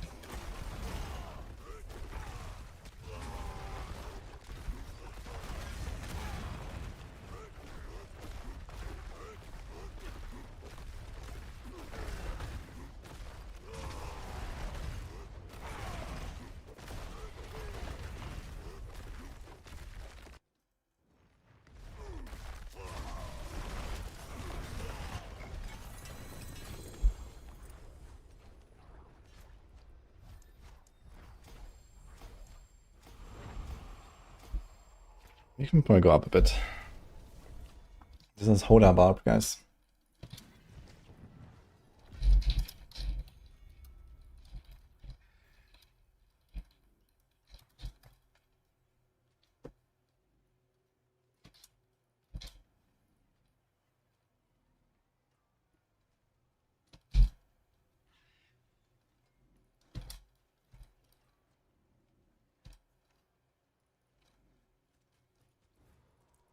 Let's go 60.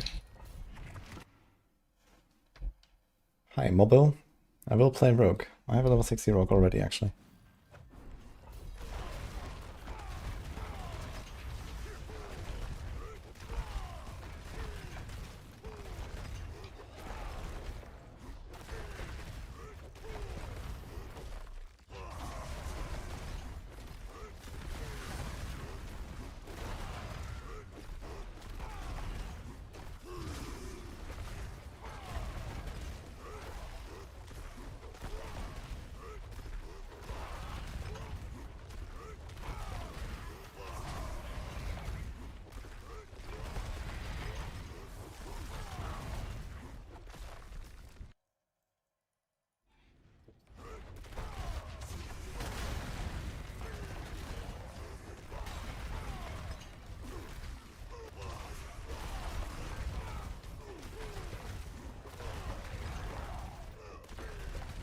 Wait, how did I have that link open?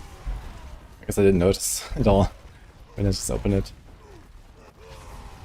Because I went directly to the planner.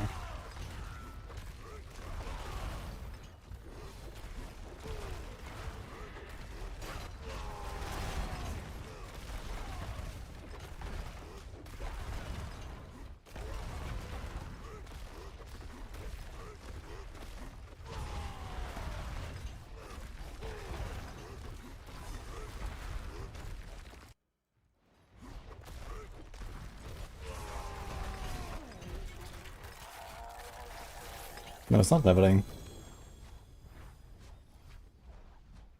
What?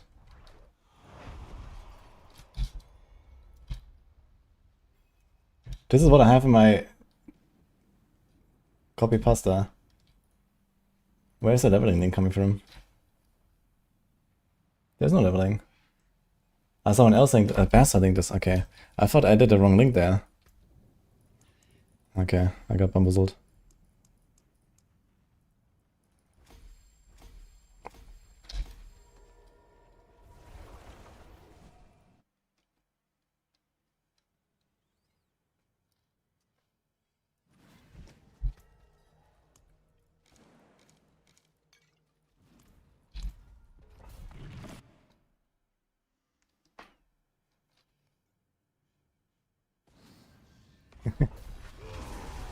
Fine.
Surely, I need to get my expertise leveled.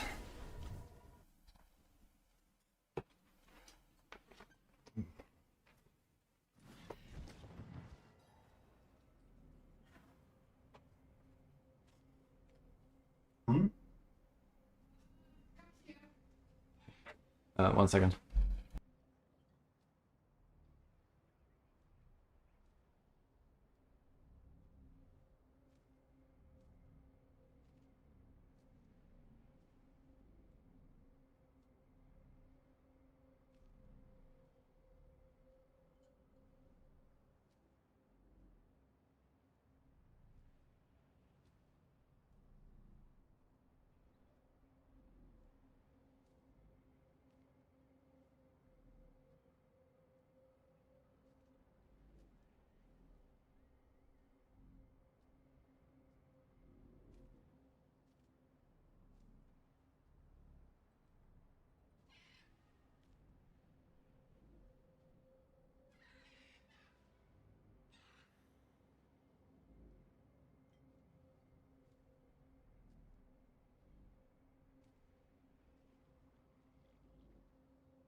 Hold on.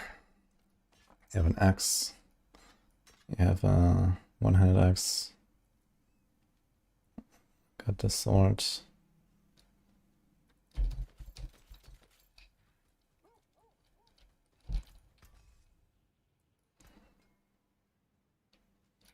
Anything breaks, the forge is hot.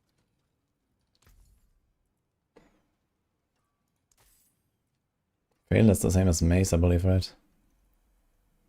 Got a 200 mace.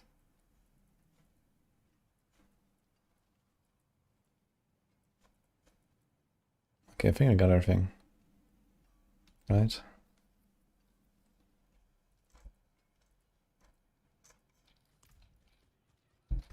Okay.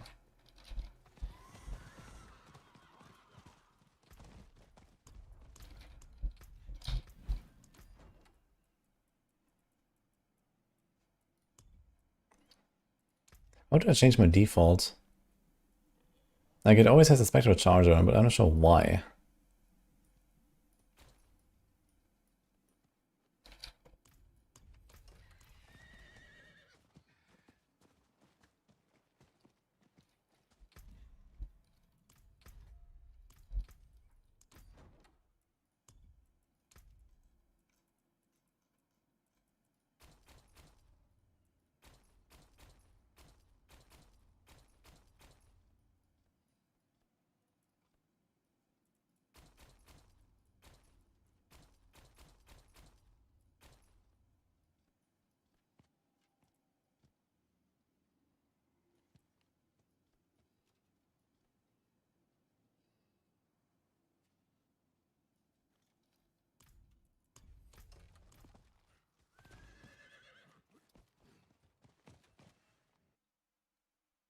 Right, the roar.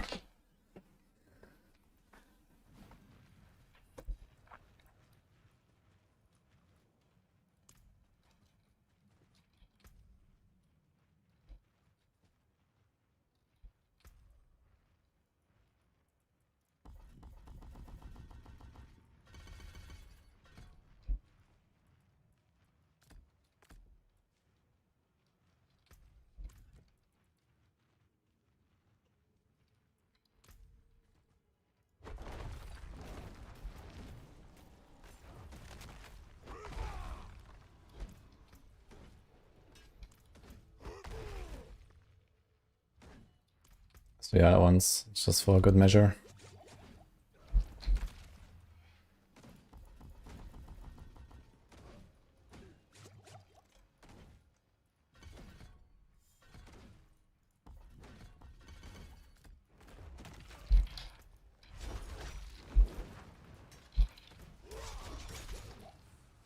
Okay.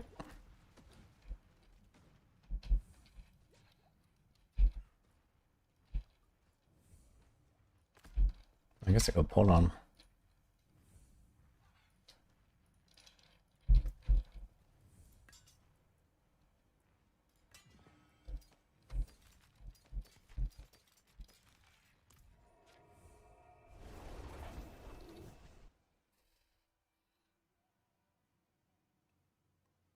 Is there a reason why I forgot about the mythic version runs Crown?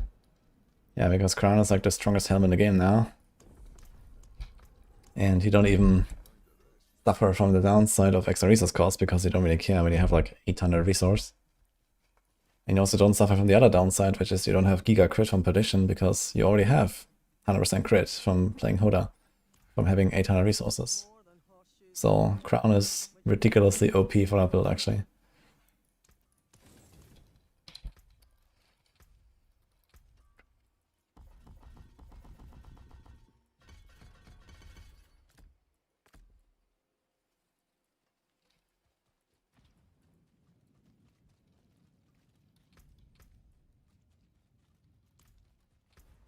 $65.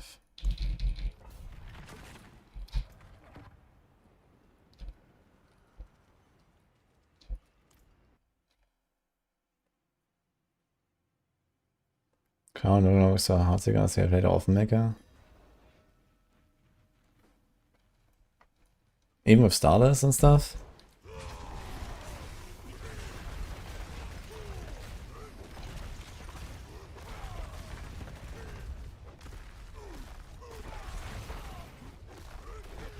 Yeah, I used to run Perdition anyway over Crown. It was just like so much more comfy instead of having this giga resource cost.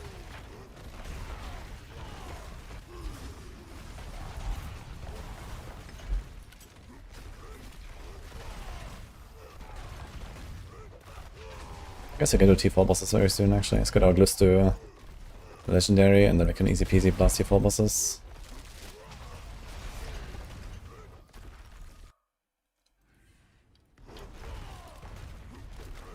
I didn't test that Lokran's gives you crit. I think if you have guaranteed crit, you will get crit of Lokran. I think guaranteed should override the minus crit.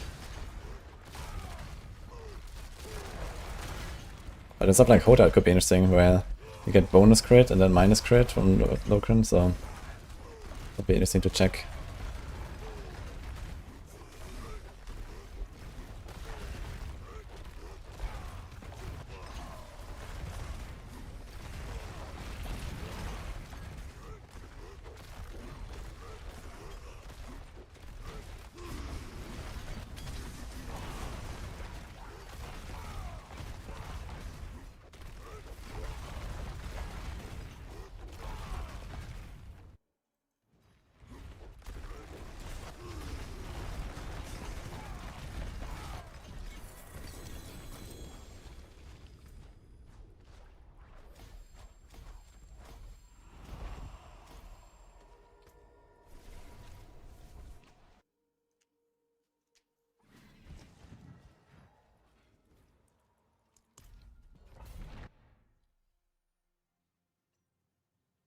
Yeah, the pants give you infinite leap.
Yeah. Why does he not jump down there? What the fuck? I think I must have misplaced my mouse.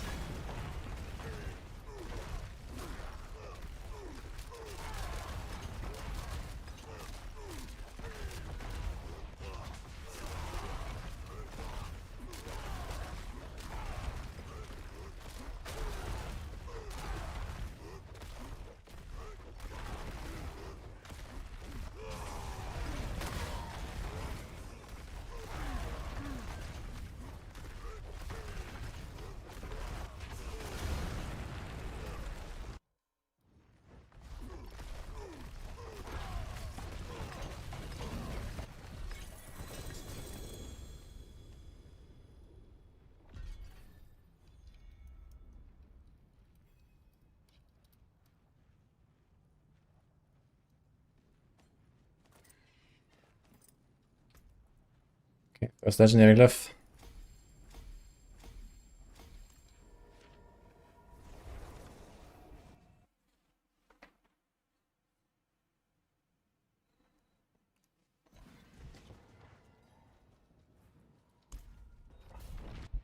Does that please make Whirlwind Bomb like season 0? Dude, imagine we log in next month and Whirlwind is just good. Log in, dude. Let's go.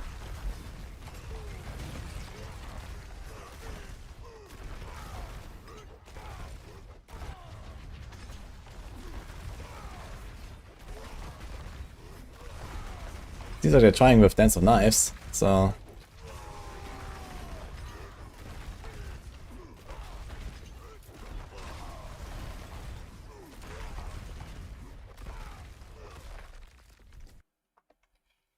Double swing season 0, season 2. Yeah, man. Dude, the double swing in season 2, that was so much fun. Holy.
Want something like Erasing Strike in D4. Yeah, I need to make like an upgrade for Hoda to something like, you know, 50% less attack speed and triple damage or some shit. And then it's just like bonk. Pow. You know, and like triple the area or something. And then you have Erasing Strike basically. Hi, Mr. Donwolf. Been good, and you?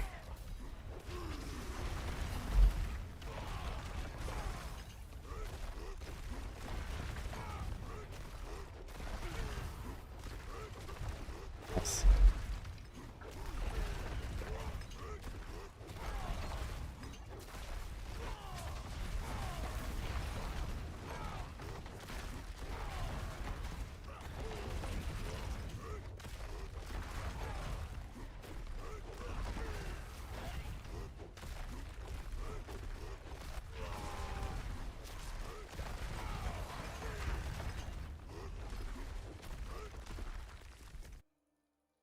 Imagine we log in, we can stack whispers, you can chain pits, you can rebirth characters. Mermaid is good. Holy man.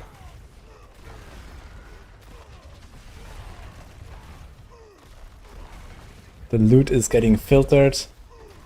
The map is overlaid. Let's go.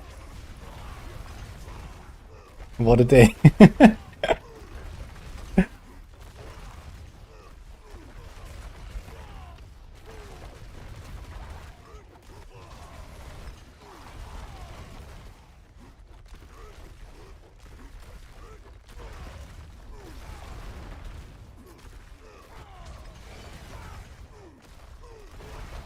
Then you realize we're all stuck in Torment 7.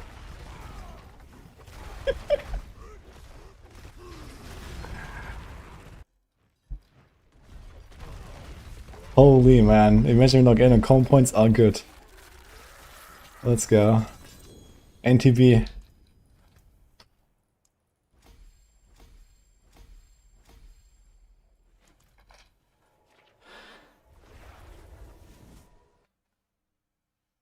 T8 unlocks all those features.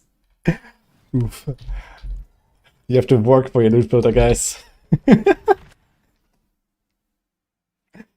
then you realize you start a different average. Oh no.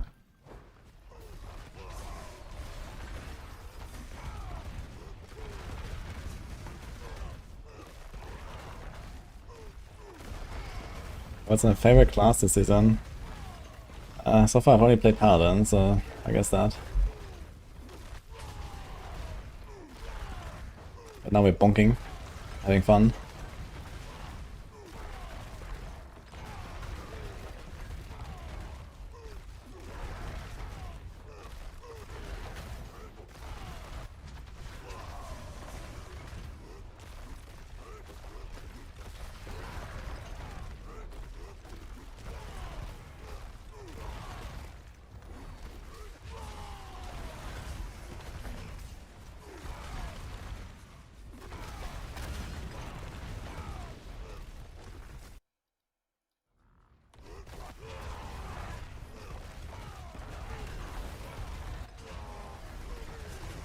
The only person that doesn't like to see those juicy and glorious numbers. Dude, if they made the number display actually like good, I would turn them on. Like in D3 for example, it looks way better. Because it's like not so much clutter and stuff. And you have equally messed up builds in Diablo 3, but you can still see things, and here you can't, so I don't like that.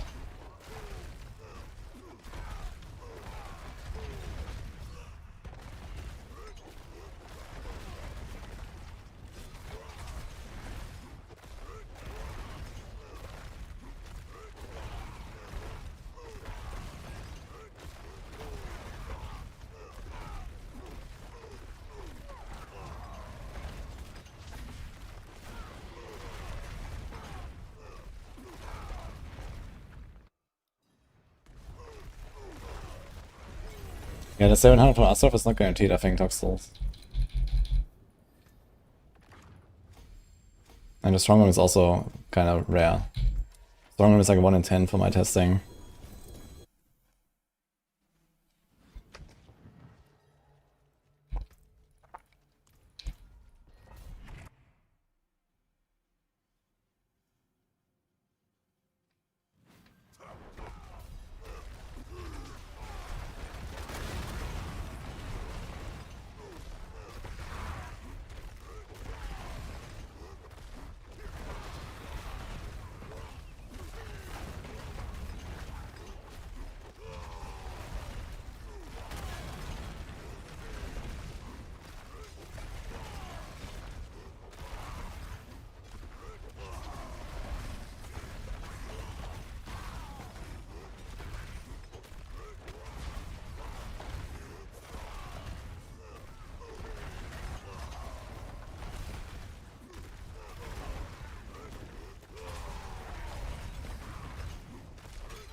Love the fanfic.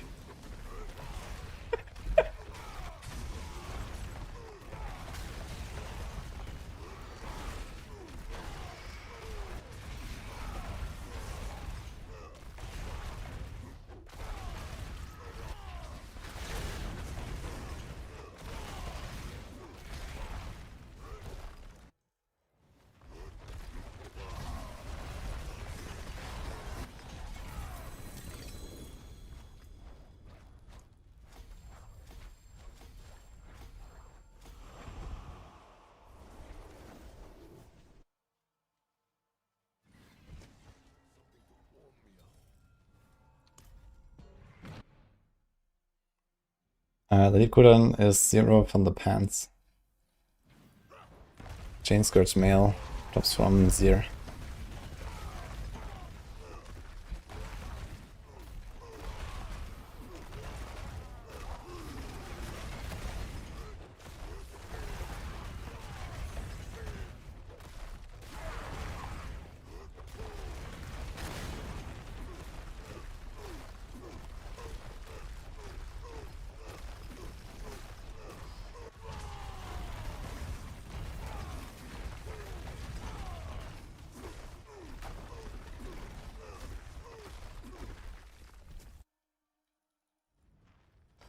So hyped for expansion 6 when Monk arrives. Let's go.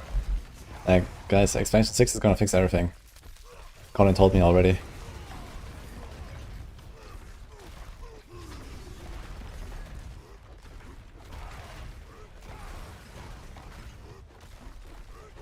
I was passed on in a secret note, received by Adam Fletcher, before he left. Expansion 6.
With expansion 6, fix everything. Circle yes or no. Yes. The answer is yes.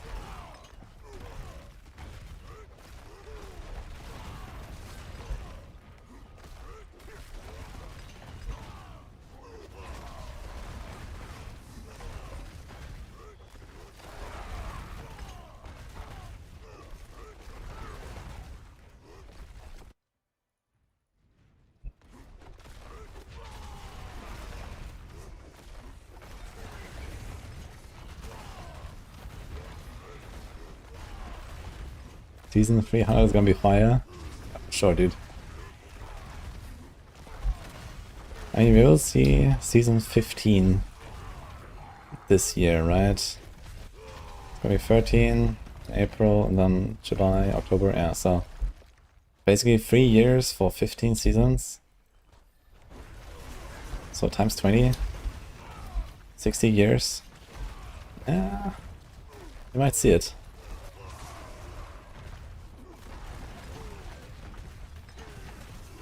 Self blasting though.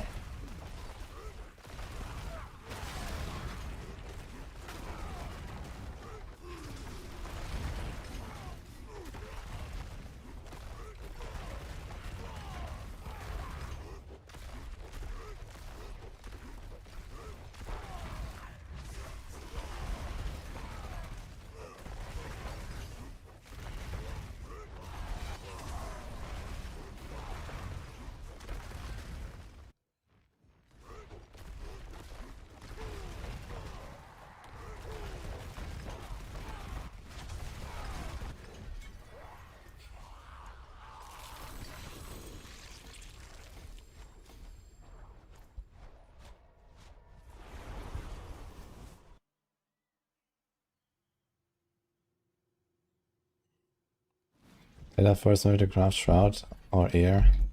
I guess Shroud. We have Godslayer these days. Godslayer is pretty OP.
Gut.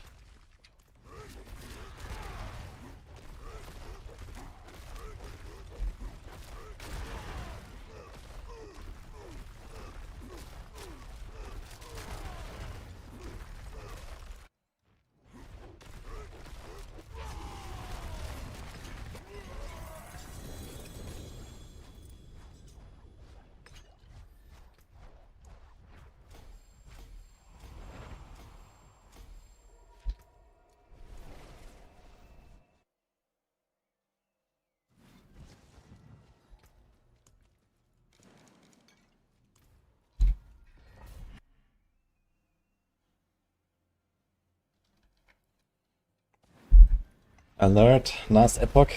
Oh. Check it out. So they just posted the news.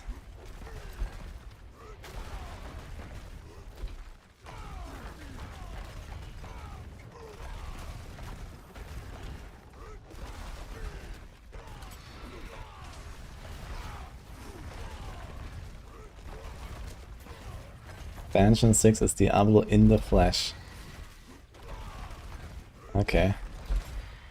The big D in the flesh, guys. Where it is here. Ignition, the prophet.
Open windows.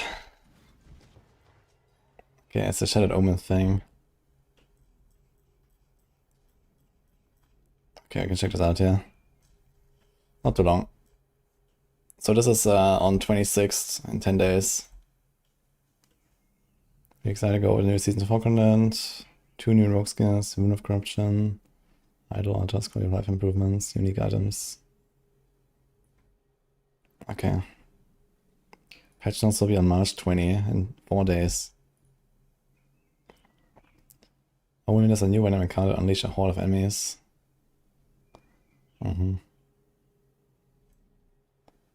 So it seems like... Seems a bit like, I don't know, Breach or something.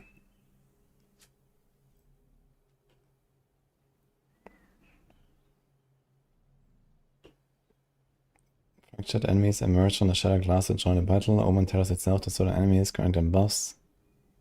Calls upon one of the 4 eras to aid.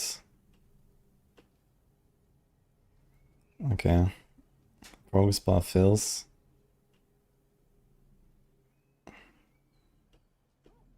Okay. Oversolves all manufactured enemies, empowering itself, initiating a second phase.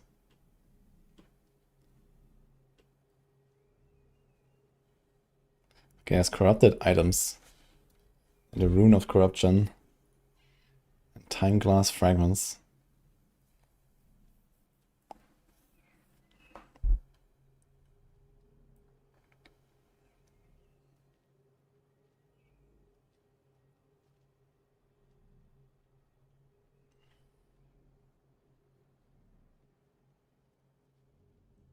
Okay, Greater Omen Windows.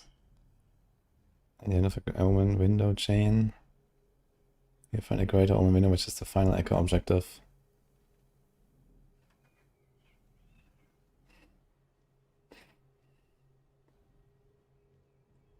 You take on 2 omens above enemies.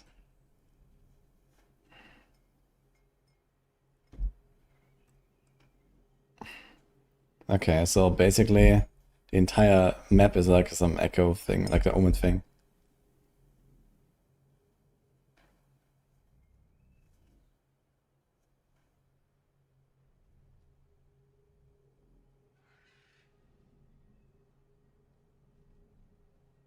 I need to reach 400 corruption. I think it's like in the new highest outside of like Uber Abaroth. Seems to be like some kind of like step in between like the other content and Uber Abaroth. So it seems to be relatively tough actually.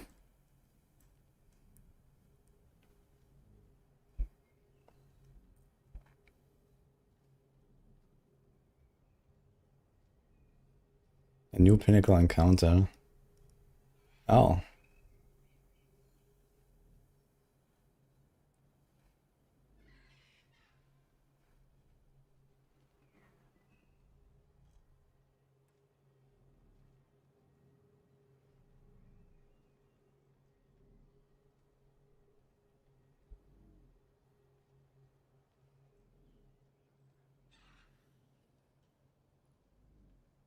Okay, corrupted rogue items. Interesting. I guess it's the rune there. Bag of temporal keystones, bag of ancient bones, and more. Okay, so I can kind of get everything there.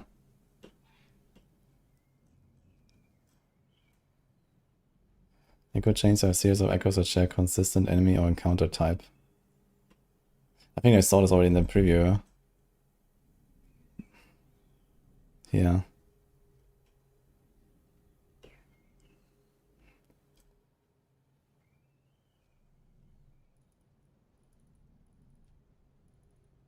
Mm-hmm.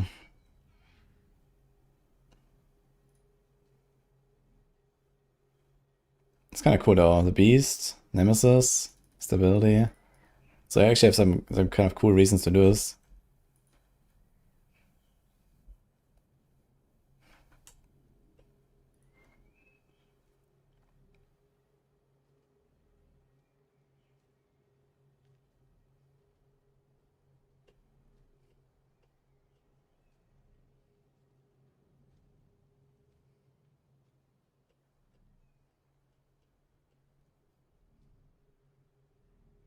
And then a Conquered Tower at the end, okay. Huh. Wait, which one is this Nightbloom Forest? Ah, this is one of these new ones. Okay, and more stability. It's quite a lot.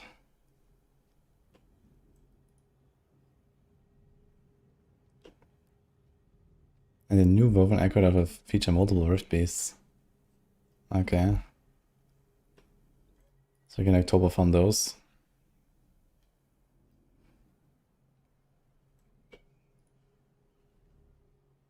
Mm-hmm. It seems like insane for farming if there's only champions. Champions can be like really juiced with the tree.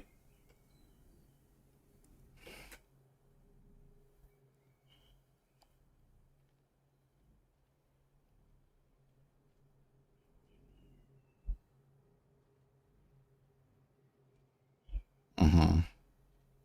This seems insane.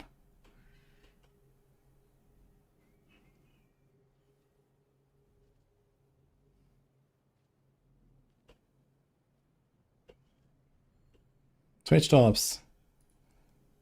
Okay, March 26 to 29. Okay.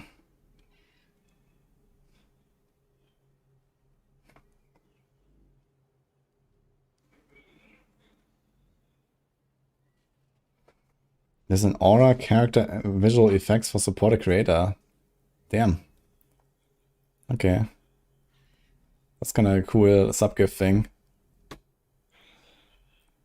Runic Evade, Stormrunner Footprint, new player title. Blind Watcher, Aura of Decay. It is random, like only for one skill of one class, like kind of weird thing. Everything else like very generic, and then this. Kind of funny. But okay.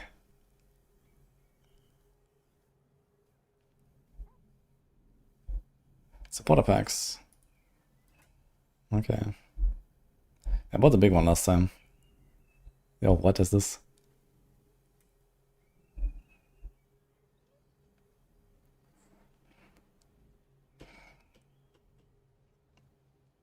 And then now live. Okay.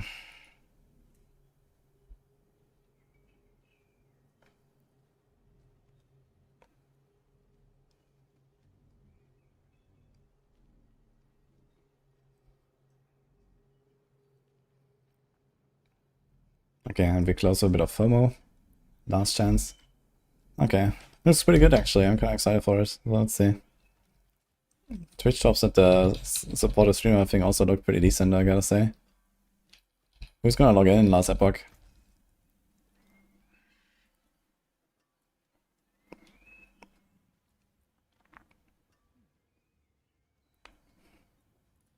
Better than starting from nothing.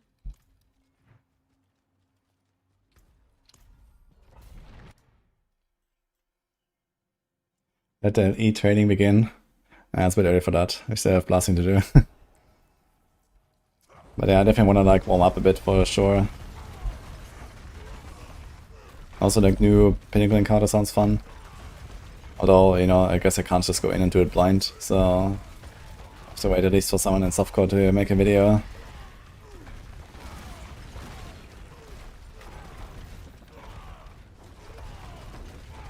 And you know, compared to Abaroth, there was like no one who tested this or something, right? So we'll see.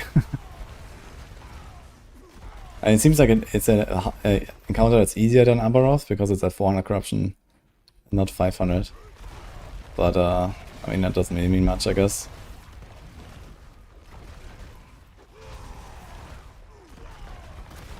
But I suppose it's probably scaled slightly below Abaroth. That's fine. Abaroth is hard enough, man. Although, was a lot of power creep lately. Yeah, they didn't explain what the Rune of Corruption does, actually, right? Was there any note about the Corruption Rune? No.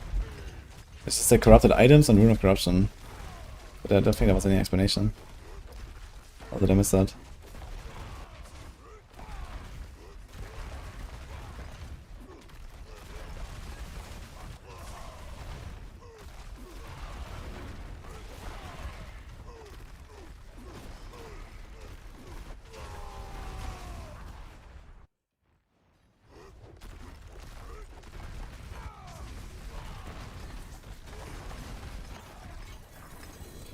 You bought a big supporter pack last time and not this time, not feeling into the new paid expansion coming. Yeah, fair, I guess. If they already charge you for the game, and you're going to buy that, then yeah. Rune of Grudge just corrupts like a Val. Yeah, I get that, but what does it do? Like, what is the corruption?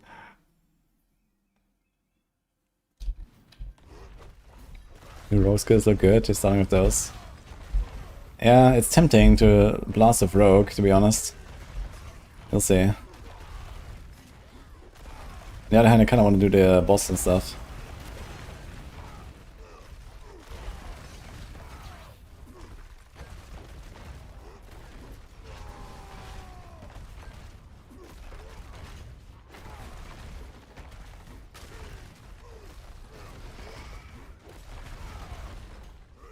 I guess for something like bosses, I guess Judgement would probably be good again. Or something like that. Turns out Paladin is not just OP in this game. There's a pattern.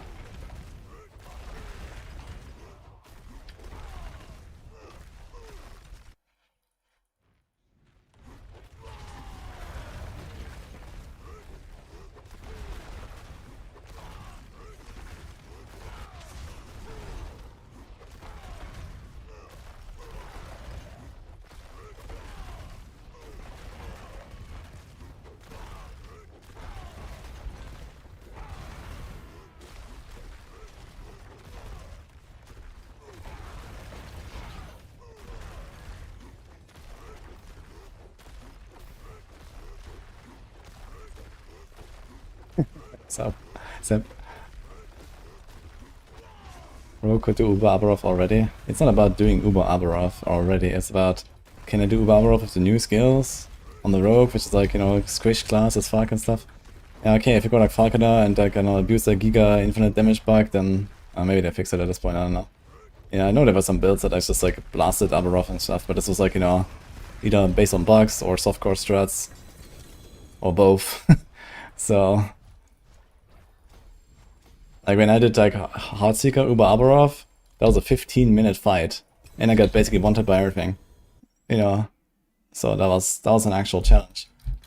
But you know, like this is like very different from this, like, you know, okay, load up Judgement, you kill the boss in like 5 minutes, and by the way, like nothing kills you, like you just face tank. Okay.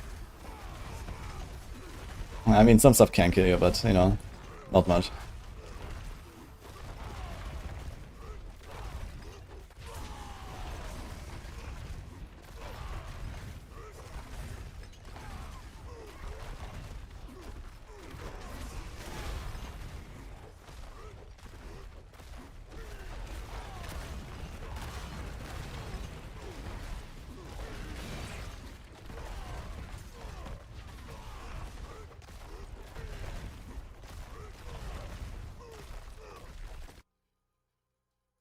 The Uber was absolute cinema. Yeah, it was great, man. That was so much fun.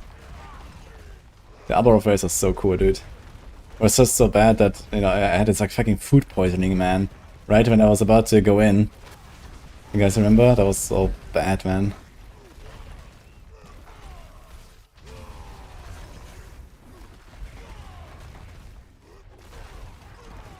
Remember, man, I was feeling so terrible.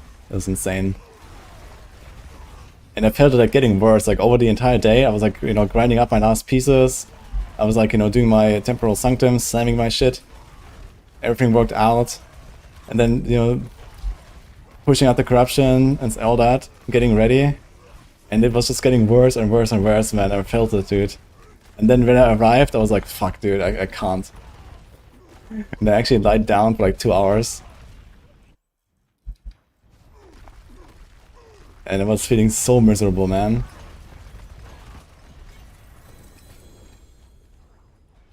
But we killed that fucker, so that was fun.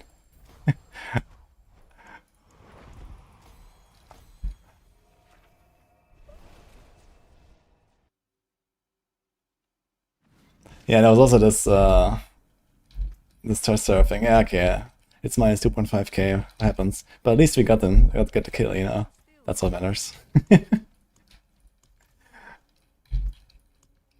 We should try a T4 Zia now.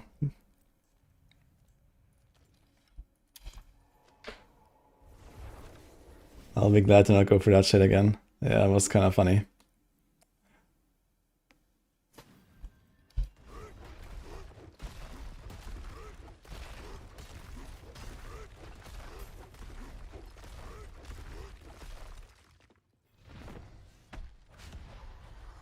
Okay, let's see T4 Zia.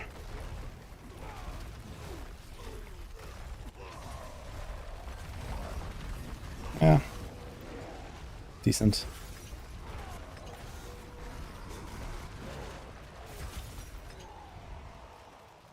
Could be a bit better, I guess. Let's get an ancient armorati from the Doom chest, watch out. Also need a saber at some point. What's the dagger?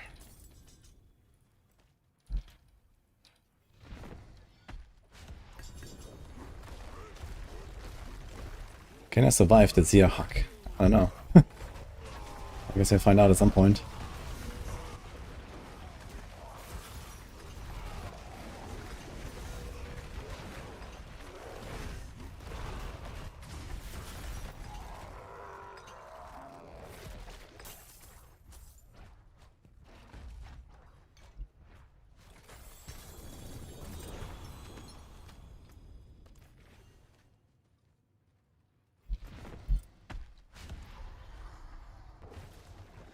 Hey, Olgamia.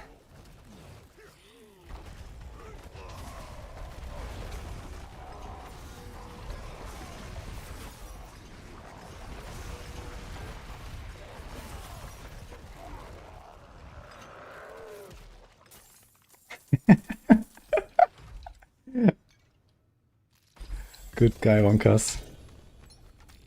What is this? Third blade.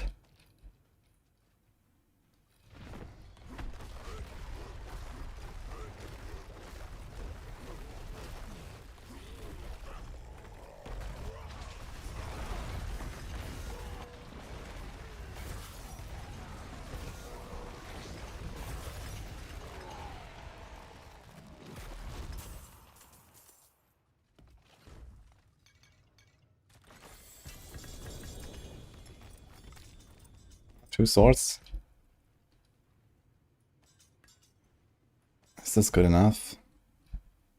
It's actually not good enough, I think. We're not actually using the weapons, so we want a high roll. I don't care that much about the other power, actually.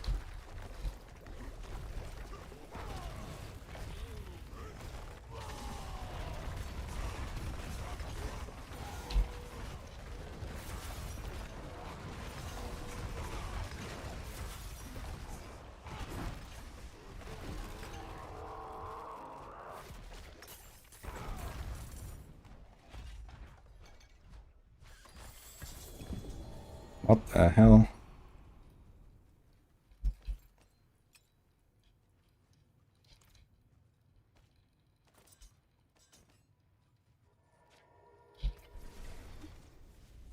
So I think it was Sanitizer who found that the increased experience on kill streaks actually reduces your experience. It doesn't increase it instead. And the best part is you can get a GA on that instead of any of the other stats. So you could get a status. There's a GA minus XP. Nothing else. That would be so hilarious, actually.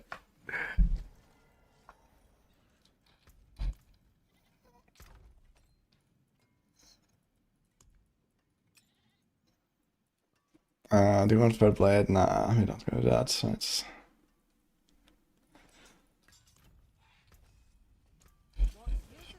What about this other chest here? Do we just send this for now? Why not, to be honest? How shall I guide my hammer? How long will it take for me to get a better one? The holder ranks will be noticeable though for now. Easy. Plus 6 ranks, that's actually quite an upgrade. Color and brilliance. Do we get any nice temperers? What do you need? No. No.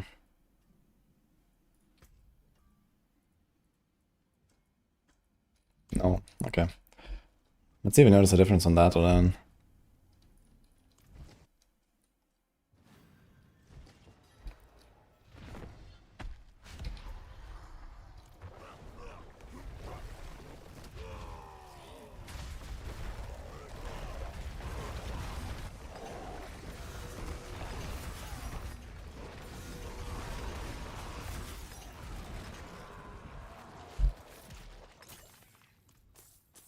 I just realized I actually have to pick all the shit. Because like, it's just like more and more and more here.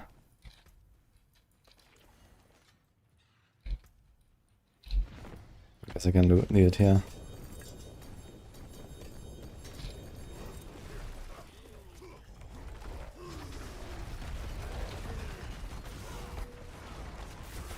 Would I recommend Rain of Arrows or Golem Necro?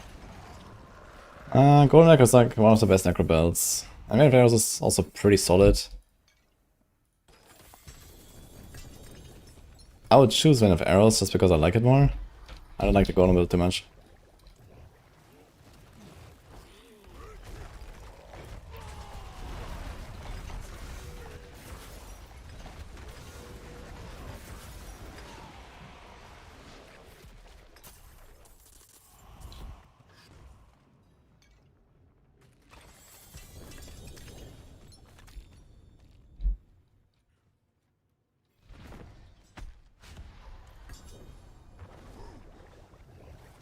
How much code I'm using to get 1 second leap?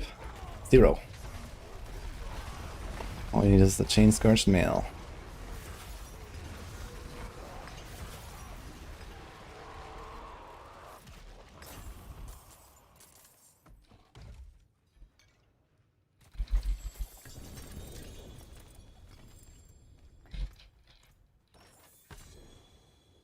Not a single Doom Madney so far.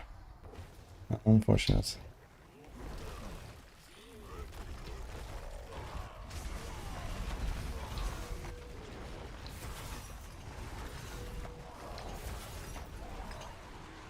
I actually noticed the difference here after plus 6 ranks, I think.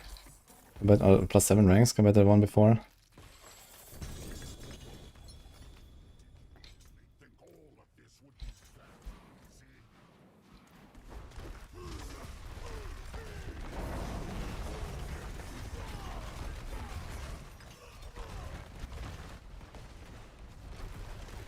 You get 3 sparks on season. Yeah, there's 2 times the live, and then there's also 1 from the season rep when you do the thing. It's a lot of sparks.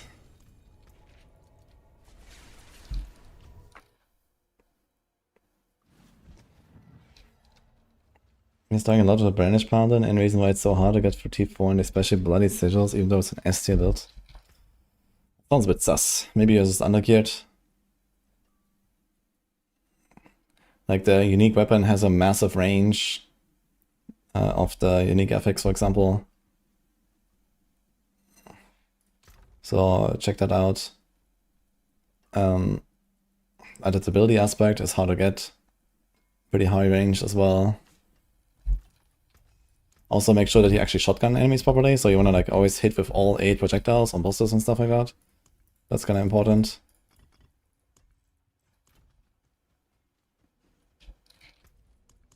But I mean, like T4 and all that is like it's gonna be an absolute breeze that I build.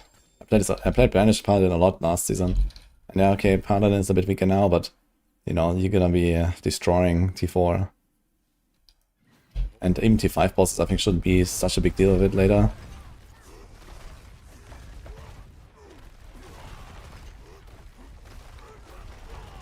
Wait, why did I open the pit again? Ah well, let's go.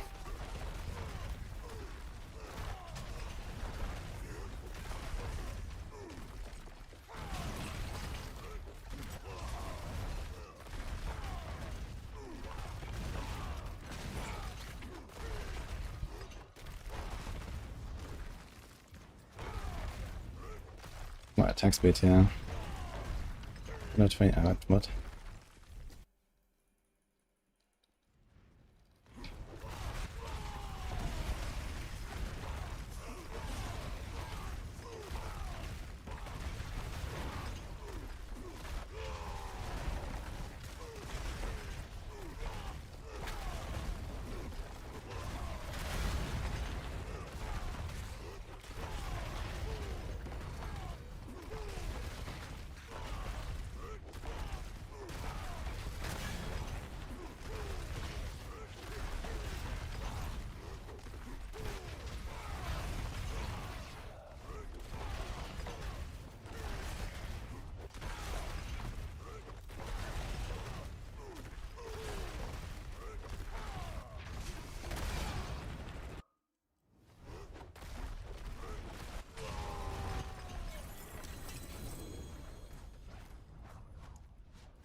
Get 4, 2 from Lilith, 1 from chapter 5, 1 from chapter 6, and then 1 from the season rep, right? So I get 5 sparks for free, just on your first character.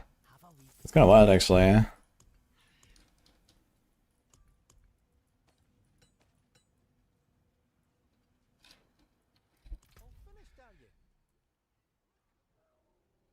Sick. Get some rewards here.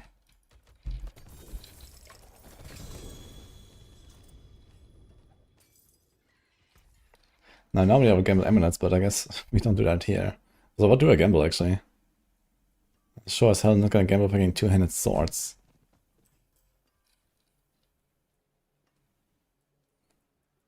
So just glove.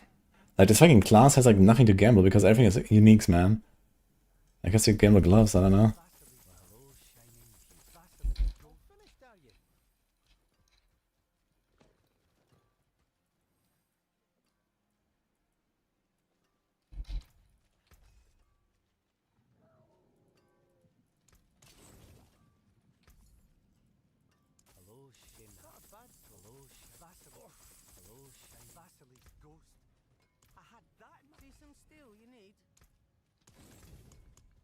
I guess I'm gonna try to gamble the saber. We have 1, 2, 3, 4. Does the Call of the Ancients count for saber? I think it does, right? Does anyone know that for sure?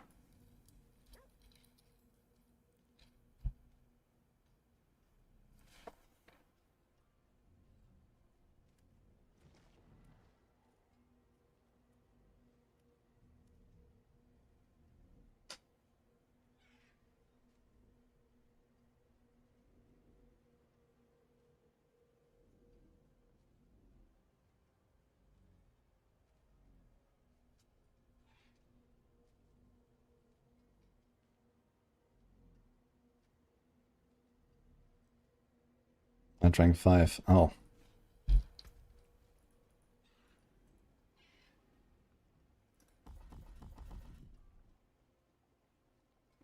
Why only I drank 5?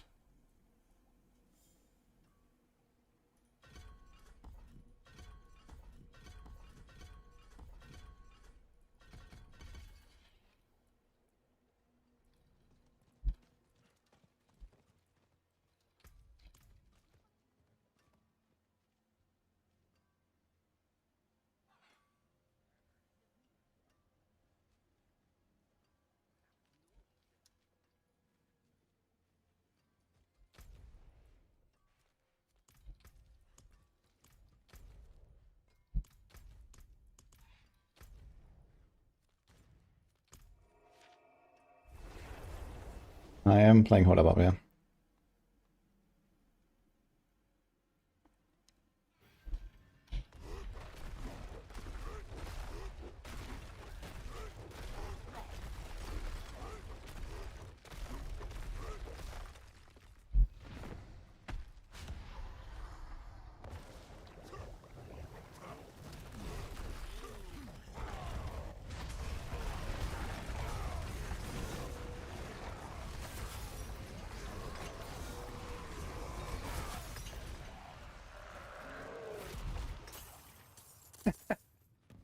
Okay, yeah, cool.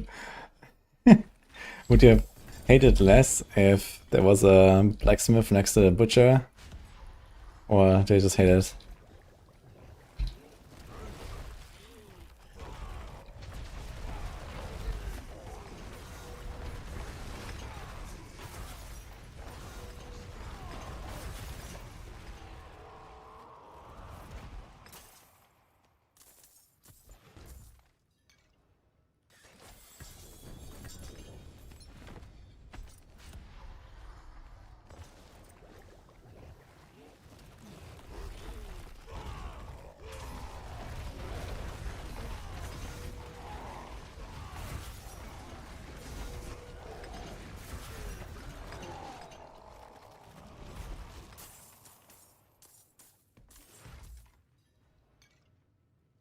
Jula in the pit for fragment conversion. That's a very funny request.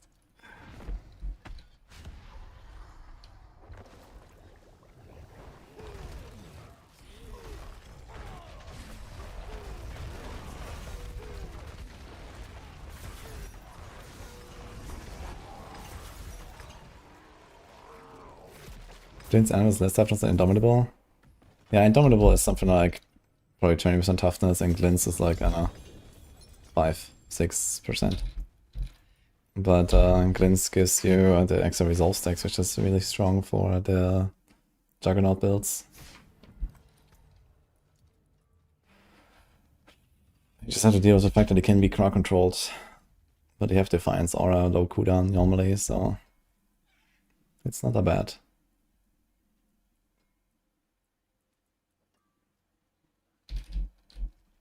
Any chance I'll go Ugly Bastard? No chance, right? He's go Lucian actually. So nope.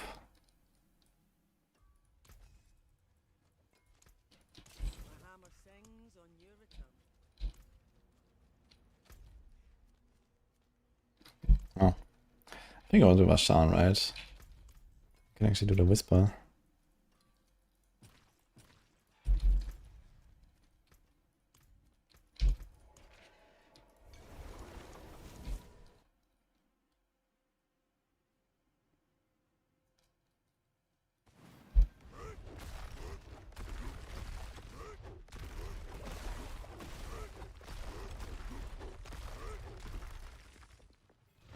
The Duriel rode us back in the day.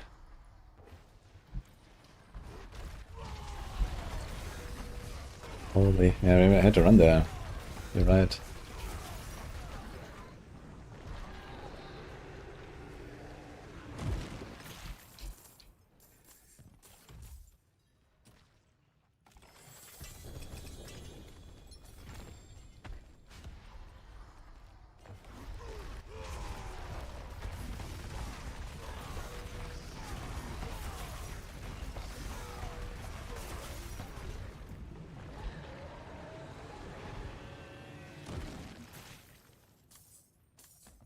How did it change for wing size to suddenly be so powerful, actually? In fact, they nerfed it this patch.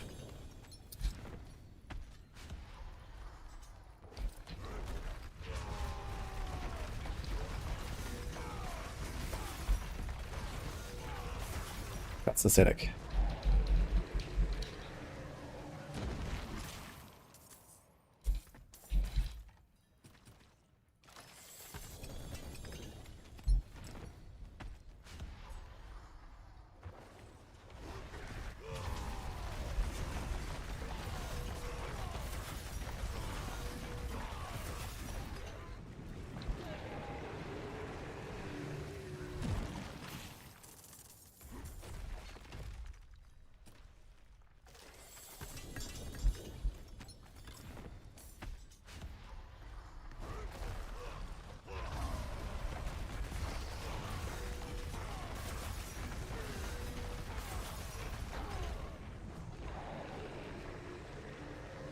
No, Wingsucks was nerfed relatively similar amounts to other Paladin builds.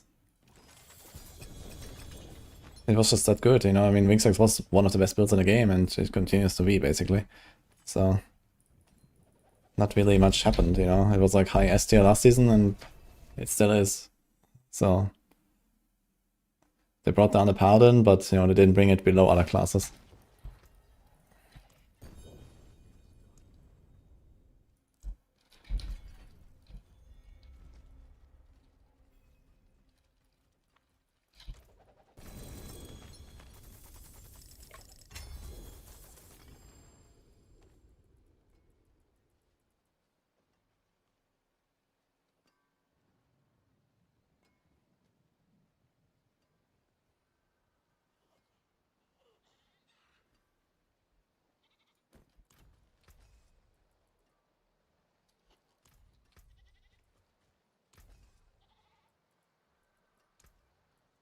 What's left, you ask?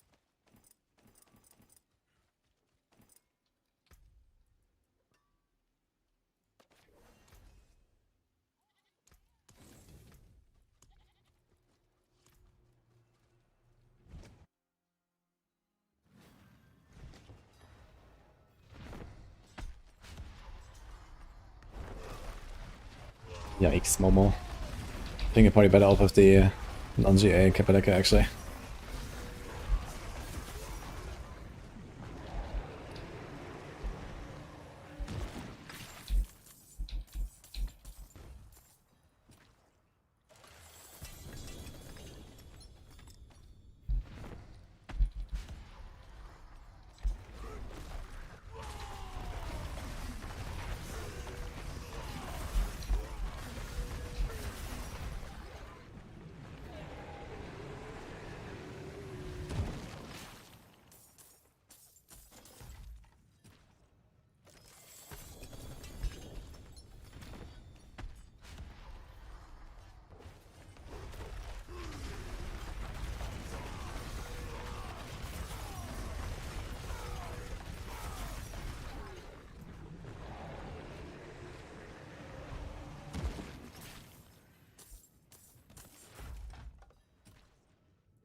I don't see such a big reason to go for the Walking Arsenal boots. It's nice to get some free resource sometimes. But do we really care?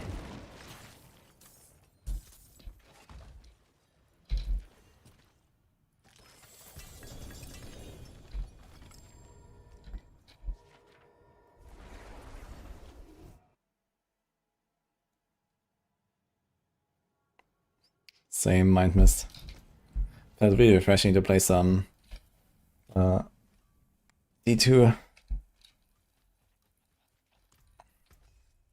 when the Warlock came out. Better than starting from nothing.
Actually,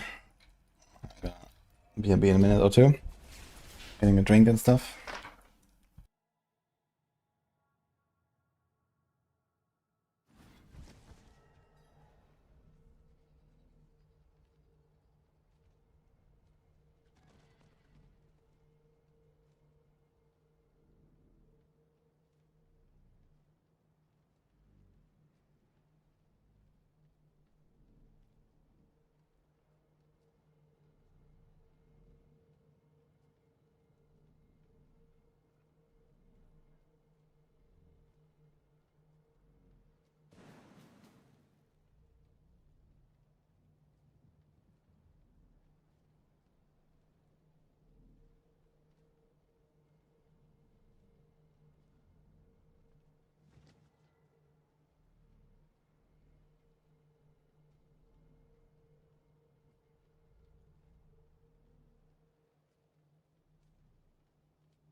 Saber. A very crappy one. Wait, how many damage skills do you have? 1... You have 5. And I think they're separate multis, right? So it's 15 and 45, if I'm not mistaken. So I guess that just beats whatever this does. Accelerating.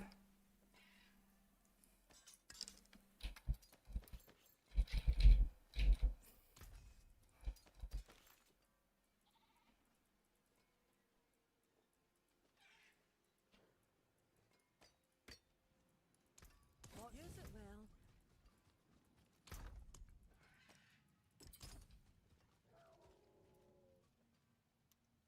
Nice song though.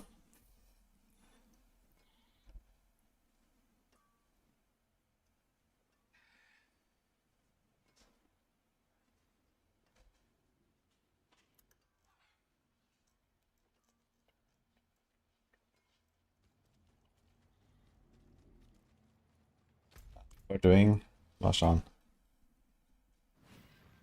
You have a push and a boss set of items or pardon, or do you always swap aspects? I mean, just swapping the aspects is not such a bad thing, right? I mean, how much do you push and so on, right? You don't do it very often. So I just swap the aspects. I think I have like one different glove and then one different boots or something.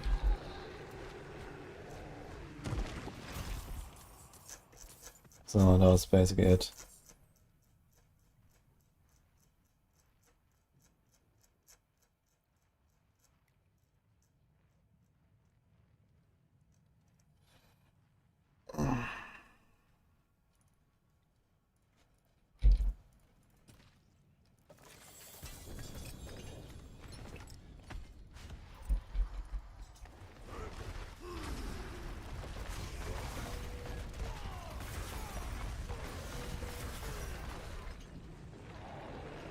For the event, just like everyone needs a new amulet.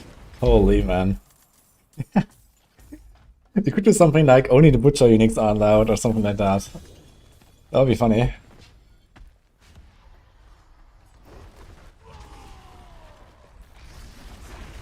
That's the only rule.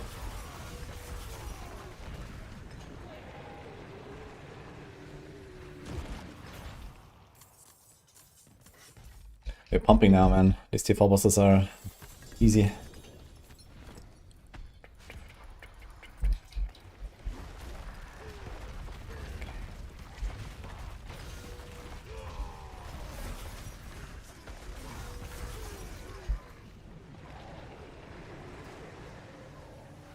Ah, upgrade.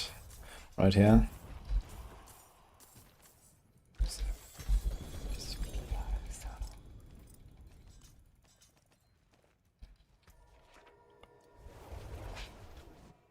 I'm just trying to get, I think it's Saber that drops here actually. And I just got like a pretty decent one actually. But can be better. And I need temper manuals actually. So bosses are relatively good for that.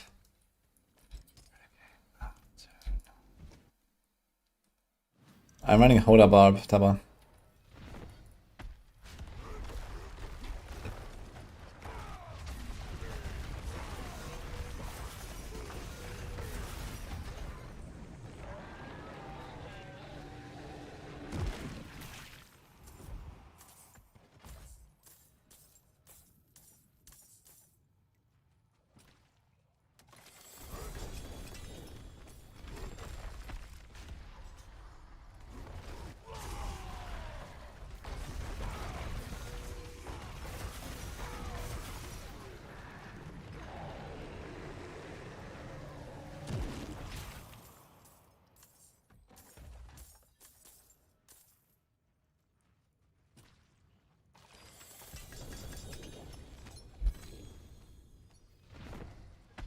Another Saber, 5 to wall off.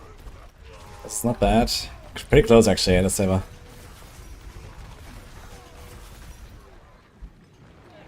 And has to restore resource, sure.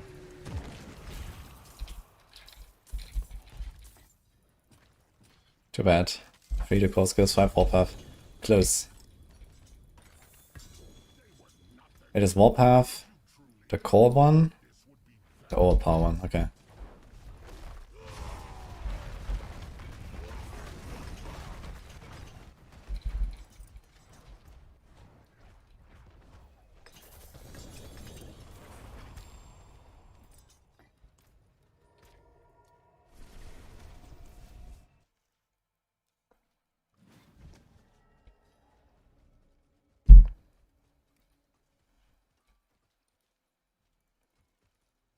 I think I'm really going to enjoy Oathmaker, Heartseeker if I try it.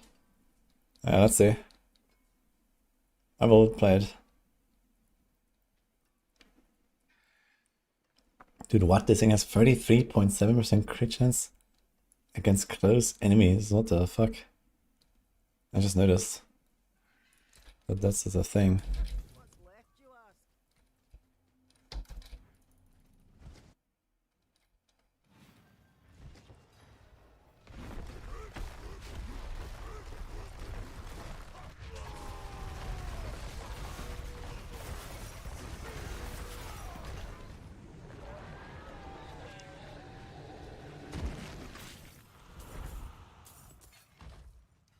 It's locked. Oh. Oops. Okay.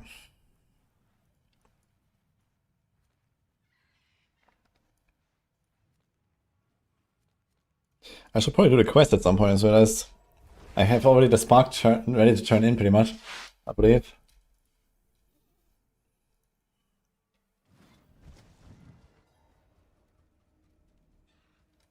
Wanderer, please. I must speak with you.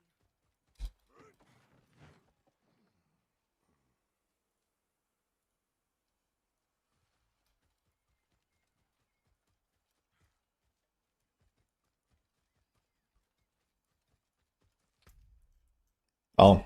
Wait, we don't have to do the quest line to get this.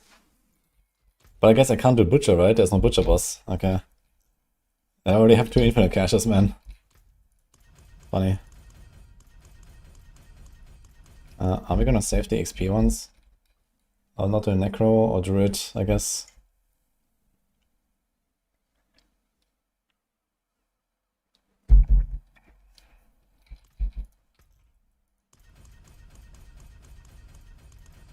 Sure, I guess.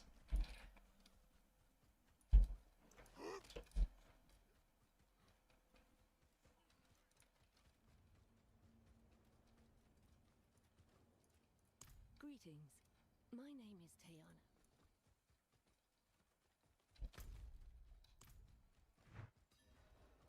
Are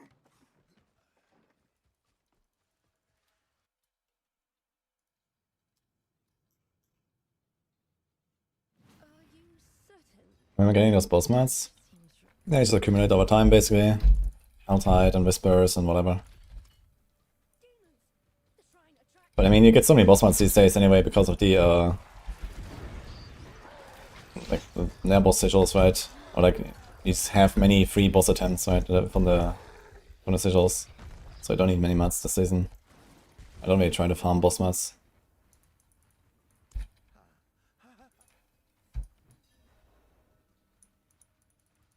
Do I need to do a challenge on a new character again? No. The season journey is once per season. It's even like shared between softcore and hardcore, so. 7 demons at a Shrine of Slaughter and Helltide. Sure.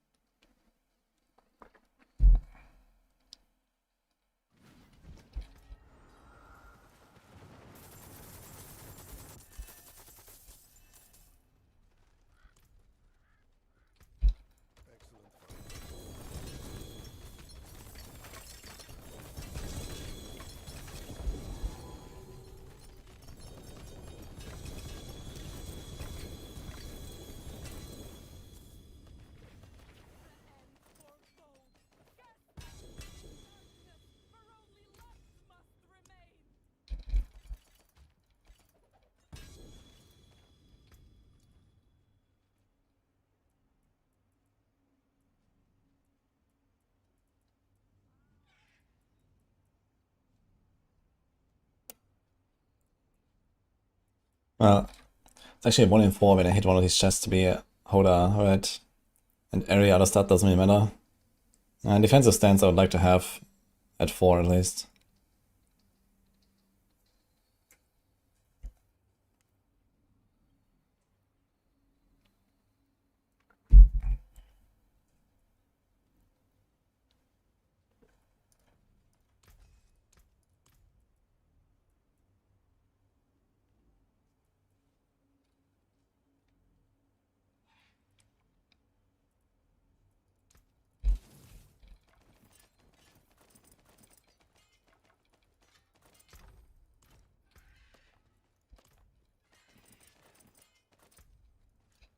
Father bless.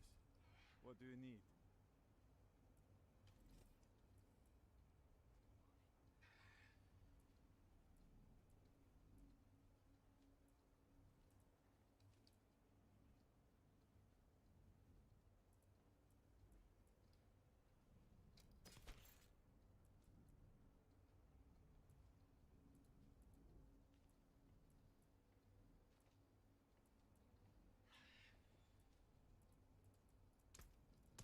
Crazy loot.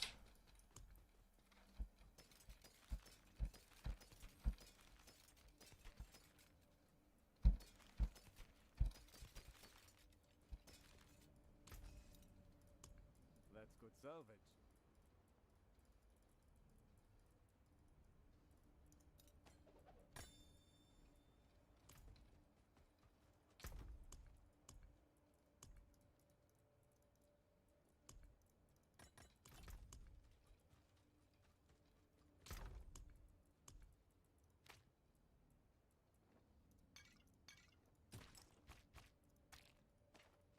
You know, some Belial later, actually.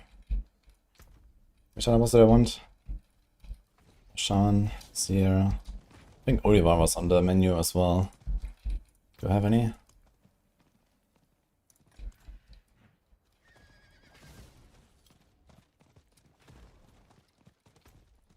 Wait, I need one of these. Let's make it 3.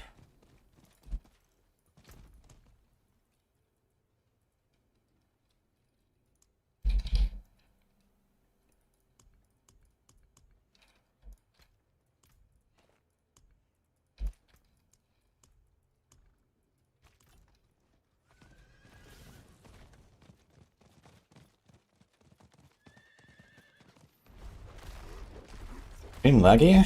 Oh. Guys?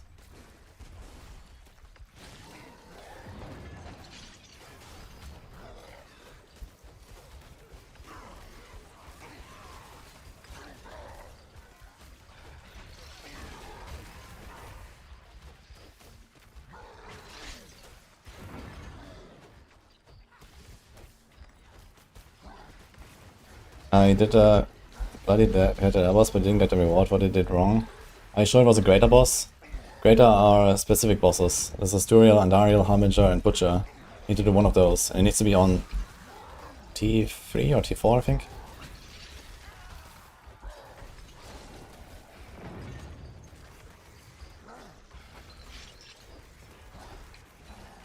T3, okay.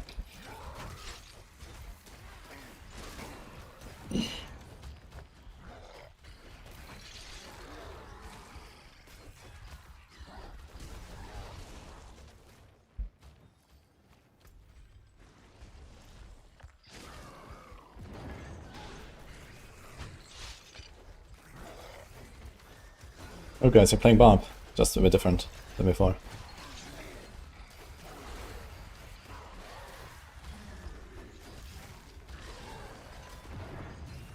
Making an ult and doing all that for 1 spark.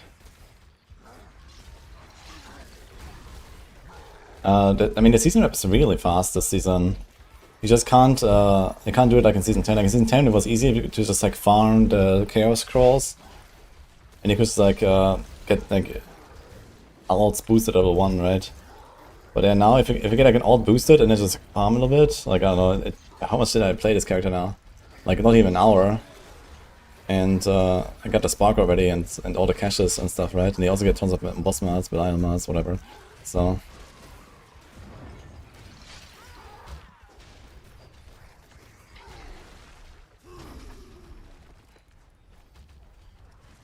Bar Butchian. Let's go.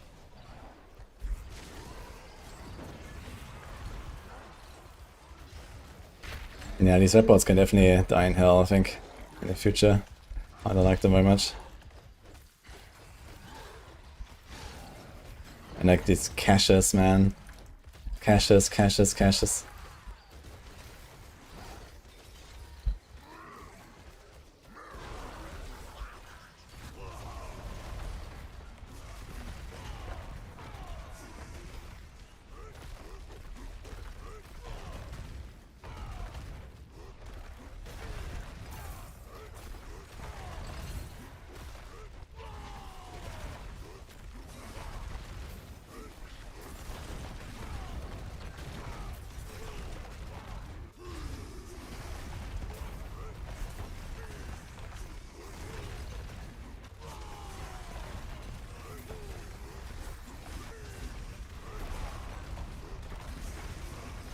Oof, hopefully.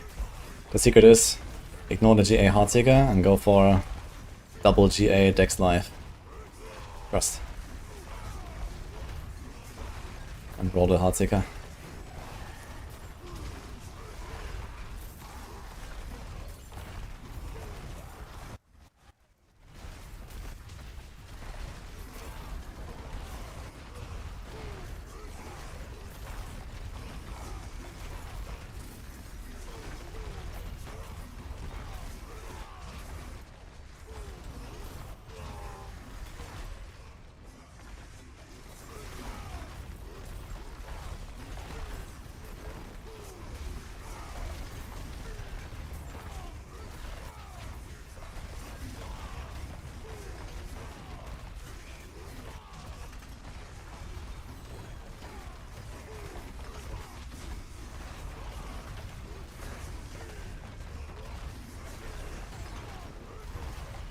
Silent chests are like anywhere in the open world, so if you just farm the Helltide a little bit, you'll find them.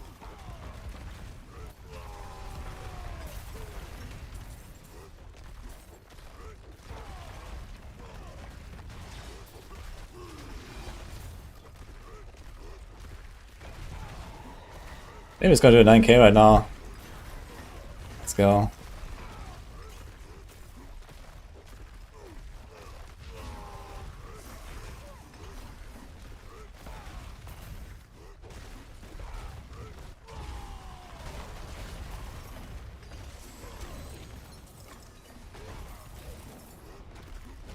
I'm not sure if this is like the best zone for this. Maybe I should try to get to the other zone, but that's gonna be also tough, I think. Not sure if we can carry it over.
Okay, this is a juiced up Spire here, man.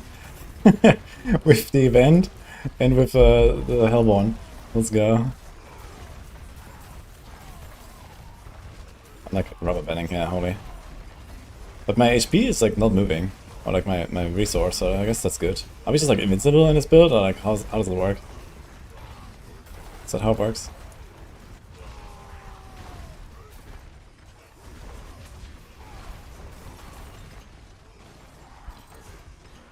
I guess you can go around there on the left, around Cover Shot.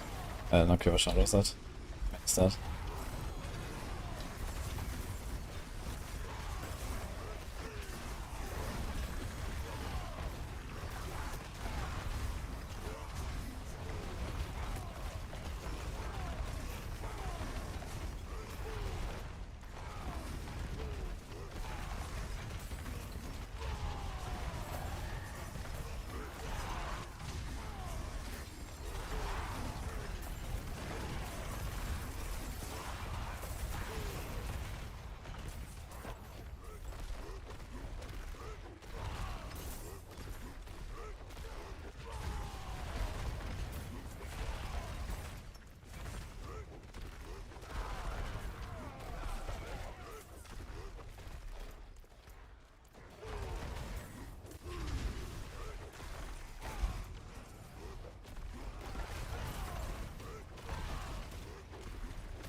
Oh, was there like an earthquake still running maybe?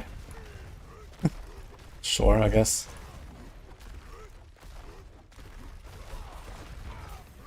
Seems like slightly laggy, the kill streak or something. Like it's waiting.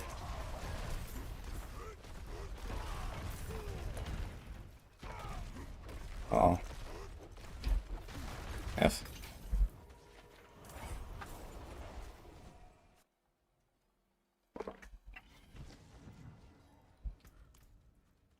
It is done.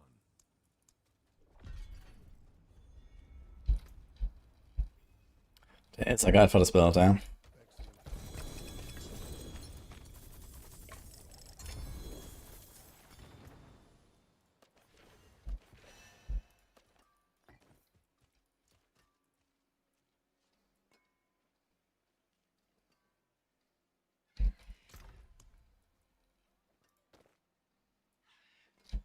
I forge more than horseshoes and nails. What do you need? Use it well.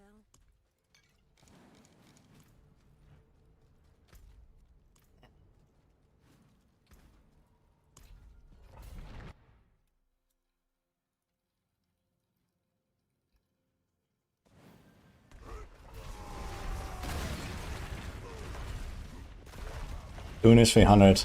Yeah, I was thinking about I could have farmed it, I guess, all the way to today basically, if I just stayed in hordes. But I mean, I'm close enough, so there's no point to rush it now. Those few more levels will probably not really make a difference. Like a few seconds on a push or something.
Yeah, actually had a killstreak objective there. Oh my god.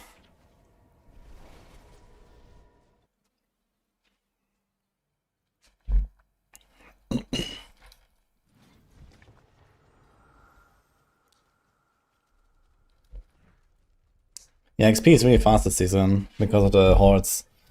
Like if you just stay in hordes, like, you know, brain dead, and you can get like close to 1 billion XP per hour, and the total is only 25 billion. So it's really fast to just get to 300 if you want.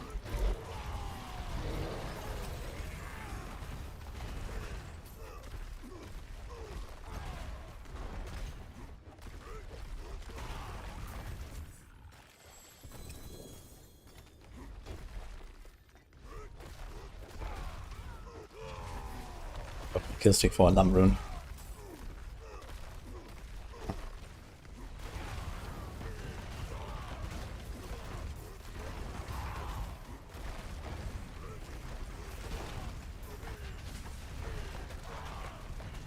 I was asked whether proselytizing work on Spear of Heavens. It just works. It's just a 40% chance to do 150% damage to one target, basically. So the average is 60% of that. It's just a 60% damage multi, basically, in fancy words. And I guess it gives you technically a bit more coverage for content where you one-shot.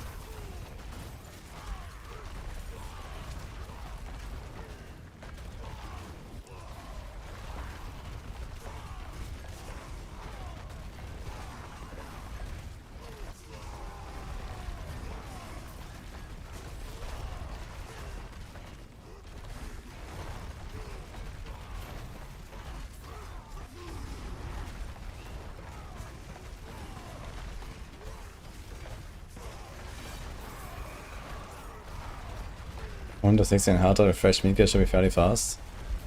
Yeah, I think like twinked out, you can probably do that in like an hour or something.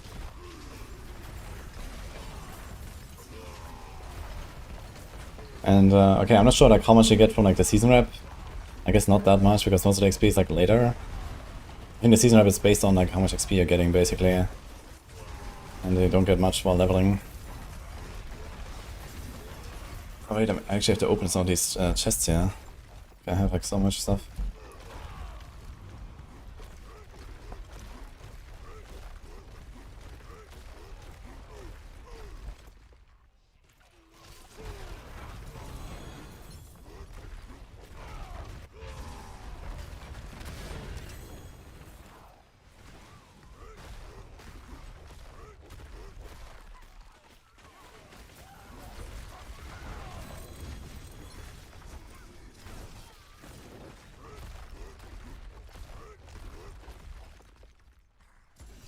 Ah, right, the static can click everything, right? Easy.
This is speed or powder build, damn.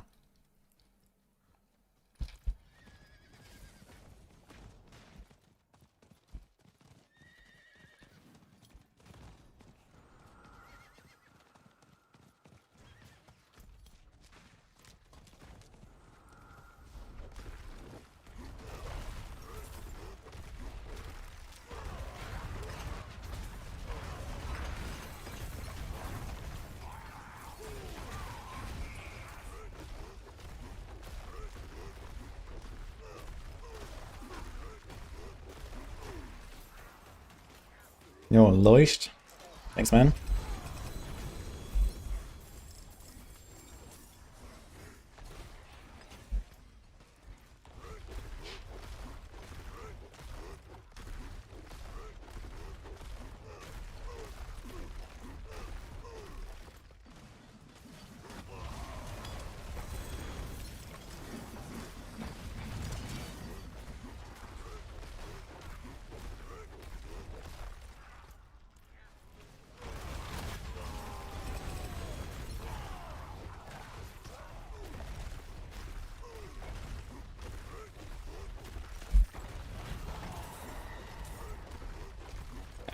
I need like 20.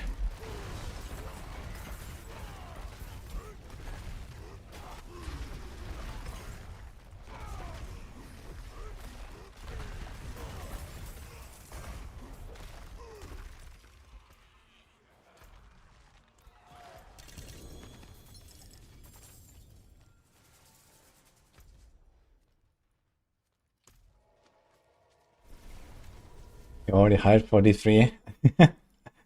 Okay. I mean, Enquiries is gonna be fun. I think I might log in God DH. If I can do a 150 in one day with God DH, maybe I'll do that.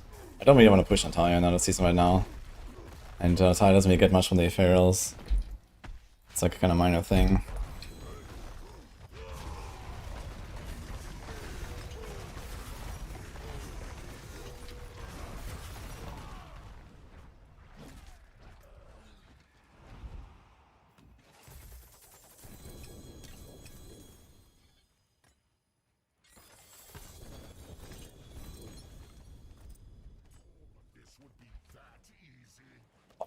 There we go. So just need to hold a double damage now.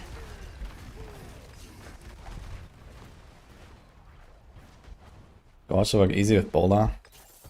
Bowler God 150, huh? Really? Overhiring?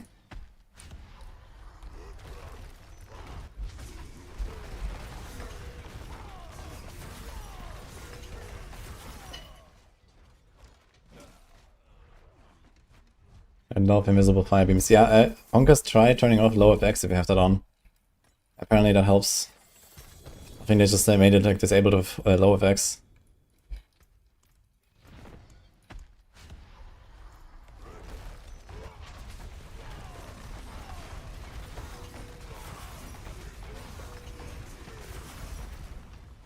Never have that on? Hmm.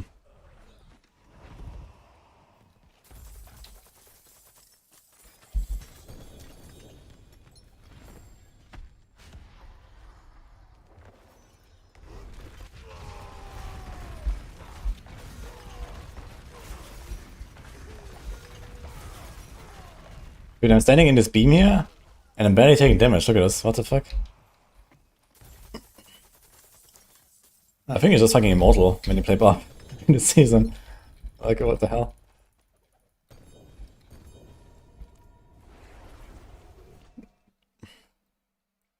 Now seasons are always first clears of Bowler and Stricker, much better AoE clear and pulling is easy. Interesting. Okay, maybe I'll try it. I'll probably have to update the God Guide then, actually, and make like a Bowler push. I forge more than horseshoes and nails. Ah, nice. Earthquake aspect.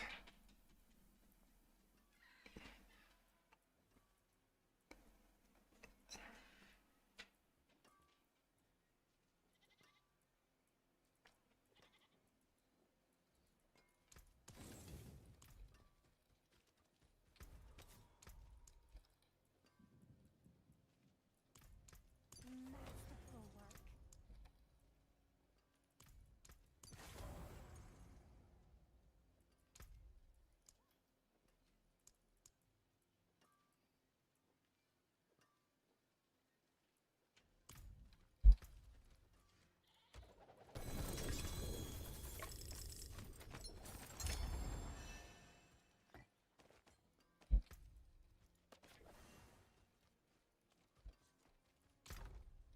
Greetings. How shall I guide my hammer? Okay, anything missing? Looking kinda good here.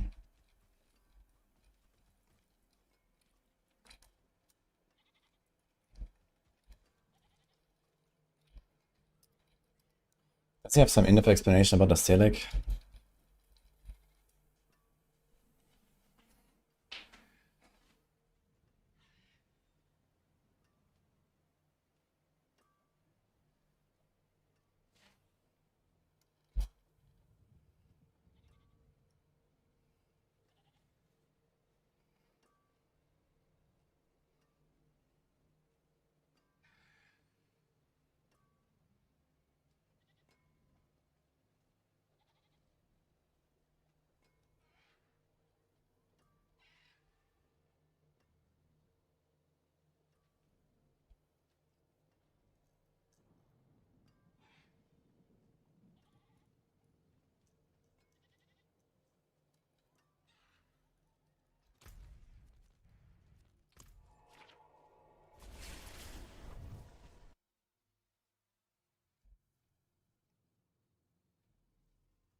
It's a bug Guardian of Tongo.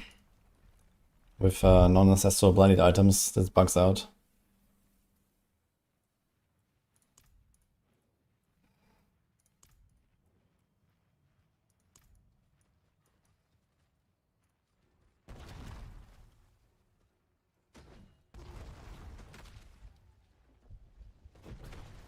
What? Does this not work in a dummy room or what? The Celix just doesn't work in a dummy room. What the fuck? Great. That's amazing.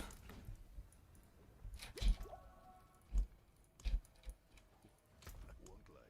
I'm surprised you're still breathing.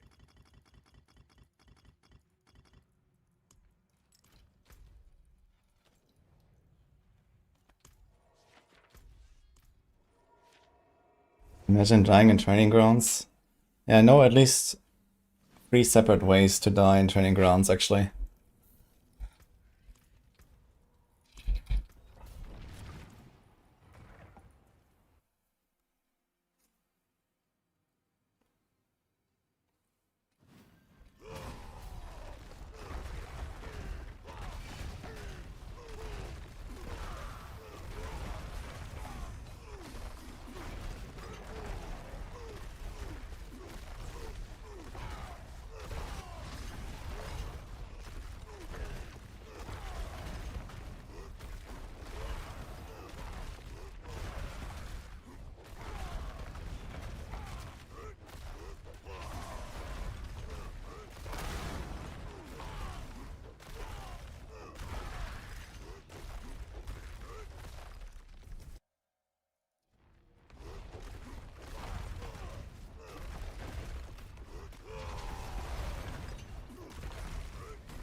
What's left, you ask?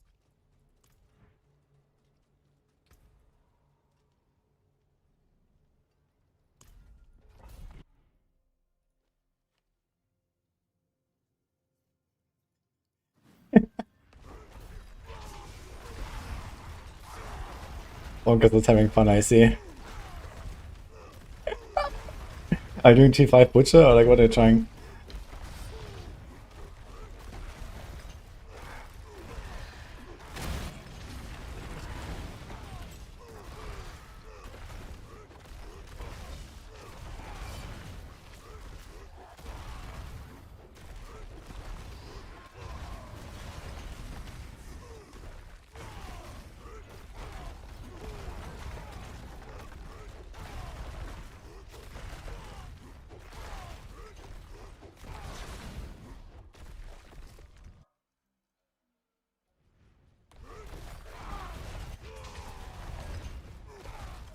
How can I jump that fast? Thanks to the benevolence of the Blizzard gods that brought us Chain Scourge Mail and a deep animation speed buff last patch. Look, now I can jump even faster.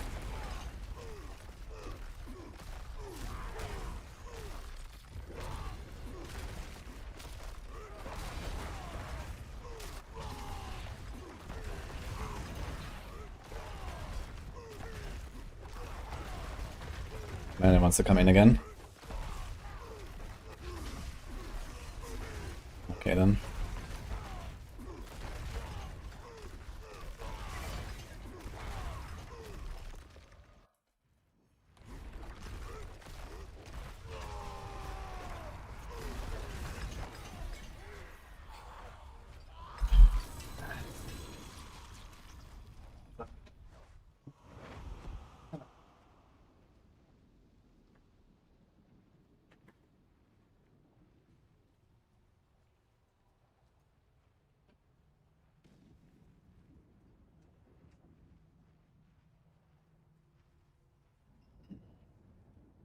Okay.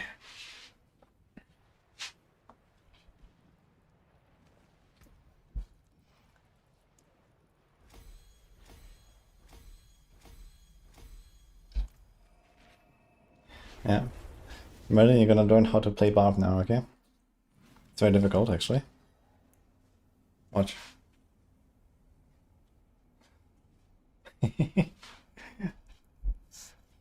I have to do this one-handed. Let's go.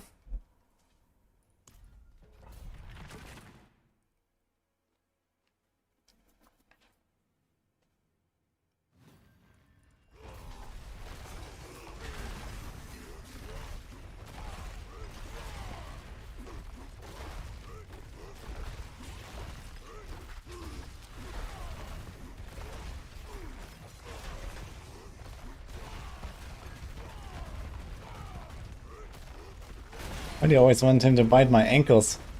What have I done? Especially what have my ankles done?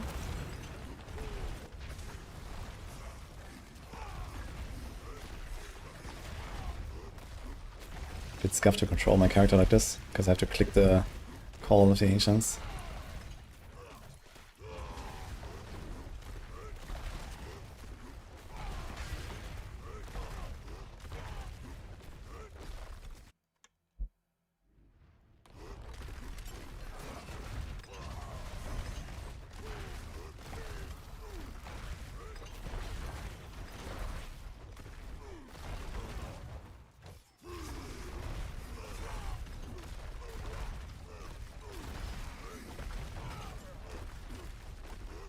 Anything good about New Andariel? No, I haven't heard anything good about New Andariel. Only bad. Well, the good news is it's still a spark. When you find one. Could have changed that too.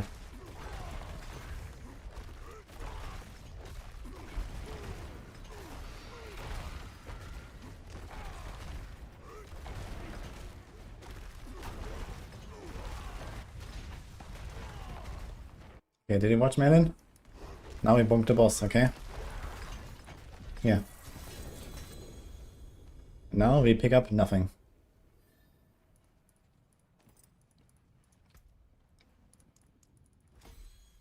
Okay, did you write that down?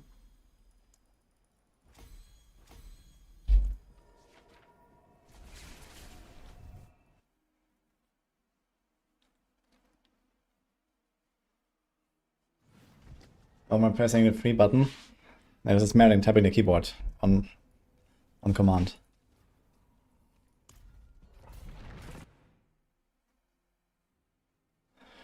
New patch notes, Andaria, Avaria, and Doombringer now give 2 sparks. No, they're gonna give 0 sparks, because they're not worthy of being a mythic. How about that?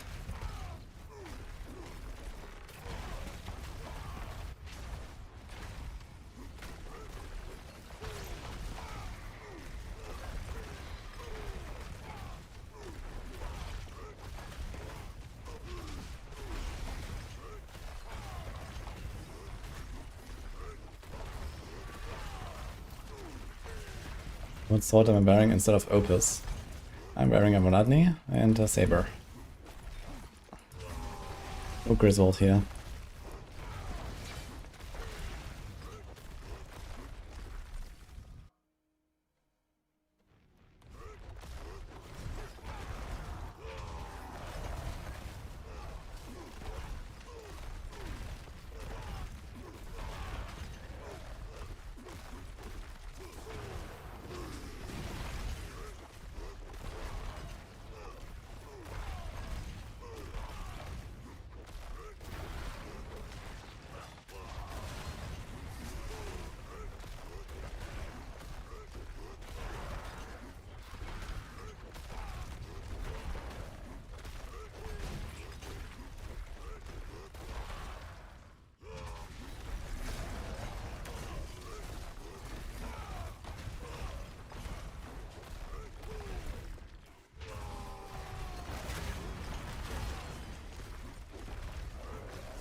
Telekinesis, Volke.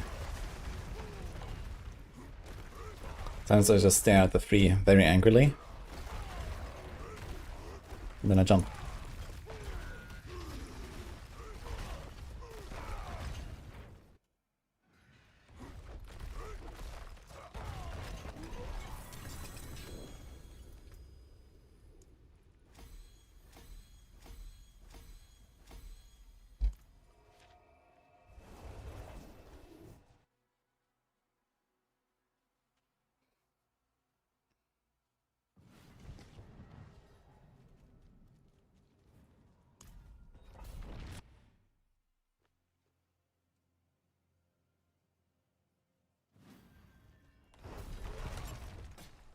You could write 50 lines of auto-key to play d4. No, I just have pre-bound to one of my thumb buttons on the mouse. So I'm jumping like this right now. Which I don't normally do, but occasionally when my left hand is occupied like this, then it's nice to have my mobility skill bound on my mouse. So I can still go at a decent pace.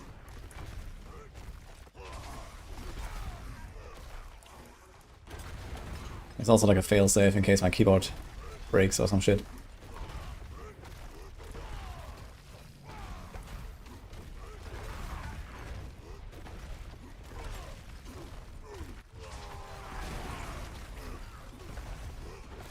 Yeah, I can have 2 keybinds.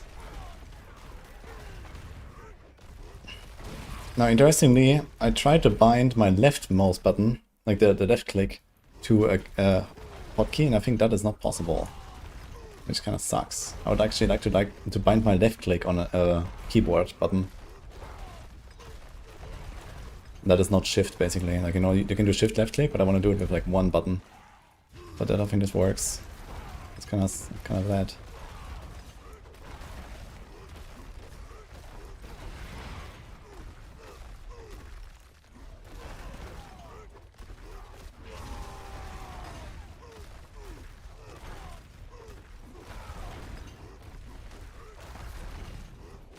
It's a tough game, guys. What can I say?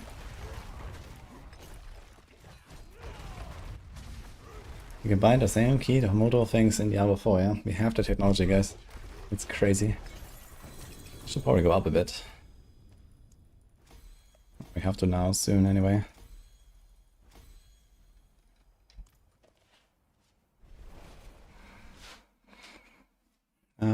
I'm not 100% sure if life per 5 seconds works for Hail Self. You can try it. I mean, that's not hard to test. Let me know. You probably have to walk out of town though, so I'll try that.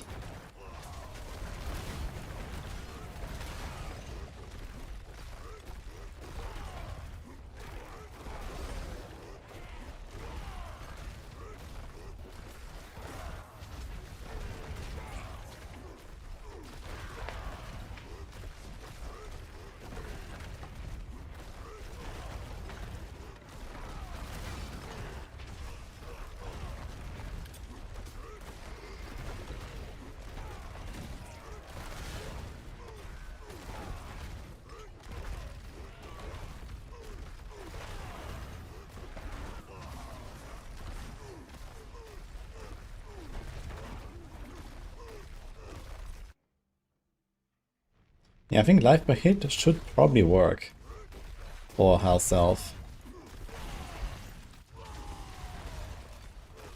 And normally have life per hit anyway.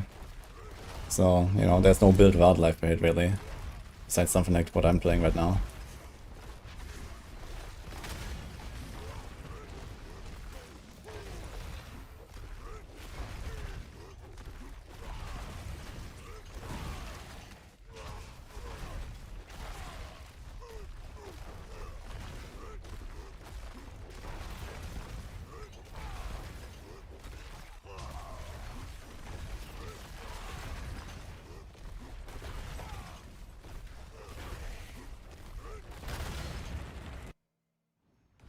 Yeah, Mario is playing buff. We're teaching him right now. The way of the bonk.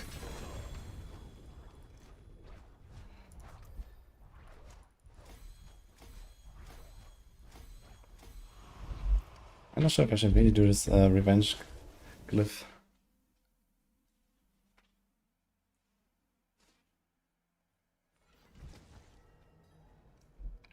Is there no other glyph I can do? Also, why is it not active? Wait.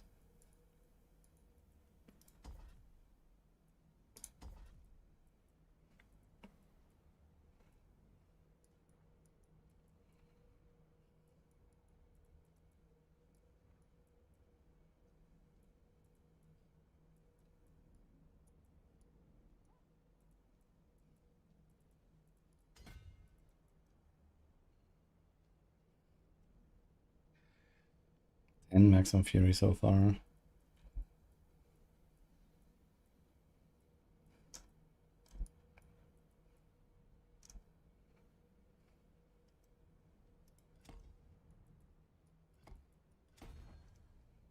that is also 10.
Man, it's actually Despair City. It's crazy.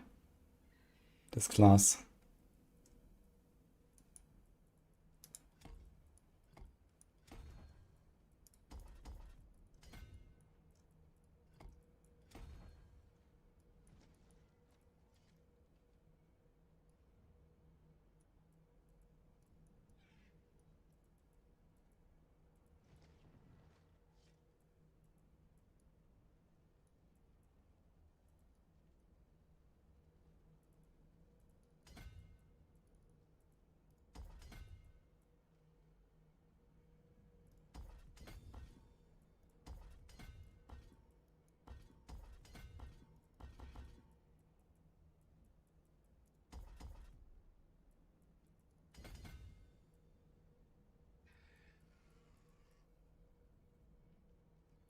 Don't have any bleed effect really, besides this, right?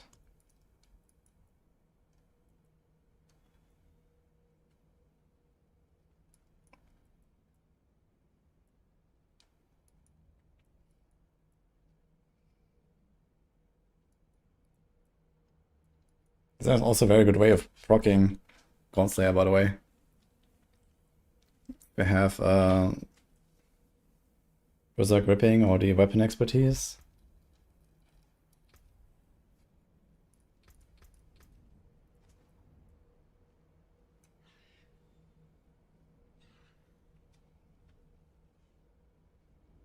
Okay, well, it's gonna go down again.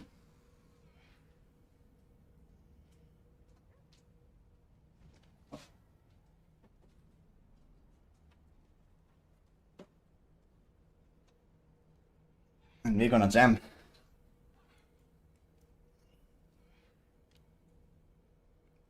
Congrats, Mongus. What is this? Hiding.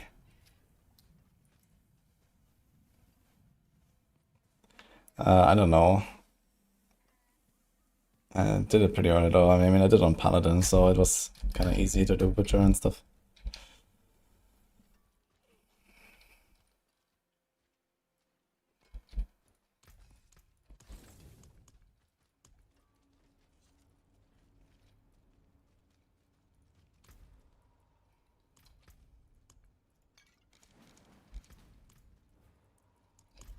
Okay, we're going up.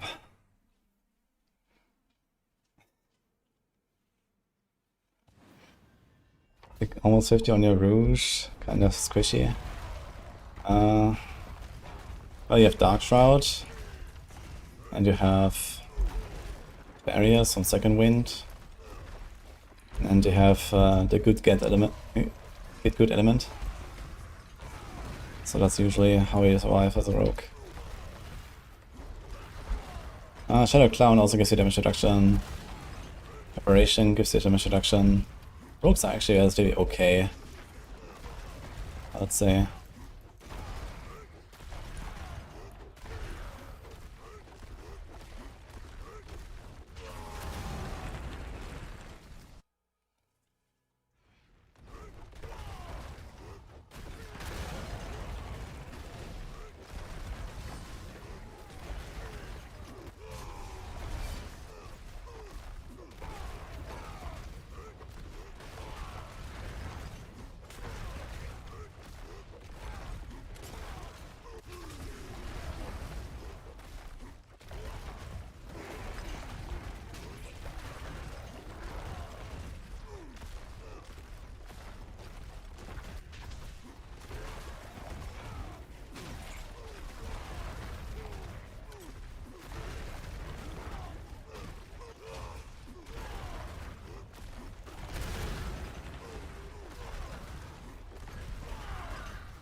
Yeah, early game Rogue can be definitely a bit squishy though.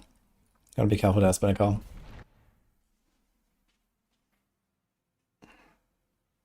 What about Paladin? Paladin is on vacation right now. But I might do a push later. So I have my guy ready to push. You can go for the YOLO push on a 20. See how it goes.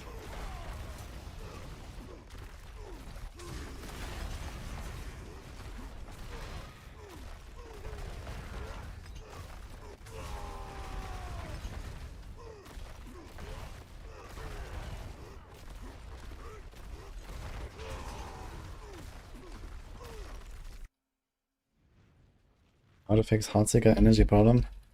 Don't run Crown of Lycian. Besides that, like a hit chance to restore on your weapons.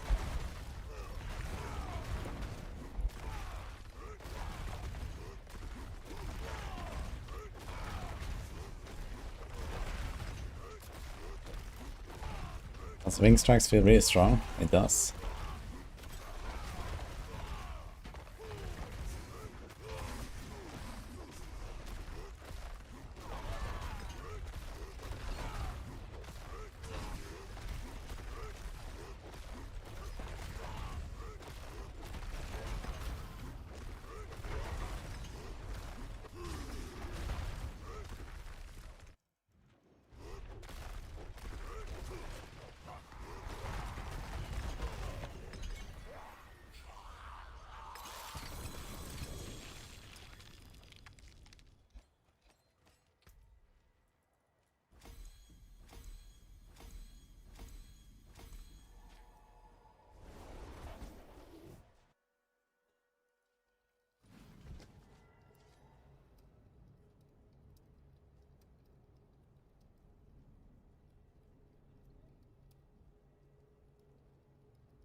Let's go up.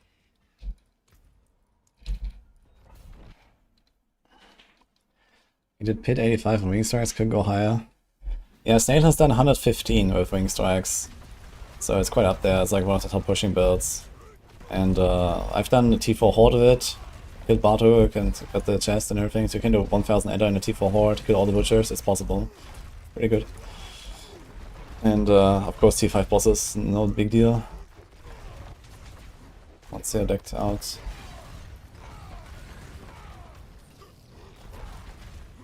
Wait, what build are you doing, Wonkas?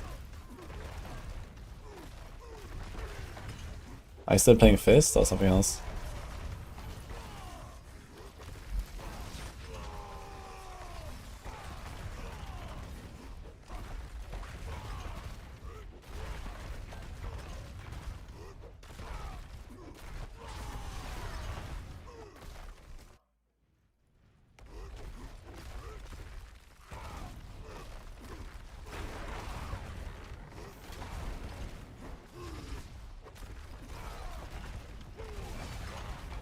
Okay.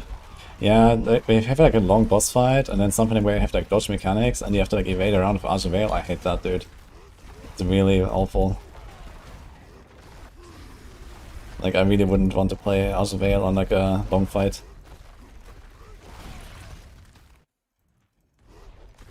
You don't even hit properly either.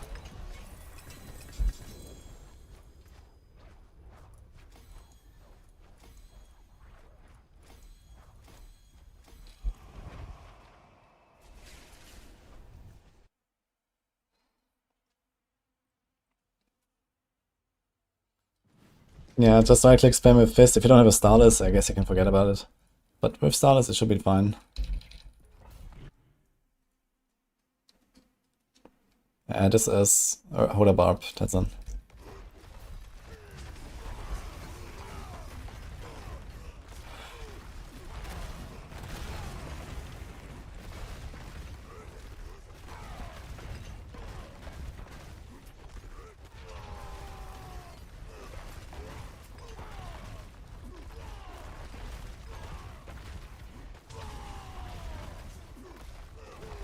It's weird that my Warcry constantly resets actually. I can actually just press it every few seconds. Because of the feast buff.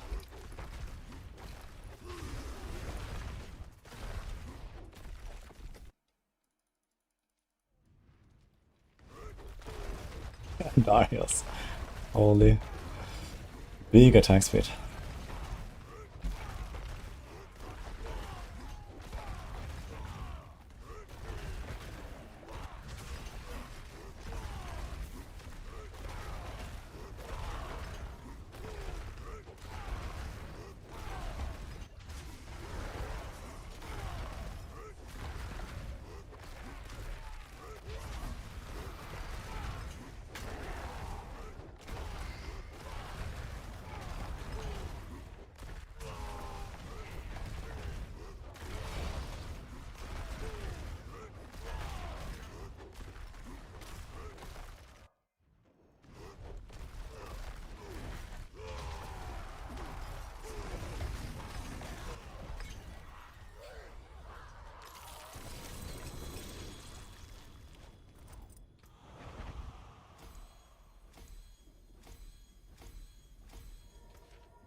$69.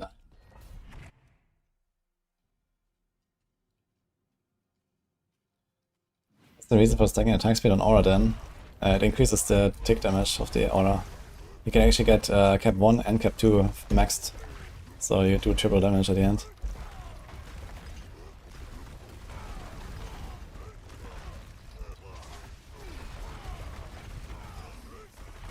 Also makes your like falling star giga fast, which is nice.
Are you sure about that, Kana, Gath?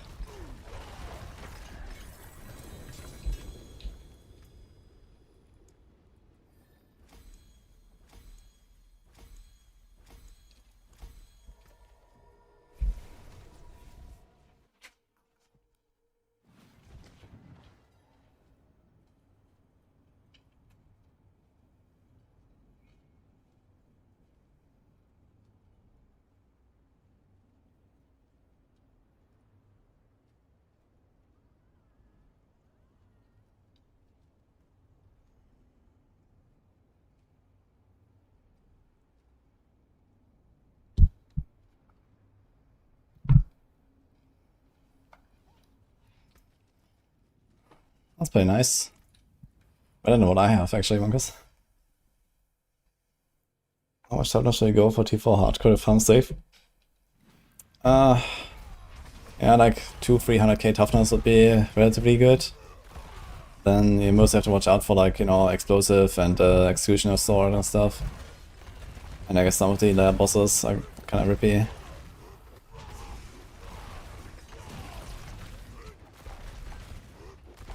If you can afford a Motto Rune, and you have like 200k toughness, you're usually kind of fine, I'd say, to chill farm.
Okay.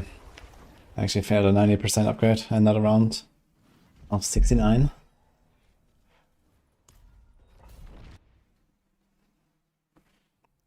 Yeah, runes drop from levels to send harmony tributes in another city.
Whatever's here puts up a good fight.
Best way to level Paragon solo is Bloodied Horse. It's actually really fast this season. Just make sure you do it on a difficulty where you can blast everything, including the butchers. The butchers are juicy XP. Forget about the normal hordes, just Bloodied.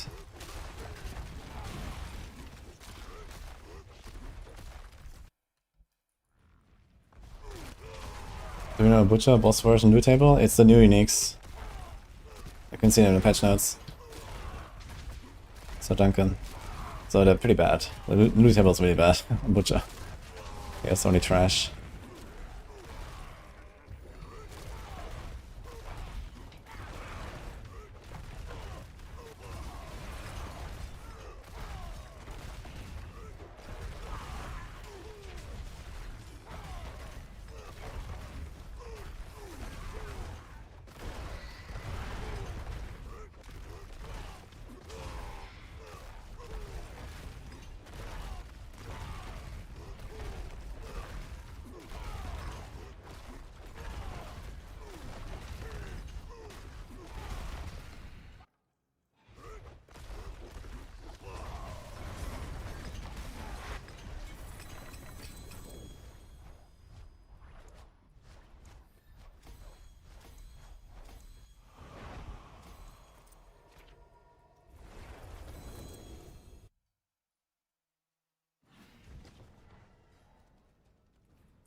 Yeah, I mean, Mighty Throw, it gives you like a bit of attack speed and some stuff, right? But this is like for, like, you know, higher content or something. Here I'm just gonna go fast and leap feels good. Leap and Chain Scourge Mail, I can like, infinitely leap, it's very good. It's like basically speed farm version of the build.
You go again after you have a character rip.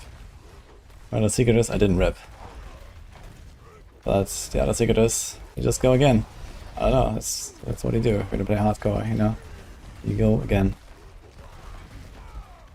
I mean, the thing is that most of the time, if you rip, you have backup gear, you have, you know, paragons, you have gems, you have runes, you have stuff unlocked and whatever, right? So you kind of get back on your feet very quickly. Unless you like rip super early on, you know, like, you know, 5 hours into the season or some shit where you have like nothing. Sure, but besides that,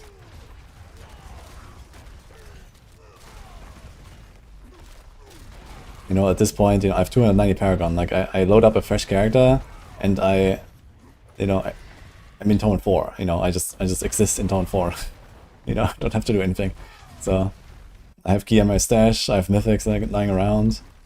Like, you just walk straight to the pit 55, and then you start blasting, basically.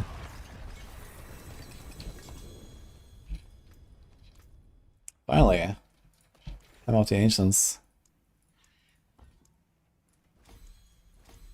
Of course I failed at 90%. Do we have any other strength node here? I think we have them all. There's actually nothing to take anymore. So I have to take the bleeding damage now. I think it's literally the last things to take this, and this, and this. But the thing is I almost never apply it. They have to hit me and then get bleed on them.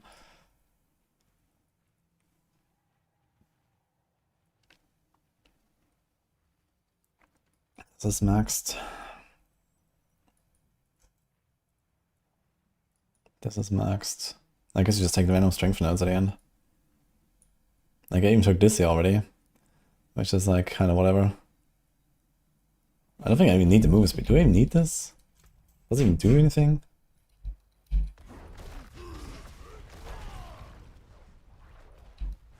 Not really, huh?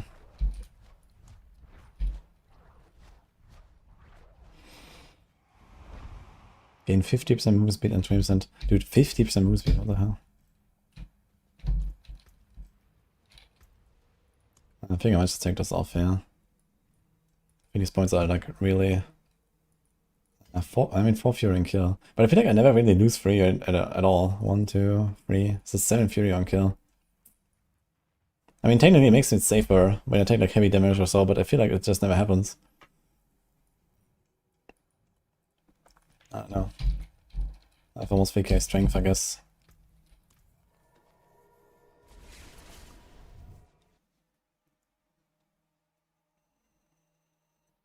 SD4 is the rule for something like Cast on X or PoE, where you could trigger a class chosen skill. This doesn't really exist here. We have runes which trigger very specific skills, but they're all like kind of like support skills, not like a main skill that you trigger. They are like trigger-based builds. For example, Azure Wrath builds, well, and Dario builds, but not really right now. It's just kind of weak. But you know, technically at least there are these builds. And we used to have some of them as like meta builds in the past. Let's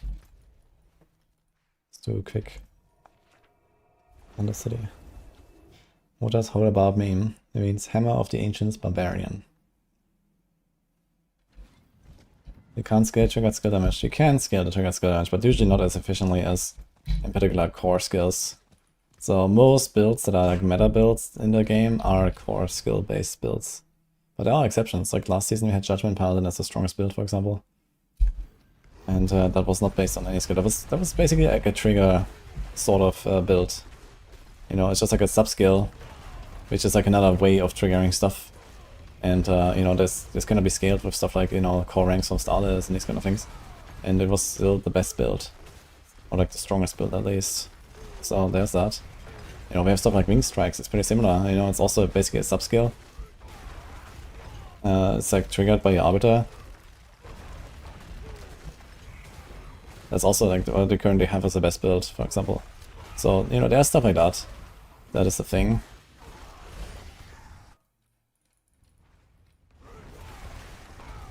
How to get 9,000 kill streak? Oh, you go again and try.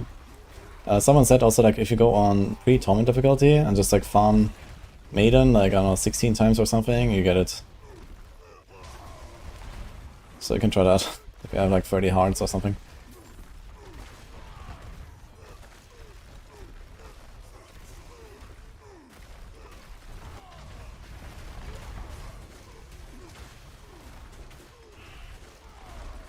Dude, I'm actually killing them with what exactly?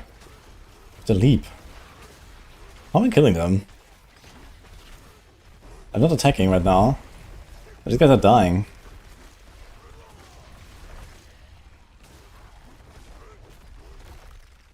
It's actually the earthquake, man. What the fuck? The earthquake is just killing them.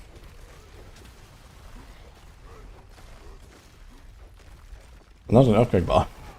I mean, I guess I have one of the aspects. But I mean, it's just like a generic aspect, I guess. And then earthquake extra.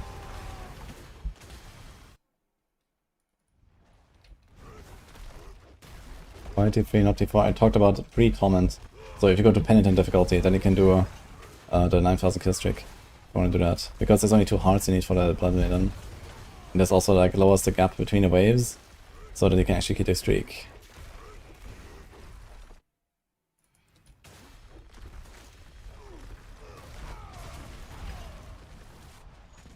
Is Crown of Lucian better over Hoda over here? Yes. Crown of Lucian has 7 stacks now, 15%. So I can have 105% damage bonus. Also there's cooldown, which is nice. And the Perdition doesn't have any stats you care about, besides core ranks, I guess. And they are not that impactful since you already have like rank 20 something. Chest is making earthquakes. A little bit, I guess. Interesting. Okay, now I can do this.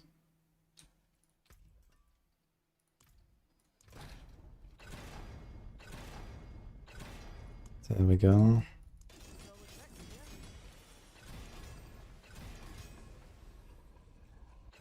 $90.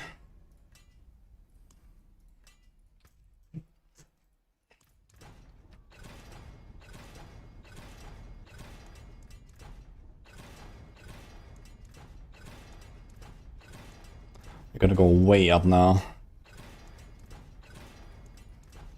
Although I don't actually trigger Wallop often enough, I gotta say. I need to do something about that.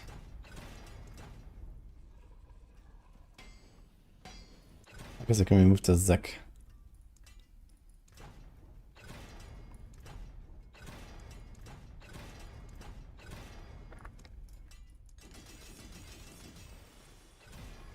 Into Wallop. Ah, das ist Warpath hier, welcher ist Wallop? I still wanna do this though. I don't really overpower it now.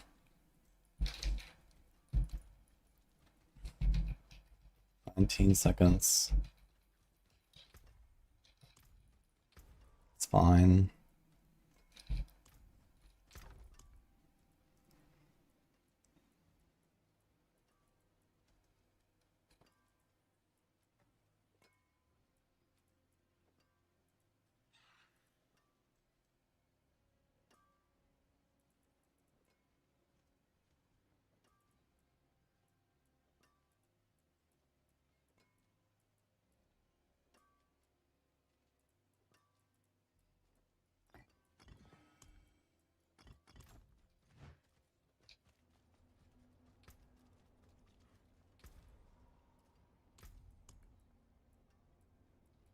What's the Barb rankings on hardcore actually?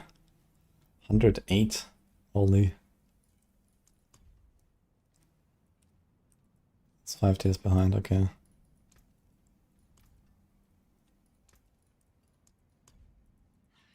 Dude, there's 6 pages. What is this? So right now it would be here. What I'm farming right now. I mean, this is kind of like the problem with like, you know, the separate leaderboards from like pit and the tower, right? At least right now where there's like no incentive to do the tower. I hope they like make really juicy incentives for the tower, like the first time clear reward, right? So that people actually go in and do it. Because there's like almost no one on these leaderboards and almost no one is really doing anything and trying anything and so on. I think they have to put in some really juicy reward, you know, like every 5 tiers or something like that. So that people actually go do it at least once.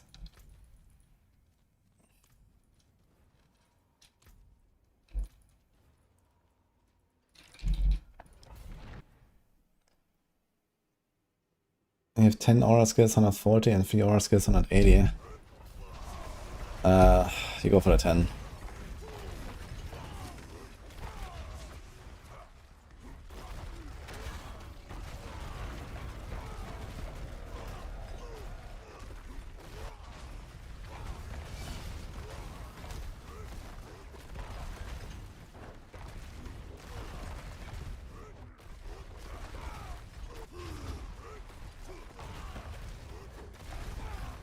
I need to check if I got the Call of the Ancients cooldown temper. That would also help a lot.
Check this out maybe. But yeah, usually when you're like fresh T1 or something, you usually do a bunch of Helltide, use your obols to get like a 750 in every slot, get your first legendaries and whatever, get your first glyphs to 15 in the pit, and then usually can go Torment 2 pretty soon. And Torment 2 is usually like the time when you start farming for the first boss mats, and then maybe go back to T1, kill those bosses, get your first uniques. That usually boosts you to Torment 3. Then yeah, I kind of just keep going from there. Then it's like a mix of like, okay, leveling glyphs to 46, getting better items, getting higher rolls of your aspects, and so on. And you kind of like start doing like more and more, and then like maybe like any kind of like juicy sigils or tributes you get could be useful. Try to run those at some point in Torment 3, for example.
little bit adding a new item rework and new item rework.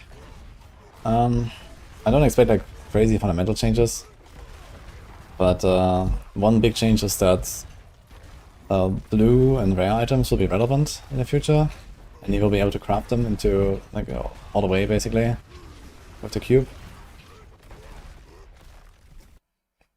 And we don't know what happens to white items, maybe something as well.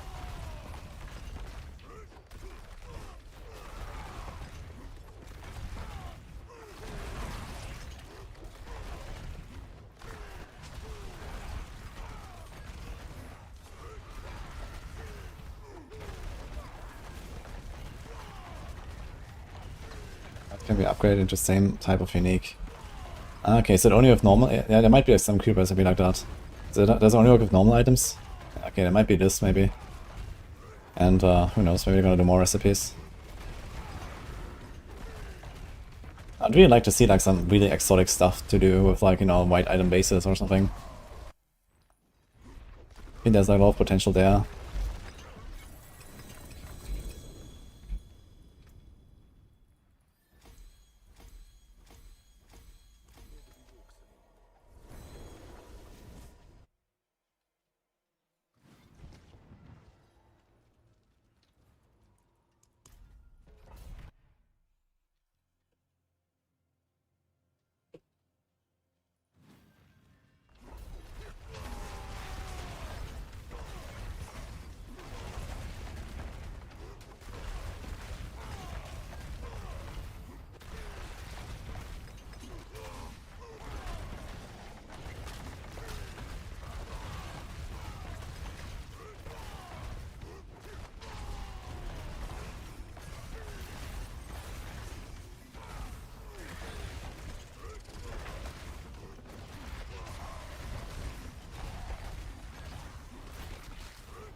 Dude, that feels nut, man.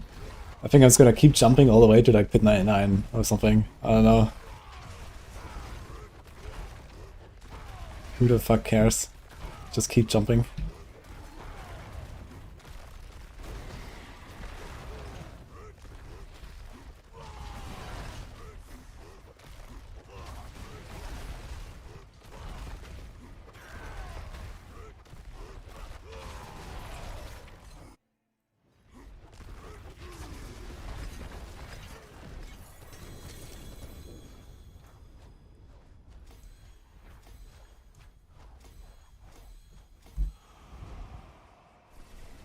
Jump first, ask questions later.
Oh, mold when they nerf Godslayer.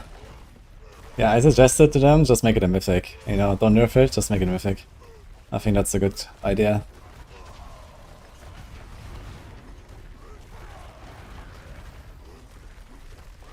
And screw the fucking Undial.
Make Godslayer have a Dario proc too.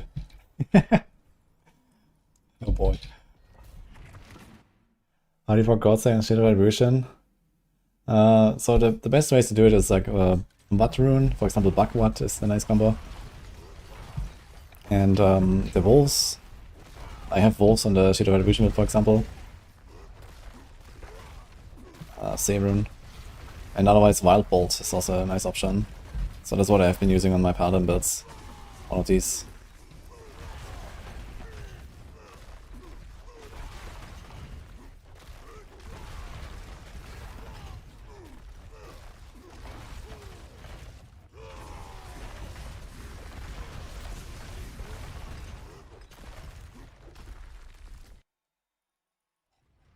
Do boss layers digital drop ancestral uniques? Yes. But not very often, besides Belial, the bloodied ones.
Very far down here, I just noticed.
Old paper.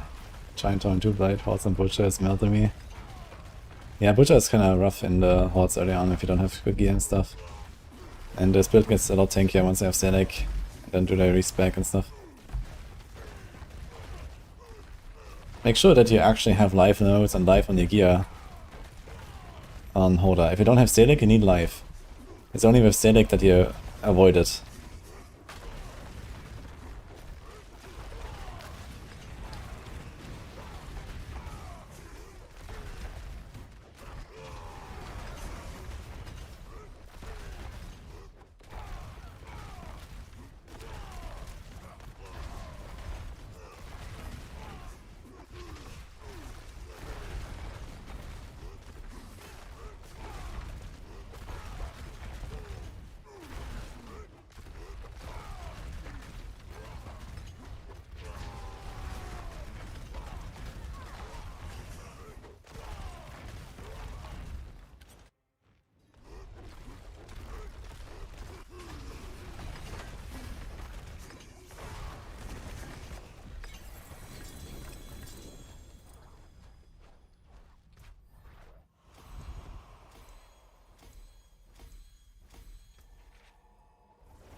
How much HP do I have for that reduction?